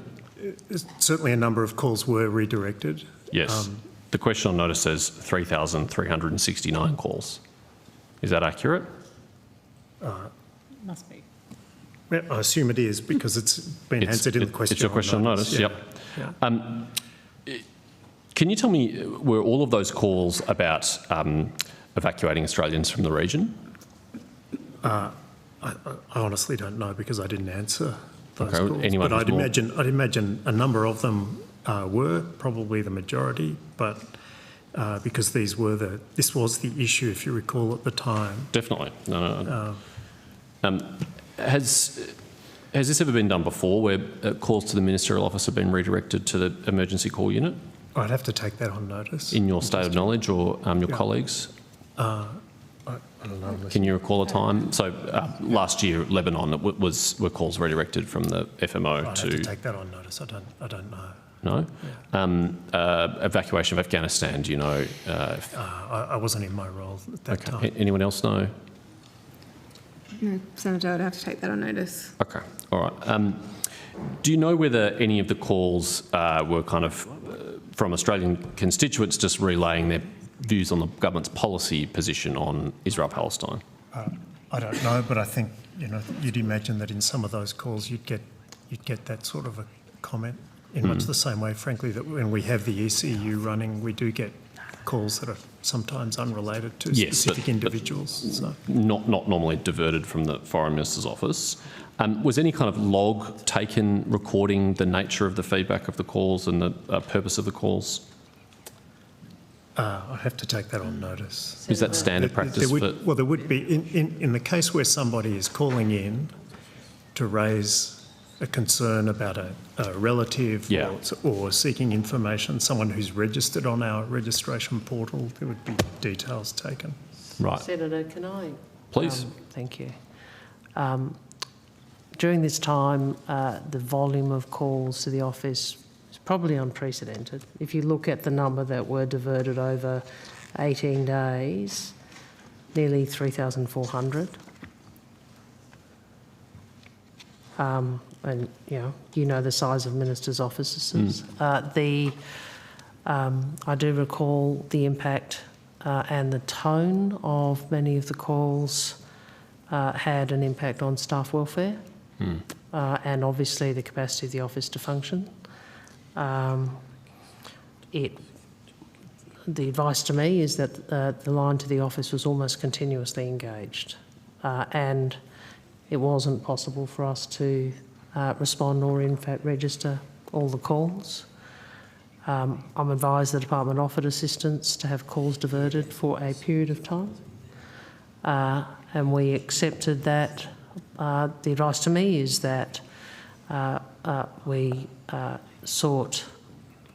office sought an assurance that this would not interfere with the ECU's capacity to receive other calls or conduct core business, and if so, that we would look at an alternative.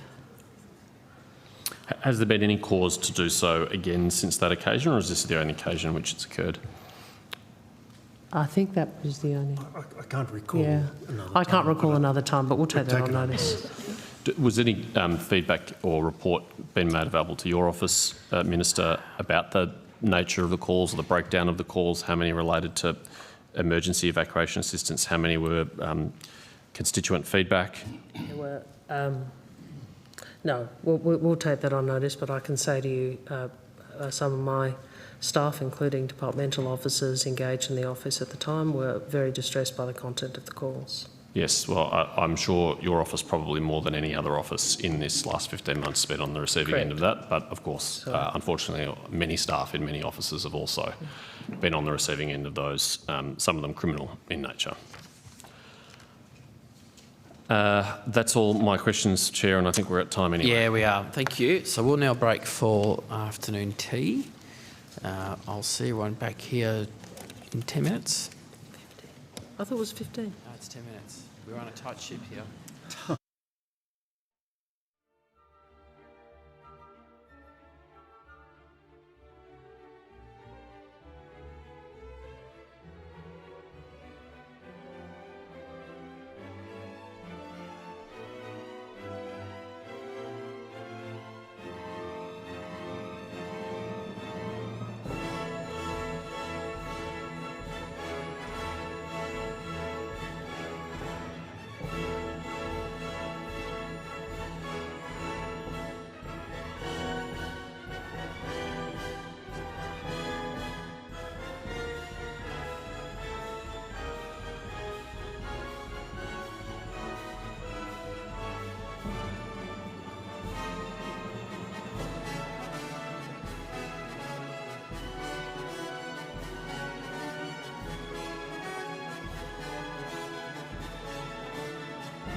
Sorry.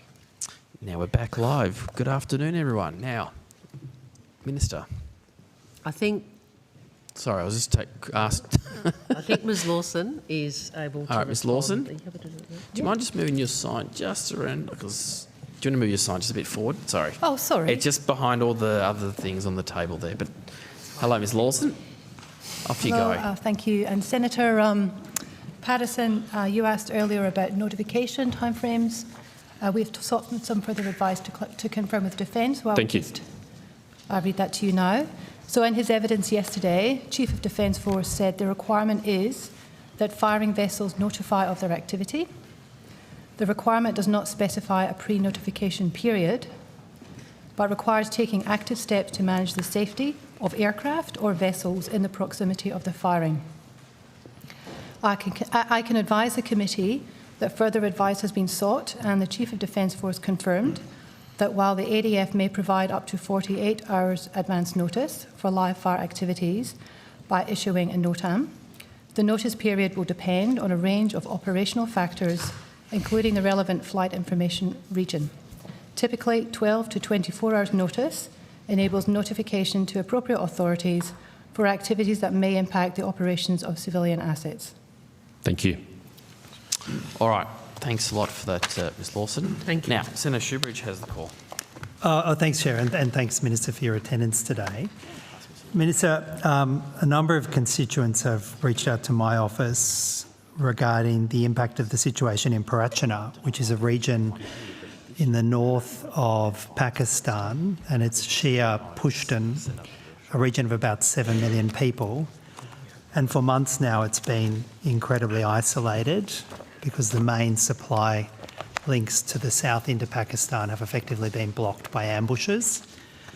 There's a humanitarian crisis in the place, a lack of medical supplies, a lack of basic foods. And late last year, tragically, the young daughter of an Australian resident who was travelling in a convoy, hopefully a protected convoy, to come south, actually for the purpose of obtaining their medical examination to complete the visa conditions, was one of dozens killed in a convoy.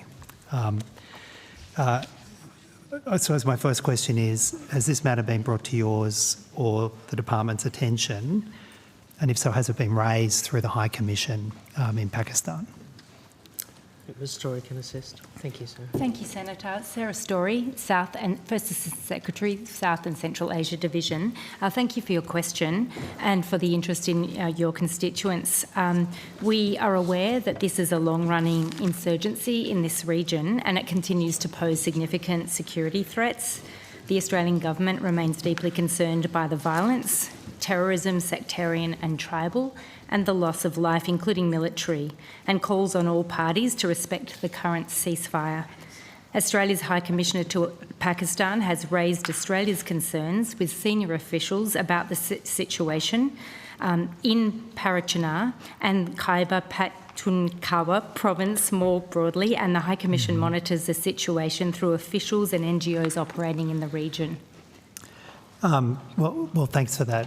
Sorry, Ms Story. This isn't the only instance in the last few months where close family members of Australian residents and citizens have been killed in the region. Has there been any outreach to the Pakistan diasporan community in Australia about the situation in Parachana? Not that I'm aware of, Senator. Minister, the DFAT's country advice on Pakistan has not been updated since 2022. There's been, well, that's my understanding. Tell me if I'm wrong. Country advice or travel advice? I don't know. Much better if the department answer this than I. Yes. Very, very technical area. Well, in terms of travel advice, we might deal with that. I was going to deal with that next. But the travel advice, there's no information on DFAT's website about Parachana or any of the concerns there, including travel and the like. Given there's significant number of Australian residents who have family and connections in Parachina. Is there an intention to update the travel advice?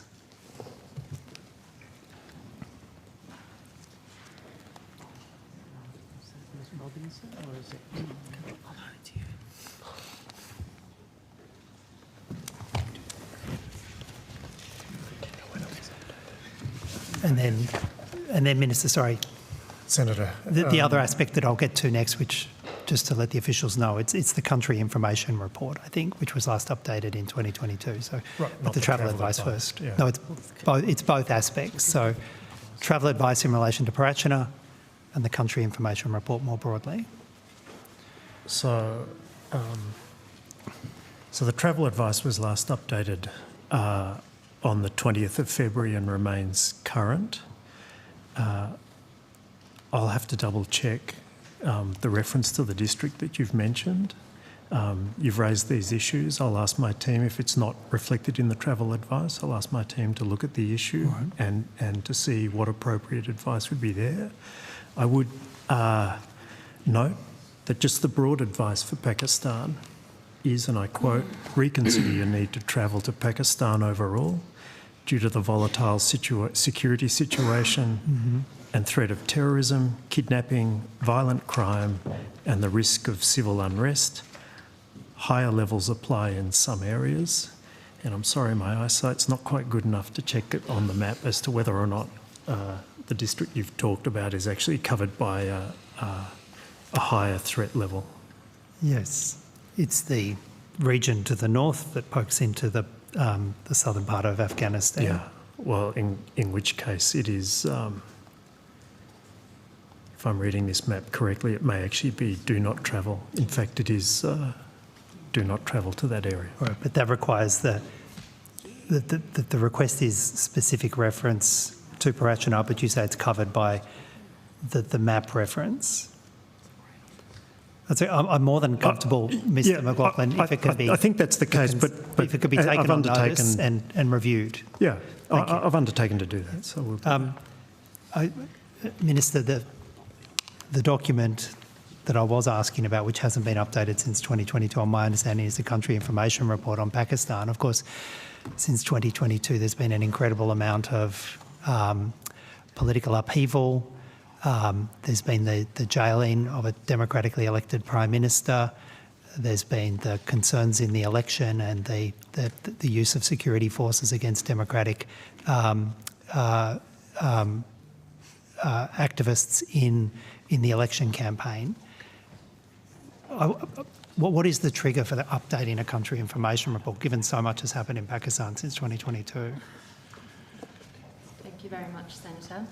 Angela Robinson, First Assistant Secretary, Multilateral Policy and Human Rights Division. You're right, the country information report that we produced to support protection visa determinations has not been updated since 2022. We are well advanced in our update on that. It's in the final stages and we anticipate to be updated this year. Updated this year? That's right. All right. Minister, amongst the sort of priority requests that are coming from that part of the Pakistan community who have direct links with Parachina is for direct representations from Australia, perhaps through our High Commissioner, to the Pakistan government to do everything they can to open the supply chain and the key road. There's effectively one key road, I think, linking with Peshawar south, which the closure of which has meant no medical supplies, inadequate food, terrible humanitarian conditions for the 7 million people in the region. Have representations been made to the Pakistan government to do what they can to reopen that supply chain? Thank you. I am aware of this, and I also know that the Assistant Foreign Minister met with a community group about the circumstances, particularly the violence in Parachina, earlier this year. I'm not sure. It was earlier this year and the last quarter of last year. That's right. Well, you know more than I. Well, were you there too? We could just hold the meetings together. I thought Ms Story's evidence was representations have been made, but I will see if the DFAT can provide anything further on that. But I'll certainly take on board your suggestion, Senator. Senator, thank you. I would just add to the Minister's evidence that the High Commissioner makes sustained representations around the security situation in Pakistan. As to your specific questions around the supply routes into Peshawar, we'll take that on notice. He is very active in terms of engaging the government, so I have no doubt that he has actually raised that, but we'll confirm that with you. All right. Thanks, Ms. Story, and thanks, Minister. I can't tell you how distressing it has been for the community members here, and I'm sure they'll be grateful for your responses. Moving to another matter, and Minister, this is about it's about AUKUS and about changes by what was then the Biden administration, but have been continued under the Trump administration in relation to nuclear-capable sea-launched cruise missiles for attack submarines. Just as a change of subject. Okay, Pakistan to that well. Yeah, indeed. We don't need to make a link, but we will. No, yeah, that was unfortunate, wasn't it?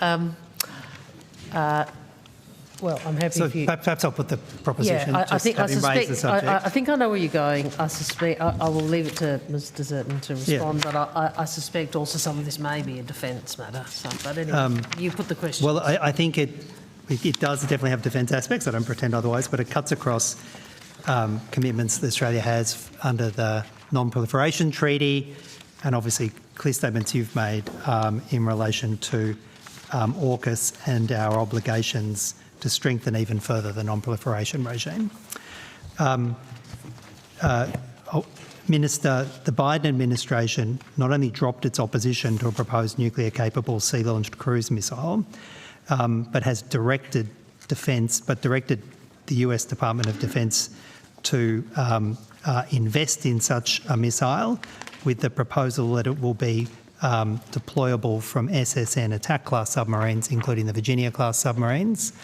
Of course, there are current and it's intended to have future extended arrangements to host US attack-class submarines in Australia, not least in Garden Island in Perth. Are you aware of that change of position by the Biden administration on nuclear-capable sea-launched cruise missiles? Sarah DeZutin, First Assistant Secretary of Defence and National Security Policy Division. As the Minister has said, Senator, much of this is matters for the Department of Defence, but I can confirm we are aware of that. Has there been any commitment, Minister, from the United States not to bring nuclear-armed cruise missiles into Garden Island in Perth on board Virginia-class submarines? Have they given that commitment?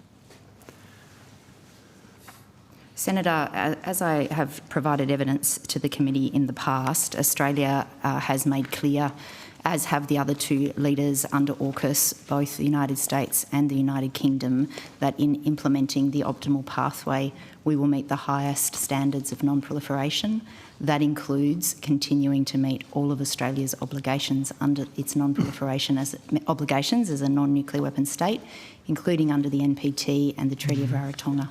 But of course, Minister, there has been a substantial change in circumstances since the optimal pathway was agreed. That was now some 2 years ago.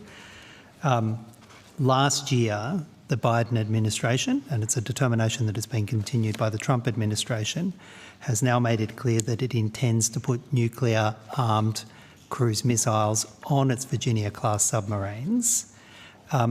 Since that announcement by the Biden administration, what steps have been taken to ensure that our hosting of US submarines in Garden Island is consistent with your statement, Minister, where you said, we understand that acquiring this critical AUKUS capability comes with a responsibility to strengthen even further the non-proliferation regime. How is hosting nuclear submarines, which have a high potential of carrying nuclear-armed cruise missiles, consistent with that statement? Senator, I think Ms. Deserton already has answered that question. So I'd refer you to her answer. Well, since the commitment on the optimal pathway, there has been a significant change of circumstances. The nuclear submarines, which the Virginia-class submarines, at the time of the optimal pathway, the Albanese government said the Australian public should be comforted. There can be no nuclear weapons on Virginia-class submarines because they are not armed with nuclear weapons. That was the comfort that was being given to the Australian public. Circumstances have significantly changed since then. What advice are you giving to the Australian public? What, if any, comfort can you give that AUKUS won't be inviting more nuclear weapons onto our shores? Well, you are asking the same question, and you're also conflating, I think, two issues. But I want to restate, Australia does not have and will not seek nuclear weapons, and AUKUS doesn't change that, full stop. In relation to the compliance with the NPT more broadly, Ms Deserton has outlined, has given you the answer on it. Has your government notified the people of Fremantle or the people of Perth that with visiting US Virginia-class submarines, there is now a very real risk that they will also be bringing nuclear weapons into Cockburn Sound and onto Garden Island? Have you advised at least the surrounding community of Garden Island of this risk? Senator, obviously the decisions that the United States makes in relation to its own capabilities as a nuclear weapons state are questions for the United States. Mm-hmm. What I can provide to you, and more broadly, is the ongoing commitment of the Australian government and AUKUS leaders to meet all of Australia and US and UK non-proliferation obligations, which for us include the Nuclear Non-Proliferation Treaty and the Treaty of Rarotonga. Yep. Minister, obviously whether or not nuclear weapons are contained on Virginia-class submarines is a matter for the United States, as the officials have made clear. But whether or not we permit nuclear-armed nuclear submarines into Australian ports, at least currently, we're meant to have a sovereign capacity to refuse that. Will the Albanese government refuse access to Australian ports of US nuclear submarines that are nuclear-armed? Someone can take that call. It's actually my alarm.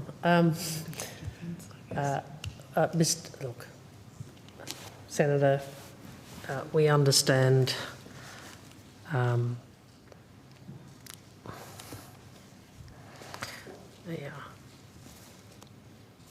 well, the questions you're asking, and I think the answers that are being given, including the reference to our treaty obligations under the NPT and the Treaty of Rarotonga, are responsive to what you have asked, and we don't propose to add to them.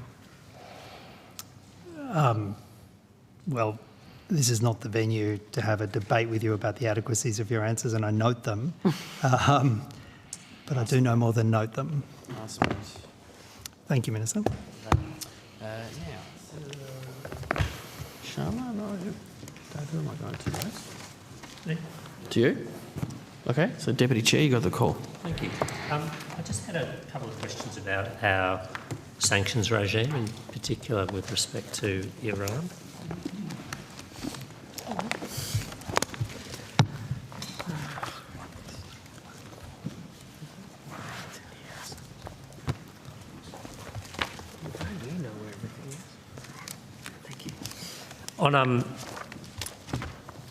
In September 2013, the Minister announced a series of targeted financial sanctions and travel bans against 4 Iranian individuals and 3 entities, one of which was Press TV, which I understand is an Iranian state-backed TV channel.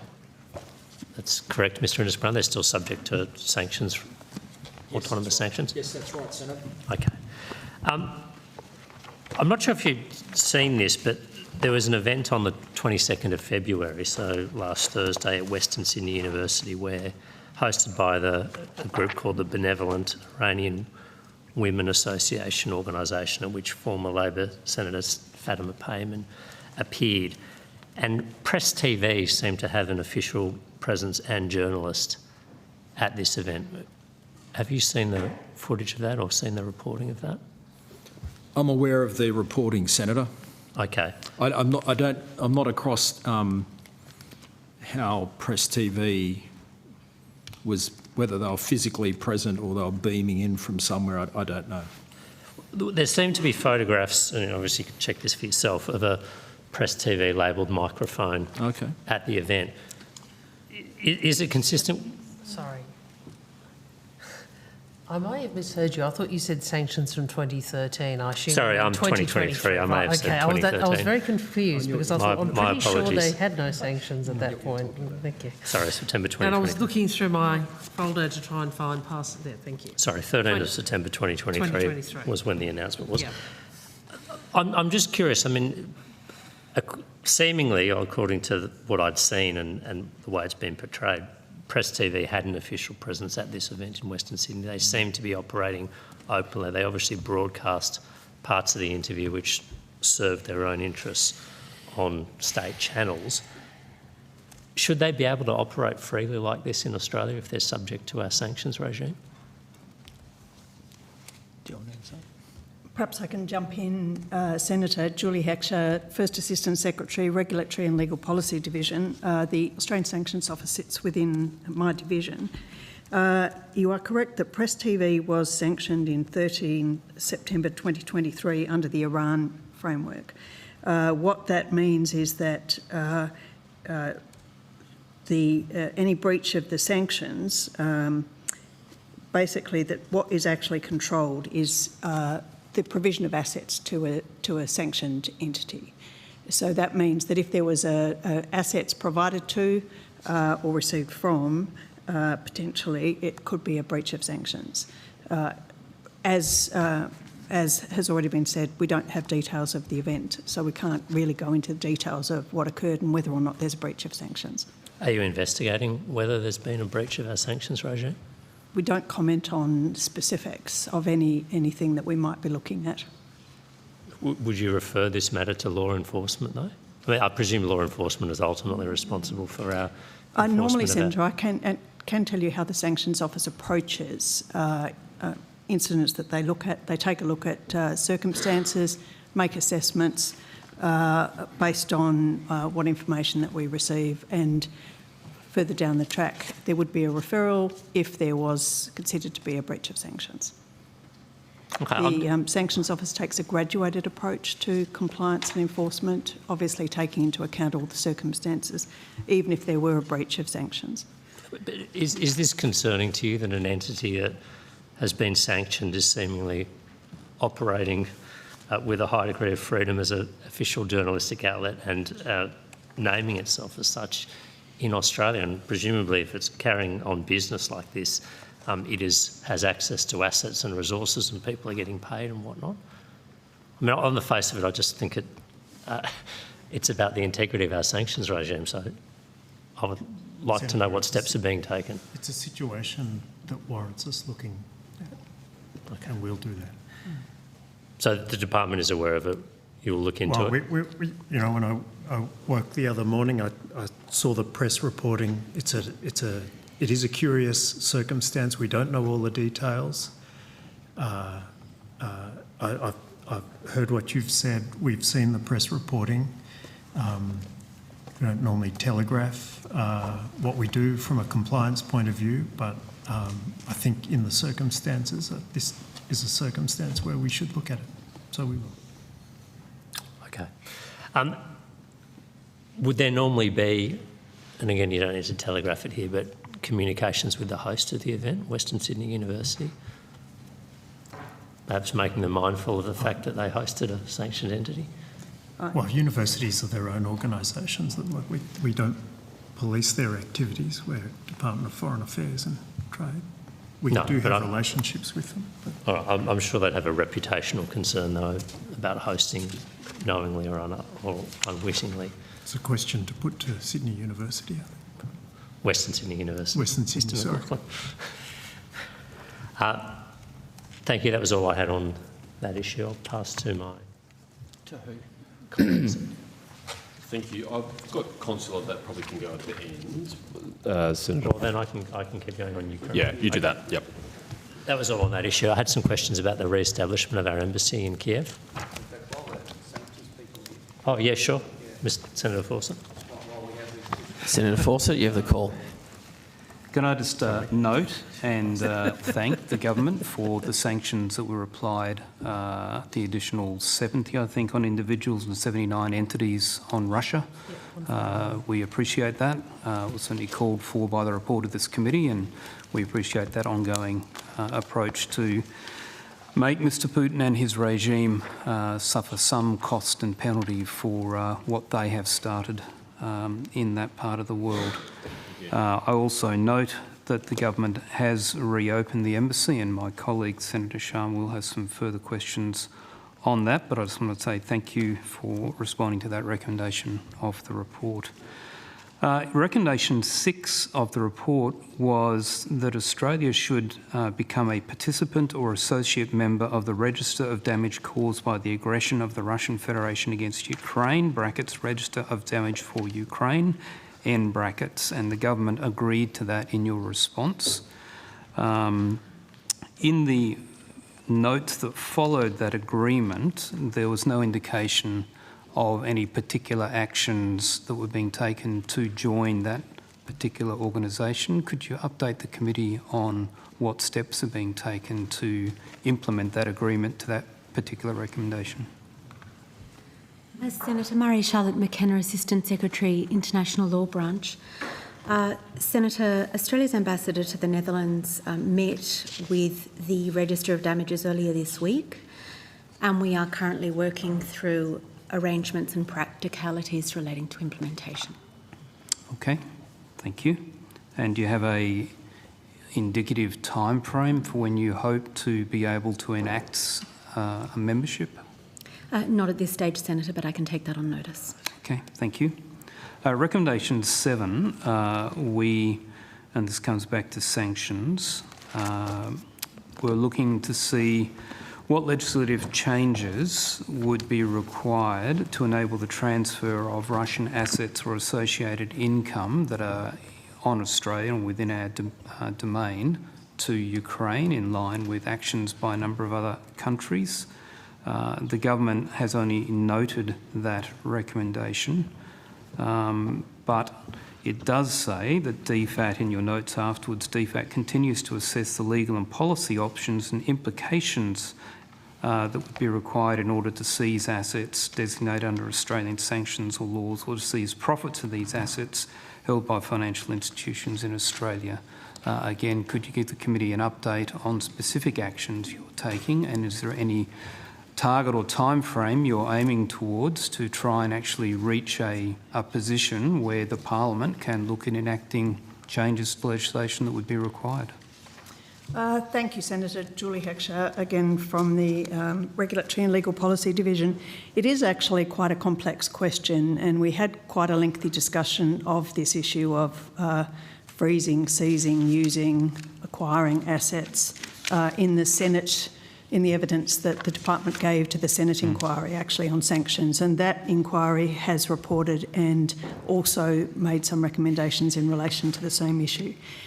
It is actually a very complex issue, and in fact no country has yet seized any sovereign assets, frozen sovereign assets, in order to dispose of them and use the proceeds to actually provide support to Ukraine. What has actually happened in Europe is that the earnings on frozen bank accounts of the Russian Central Bank are being used to support loans essentially that have been made by the EU, the US, Japan, Canada, UK to Ukraine, as in no one has actually yet seized any assets. It is quite a complex process. We don't have any provision in the sanctions legislation under which we can either seize assets or alternatively, once frozen, use them in any way, acquire them, dispose of them, etc. We have the power, in fact the obligation on individuals who are dealing with assets of a controlled listed individual. There is an obligation to freeze, and there is an obligation to notify the AFP actually under the legislation of any frozen assets. But there's no power to seize and there's no power to dispose of it. Ms Drexler, sorry, I did sit through your evidence to the committee. My question is, because I recognise there is no power, what steps are we taking to identify what would be required to give So that we power? are actually discussing this with one of the other agencies that are involved in sanctions enforcement, monitoring enforcement, so ABF, AFP and others. We're also discussing this with AGD because a seizure power of the type that you're talking here, which is really acquiring property, will actually raise quite a few complex legal issues, including potentially constitutional ones, which obviously don't sit with our portfolio. So we are reviewing our legislation, as you know. At the moment, we're actually reviewing what we can do, both in terms of beefing up our monitoring of the compliance with the sanctions and identification of assets, and we're discussing this with AGD. I can't give you a firm time frame, but we are certainly working on this. Sure. My only comment would be that if there is a peace, by whatever mechanism, whatever that looks like, the reconstruction of Ukraine will become a priority, both in human terms, the medical side, as well as infrastructure, etc. They will be looking for all the support they can get. So if we can expedite that work, that would be fantastic. You said we made a recommendation 8, that the Australian government should improve the tracking of petroleum-based products made with refined Russian oil and apply autonomous sanctions as required to prevent the sale of Russian oil and petroleum products in Australia. That was noted, and the response was that Australia can't independently track fuel movements. Accept that. You do make the note here that you continue to engage with international partners on this issue, and the committee was seized to the fact that there were a number of think tanks or other bodies who had done their own independent analysis and seemed to have a reasonably high degree of confidence about the makeup of oil or petroleum products that were coming into Australia and the origin of substantial quantities of that as coming from Russia. So are you making any progress with other nations or third parties as to mechanisms that could be used to really shut down this revenue stream for the Putin regime? Thank you, Senator. Are you speaking, when you say shut down this revenue stream, are you talking generally also about oil revenues to Russia from all sorts of directions? Because that certainly is a subject of quite intense discussion amongst what I'd call the like-minded countries who impose sanctions. As you know, there are quite complex sanctions in place, and Australia is a party to those, called the oil price cap.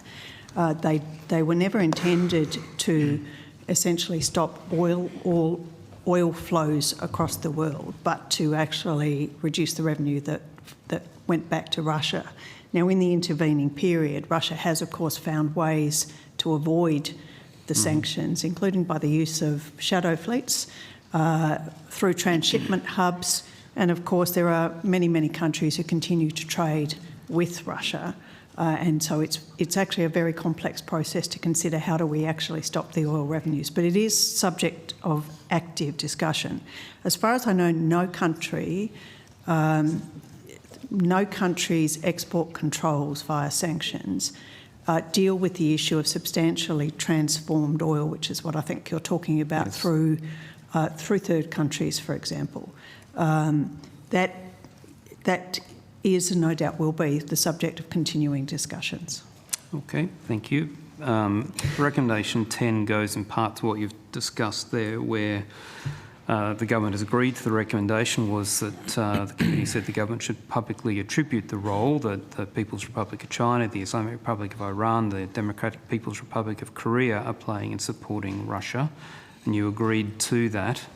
That links with recommendation 11, where we recommended that the Australian government ensure that Australia keeps pace with international partners in sanctioning entities and individuals who are providing support to Russia's invasion of Ukraine, including the provision of weapons and componentry used to manufacture weapons. The government agreed to that. I do notice that in October last year, the US sanctioned 2 entities in China, Xiamen Limbach Aircraft Engine Company and the Redlipus Vector Shenzhen Company, both who provide either complete unmanned aerial systems or components thereof that have been identified as operating in the Ukraine conflict by the Russians. Given the US has taken that step, is Australia, I know you don't comment on particular sanctions, but is Australia looking more broadly in line with your agreement to recommendation 11 to sanction countries that are providing components or complete weapon systems?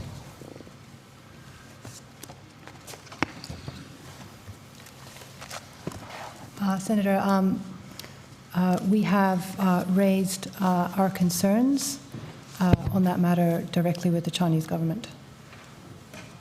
Sure, thank you. I appreciate that. Doesn't quite answer my question. Are you also examining how we can keep pace with other nations as you agreed to in recommendation 11? Senator, we don't speculate or preempt any sanctions. Sure, I accept that, and that's it from me. Thank you, Chair. All right, thank you. Now, Senator Patterson? Oh, no, Senator Chalmers. No, I'm just looking at you. Oh, you? Oh, yeah? Okay, so, okay, Deputy Chair. All right. Thanks. I wanted to go to the reopening of our embassy in Kiev. Is the embassy open again? Is our ambassador in Kiev now? Senator, yes, Australia's ambassador to Ukraine is in Kiev.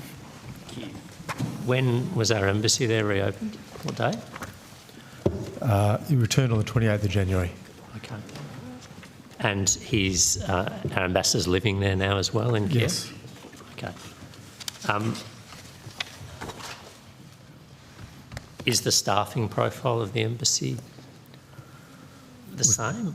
We've currently got the ambassador there, we've got a regional security officer there, and we've got 3 locally engaged staff in Kiev.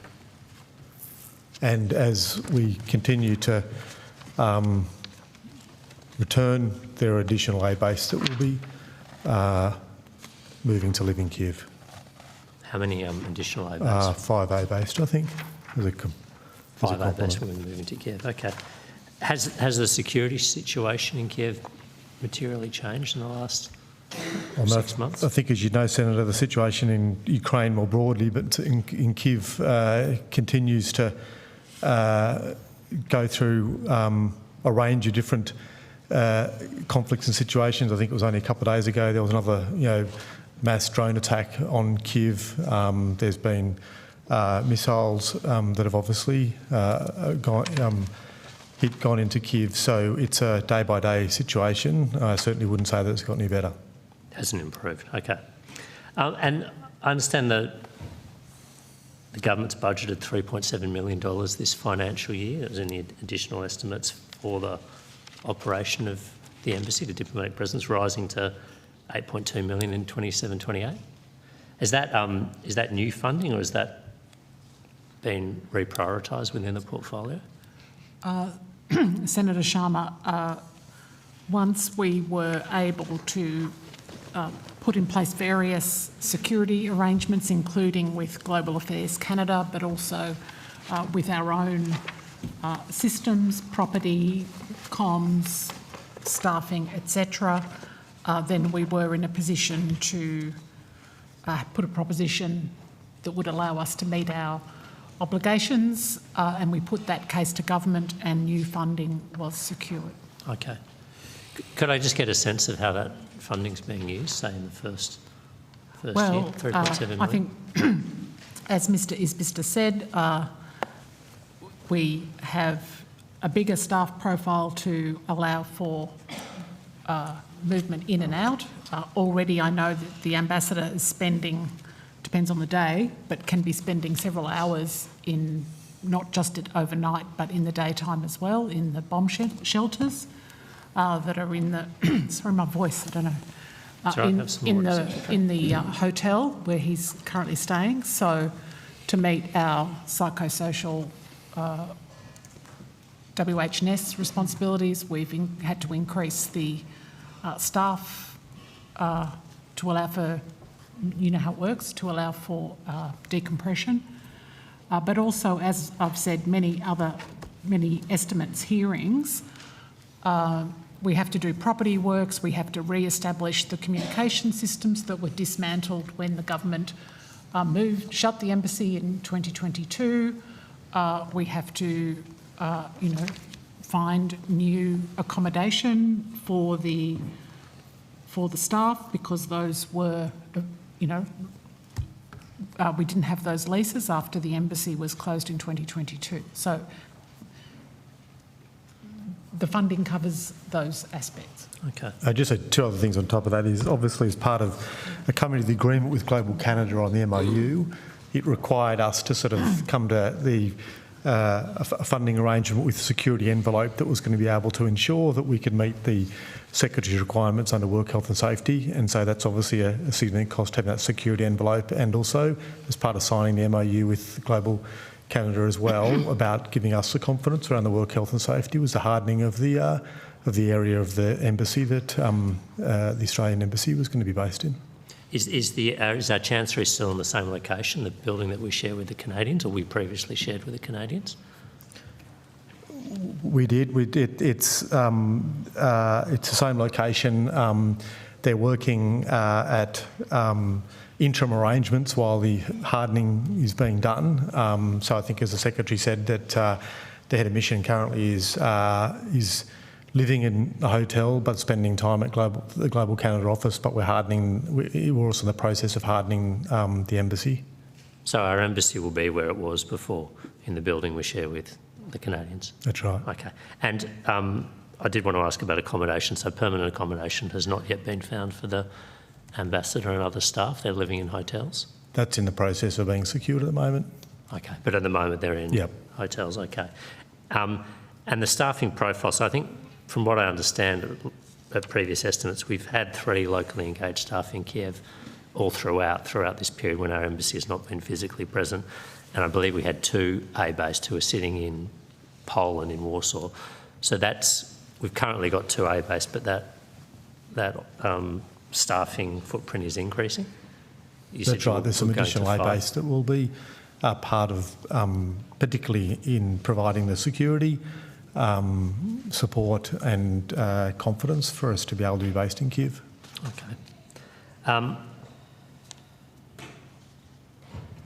And the staffing, is it going to be a rotational presence? And I think you alluded to this, Secretary. It's not a rotational presence. The presence is permanent, but there'll be a staff rotation. So they'll have decompression leave, like 4 like weeks out Iraq, of 12 or something like that. Okay, just trying to understand that. And could you some of the concerns that have been raised over the past year or so in estimates went to things you touched on then, Secretary, the personal security of staff, the psychosocial safety, the need for real-time intelligence communication.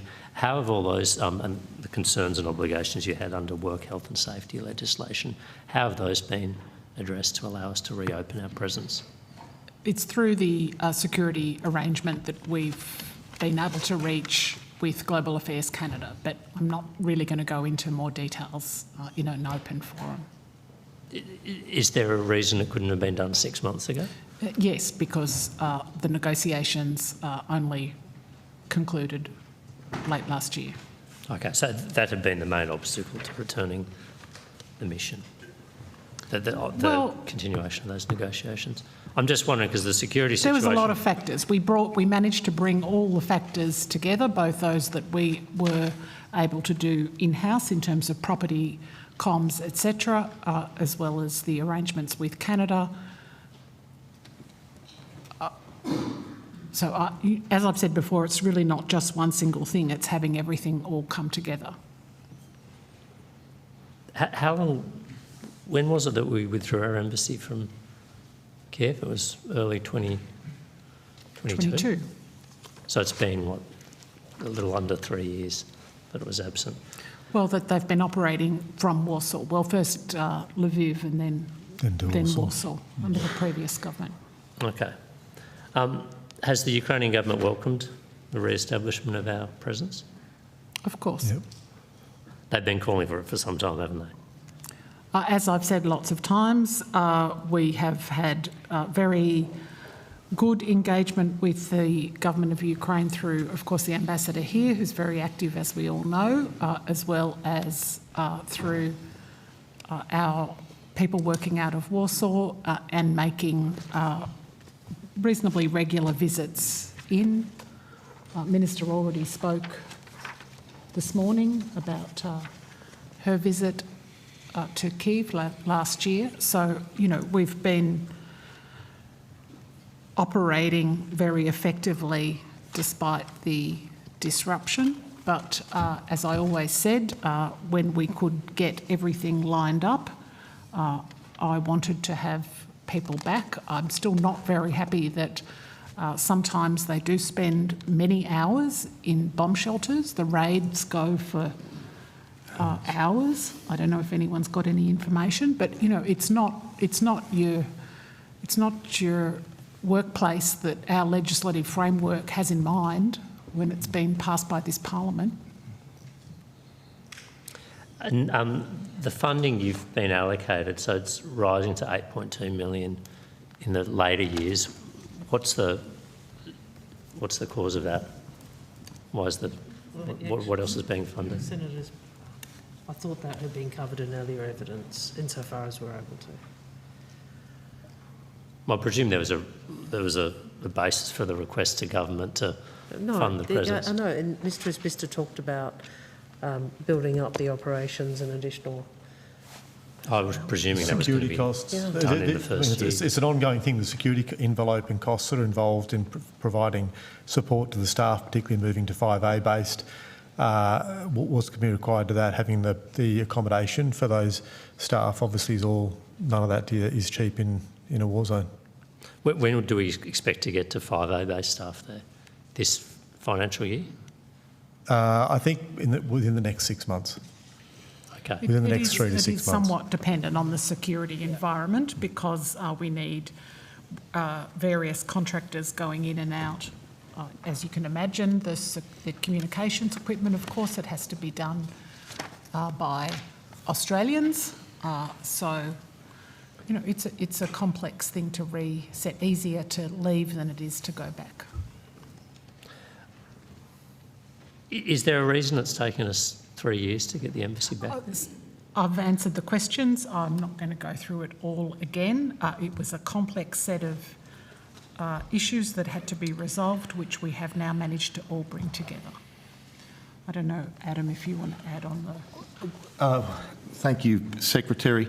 Adam McCarthy, Chief Counsel and First Assistant Secretary, Legal Division. The only thing I would add to the Secretary's answer is that the legal framework that the Secretary has to make her decisions under that's been established by this Parliament, particularly the Work Health and Safety Act 2011, is very stringent. I think when you look at it and compare it to its counterpart pieces of legislation in the countries with whom we would compare ourselves, Canada is one example, but there are a number of others. Their legislation tends to be more declaratory. It tends to talk about a set in general of standards and aspirations. Ours is very prescriptive. It sets out very clear standards, but also chains of accountability. So quite simply, there's a situation on the ground, but there's also the legislative framework for which the Secretary needs to make the decisions, and they're ongoing decisions. I know the Secretary has said this before in these proceedings, and so have I. It's a series of ongoing judgments at a point in time as to whether there are the mitigations in place that allow us to meet the Secretary's obligations under the Act. Okay. How long has this sort of process been worked on to allow us to re-establish the embassy in Kiev? We've been working on it for quite some time. 6 months, a year, 2 years? Well, I mean, I think since it was closed down, we were always monitoring the situation in Kyiv, always looking at, what the risks and opportunities were. But I think, we've certainly, over the last, 6 months of last year, particularly looking at how we could, with Global Affairs Canada, come to an arrangement, MOU, that could meet the work health and safety requirements that Adam's outlined.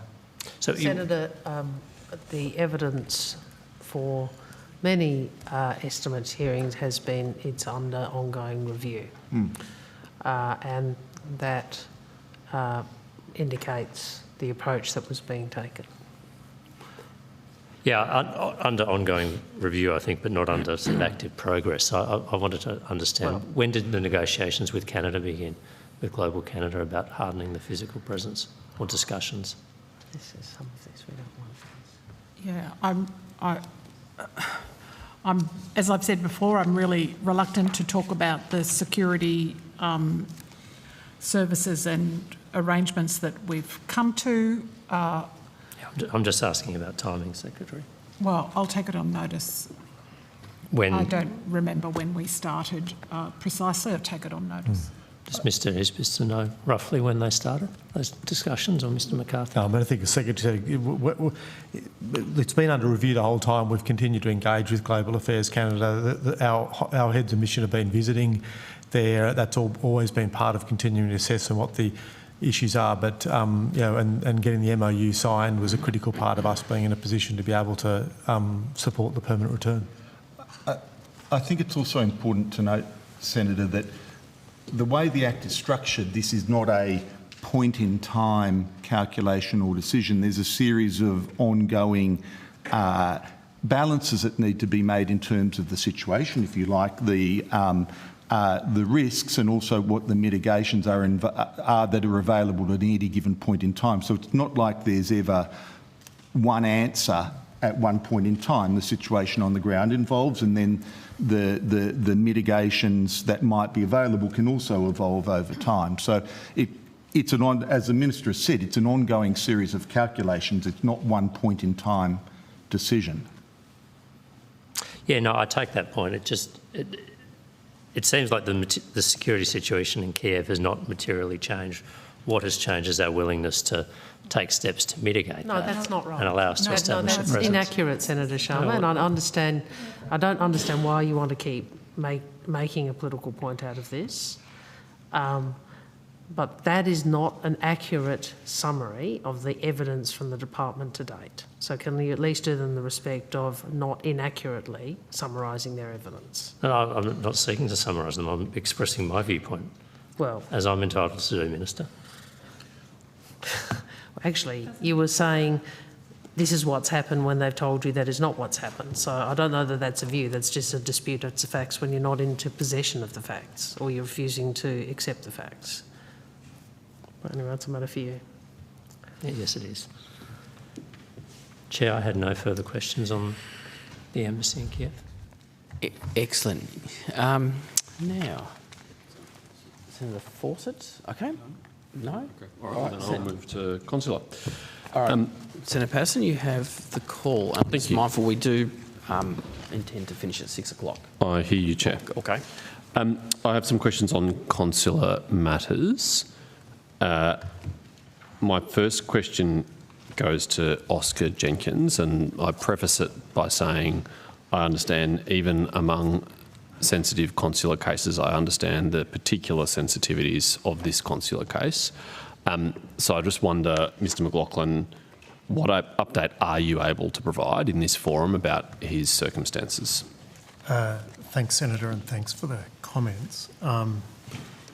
Mr Jenkins, we have been advised by the Russian authorities is alive. As recently as a week ago was the timing of the information we were provided. There's a saying in arms control, trust but verify.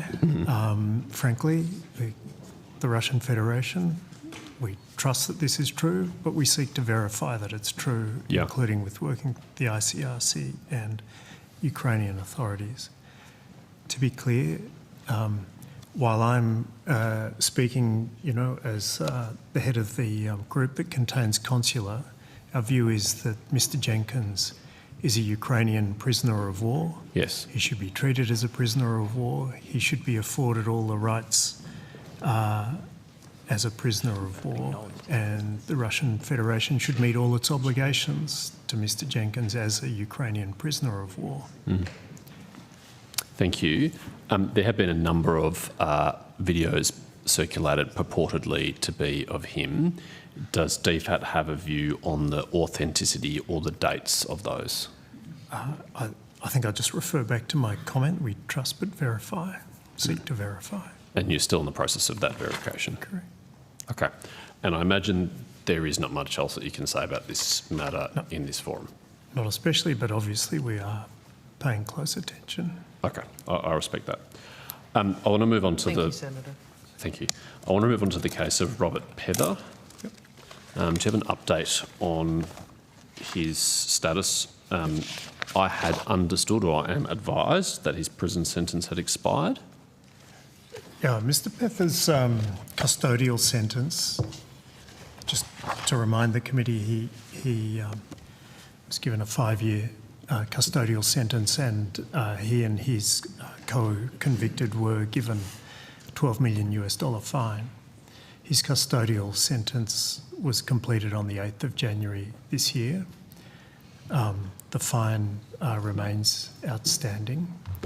Mr. Pether has not been released from custody. This is a matter of concern to us. We have asked for the Iraqi authorities to release Mr. Pether. We also understand that the Iraqi authorities are trying to give the parties in this issue some space to resolve the outstanding matter of the fine. And we, of course, hope that this resolution might be able to come forward between the parties. We are, of course, not a direct party in those discussions. Yes, I've been briefed on this matter a couple of times over the years. In fact, Mr. Khalil and I wrote a letter to the Foreign Minister's predecessor about this some years ago. Is it the case that it's the Iraqi government's view that he cannot or should not be released until the fine is paid? I think the fine is a significant and outstanding issue, and we hope that maybe there is a way in which the parties can come to some arrangement to address the fine. And among the parties, do you mean Mr. Pether's former employer?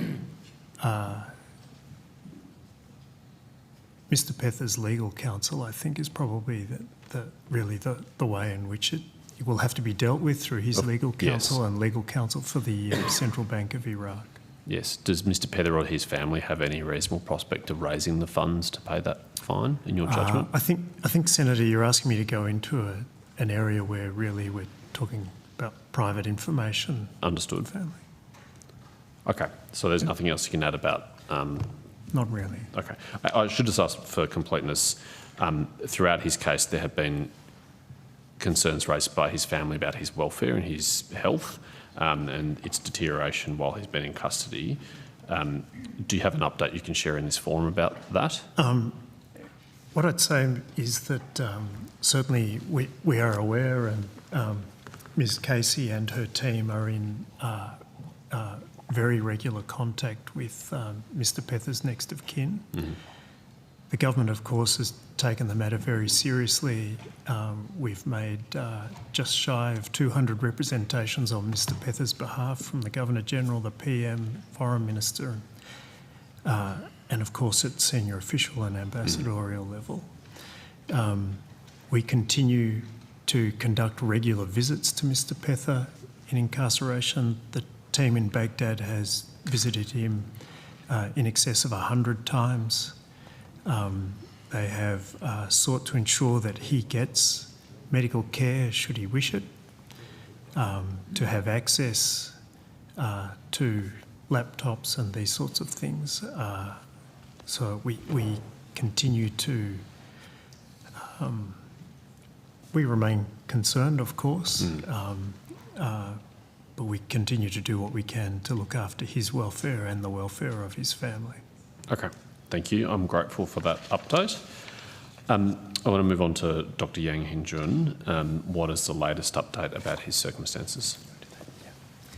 Senator Madeleine Casey, Assistant Secretary for Consular Operations. Since the last estimates, I can confirm that Dr. Yang remains under a suspended death sentence, and he is he's been transferred to a prison where he's able to be visited by his family.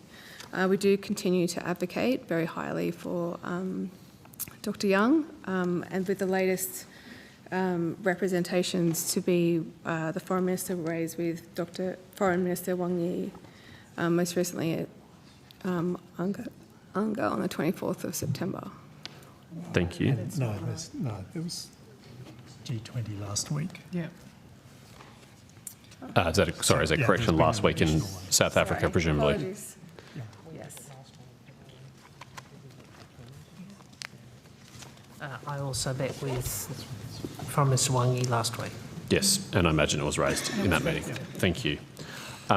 You mentioned that his family. It's okay. No, it's all right. You mentioned that his family has access to him at the moment. That's a relatively recent development, isn't it? Senator, he is able to be visited by his family, yes, and it is a recent development, correct? That is one blessing. What has the access of Australian officials been recently to Dr. Yang? Senator, the consular officials continue to visit him monthly in detention, in prison. Yeah, his family and supporters have also been concerned about his health and welfare. Do you have an update on that?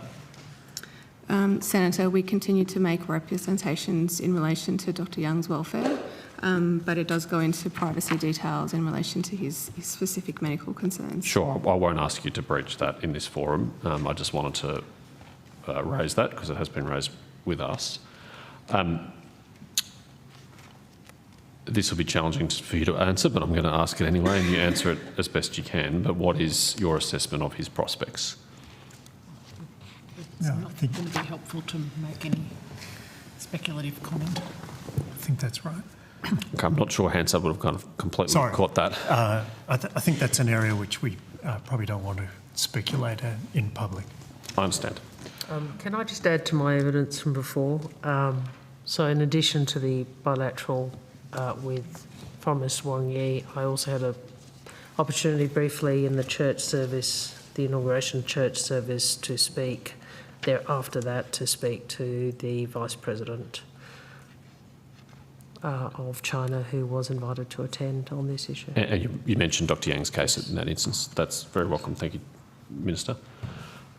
Moving on to Gordon Ng, one of the pro-democracy activists jailed in Hong Kong. He was sentenced to 7 years and 3 months.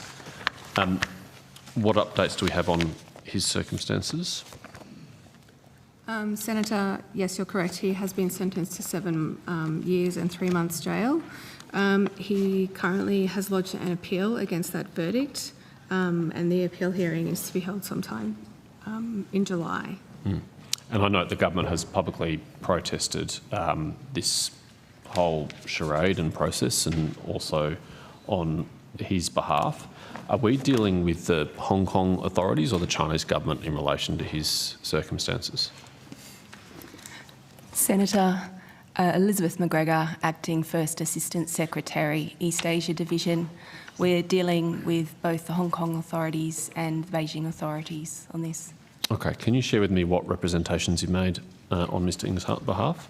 On Mr Ng's behalf. So I don't have all the details of those representations in front of me, Senator, but I can say that the Australian government has advocated on more than 55 occasions in support of Mr Ng and his best interests and welfare, and also about seeking consular access to him. And this includes advocacy at the most senior levels by the Deputy Prime Minister and the Foreign Minister as well. Thank you. And what is the status of that consular access? Senator, I confirm that we still do not have consular access to Mr Ng. And what is the stated reason from either the Hong Kong authorities or the Chinese government for denying that consular access? He did not enter on his Australian passport. He entered on his Chinese passport, and they consider that to be, he has entered as a Chinese citizen. Understood. Thank you. Do you have any visibility on the timing of the appeal? Senator, it's expected to be in July this year. Okay, thank you. I think that is the priority cases I have on consular. Could I just ask whether any progress has been made on those questions taken on notice about Dr Rudd's meetings with President Trump? No, the time difference doesn't make it easy. So But we did get you an answer very quickly, much more quickly than certainly Senator Payne ever got me an answer on the notice issue that you requested. So yes, I'm there sure you you were go. very well motivated to get that No, I'm answer. just saying, you know, we're very efficient. I never got anything on the day. Well, let me just press a little bit maybe then that's a bit harsh. on the I don't remember getting ambassadors' meetings with President Trump, because it does seem remarkable to me that we don't have here in Canberra some understanding or some holdings of this meeting. The Prime Minister's referred to it publicly in a radio interview. There's been some media reporting that said that the meeting occurred in Florida. Can you tell me if that is correct or not? Senator, we've taken these questions on notice. I know, and we will take that. We're entitled to take them on notice, and we will do so. Well, I'm going to at least continue to ask these questions. Sure, you can do another list if that's what you want to do. It is puzzling to me that something as important of a meeting between our ambassador with President Trump, there is not some record or some knowledge of it that is accessible to us. It's reported publicly that this meeting occurred on a golf course. Is that correct? Take that on notice, Senator. You don't know if it was on a golf course or not? I'll take that on notice, Senator. I really think it is perfectly legitimate to seek to understand whether our ambassador has met with President Trump in the circumstances, and if, as is highly likely, an election is called this weekend or next weekend, questions taken on notice are not going to be answered in a timely way. Budget minute, Senator. I don't know about you. Well, I really hope that's the case, Senator Wong. I look forward to returning here with you in late March and having another opportunity to I'm sure spar in the chamber and elsewhere. Experience. But Senator, can I know that you want to. We're going to take these questions on notice. You can do your why won't you give this to me thing, but to expedite it, can we just get what you need and we'll put it on notice? Well, I mean, I sat next to you, Senator, in the Finance and Public Administration Committee when you were in opposition and we were in government. I watched you very closely when you asked questions in that forum, and I learnt a lot. And one of the things that I learned... I'm not sure how to take that, actually. One of the things that I learned from observing you, which I looked forward to having the opportunity to apply if I was ever in opposition, was not to immediately accept a minister or an official's first attempt to take a question on notice and to press but for an I answer. am me, and I don't change my mind much. So what I'm just saying to you is I understand that you're going to do your political thing, but I just want I'd rather not. I'd rather just get the answer. I'm actually just trying to be pragmatic here. We're not going to agree. We're taking it on notice. You want to say something about that, but do you think we could just have the questions you want us to take on notice? I'm just trying to be efficient about it. That's all. Prime Minister, as I said before, you have many talents, but mind reading is not one of them. I actually genuinely just want the answers, and I genuinely don't understand why they're not accessible. Okay. When I asked these questions earlier, the Secretary started to go into a list of all the other meetings that the Ambassador had either had or been involved in. And it seems surprising to me that knowledge of that is at hand. We can talk about, you know, the meeting with the Treasury Secretary, for example, but the meeting with the President of the United States is not something that's accessible at the table or in the room in a timely way. Senator, some of the meetings with, for example, the Secretary of Defence, with the Foreign Secretary, with the Quad meeting, you know, it's a matter of public record. So it's obvious that Kevin Rudd was instrumental in organising all of those, and that means that you need to have had extensive and senior administration engagement. That's really the point I was making before, that the results are there to be seen in the, you know, success to date in using that access to good effect for the Australian government.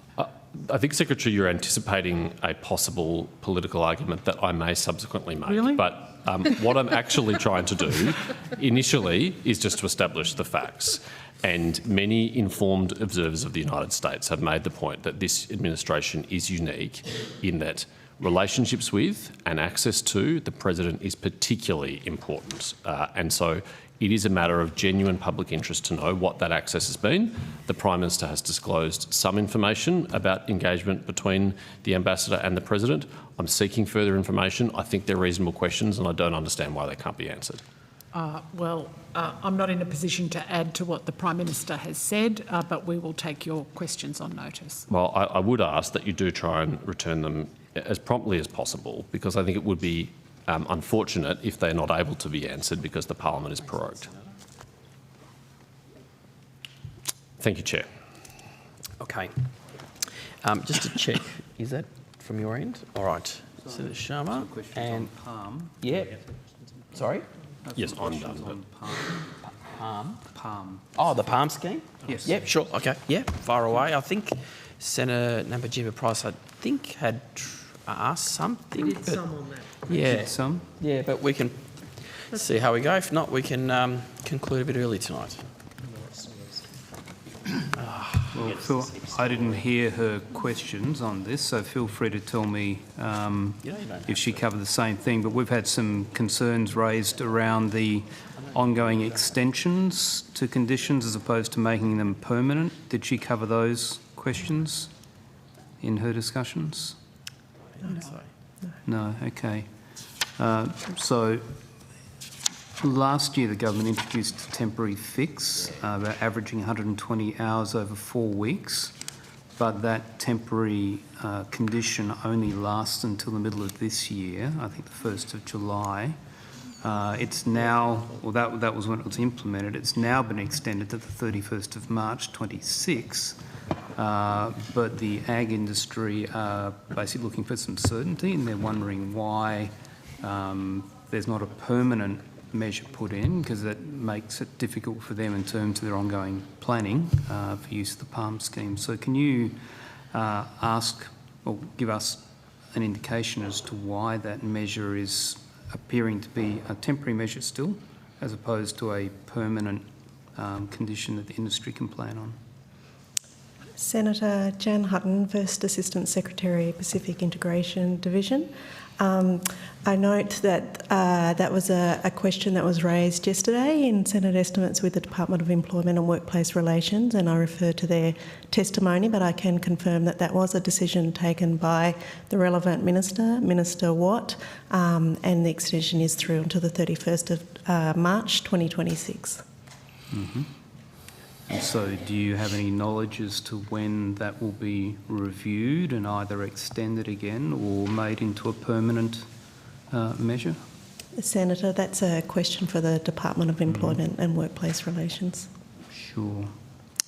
So the consultation that occurred with industry bodies regarding changes to the PALM scheme back in 2023, was the feedback that you received, what we're being told, that their position was that increasing the minimum hours would force farmers out of the scheme? Senator, again, that's an issue for the Department of Employment and Workplace Relations. They have primary responsibility for the operation and management of the PALM scheme in Australia. The Department of Foreign Affairs and Trade, we're responsible for the foreign policy aspect of it, obviously engagement with Pacific Island countries and Timor-Leste. I would say, though, we both have extensive and continuous engagement with all of our stakeholders, both here in Australia and in the region. And the PALM settings, they are calibrated to ensure that that very important and valued scheme continues to work for all of our stakeholders. Okay, so in the past, in DFAT estimates, we have covered off on some of the welfare aspects of the PALM scheme. Is that something that I can continue to ask, or has that been shifted to another department as well? Senator, you can ask about the welfare of PALM workers and I'll do my best to answer. Okay. Does the scheme include early childhood educators now? Senator, again, I'm aware that that was a question that was raised yesterday in Senate estimates with the Department of Employment and Workplace Relations. It does sit with this portfolio, so I can confirm that we have commenced what we call an early childhood education and care pilot in the PALM scheme. That was a decision taken by the Foreign Minister and the Minister for the Pacific. Mm-hmm. And are those educators approved by the Children's Education and Care Quality Authority? Senator, yes, they are. So we welcomed 14 palm workers from PNG on the 14th of February. They've taken up employment opportunities in the Northern Territory. All of them hold Australian accredited Cert 3 qualifications in early childhood education and care, and that Australian Children's Education and Care Quality Authority, they sit on a steering committee that oversaw the development of that particular pilot, and it was their advice which informed the relevant accreditation that would be required of palm workers. Right, so is that training, the Cert 3, is that something that's facilitated by and funded by DFAT, or does a sponsor who is going to employ the worker have to cover the cost of that training? So, Senator, that training was provided by the Australian Pacific Training College, and that was funded by the Australian Government. Okay. So I'm assuming they're working within the national quality frameworks, etc. If they are working for an NQF approved service, if that employer has signed up to the Worker Retention Grant Program, will the palm workers be eligible for that as well? Senator, that's a question for the Department of Employment and Workplace Relations, but what I can confirm is that the two businesses that are employing the 14 palm workers from PNG are approved employees under the PALM scheme, which means that they met all of the relevant requirements of the scheme. Sure, okay. The media release isn't completely clear, but I'm assuming if they only have a Cert 3, that they are here to train to be educators as opposed to working, working as both training to be educators and then going on to work as educators. Senator, so the training was done here and the employment is done here. Senator, they arrived in Australia having already obtained their Cert 3 qualification, so they were already trained, which enabled them to take up the employment opportunity under our PALM scheme. Okay. And which award do they work under?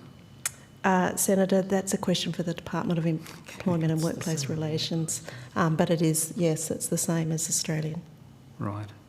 And the services who are employing them, did they bid or apply to have palm workers, or did the department go out looking for services to place these educators? Senator, the employers involved, they applied under the PALM scheme to be an approved employee, and they met all the requirements. Certainly the Northern Territory Government was very interested in this pilot. They were keen to address shortages in the ECEC sector.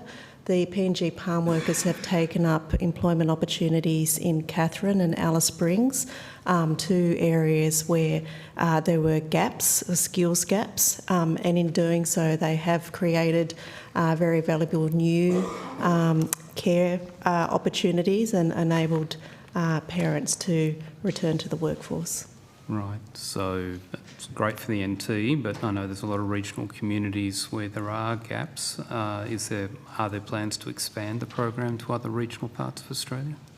Senator, what we're running is a pilot, and that's very deliberate. That will enable us to assess, use an evidence-based approach to assess how that pilot has worked, and then it would be a decision for ministers as to whether we continued that pilot or it was expanded. Mm-hmm. Okay, terrific. Thank you. Thanks, Senator Fawcett. Now, Deputy Chair. Don't feel like you have to go all the way through. I will not hold it against you. I will not think less of you. In fact, you will gain the approval, of everyone behind me. Unanimous approval of everyone. It'll be the most popular decision you've ever made, Senator Sharma. I don't chase popularity. You're the most popular deputy chair this committee. It'll be the most popular decision you've ever made. I'm afraid I do have a couple more questions. That's fine. But I'm just saying, it's not. They might have to take him on notice, Senator Sharma. Could I just ask about the money in the additional estimates? I think it was for the Lebanon repatriation. I think it was Quite a lot. $45 million. I think. Is that you, Mr. McLaughlin? I have been running a few evacuations. Mr. McLaughlin and his people have had a very busy few months, or 12 months. Yes, I gave you a soft letter yesterday.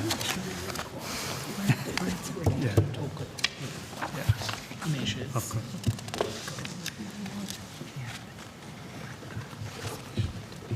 So yeah, there was, am I right, $44.8 million in supplementation to the department for Lebanon repatriation-related support? Well, Senator, this might seem a cop-out, but I'm going to ask the CFO to Oh no, of course, answer the that's question.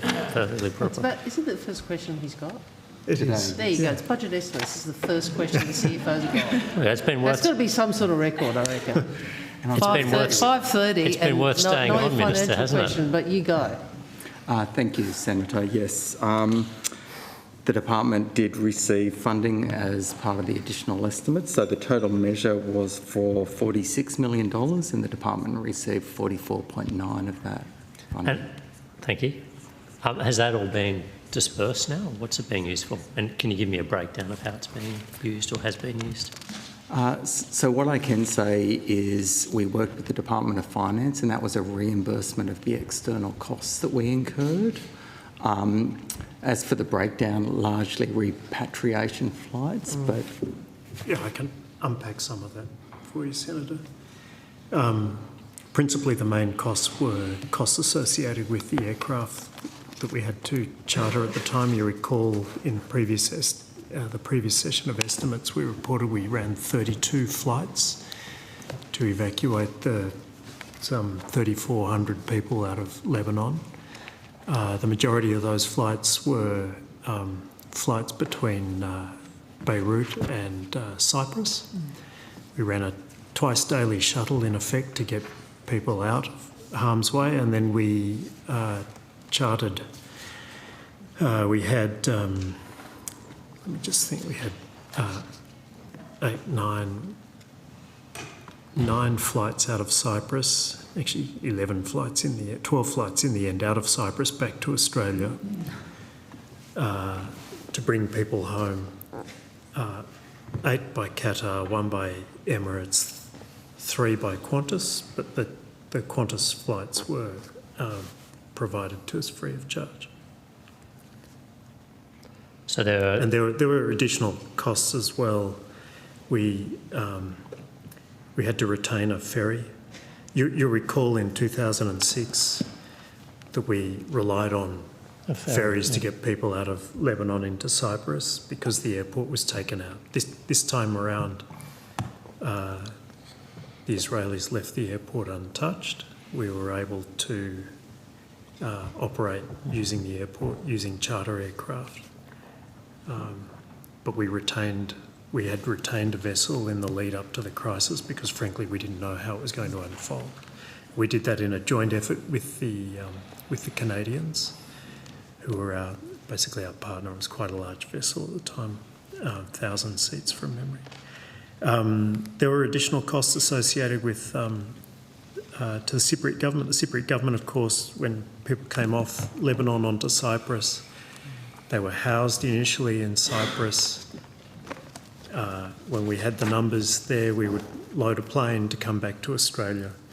The most I think anyone had to stay there might have been 48 hours, but most people were off Cyprus within sort of 24 hours. But the Cypriots had organised essentially accommodation, Donga-style accommodation. There was also food provided, and we were charged for that, but it was a pretty modest charge.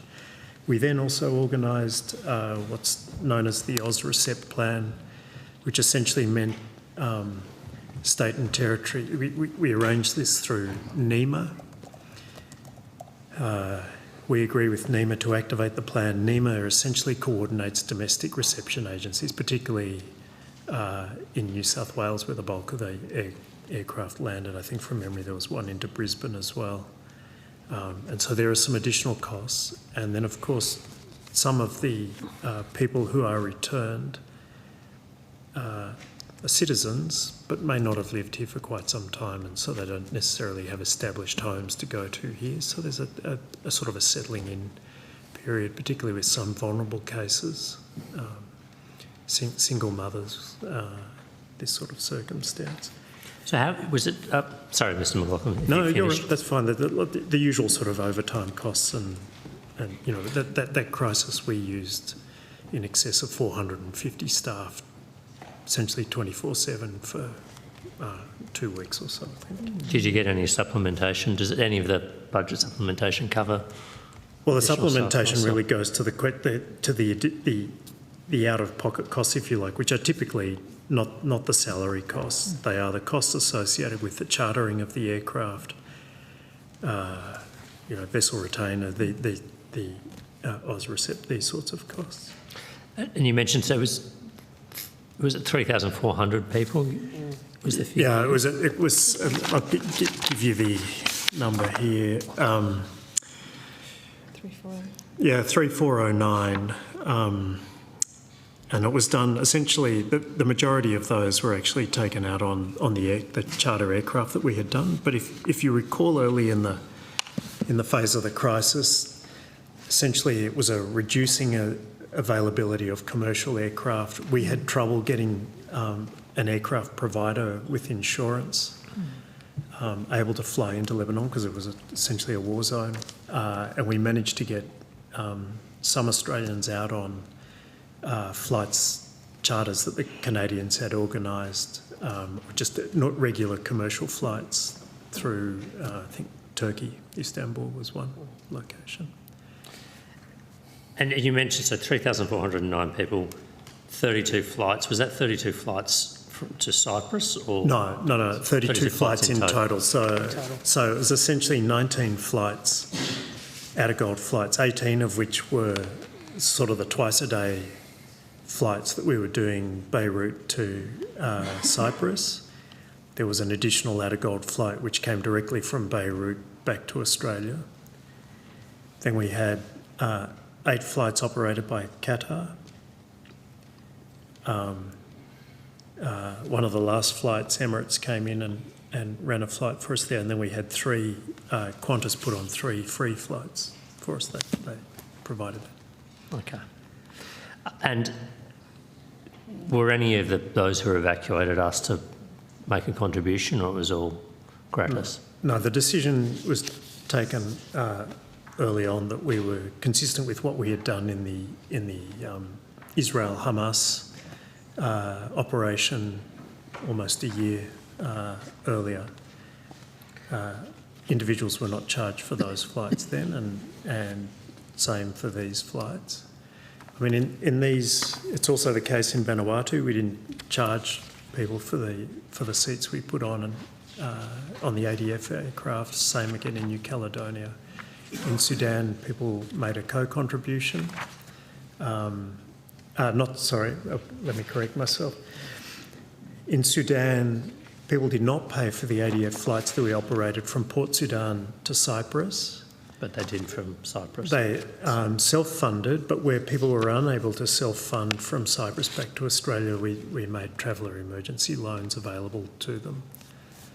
But the decision was taken this time not to allow for the government to pay for them to travel from Cyprus. I mean, we discussed this at the last session. What's the priority here? The priority is to get Australians out of harm's way as quickly as possible. When you have an environment, and to be fair, the government had been warning people. It had been a do not travel area since not long after the 7th of October, but nonetheless, people have deep roots in Lebanon, and you want to motivate people to get out, because if they don't get out when you can get them out, it just becomes so much more difficult for us to be able to do anything, almost to the point where in some circumstances we may be able to do nothing for people. So the objective really is, from our point of view, is to try and do it out as efficiently as we can. Thank you. I had no further questions on that. I just had some questions on current head of mission vacancies. We could finish with that for me.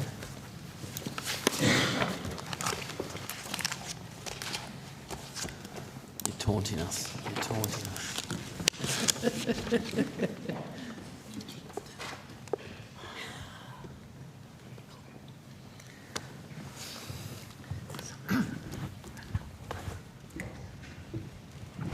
I just wanted to ask how many head of mission positions are currently vacant where no one has been selected to fill them yet? Thanks, Senator. I'll just get the right brief and Yep, I'll of course. have that information Hello. to you.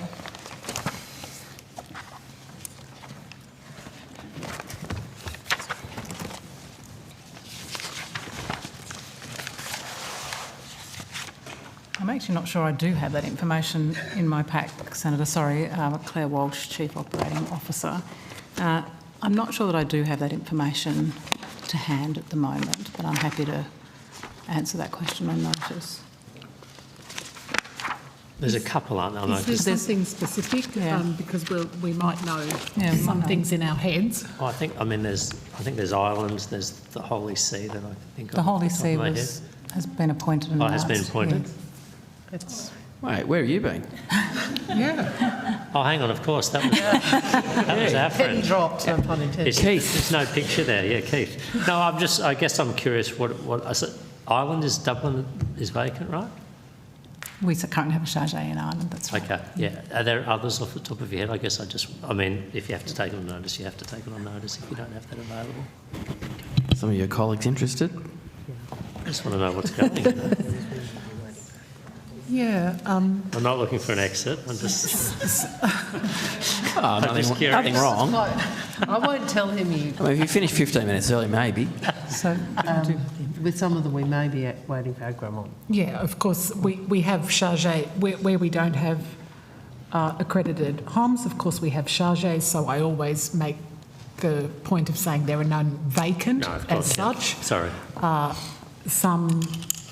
In some posts, we will be waiting for agrément. Not very many, actually. Actually, Secretary, I have found the information, so I can give you the. My brief says 5, but it's actually 4 because the Holy See is in my brief. So the Holy See has obviously got a charge in there at the moment, but the incoming has been announced.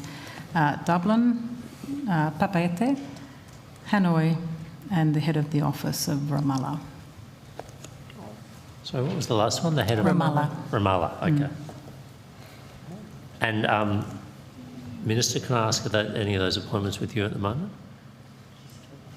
No. We're not expecting any appointments over the next few weeks before the election. Well, that's not the same thing. No, true. My bit is.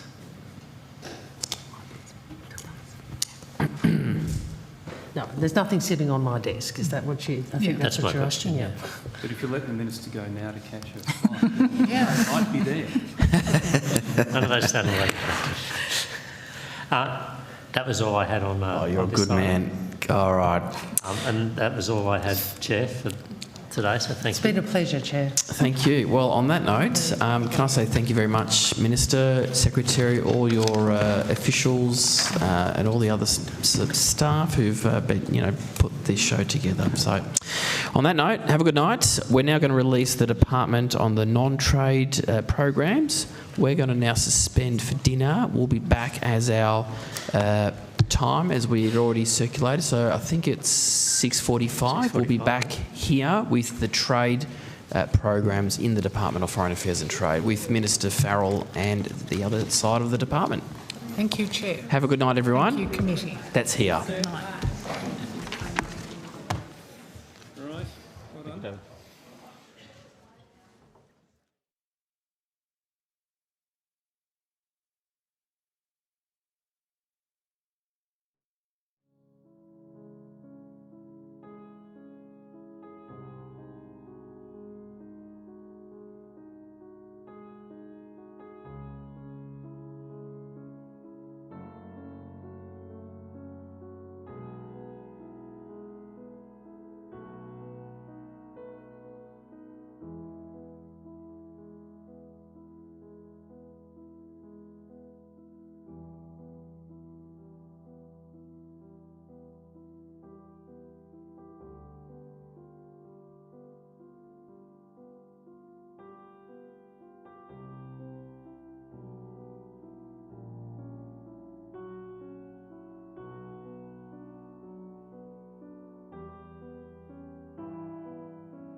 All right. Well, good evening, everyone. Welcome back to the Foreign Affairs, Defence and Trade Committee.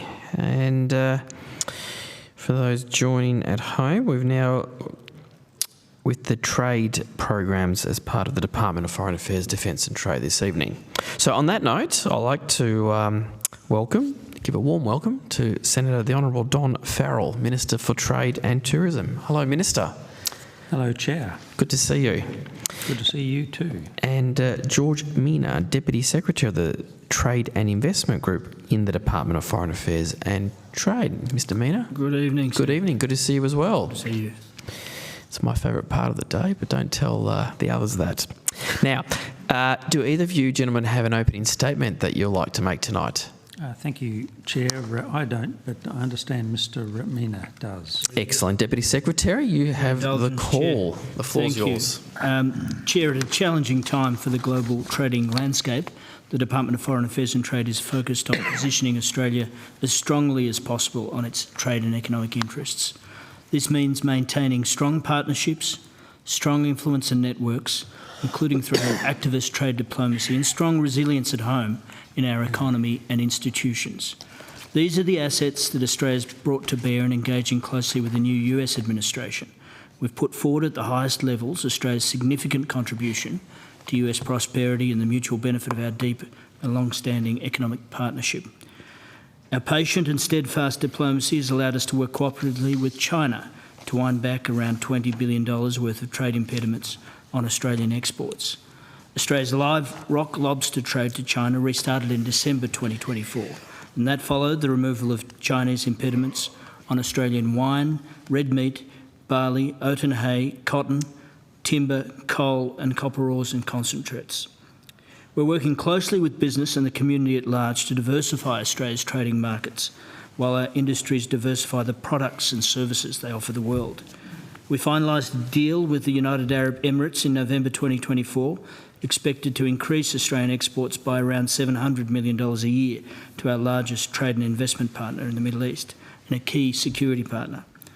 And as you know, this agreement followed a completed deal with the United Kingdom, which entered into force in May 2023 and secures duty-free access to the UK for 99% of Australian products. We've upgraded the free trade agreement between Australia, New Zealand and ASEAN. This upgrade, which Australia ratified on 20 February this year, will further reduce barriers for Australian trade. We've strengthened the economic partnerships and links of our own region through our Southeast Asia economic strategy.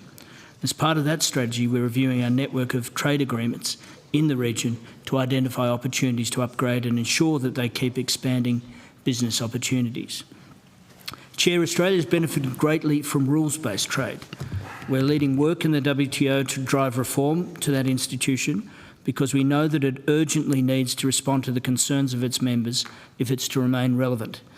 We're also driving new rules to meet the needs of a new economic era, including to deliver new global rules on digital trade.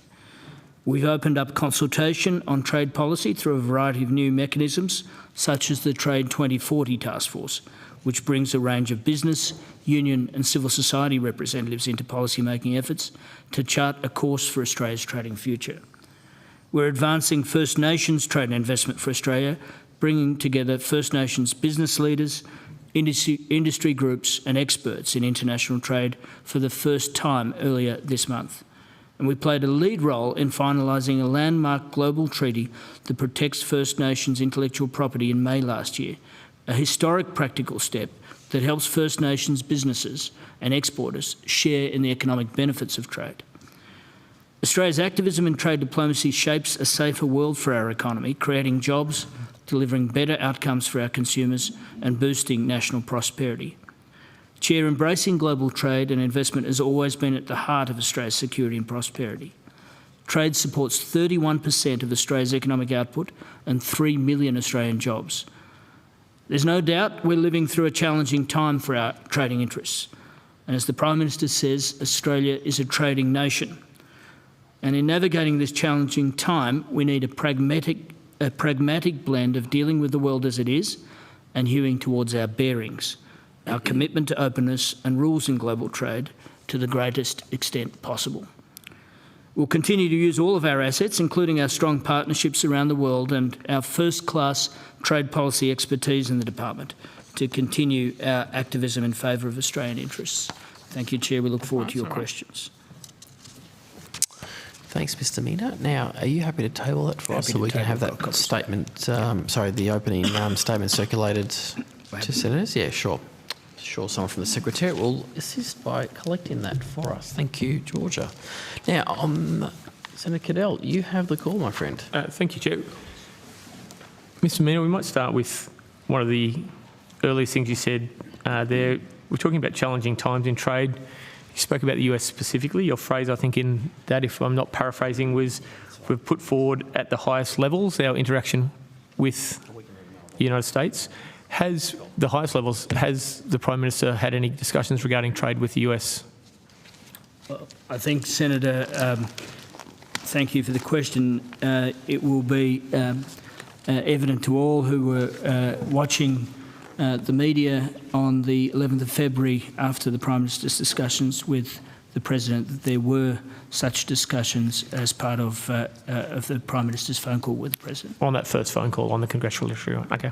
Well, yes, I'm not sure if it was the first, but it was that phone call after inauguration, exactly. Has anyone from your department been briefed or met with the US government since the inauguration in January?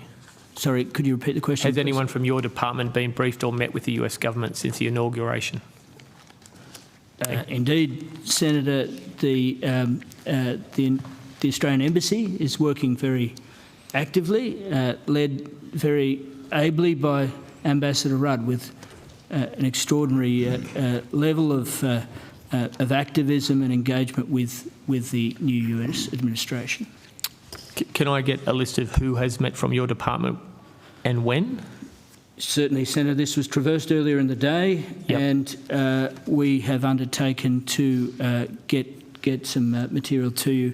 Of course, this was complemented, this activism at the Washington end, by some very significant political level engagement, as we also traversed earlier today.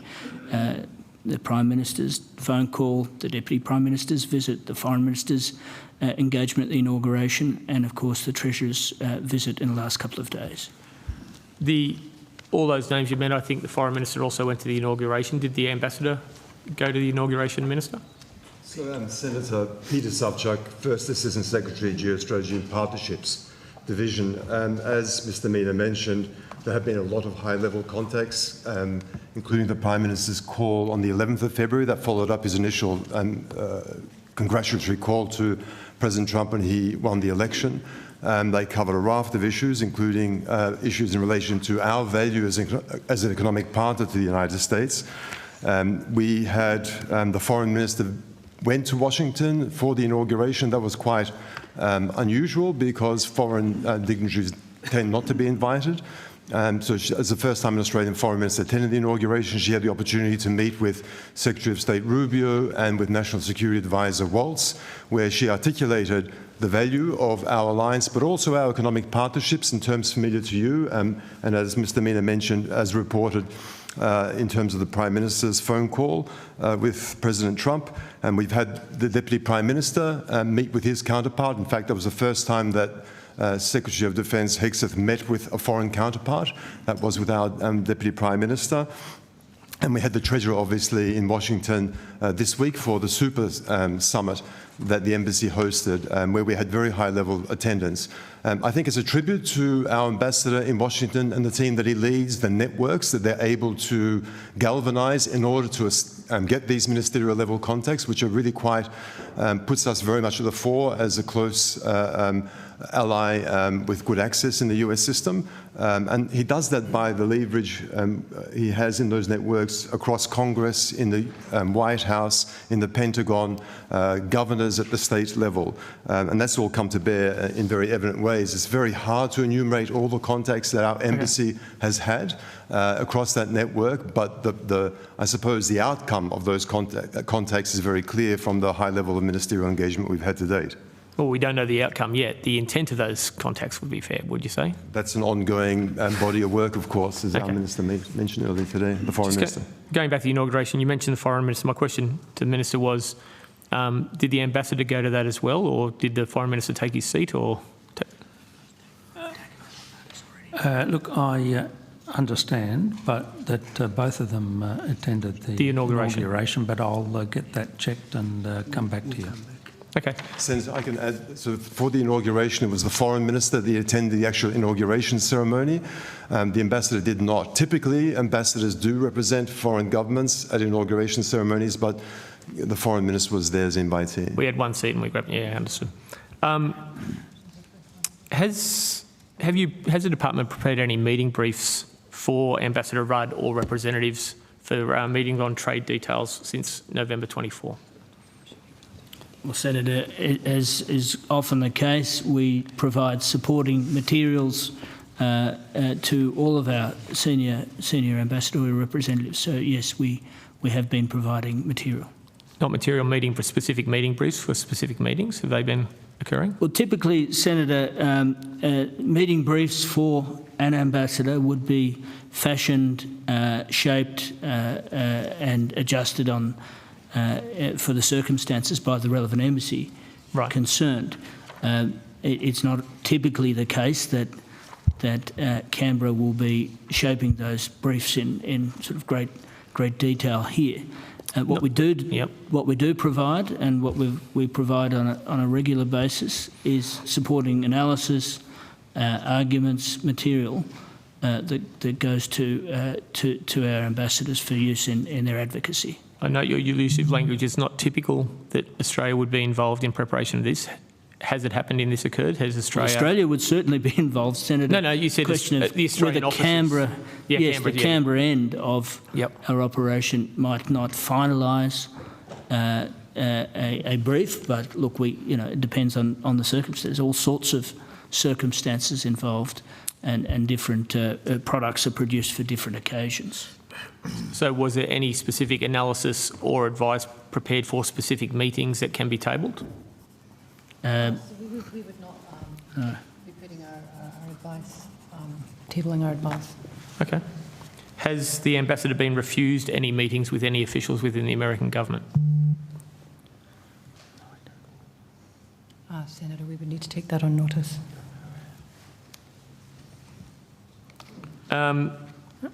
Ambassador Rudd's not the sort of guy who would take no for an answer, Senator Cadell. Well, he took yes for an answer when he was told to take down tweets and social media, then I noticed that. But it's... is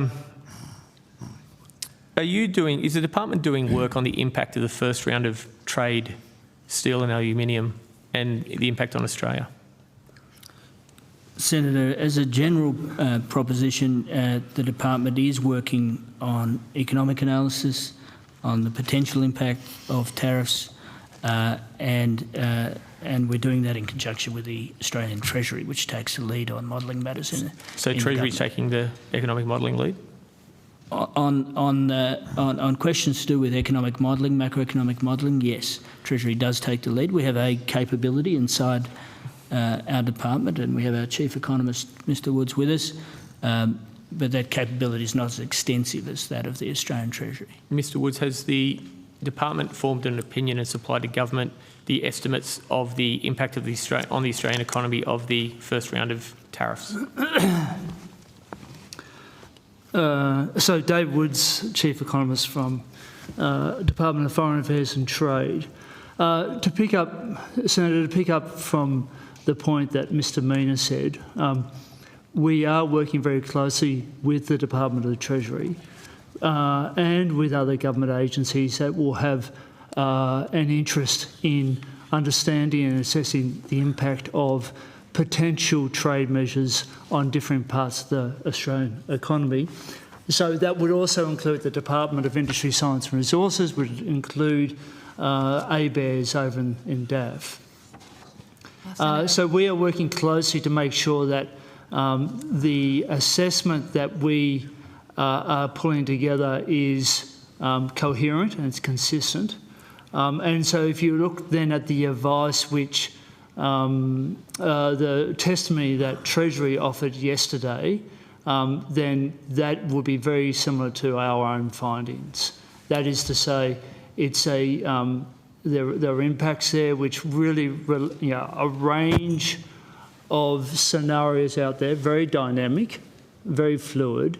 So we are just trying to keep a broad sense of what that impact would look like, recognising that the final level of the impact will reflect the size of the tariffs which have been imposed and who they're being imposed on, whether they're imposed on us directly or whether they're imposed on major trading partners. Senator, if I may, we just wanted to correct our evidence about the attendance of Mr. Rudd, Ambassador Rudd. He was in fact in the inauguration room, as the Minister said. Thank you very much. The relations with America, with the United States, I won't say America, it's the whole continent, with the United States of America have been historically strong. I think we're talking about the reasons they have a trade surplus with us. We're investing in AUKUS. We've done all these sorts of things. I'm concerned that the three leaders of the Quad, other than Australia, have all met person to person. Is there attempts to try and meet at the highest levels face to face in the short term around this trade area? Senator, I would just restate that our Foreign Minister was at the inauguration, and yes, there was a meeting of Quad Foreign Ministers immediately the day after. We take this as a very encouraging sign. There has been very high-level engagement, as Dr. Sobchak has pointed out, including a visit by our Deputy Prime Minister. So we are very confident in our position, how well we are positioned at this stage. Okay. Minister, you managed to get a Guernsey at the Democratic National Congress. Was there a choice between that and the RNC, and why was which? Sorry, what was the question? You went to the Democratic National Conference. Did you get an invite to the Republican National Conference? Did you have to choose? And no, I didn't get an invite to the Republican one, and had I done so, I would have been very keen to attend. This was the first time any Australian minister had been invited to any either Republican or Democrat convention. But when I was in Chicago, I ensured that I met with Republican senators as well as the Democrats to get the best possible insight into what was going to happen at the forthcoming American election. The travel log for the trip between 18th and 23 August 24 says ministerial meeting in Chicago. Really long meeting, 4 days. Is there more detail available on what happened? Yes, I'd be very happy to give you a full report. Table later? Hey? To table? I'd be very happy to give you a full report on what transpired. I met a variety of... I'll get the full figure for you, but for instance, on one morning, myself and Ambassador Rudd met Catherine Tai, the United States Trade Representative. We met the Chuck Schumer, the Majority Leader in the House of Reps, and a series of very senior American political figures. Thank you. Mr. Woods, if we're doing some work on the steel and aluminium effects, are we doing the just in cases on the scenarios the US has been espousing, such as 25% or matching GST or matching value-added taxes? Are we doing other scenarios on what we may be affected on if US does decide to put worldwide sanctions or tariffs on? So, Senator, I think the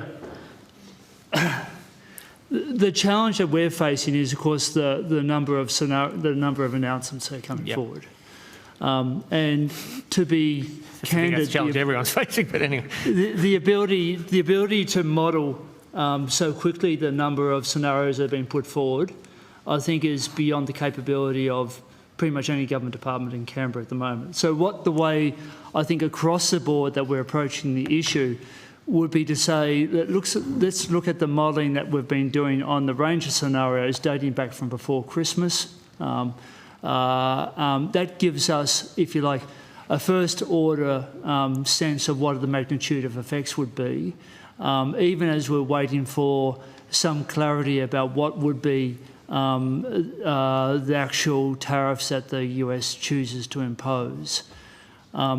So again, if I do come back to my previous answer, and again pointing back to what Treasury spoke to yesterday, that would be to say, looking at those scenarios from prior Christmas that as give us a baseline, that speaks to a relatively modest impact at a macro level, even as we recognise that there are going to be obviously individual industries that will be more severely affected depending on who's in the line of those tariffs.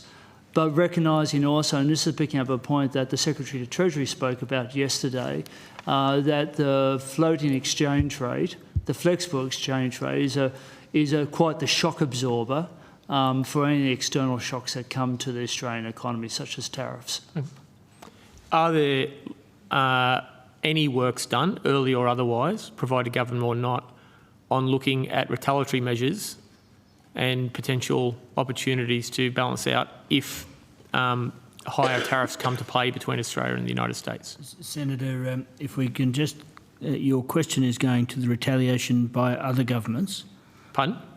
No, any measures Australia is looking at or examining should tariffs be placed on Australia. Right. Well, Senator, I think you're going now to a hypothetical, and I'm happy to say that.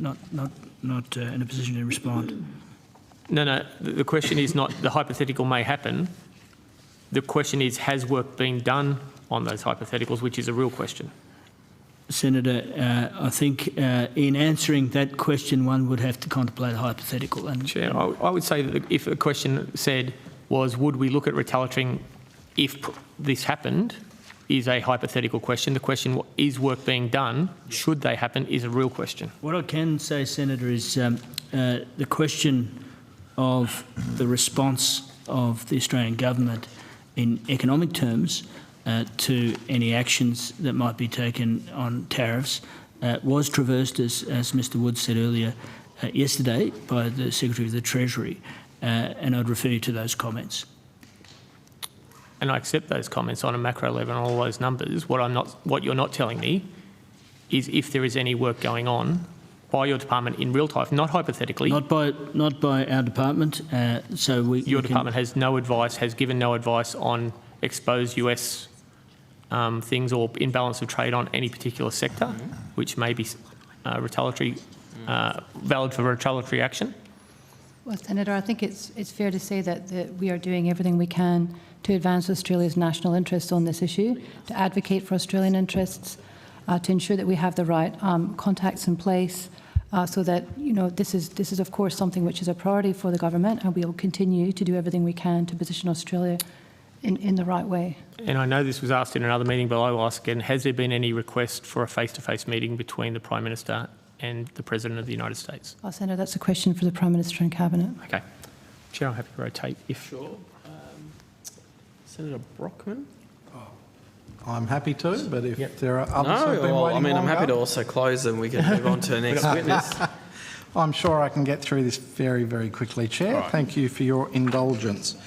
I'll start with Mr Mina. You gave the opening statement? Yes, that's right. Correct. Sorry, I wasn't in the room at the time, but I did pick up a little bit of it. And I'm just reflecting on the paragraph which reads, "We need a pragmatic blend of dealing with the world as it is and hewing towards our bearings. Our commitment to openness and rules of global trade to the greatest extent possible." How does the ideological decision to ban the live export trade in sheep fit within those parameters? Well, Senator, I think we've traversed the live sheep export issue for some time. I can take you through the situation with respect to the implementation of that policy. I could also take you through... No, I'm just wondering how that decision, which was clearly ideological, fits within your opening statement. Well, Senator, and perhaps the Minister would like to answer it. Just one at a time. Look, I'm happy to answer it, Senator Brockman. You'll be disappointed to know the answer won't be any different from all of the other answers I've given you on every occasion that you've given me a good one, Minister. Raised the issue. But I'm happy to to go through it. Look, we took this issue to the electorate at the last election. We made it very clear that an incoming Labor government would end the shipment of live sheep, and in accordance with that decision, we won the election. And I might point out one of the strongest states for us then, and I'm sure again at the next election, was Western Australia. So it was overwhelmingly endorsed, that policy, by the people of Western Australia. We did. I think we would have been criticised, Senator, if, having been elected with that policy, that suddenly we said, no, we're not going to implement the policy. We have done it in such a way to give the industry the maximum time to adapt to the change, because we understand it is a change. And of course, we've put our money where our mouth is, and provided financial assistance. You'd be aware we recently entered into a new free trade agreement with the United Arab Emirates. That's making its way through the Parliament as we speak, and I understand was endorsed by the very recently by the Treaties Committee, and therefore will be sort of quickly endorsed by the Parliament. What I'd say to those people, those farmers affected in Western Australia by this change, is that we don't want to see less sheep exports into the Middle East. We actually want to see more exports to the Middle East. One of the things, if we can achieve that, of course, is that there are more jobs in Australia, but more particularly more jobs in Western Australia.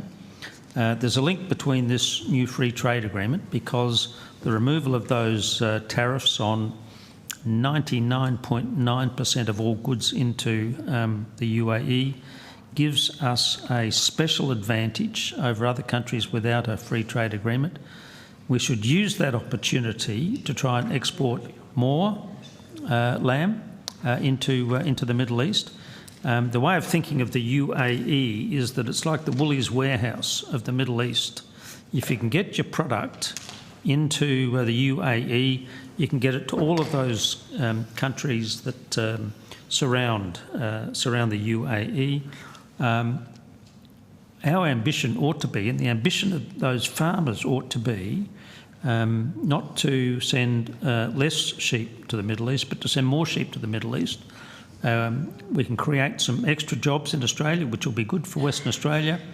There'll be a variety, because the number of flights are coming back. There's an opportunity to send high-value, either chilled or frozen meat to the Middle East, particularly that now the UAE at that lower tariff rate. I'd say to those farmers, and I have said to certainly the National Farmers Federation, we'd like to work with you to get the best result for Australia, but in particular those farmers in Western Australia. I think there's an opportunity, with a positive mindset, so put aside the opportunity to make some political points about this. There is a practical way in which we can improve both the way in which we transport our animals, but the way in which we value add our products. And that's what I'd like to do as the Trade Minister. I'm sure the Agriculture Minister thinks exactly the same way. So don't make it a political issue, make it an economic issue. And with a bit of cooperation and a bit of goodwill by everybody involved, I think we can actually get a better result for Australia by exporting chilled and frozen meat that has created jobs in Australia. Minister, are you aware that the sheep flock in Western Australia has declined by 25% since you enacted your policy, and is predicted to decline to 50% of its size under your policy? Well, how is that benefiting West Australian farmers, Minister? There's a range of reasons, Senator Brockman, why the sheep flock goes up and down.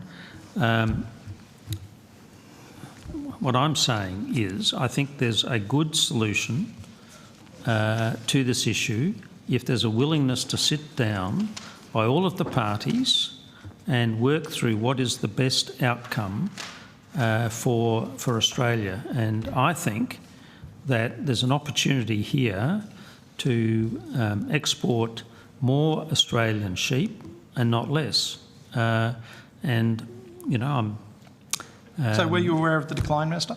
Well, as I say, the herds go up and down.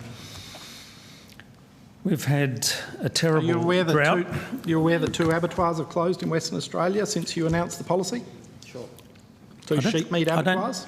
I don't think you can have it both ways, Senator Brockman. You can't say, look, there are fewer abattoirs. And there are less sheep. Abattoirs you can have it both ways. No. I don't think, with due respect, you can't have it both ways. Look, what I'm saying is... You can't have what both ways? What I'm saying is that there's an opportunity here to export more Australian product into the Middle East in light of that new free trade agreement with the UAE. I'd like sheep farmers to be part of that and get the financial benefit of that agreement. And this government is willing to work with the industry to get the best possible outcome. Now, it may be that, you know, you seek to exploit the situation for your political advantage. I hope that's not the case. You sought to exploit some we took a policy. Some preferences from the Animal Justice Party. We took a policy. We took a You're policy to the industry. We didn't hide. We didn't hide our policy under a bushel. Oh, yes, you did. We did not. We made it very clear. Last 2 elections, if I remember. We made it very clear what we were going to do, and we did what we said we were going to do. But I think there's a way that both, you know, there's a win-win possibility here, but it does take, willingness on both parties to sit down and talk about it. We're certainly willing to do that. I'd like to see the industry do the same. It didn't hide under a bushel. Every single Labor member in Western Australia was asked by the countrymen what the position of the Labor Party was. Not one replied. With regards to the government's ban on live sheep exports from sea, can DFAT provide details on negative feedback received from current export destination countries, Kuwait, Saudi Arabia, Qatar, Jordan, UAE? In particular, has there been written feedback? Has there been, sorry, Senator, the last part of the question, please? Formal feedback. I know there's been some informal conversations. We talked about that last estimates. Yeah, Senator, since the last estimates, there haven't been any new concerns raised. There is one additional point that Mr Mark Innes-Brown may wish to add, and I may also just add, by virtue of the statistics, that the volume and the value of live sheep exports were around about $40 million in the last financial year. That compares to approximately $4 billion in frozen and chilled sheep meat exports, just to expand on the Minister's points just now. Senator Mark Innes-Brown, First Assistant Secretary, Middle East and Africa Division.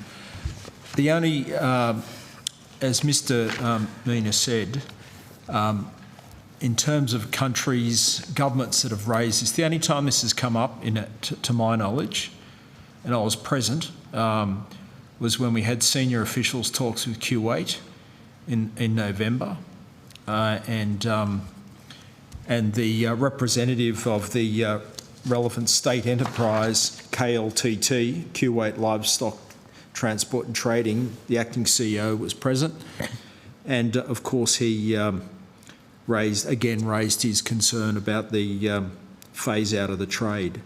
Other than that, since the last estimates, I'm not aware of any formal communication to us by any other government on the issue. As requested at last estimates by Senator Cadell, can DFAT provide country-by-country volumes of live sheep to each Middle East destination in the past year? Is that published online by destination? I know overall volumes are published. Look, Senator, if we have the data, we'll provide it, yes. Okay. And could we also have chilled and frozen sheep meat exported into each Middle Eastern destination in the past year? Beyond the totals I read out earlier, we don't have that country breakdown here, but we're certainly Could we have both of those on notice? You've got it here? Do you want to? If possible, in a timely way. I think Mr. Ennis-Brown I think we do have the information. I've got the values, not the volumes, if you will.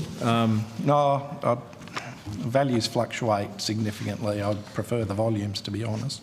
Okay, well. I mean, I'm happy to have both, but if you don't have both to compare, then it's probably it's probably better that you take both on notice. If you yeah, that's fine. As I said earlier, there has been a dramatic loss in industry confidence in Western Australia. West Australian sheep farmers are getting out of sheep in droves, literally. 25% decline in 1 year in the number of sheep in Western Australia. 2 sheep meat processing facilities have closed. I believe another one is at severe risk. I hope that's not the case, but that is what I understand. And Wool Production Forecasting Committee have reported a dramatic reduction in wool production not seen since the 1920s.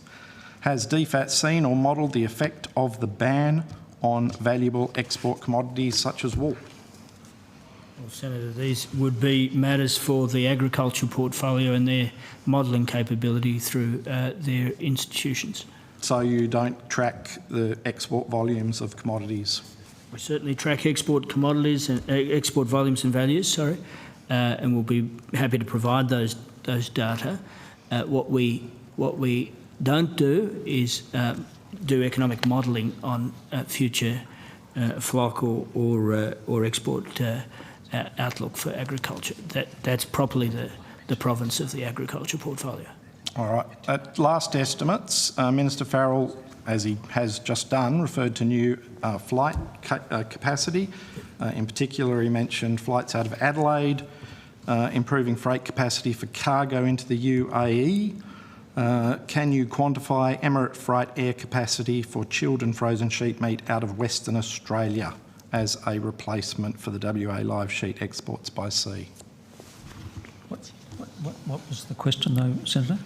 Can you quantify the air freight capacity on Emirates for chilled or frozen sheep meat out of Western Australia as a replacement for live exports? Is the question, can I identify the potential amount of I'm asking the actual... I'm asking DFAT if they can quantify that. How much sheep meat what's the capacity? is going... What's the capacity in... air freight question. Air freight questions? Yeah, it's an air freight question. Senator, look, with respect to air freight, of course, we work closely with the infrastructure and transport portfolio. And of course, in discussions with them, as the Minister's already made clear, we make very clear our interests in expansion of air freight. But as to the quantification of that air freight capacity, the modelling of it, that would be properly the transport portfolio who'd be in a position to do that.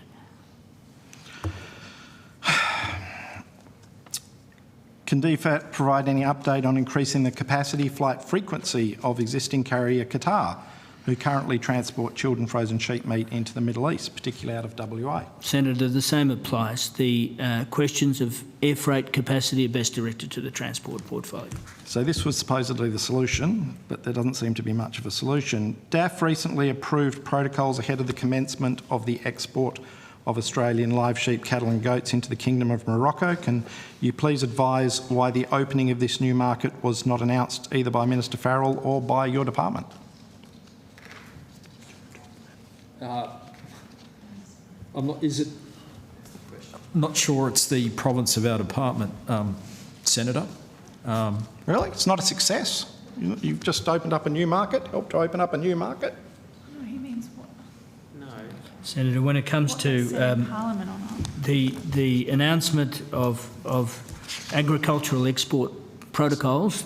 So you had nothing to do with the protocol? They are typically matters handled, Senator, by security officials in the agriculture portfolio, as you'd know, and it is properly the province of the agriculture portfolio. This month, the Moroccan delegation visited West Australian farms, feedlots, export facilities and toured a live sheep export vessel loading in Fremantle. What is DFAT doing to expedite the trade in up to 100,000 live sheep per annum to Morocco in order to provide food security for a nation whose flock has been decimated by years of drought? Well, Senator, our embassy in Rabat has played a role in terms of furnishing, facilitating the flow of documentation during the development of this arrangement. So that has been our particular role. That's it? Well, as we explained earlier, Senator, the questions relating to the actual negotiation of the substance of the export protocols are probably for DAF and supported absolutely by our embassy in Rabat in the way that Mr Ennis Brown has mentioned. Thought you'd be happy about it. The visiting Moroccan delegation outlined plans to secure their first sheep shipment before the commencement of the Northern Summer Moratorium. What opportunity does this new trade provide with respect to growing Australia's trade relationship with Morocco? Well, I think, Senator, it is self-evident that there are now export protocols in place, and that does provide an outlet for Australian trade into that market. Of course, we've got strong interests in expansion and diversification of our trade into North Africa, and that's absolutely, this is a part of that. Bit hard to expand and diversify when you're closing down and banning.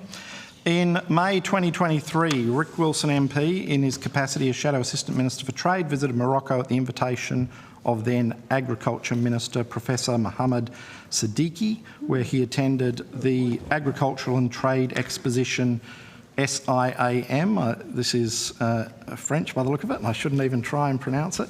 Salon International de l'Agriculture à Maroc. Did I get anywhere near close? Probably not. Along with European Union, Middle Eastern and African Ag ministers and delegates. On his return, Minister Wilson penned a letter to Minister Farrell recommending Australia be represented at future SIAMs. Has DFAT or Austrade received any instructions to have Australian agriculture, technology and trade represented at this event? Received instructions, Senator, from the Minister. Senator, as I've been trying to explain, there is absolutely an interest in expansion of trade with North Africa. We, as a matter of course, will be looking for opportunities to do so in the sector of agribusiness, and this agricultural exposition in Morocco is no doubt one of the many opportunities available to plug into our expanding export trade into North Africa. Now, of course, meat is part of that. We set out earlier the $4 billion in frozen and chilled sheep meat, but so too a range of other Australian exports, whether they be in dairy or other agricultural sectoral areas. So we'll look for those opportunities and use them to the full. Just this week, Senator, I met the Moroccan ambassador, and the desire to facilitate greater trade and investment, of course, was one of the subjects we traversed.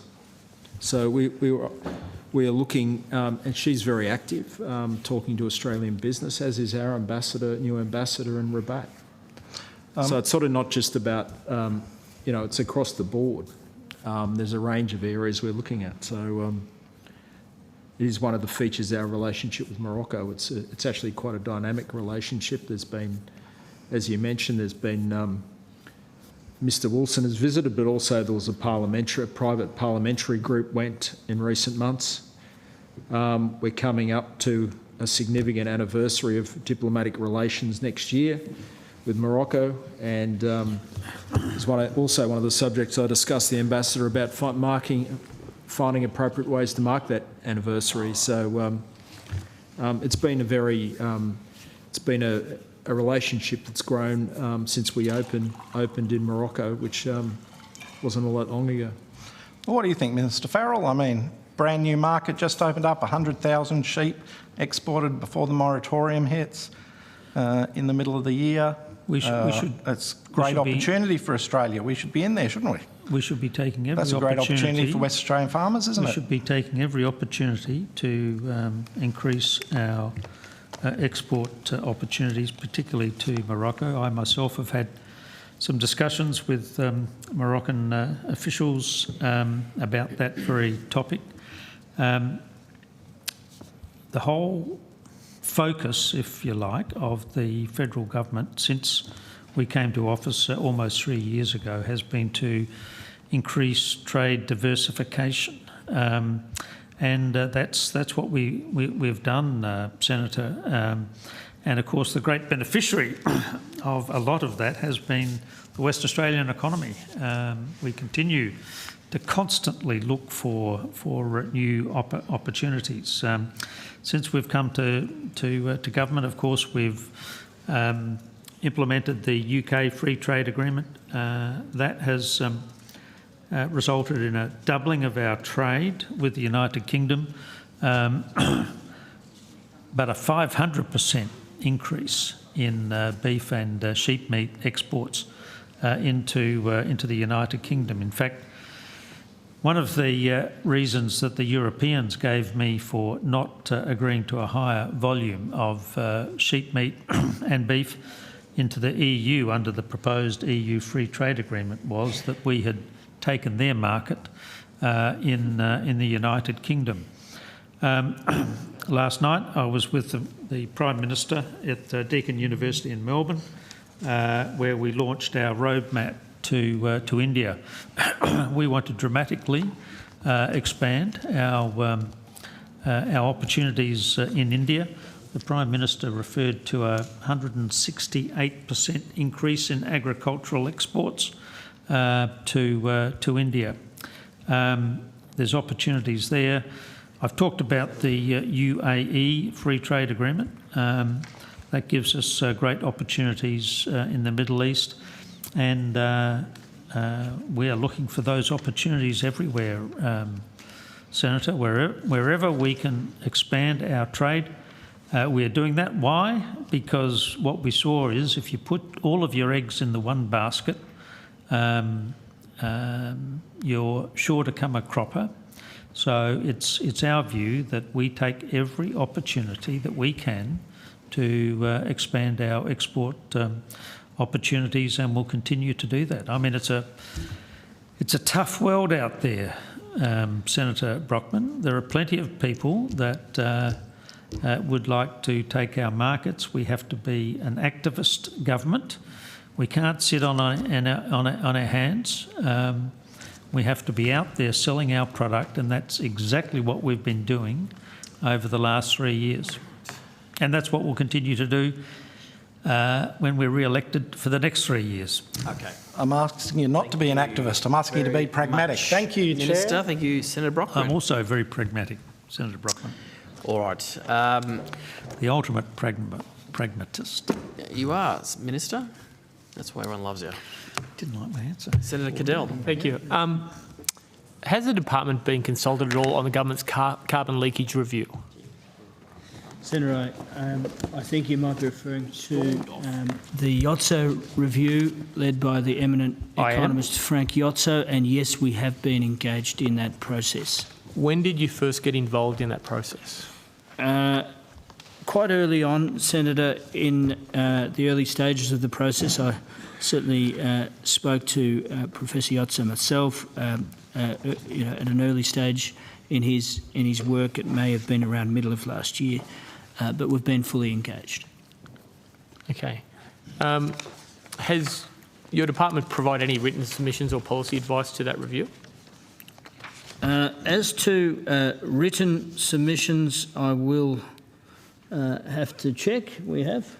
So, Senator David Woods, Chief Economist, we've engaged with the review through a number of ways. As Mr Meany said, right from the very beginning of the review, I think at the start of last year, we've had staff seconded to the review. We've commented not so much through written submissions as in the normal business of government where papers have been circulated for comment. We have offered a comment, and our colleagues in the trade law team have also offered legal advice. Could they be tabled? Senator, it's not in line with long-standing practice. We won't be able to table the legal advice. I understand. The other policy comments or any written submission? So those go, I mean, these are the sort of normal thing that you would have in a bureaucracy. So they would be emails bouncing around over a sustained period If I narrow of time. my scope, have there been any formal policy submissions at all? No, Okay, no, that's Senator, fine. there haven't. Now, the slide deck for the November second consultation paper was put out in DQ. Yeah. Now, Professor Yotso, in that, is saying steel exports are set to decrease by circa 10% by 2030, and cement clinker imports are set to increase by more than 25%. Is that the understanding of the department? Senator, look, I'm going to. I know that this was traversed at some length with DQ the other day. I'm not in a position really to offer any more comment than what has already been covered. It was that modelling and those results were done through the review, not through my team. So I can't really offer any more comment.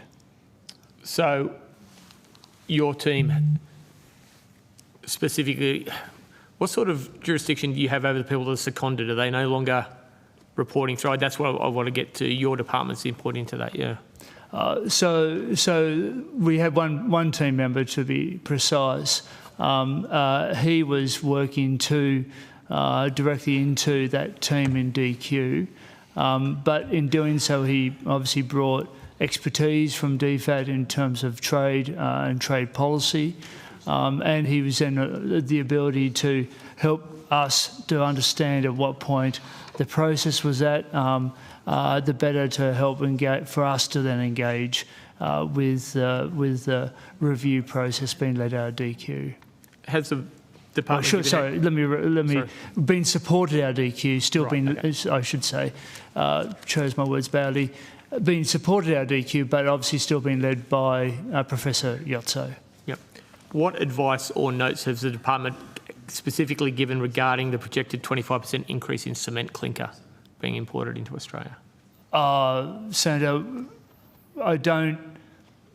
I'm stretching my memory there. I don't recall that to have been a specific feature. We were looking more at the framework of the review. Its broader findings in terms of carbon leakage, which yes would include what you're describing, but how that would then translate through into the policy options that were described in the consultation papers that were released. So I think you said earlier, but I don't want to verbal you, I just want clarification. No economic modelling on the decrease of the steel? Not through my team, not through DFAT. Right, understood. So the next step then is the potential, and it's discussion paper, the potential creation of CBAM?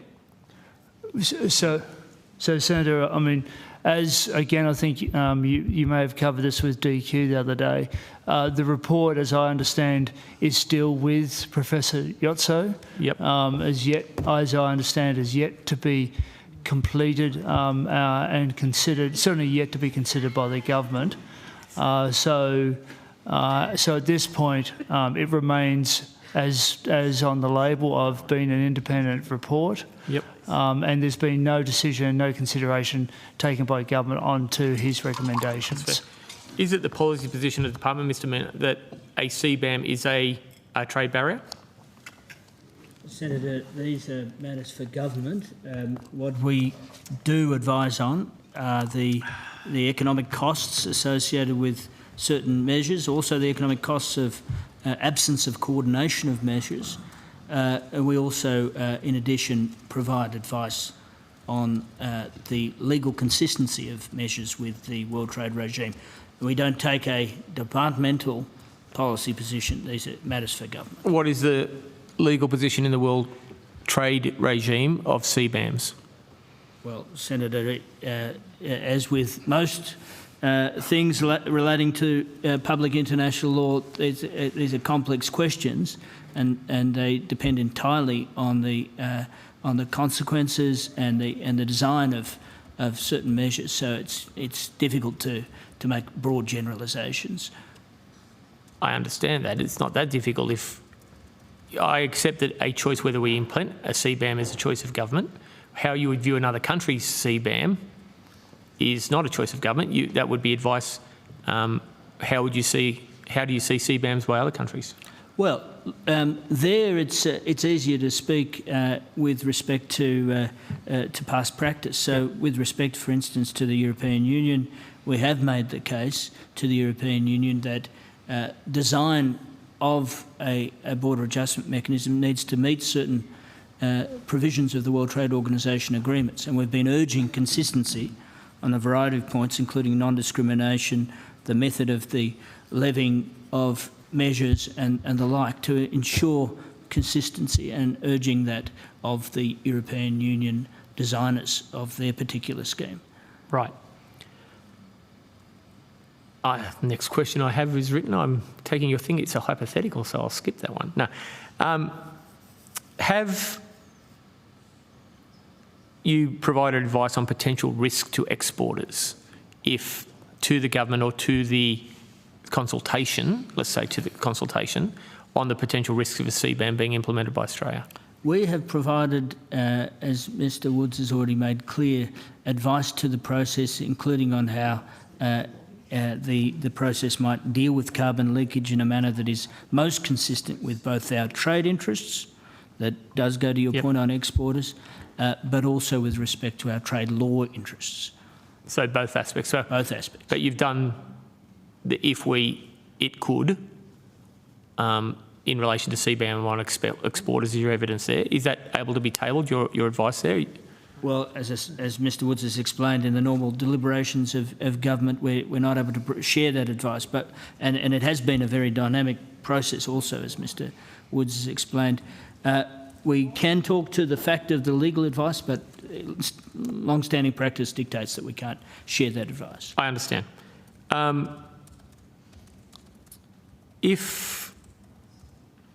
Has the department received any feedback from trading partners of concerns about a border mechanism? Well, we can talk in the broad, Senator, about that question in respect of the policy debates that are underway. Correct. In capitals such as Geneva, and there have been a number of countries active in the discussions in capitals such as Geneva, seeking that CBAMs in their entirety, in the general, carbon border adjustment mechanisms be designed in a manner that is trade consistent and trade law consistent. And that's been a comment directed to all those who might be contemplating them, including other jurisdictions such as Canada, the UK, etc. There's also been an effort underway in Paris under the auspices of the OECD to find methods by which countries might coordinate on the design of CBAM such that they might be made more interoperable, again, in order to reduce the trade costs of different systems, making the costs of trade higher at the border between different regimes. So that effort is an effort sponsored by the OECD, in which a number of countries engaged, and Australia is engaged in that process too. I accept those broader. Oh, sorry. So, sorry, I might also add, Senator, that one of the features of the review process that Frank Iozzo, Professor Iozzo, has been running has been quite extensive international engagement. Right. So Professor Iozzo has travelled to quite a range of our major trading partners and I'll name a few off the top of my head. It might not be comprehensive, but certainly he's been through Europe, North Asia, South Asia, Southeast Asia, at various points through the review process to outline what the review is about and the range of issues that he is considering as part of the review process. And the general sense from that has been a very welcoming sense of the engagement of the process itself being important. That trading partners have welcomed that outreach and the opportunity to provide their views.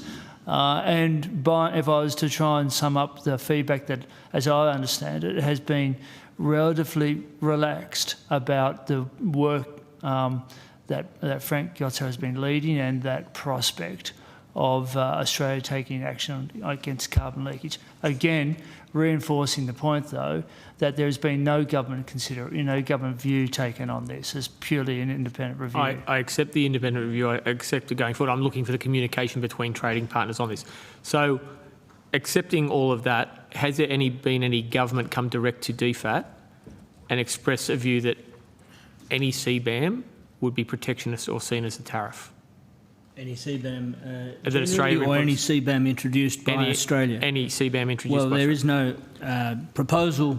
I understand that. And I think as it goes to the nature of the feedback that the Iozzo review has been encountering, Senator, I'd recommend that those questions be directed to Professor Iozzo in his review. I was asking if your department, given the fact, let's go... This is, just to be clear, it's an independent review process. We haven't been managing that or seeking to insert ourselves into it in a direct way. But if I put the other way around, a president of a country in the United States is talking about putting potential trade tariffs on other countries, and we are over there lobbying and saying we are concerned by this and this is what we want to do, and that is a hypothetical at the moment. Has any country come to your department and said they have concerns about Australia even considering or looking at this option? Not to our knowledge, Senator. We can take that on notice if you wish. I'd like you to take that on notice. And I'd sort of confirm that. I mean, I've been closely involved with the review from the start, and certainly not to my knowledge has any trading partner come and expressed concern along those lines. Okay, that's good to know. I have a change if you want to change. Anyone up there? Or? We don't need to change. Okay. EU deforestation rules, if I may. Go Ross for now. So,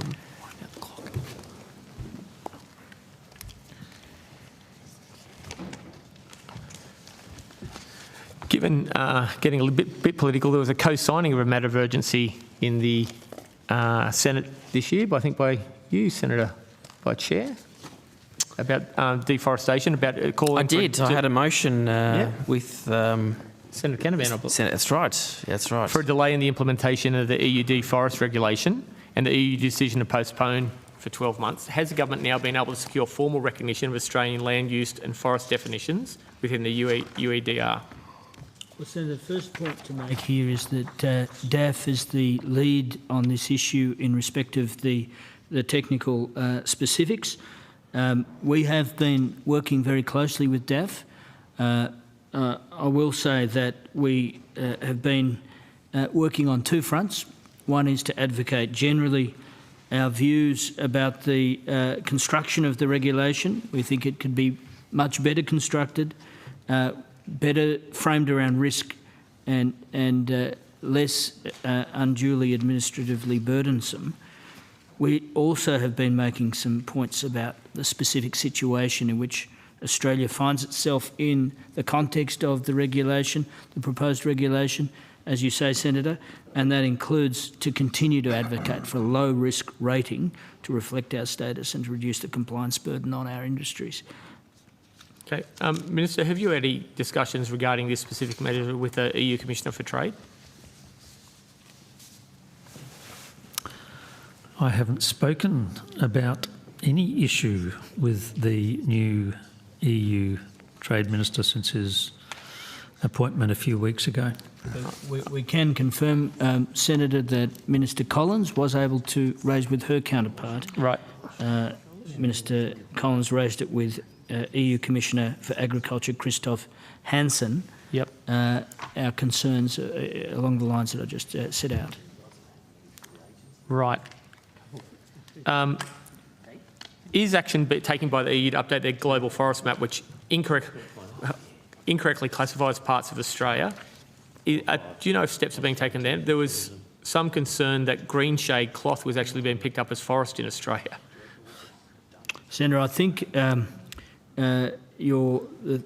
thrust of your question is exactly the direction in which our advocacy has been focused, but I'm not in a position, I'm sorry, to confirm whether the EU has actually responded in the way that you have just described. I think, again, given DAF's leading status on this issue, is best directed to them.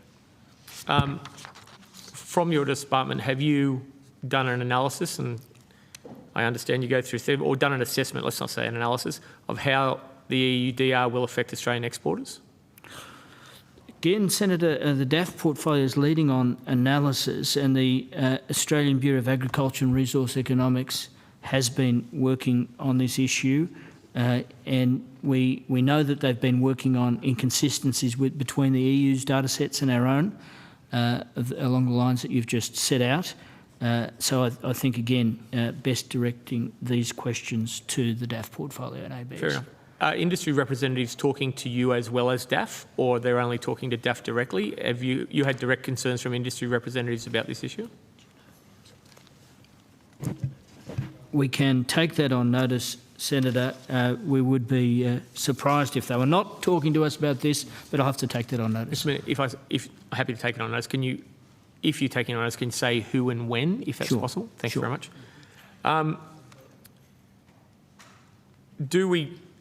Minister, do you intend to prevent the UDR from becoming a technical barrier to trade for Australia if it's implemented? Yes. Has the department, I don't want to know what the opinion is, but has the department formed a legal opinion or an opinion assessed whether the EUDR's treatment of Australian goods is consistent with WTA rules, given we want to go to a rules-based trade system? Well, we hopefully are well and truly within a rules-based trading system, Senator. And we're leaving it quickly, but one of the elements of your last question in relation to technical barriers to trade goes precisely to the kind of advocacy and representations that we've been making in Geneva on this issue. The WTO agreement on the technical barriers to trade is the framework through which we've been examining this regulation along with other elements of WTO law. And Ms Holmes, our Chief Trade Law Officer, is here. Should you wish to talk in the general, we can't, as I said, talk more specifics, but in the WTO Technical Barriers to Trade Committee, we have also been emphasising very much the need for consistency with that body of law and this new proposed regulation. And can I say, I appreciate very much, this is a big thing for people, even the green shade coming up as forest, feedlots are coming up as woody feedlot on their EU mapping systems. It is very concerning to our people what they are doing. But thank you very much, and I think that's all I have in this section. But I think Senator Sharma has something. Sorry, Senator Sharma has something in this section, but I think I'm done. Does he? He looks a bit surprised. No, I'm ready to go. Could I just pick up on something though? You said. Minister, did you say you haven't spoken to the new EU Trade Commissioner yet, or encountered him? I have not spoken to him. You've written a letter or something? I've congratulated him. Okay. Yeah. Are you planning on, have you got a planned encounter, or is there a ministerial level meeting coming up? Or? No, don't have any plans. Okay. Well, I just was wondering, I mean, do we touch on the ball's in their court, right? So in terms of we made it very clear. We've made it very clear that we're happy to sit down at any time, at any place, and continue the negotiations for a free trade agreement. But it takes two to tango, and they have not come back to us since my last meeting with Trade Minister Dombrovskis, you know, they have to demonstrate to Australia that they are serious about negotiating a free trade agreement, because based on everything that they've offered us so far, I don't see any evidence yet that even with the change of Trade Commissioner, that the Europeans are seriously interested in a free trade agreement with Australia. I hope I'm wrong, Senator Sharma, but they have to demonstrate, you know, we said to them, you have to have a better offer for Australian farmers if you want a free trade agreement. They did not come back with a better offer. They have not come back with a better offer. And I'm not going to waste my time sitting down with people who are not serious about a free trade agreement. Did you reiterate that expectation in your communication to the new Commissioner? I would have been more polite, I'm afraid. But you did express an interest. I've explained to the EU ambassador on countless occasions in the last 18 months since negotiations broke down that we are willing to have further discussions, but there's got to be an acceptance. I mean, you look at how the world is going in terms of trade right now. I would have thought it was self-evidently in the interests of the Europeans to say to Australia, we want to sit down and keep these negotiations going and work out a deal. But I have not had an indication from them that that's what they want to do. The moment I do, I'll sit down and we'll resume negotiations. But there's no point doing what we've done on the two previous occasions, which is simply, you know, come to a stalemate. That's not in our interests, it's not in their interests. They have to make a decision that, given what's going on in the rest of the world, that they're serious about free trade. And if they are, we'll sit down and negotiate with them. Thank you, Minister. And I just had a couple of questions about the market access provisions under a FTA with China, horticultural market access. We'll do our best, Senator.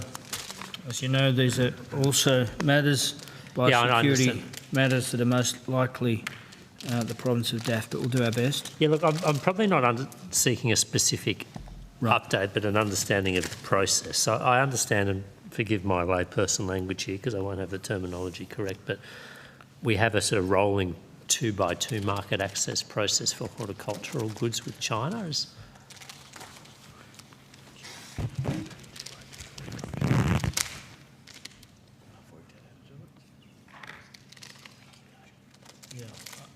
Perhaps, again, Senator, we need to be pretty clear about our limitations of our competence here on biosecurity matters. But as you know, these free trade agreements are large umbrellas for economic cooperation across agencies, and they also entail an ongoing process of cooperation under committee structures. Now, Mr Kevaram and I have met our Chinese counterparts recently, and as recently as last year, to talk about a range of issues, but we did that with our DAF colleagues. So we're neither of us are really in a position tonight to talk about a two by two on horticulture, if that's what you want to delve into, unfortunately, Senator. But we can take some of this on notice if you Yeah, look, I guess I wanted to understand how the process works. Maybe I can articulate what I understand to be the process, and then you can correct me. So from what I understand, each country nominates 2 horticultural products for negotiation about market access, and I believe that Australia's 2 products in there are apples and blueberries, and China has, I'm not going to get this right, I'm afraid, juju berries or something, or... Right. Can anyone help me here on this one, Mr. Cavallo? Well, I doubt. I'm sorry, Senator, we're really out of our technical depth here. There may be questions relating to the resources applied to biosecurity market access request processes that are dictating this this need for tight sort of 2x2, but daft biosecurity experts will be there. Okay, but look, my concern at heart is that there seems to have been, I don't know if this is a result of a conscious decision by government or something else, the process had been that each country has nominated 2 goods. When one comes off, you can put another one on. So if apples are concluded, for Australia, for instance, we can nominate another product and that process can then begin with DAF's Chinese counterparts. It now seems to be, if I understand it correctly, that you now need to clear, it's no longer a rolling 2x2 process. You need to clear and conclude negotiations, market access negotiations for both. So apples and blueberries would both need to be concluded before Australia could nominate. Yeah, I really ought not speak on behalf of DAF here. This sounds like a resource management issue in the biosecurity. Okay, and DFAT coordinated officials approaches. would not be involved in those. We're engaged to convene. We're engaged to ensure that we do drive trade openness in the broad. We convene the committees and Mr Kevaram's division plays a whole of government coordinating role for a range of FTAs. But when it comes to individual access requests or even the resourcing of those access request management processes, exactly, it's a DAF call. Okay. Look, I'll leave it there, but could I ask if you could take on notice whether this 2x2 market access process Very happy to. has changed from, I think, what is described as a rolling 2x2 Right. No, we'll process. consult with DAF and we'll come back to you. Okay. Thank you, Mr Mann. Just on the EU CEPA, can DFAT please list a provider of Australian agricultural industry stakeholders that was consulted with on that matter? Just, if I may, Senator... UAE. UAE, Yeah. right. Sorry. EU, sorry, my bad. I didn't know we had a CEPA. So many bloody letters in this. Just say And the UAE, question- free trade agreement. That's, The question everyone again... knows what you're talking about. Question again, please, Senator. Any agricultural industry stakeholders you consulted with? How many? Yep. Across the negotiation of the yes, of the entire agreement? Yes.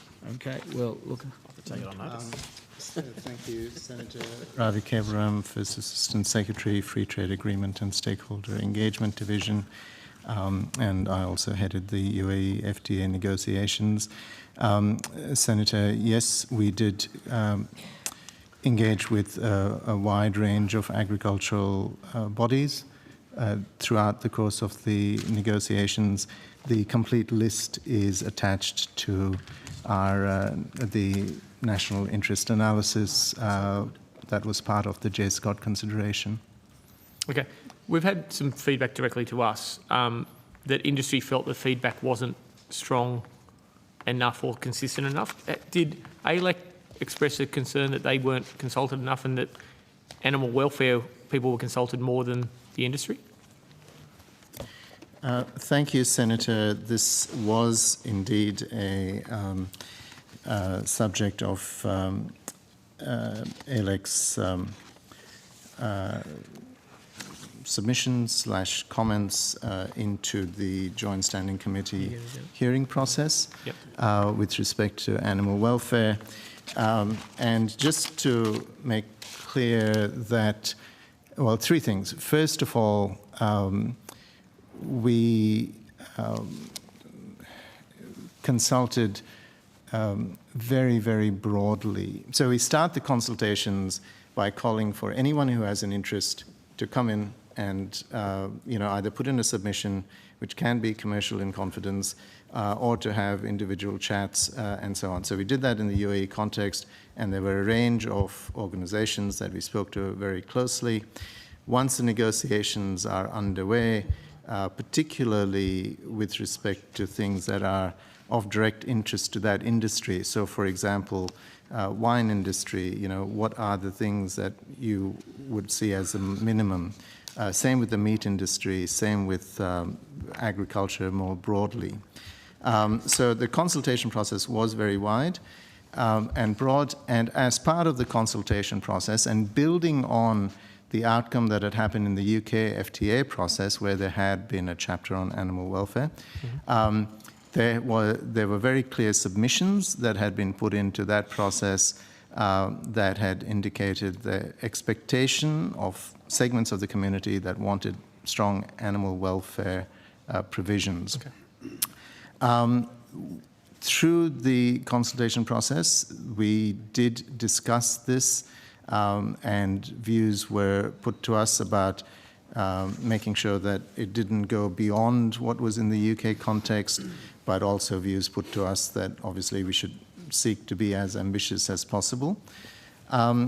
With respect to animal welfare specifically, and we have put this into the JSCOT process, we had a number of very broad stakeholder engagement processes as the negotiations were afoot, and we specifically mentioned at one of our meetings on the 14th of June 2024, where we talked about the fact that we were looking to have animal welfare provisions in the FTA, in the UAE FTA, and indicated that it was very likely that they would not go beyond what was in the UK FTA, but indicated that this was still subject of negotiation and discussion. ALEC was not at that meeting, and in our submission to JSCOT, we've made very clear that they were invited, but they were not at that meeting.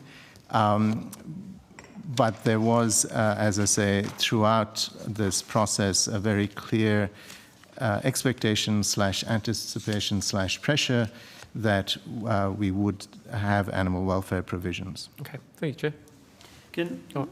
While Ravi's here, I think we should note the effort that Ravi went to get a free trade agreement in record time. In record time, no Australian agreement has ever been negotiated in the time frame that Ravi managed to negotiate the UAE trade agreement, and I think we should recognise that. And no sooner had he finished that agreement than he was on to a second agreement with India, and is making great progress in that regard. It won't be as easy because I didn't spend 6 months in India like I did in the UAE, making it easy for him. But can I say this? If people come to you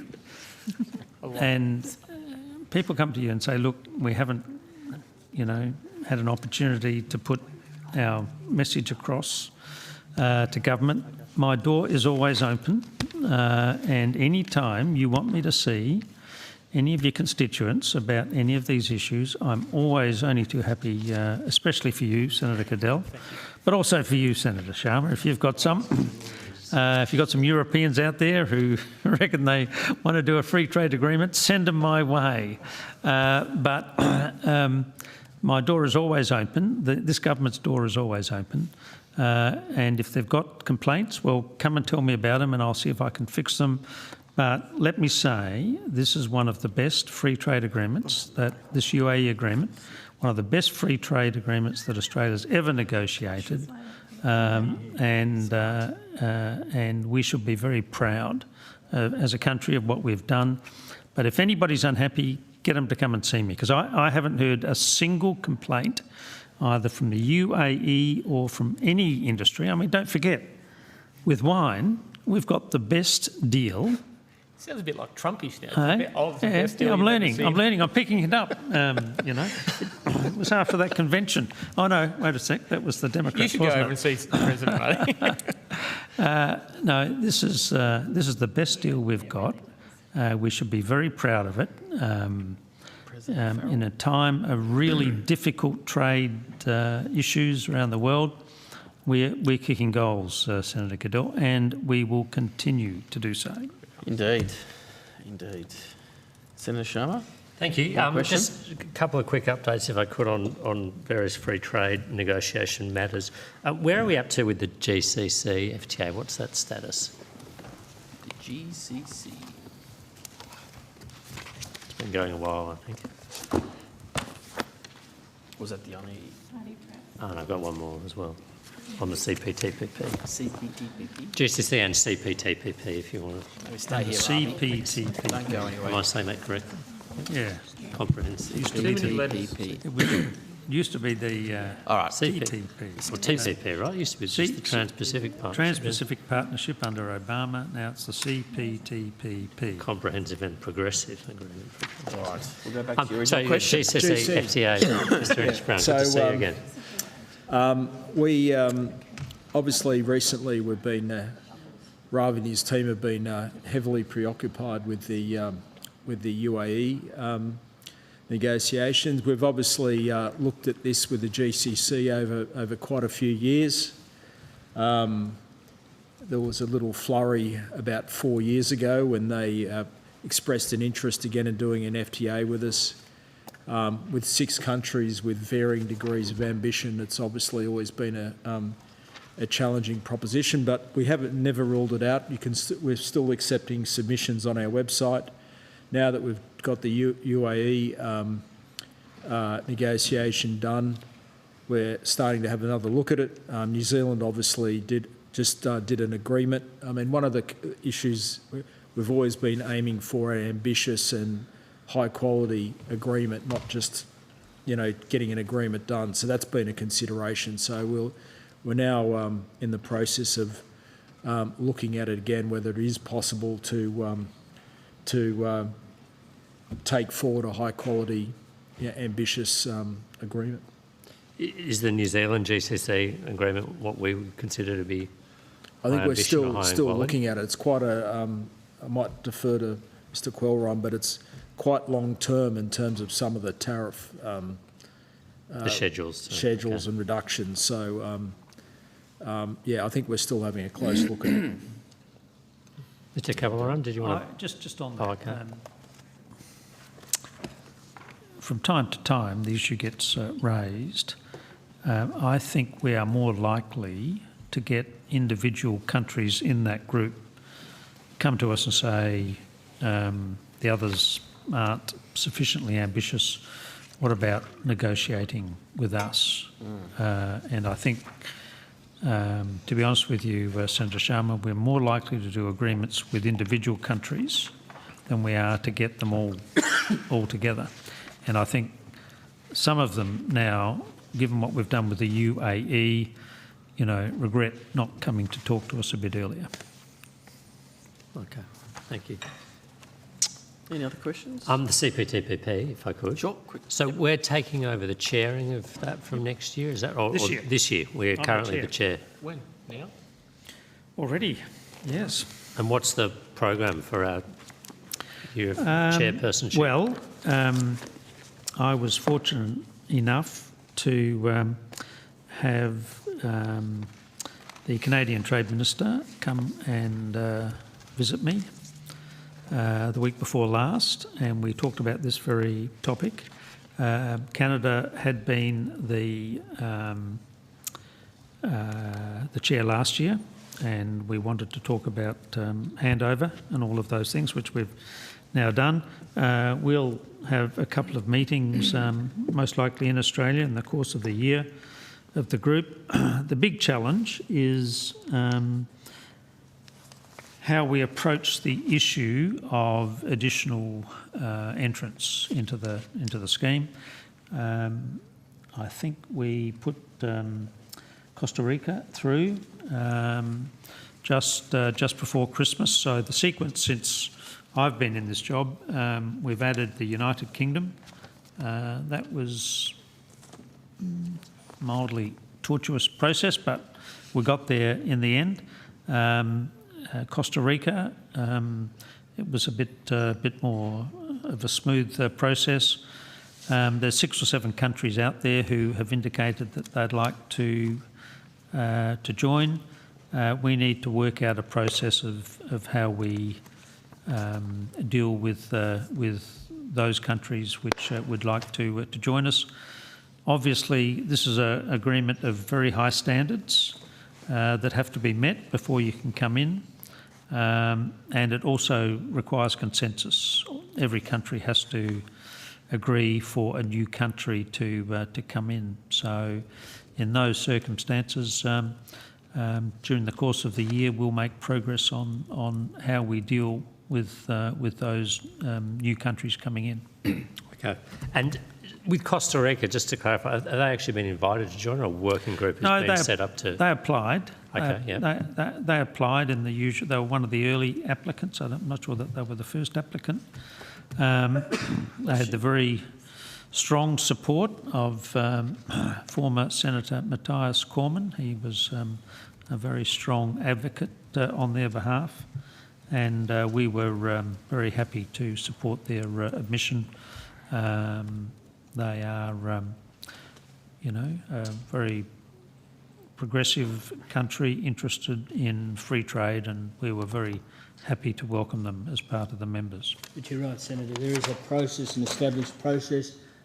There's an establishment of an accessions working group, and that both looks at the compliance of the applicant with rules in the agreement and also with market access separately. So an accessions working group has been set up for Costa Rica? Correct. And what are the other countries that have expressed an interest in joining formally, or economies for that matter? Thank you, Senator. So the list of applicants in alphabetical order: China, Ecuador, Indonesia, Taiwan, Ukraine, and Uruguay are the ones that have applied in addition to Costa Rica. Okay. And do we expect, I'm particularly interested in Taiwan's application, flag here, do we expect that the CPTPP will consider that this year and Australia's chairing? I mean, obviously it depends on being able to reach a decision, but is a consensus rather amongst the members, but is it expected that will be dealt with this year? Well, as I said before, there's a process. Those countries, we're very pleased that Indonesia, for instance, recently took the step to indicate it would like to join.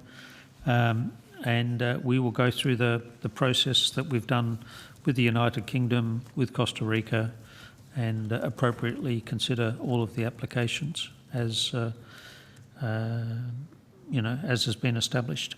Is there any agreed hierarchy amongst those applications within the membership at the moment? No, there's no. There's not an agreement. Next cab off the No agreement. No. And if I can add to what the Minister has said, as he said, there's an ongoing process that is continuing to consider all of the applicants. But this year, in 2025, there is a real focus on trying to make sure we deal with the Costa Rican process expeditiously. And there are also, in fact, out of the Vancouver meeting that Canada hosted in November, there was a very busy agenda that was put forward for what we have to try and get done this year, considering future accession applicants, and moving that process along is part of that work as well, as is concluding the general review, considering other areas for CPTPP negotiation, etc. Okay. Thank you. That was all the questions I had on. Thank you very much. I think that's it for. That's it for the opposition. Okay, excellent. Now, I just had a couple of questions, if I can, on India. I know last night you mentioned earlier, Minister Farrell, that you, the Prime Minister, I think the Foreign Affairs Minister, attended or launched the new roadmap. Yes, for Australia's economic engagement with India. Yep. And being from the good state of Victoria, a very large community from India, why is it so important for Australia to engage with India? Well, we've got some officials who can give you that answer, and then I'll give my answer. Thank you, Minister. Thanks, Senator. Sarah Story, First Assistant Secretary, South and Central Asia Division. Thank you for the question. Why did we do this roadmap? Because closer economic ties with India are very much in Australia's national interests. India is an essential partner, as the Prime Minister said last night at the launch, as we diversify our economic and trade links. India's economy is projected to be the third largest by 2030. It's already the world's most populous country, and it's growing in ways that is complementary to our economy. So thanks to our first FTA with India, the Economic and Cooperation and Trade Agreement, India is already our fifth largest export market, and the new roadmap for Australia's economic engagement with India takes stock and aims to focus and accelerate our efforts based on over 400 consultations in every state and territory and in India, and receiving over 70 submissions. Many of them were from the Indian-Australian diaspora, who, numbering nearly 1 million, are certainly the engine as the living bridge between our nations with their unique connections. As the Prime Minister also said, the roadmap is critical to helping us fully realise our potential in India, which will be a boon to our economy, to our business, and for our jobs and prosperity. The Trade Minister said it's a blueprint for Australian business, focusing on 4 superhighways of growth. They are clean energy, education and skills, agribusiness and tourism. There are 47 action points in the roadmap, and there are cross-cutting sub-sectors as well, namely including investment, technology and IT, space, sports, arts and culture, defence and health. The roadmap also came with the announcement of a $16 million India Trade Investment Accelerator Fund and $4 million extending the Centre for Australia-India Relations Maitree Grants program. That's great news, Minister. It was a very well attended function last night. At the, Shame I couldn't be there. I was stuck here in estimates. Well, our I was invited, member actually. for Chisholm was there, Karina, and she was very well received. A very fine local member. By the local Indian community. But, I mean, I'm starting to repeat myself here a little bit, but given the uncertainties in world trade right now, India represents a wonderful opportunity for us. But it's one thing to have, words on a piece of paper. It's another to convert those words into practical results for Australian businesses. There's a huge opportunity there in India. Australian business has to grab it. We'll help them, but they've actually got to do the effort. They've got to go over there, start the discussions. People say, oh, well, it's hard to do business in India, but, people used to say that 30 years ago about China. The opportunities are there. We simply have to take them, and we have to... In some way, I see my job as pushing businesses out the door and into India. We've got a fantastic Indian diaspora here, very hard-working people, young people, enthusiastic people, very switched on in terms of space and new technology and all of those things. We have a wonderful opportunity, and we need to grab it with both hands. And what are the sort of Australian businesses that you and your department expect that will benefit from the greater economic engagement with India?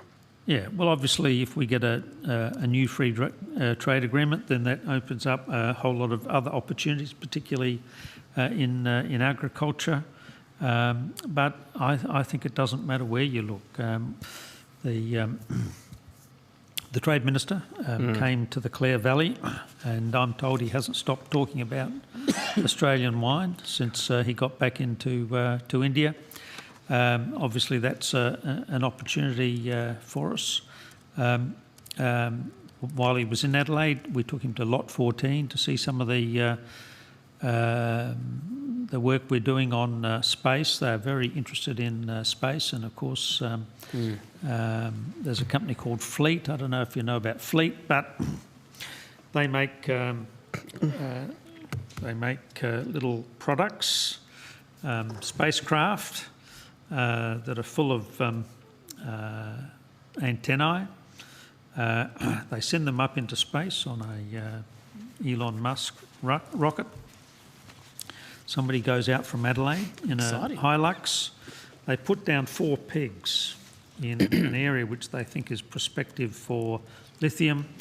And as that satellite goes over, it sends down all these waves and and tells you whether there's any lithium and how much lithium is under the ground. Oh, wow. And he was very interested in that technology. South Australia, as you know, is the space state, and, you know, doing great jobs in space. And, of course, that's, you know, one particular area, Senator, where I think we can do a lot more with India. Well, I wouldn't want to speak ill of the great state of South Australia, given where you're from, and a very fine Premier indeed there. Could I just ask one other thing? Has the government committed any additional resources to help deliver on this initiative? Yes, Senator. Story? Yes, Senator. As mentioned earlier, there's been an announcement of $16 million over 4 years, commencing in 25-26 for the Australia-India Business Accelerator, the Accelerator Fund, in fact, and $4 million extending over the same period around the extending the Maitri grants, which will enable that connectivity and the collaboration pieces. Excellent. Well, that's a good news story. And on behalf of the committee, I also want to say thanks to Ravi. I know you, all your work as well, being the co-chair of the Parliamentary Friends of the United Arab Emirates. I know what you and your team, Story and others, you know, do a fine job at making sure that we can continue to export, you know, the finest things that come out of this great country. And on behalf of the committee, I want to say thank you, Mr. Meena, to you, to Mr. Ravi, your team, Sarah as well, and everyone else that's watching tonight. So well done. Now, on that note, Minister, happy to release the department. There are no other questions. I endorse your 10 seconds early. Thanks. Well, I take that. That's a win. So good night, everyone. We are now going to get ready with the Export Finance Australia.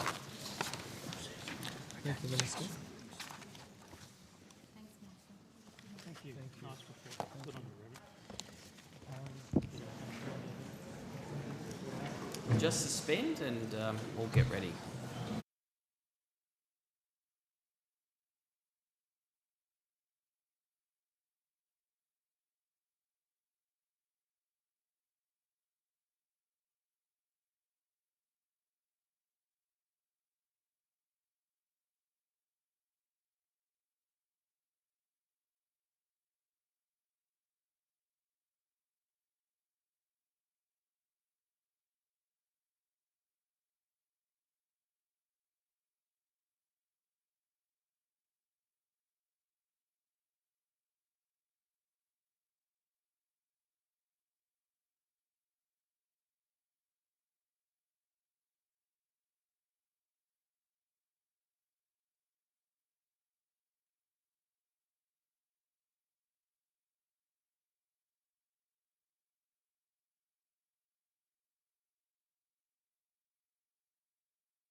Yeah, sure.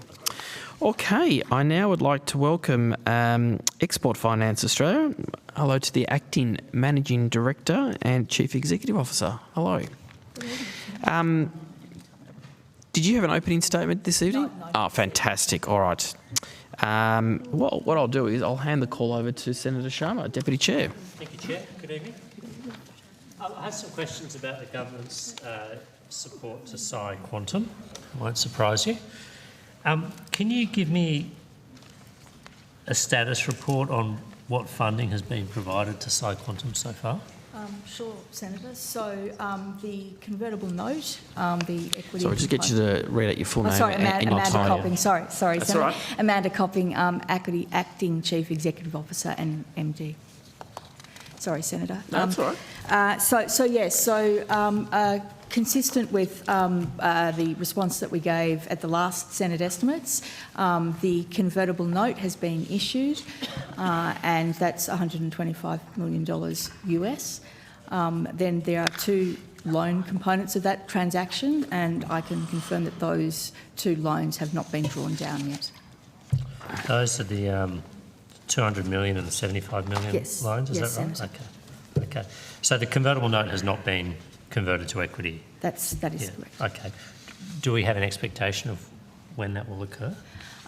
Senator, as you would appreciate, there is an agreed conversion mechanism and conditions precedent that are required as part of that, and those need to be satisfied, and that mechanism needs to happen, and that hasn't happened yet.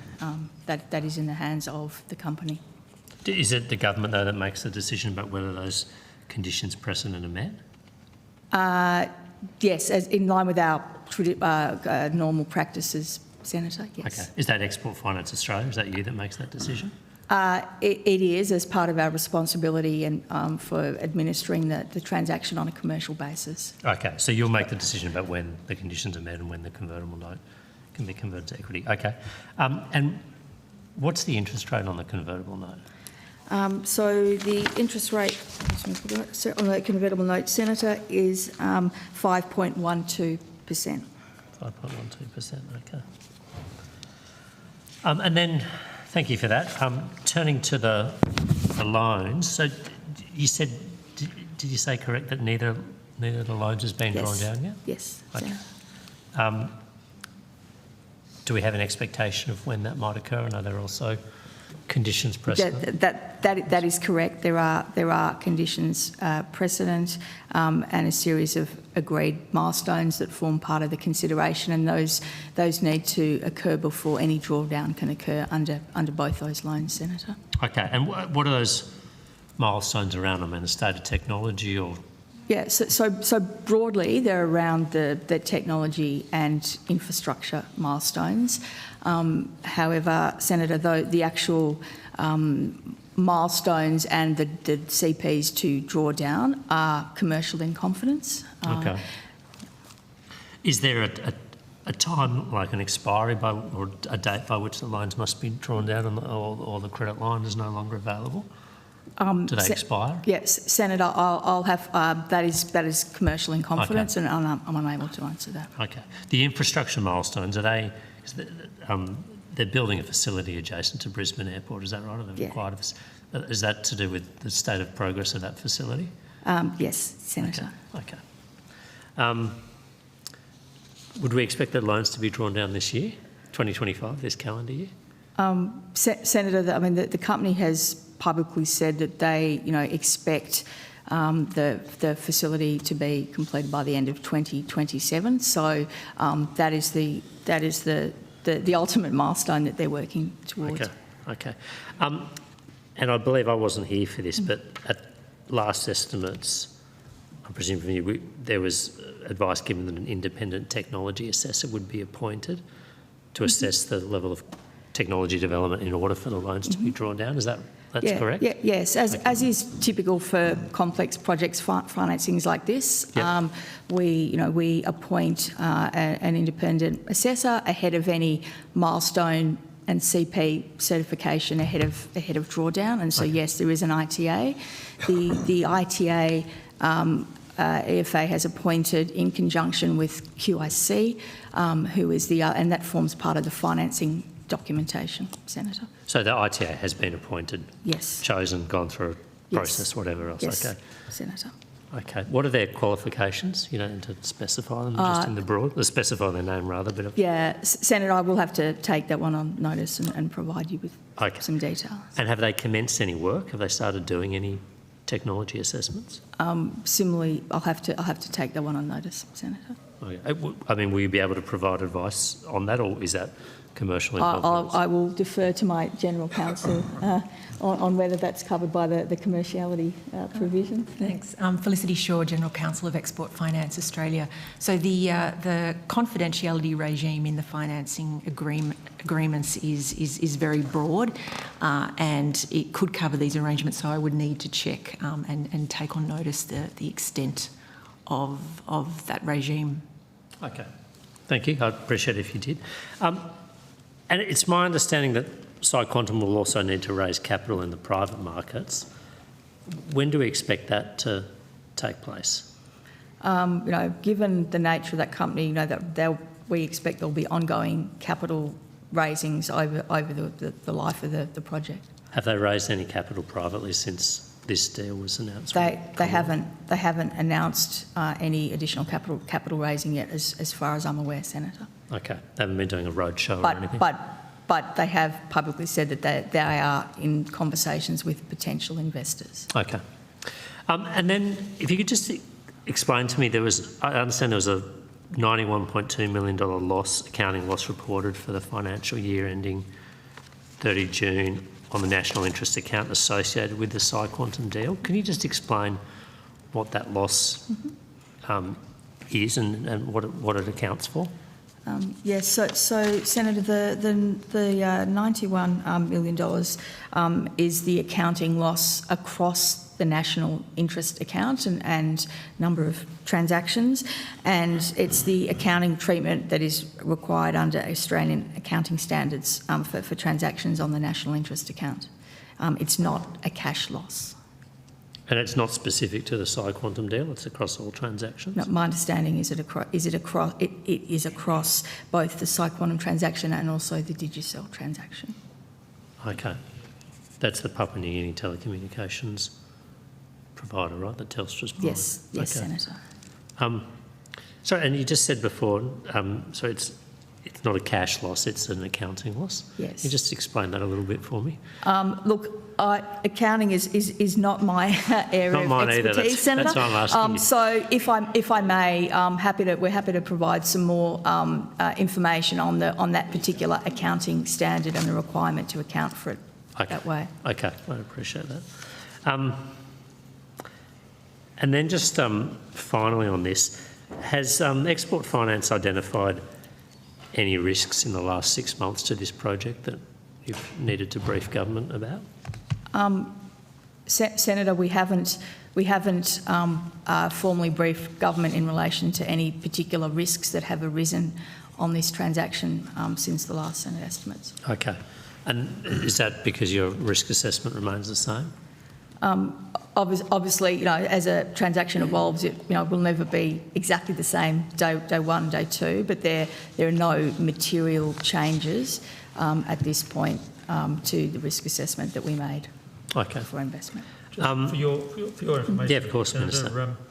Senator Cadell asked me earlier about some of the things I did in Chicago in August. One of the things I did was visit the site of the PsyQuantum building in just south of Chicago. There appeared to me a great deal of enthusiasm for the project, and everything I read about what's coming out of the United States right at the moment in this space gives me great confidence that this will be a terrific project when it gets up and running. I hope you're right, Senator Farrell. Sorry, and just finally on the accounting loss on the national interest account, on notice as well, if you need, are you able just to allocate how much of that is to the PsyQuantum deal and how much is to the Digicel, attributable to the Digicel deal, if you need to take that on notice? All right, thank you. Okay. I think Senator Cadell. He's smiling, so is he done? No. I thought you were smiling because we're done. Thank you. I have today learned this line of questioning. This could be either the shortest because you can't answer them at all, or the longest questioning part. I heard a great story about the Iraq Funds Distribution Project, going back for the Australian Wheat Wars allocation of funds that EFIC took over after the fall of the Saddam Hussein and the Paris group of companies. Do we have knowledge on that if I start getting that? I don't have knowledge, Senator. That Could be a may short be a night. little bit before It could be very short. our time, but certainly. So my understanding, and I am learning this today, so it's a journey of learning together if we ask these questions on. My understanding is EFIC took the majority of growers' losses after the collapse of the Saddam Hussein and the thing. They paid out 80% of the balance of growers' debts. That was somewhere around $480 million at the time in today's dollars.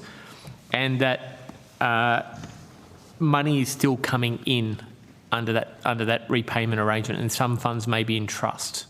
Do you know if any funds are in trust coming from that via either yourselves or Ernst? I'm told Ernst & Young is managing a program for AAPI under your guidance.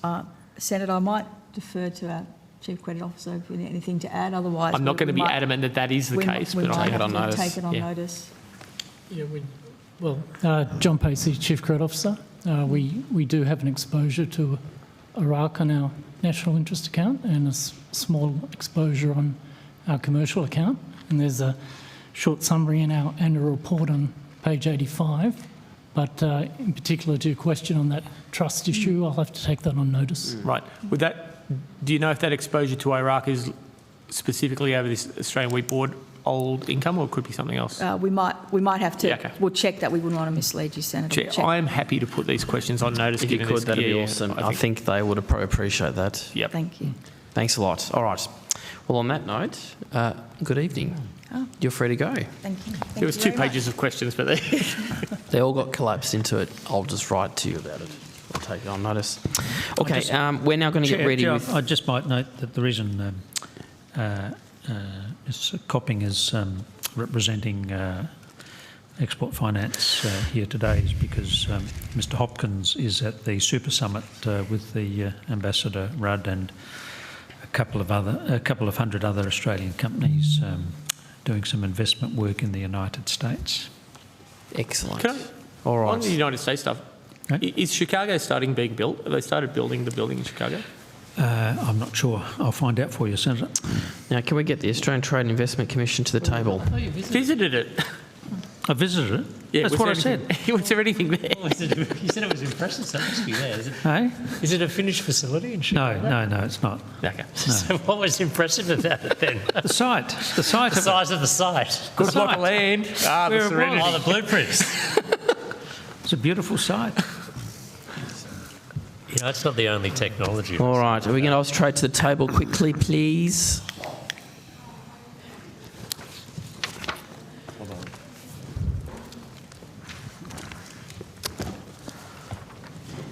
All right, I'd now like to welcome the Acting Chief Executive Officer of Austrade, the Australian Trade Investment Commission, and officers of the agency. Good evening, Mr Boyer.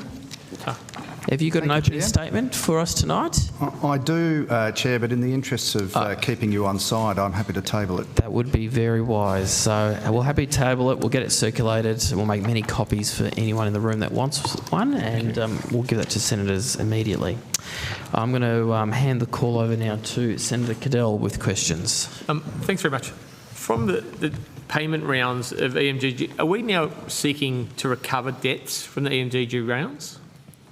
I'll pass to my colleagues, Ms Williams and Ms Hamilton, to answer questions on this.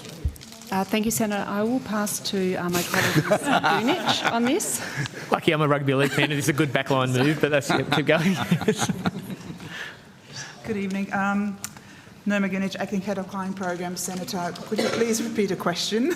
Are we EMDG as a group collecting debts from previous rounds? Are we seeking debt recovery actions against people who didn't comply or haven't met? Or Yes, we are. Senator Cadell, thank you for the question. We are following the standard procedures of debt recovery in the EMDG program. So I can report that we've been working with grantees who did not spend as planned under the milestone reports to offset those unspent grants against the future payment under the existing grant agreement. So far, we have made payments of $400 million across the 3 rounds of the grant program, and we have 107 grantees who Just bear with me, I'm trying to find the figure. 107 grantees who have been issued invoices to repay the unspent grant funds, and that value is 1.39 million. We are also entering into repayment plans with some of those grantees, and that is working well. Those that are not under repayment plans, the invoices are issued, and we are following up regularly for that to be repaid. Okay. Which rounds are they from? 1, 2 and 3, or that is all of them? All of them, across all the Ts, yes. And how much has been recovered? We're seeking 1.39 million. Yes. How much has been recovered to date? To date, 188,000. Okay. Moving on to round 4, I've had some comments that the system crashed. Is that true? The portal crashed for round 4? No, Senator, but I'll pass to Ms Williams to take you through what actually happened. Okay. Dara Williams, Deputy CEO, Policy and Programs. Senator, we had no portal outages during the opening of round 4, but my colleague Ms Chalmers will be able to provide more information on that. Okay. Acting General Manager, Digital and Technology. We did not have any portal crashes. We did have some reported incidents come through. Yeah, there are about 40 people who logged incidents. Most of those, the majority, had already pre-populated forms before the round had opened. And so on that basis, we had seen that before the round opened, so we had communicated with all of those people that we would remove that data because it's a first in, first served basis. So it's a cleanse, We didn't want them to have that advantage, yes. Okay. Outside of that, there was internet coverage was the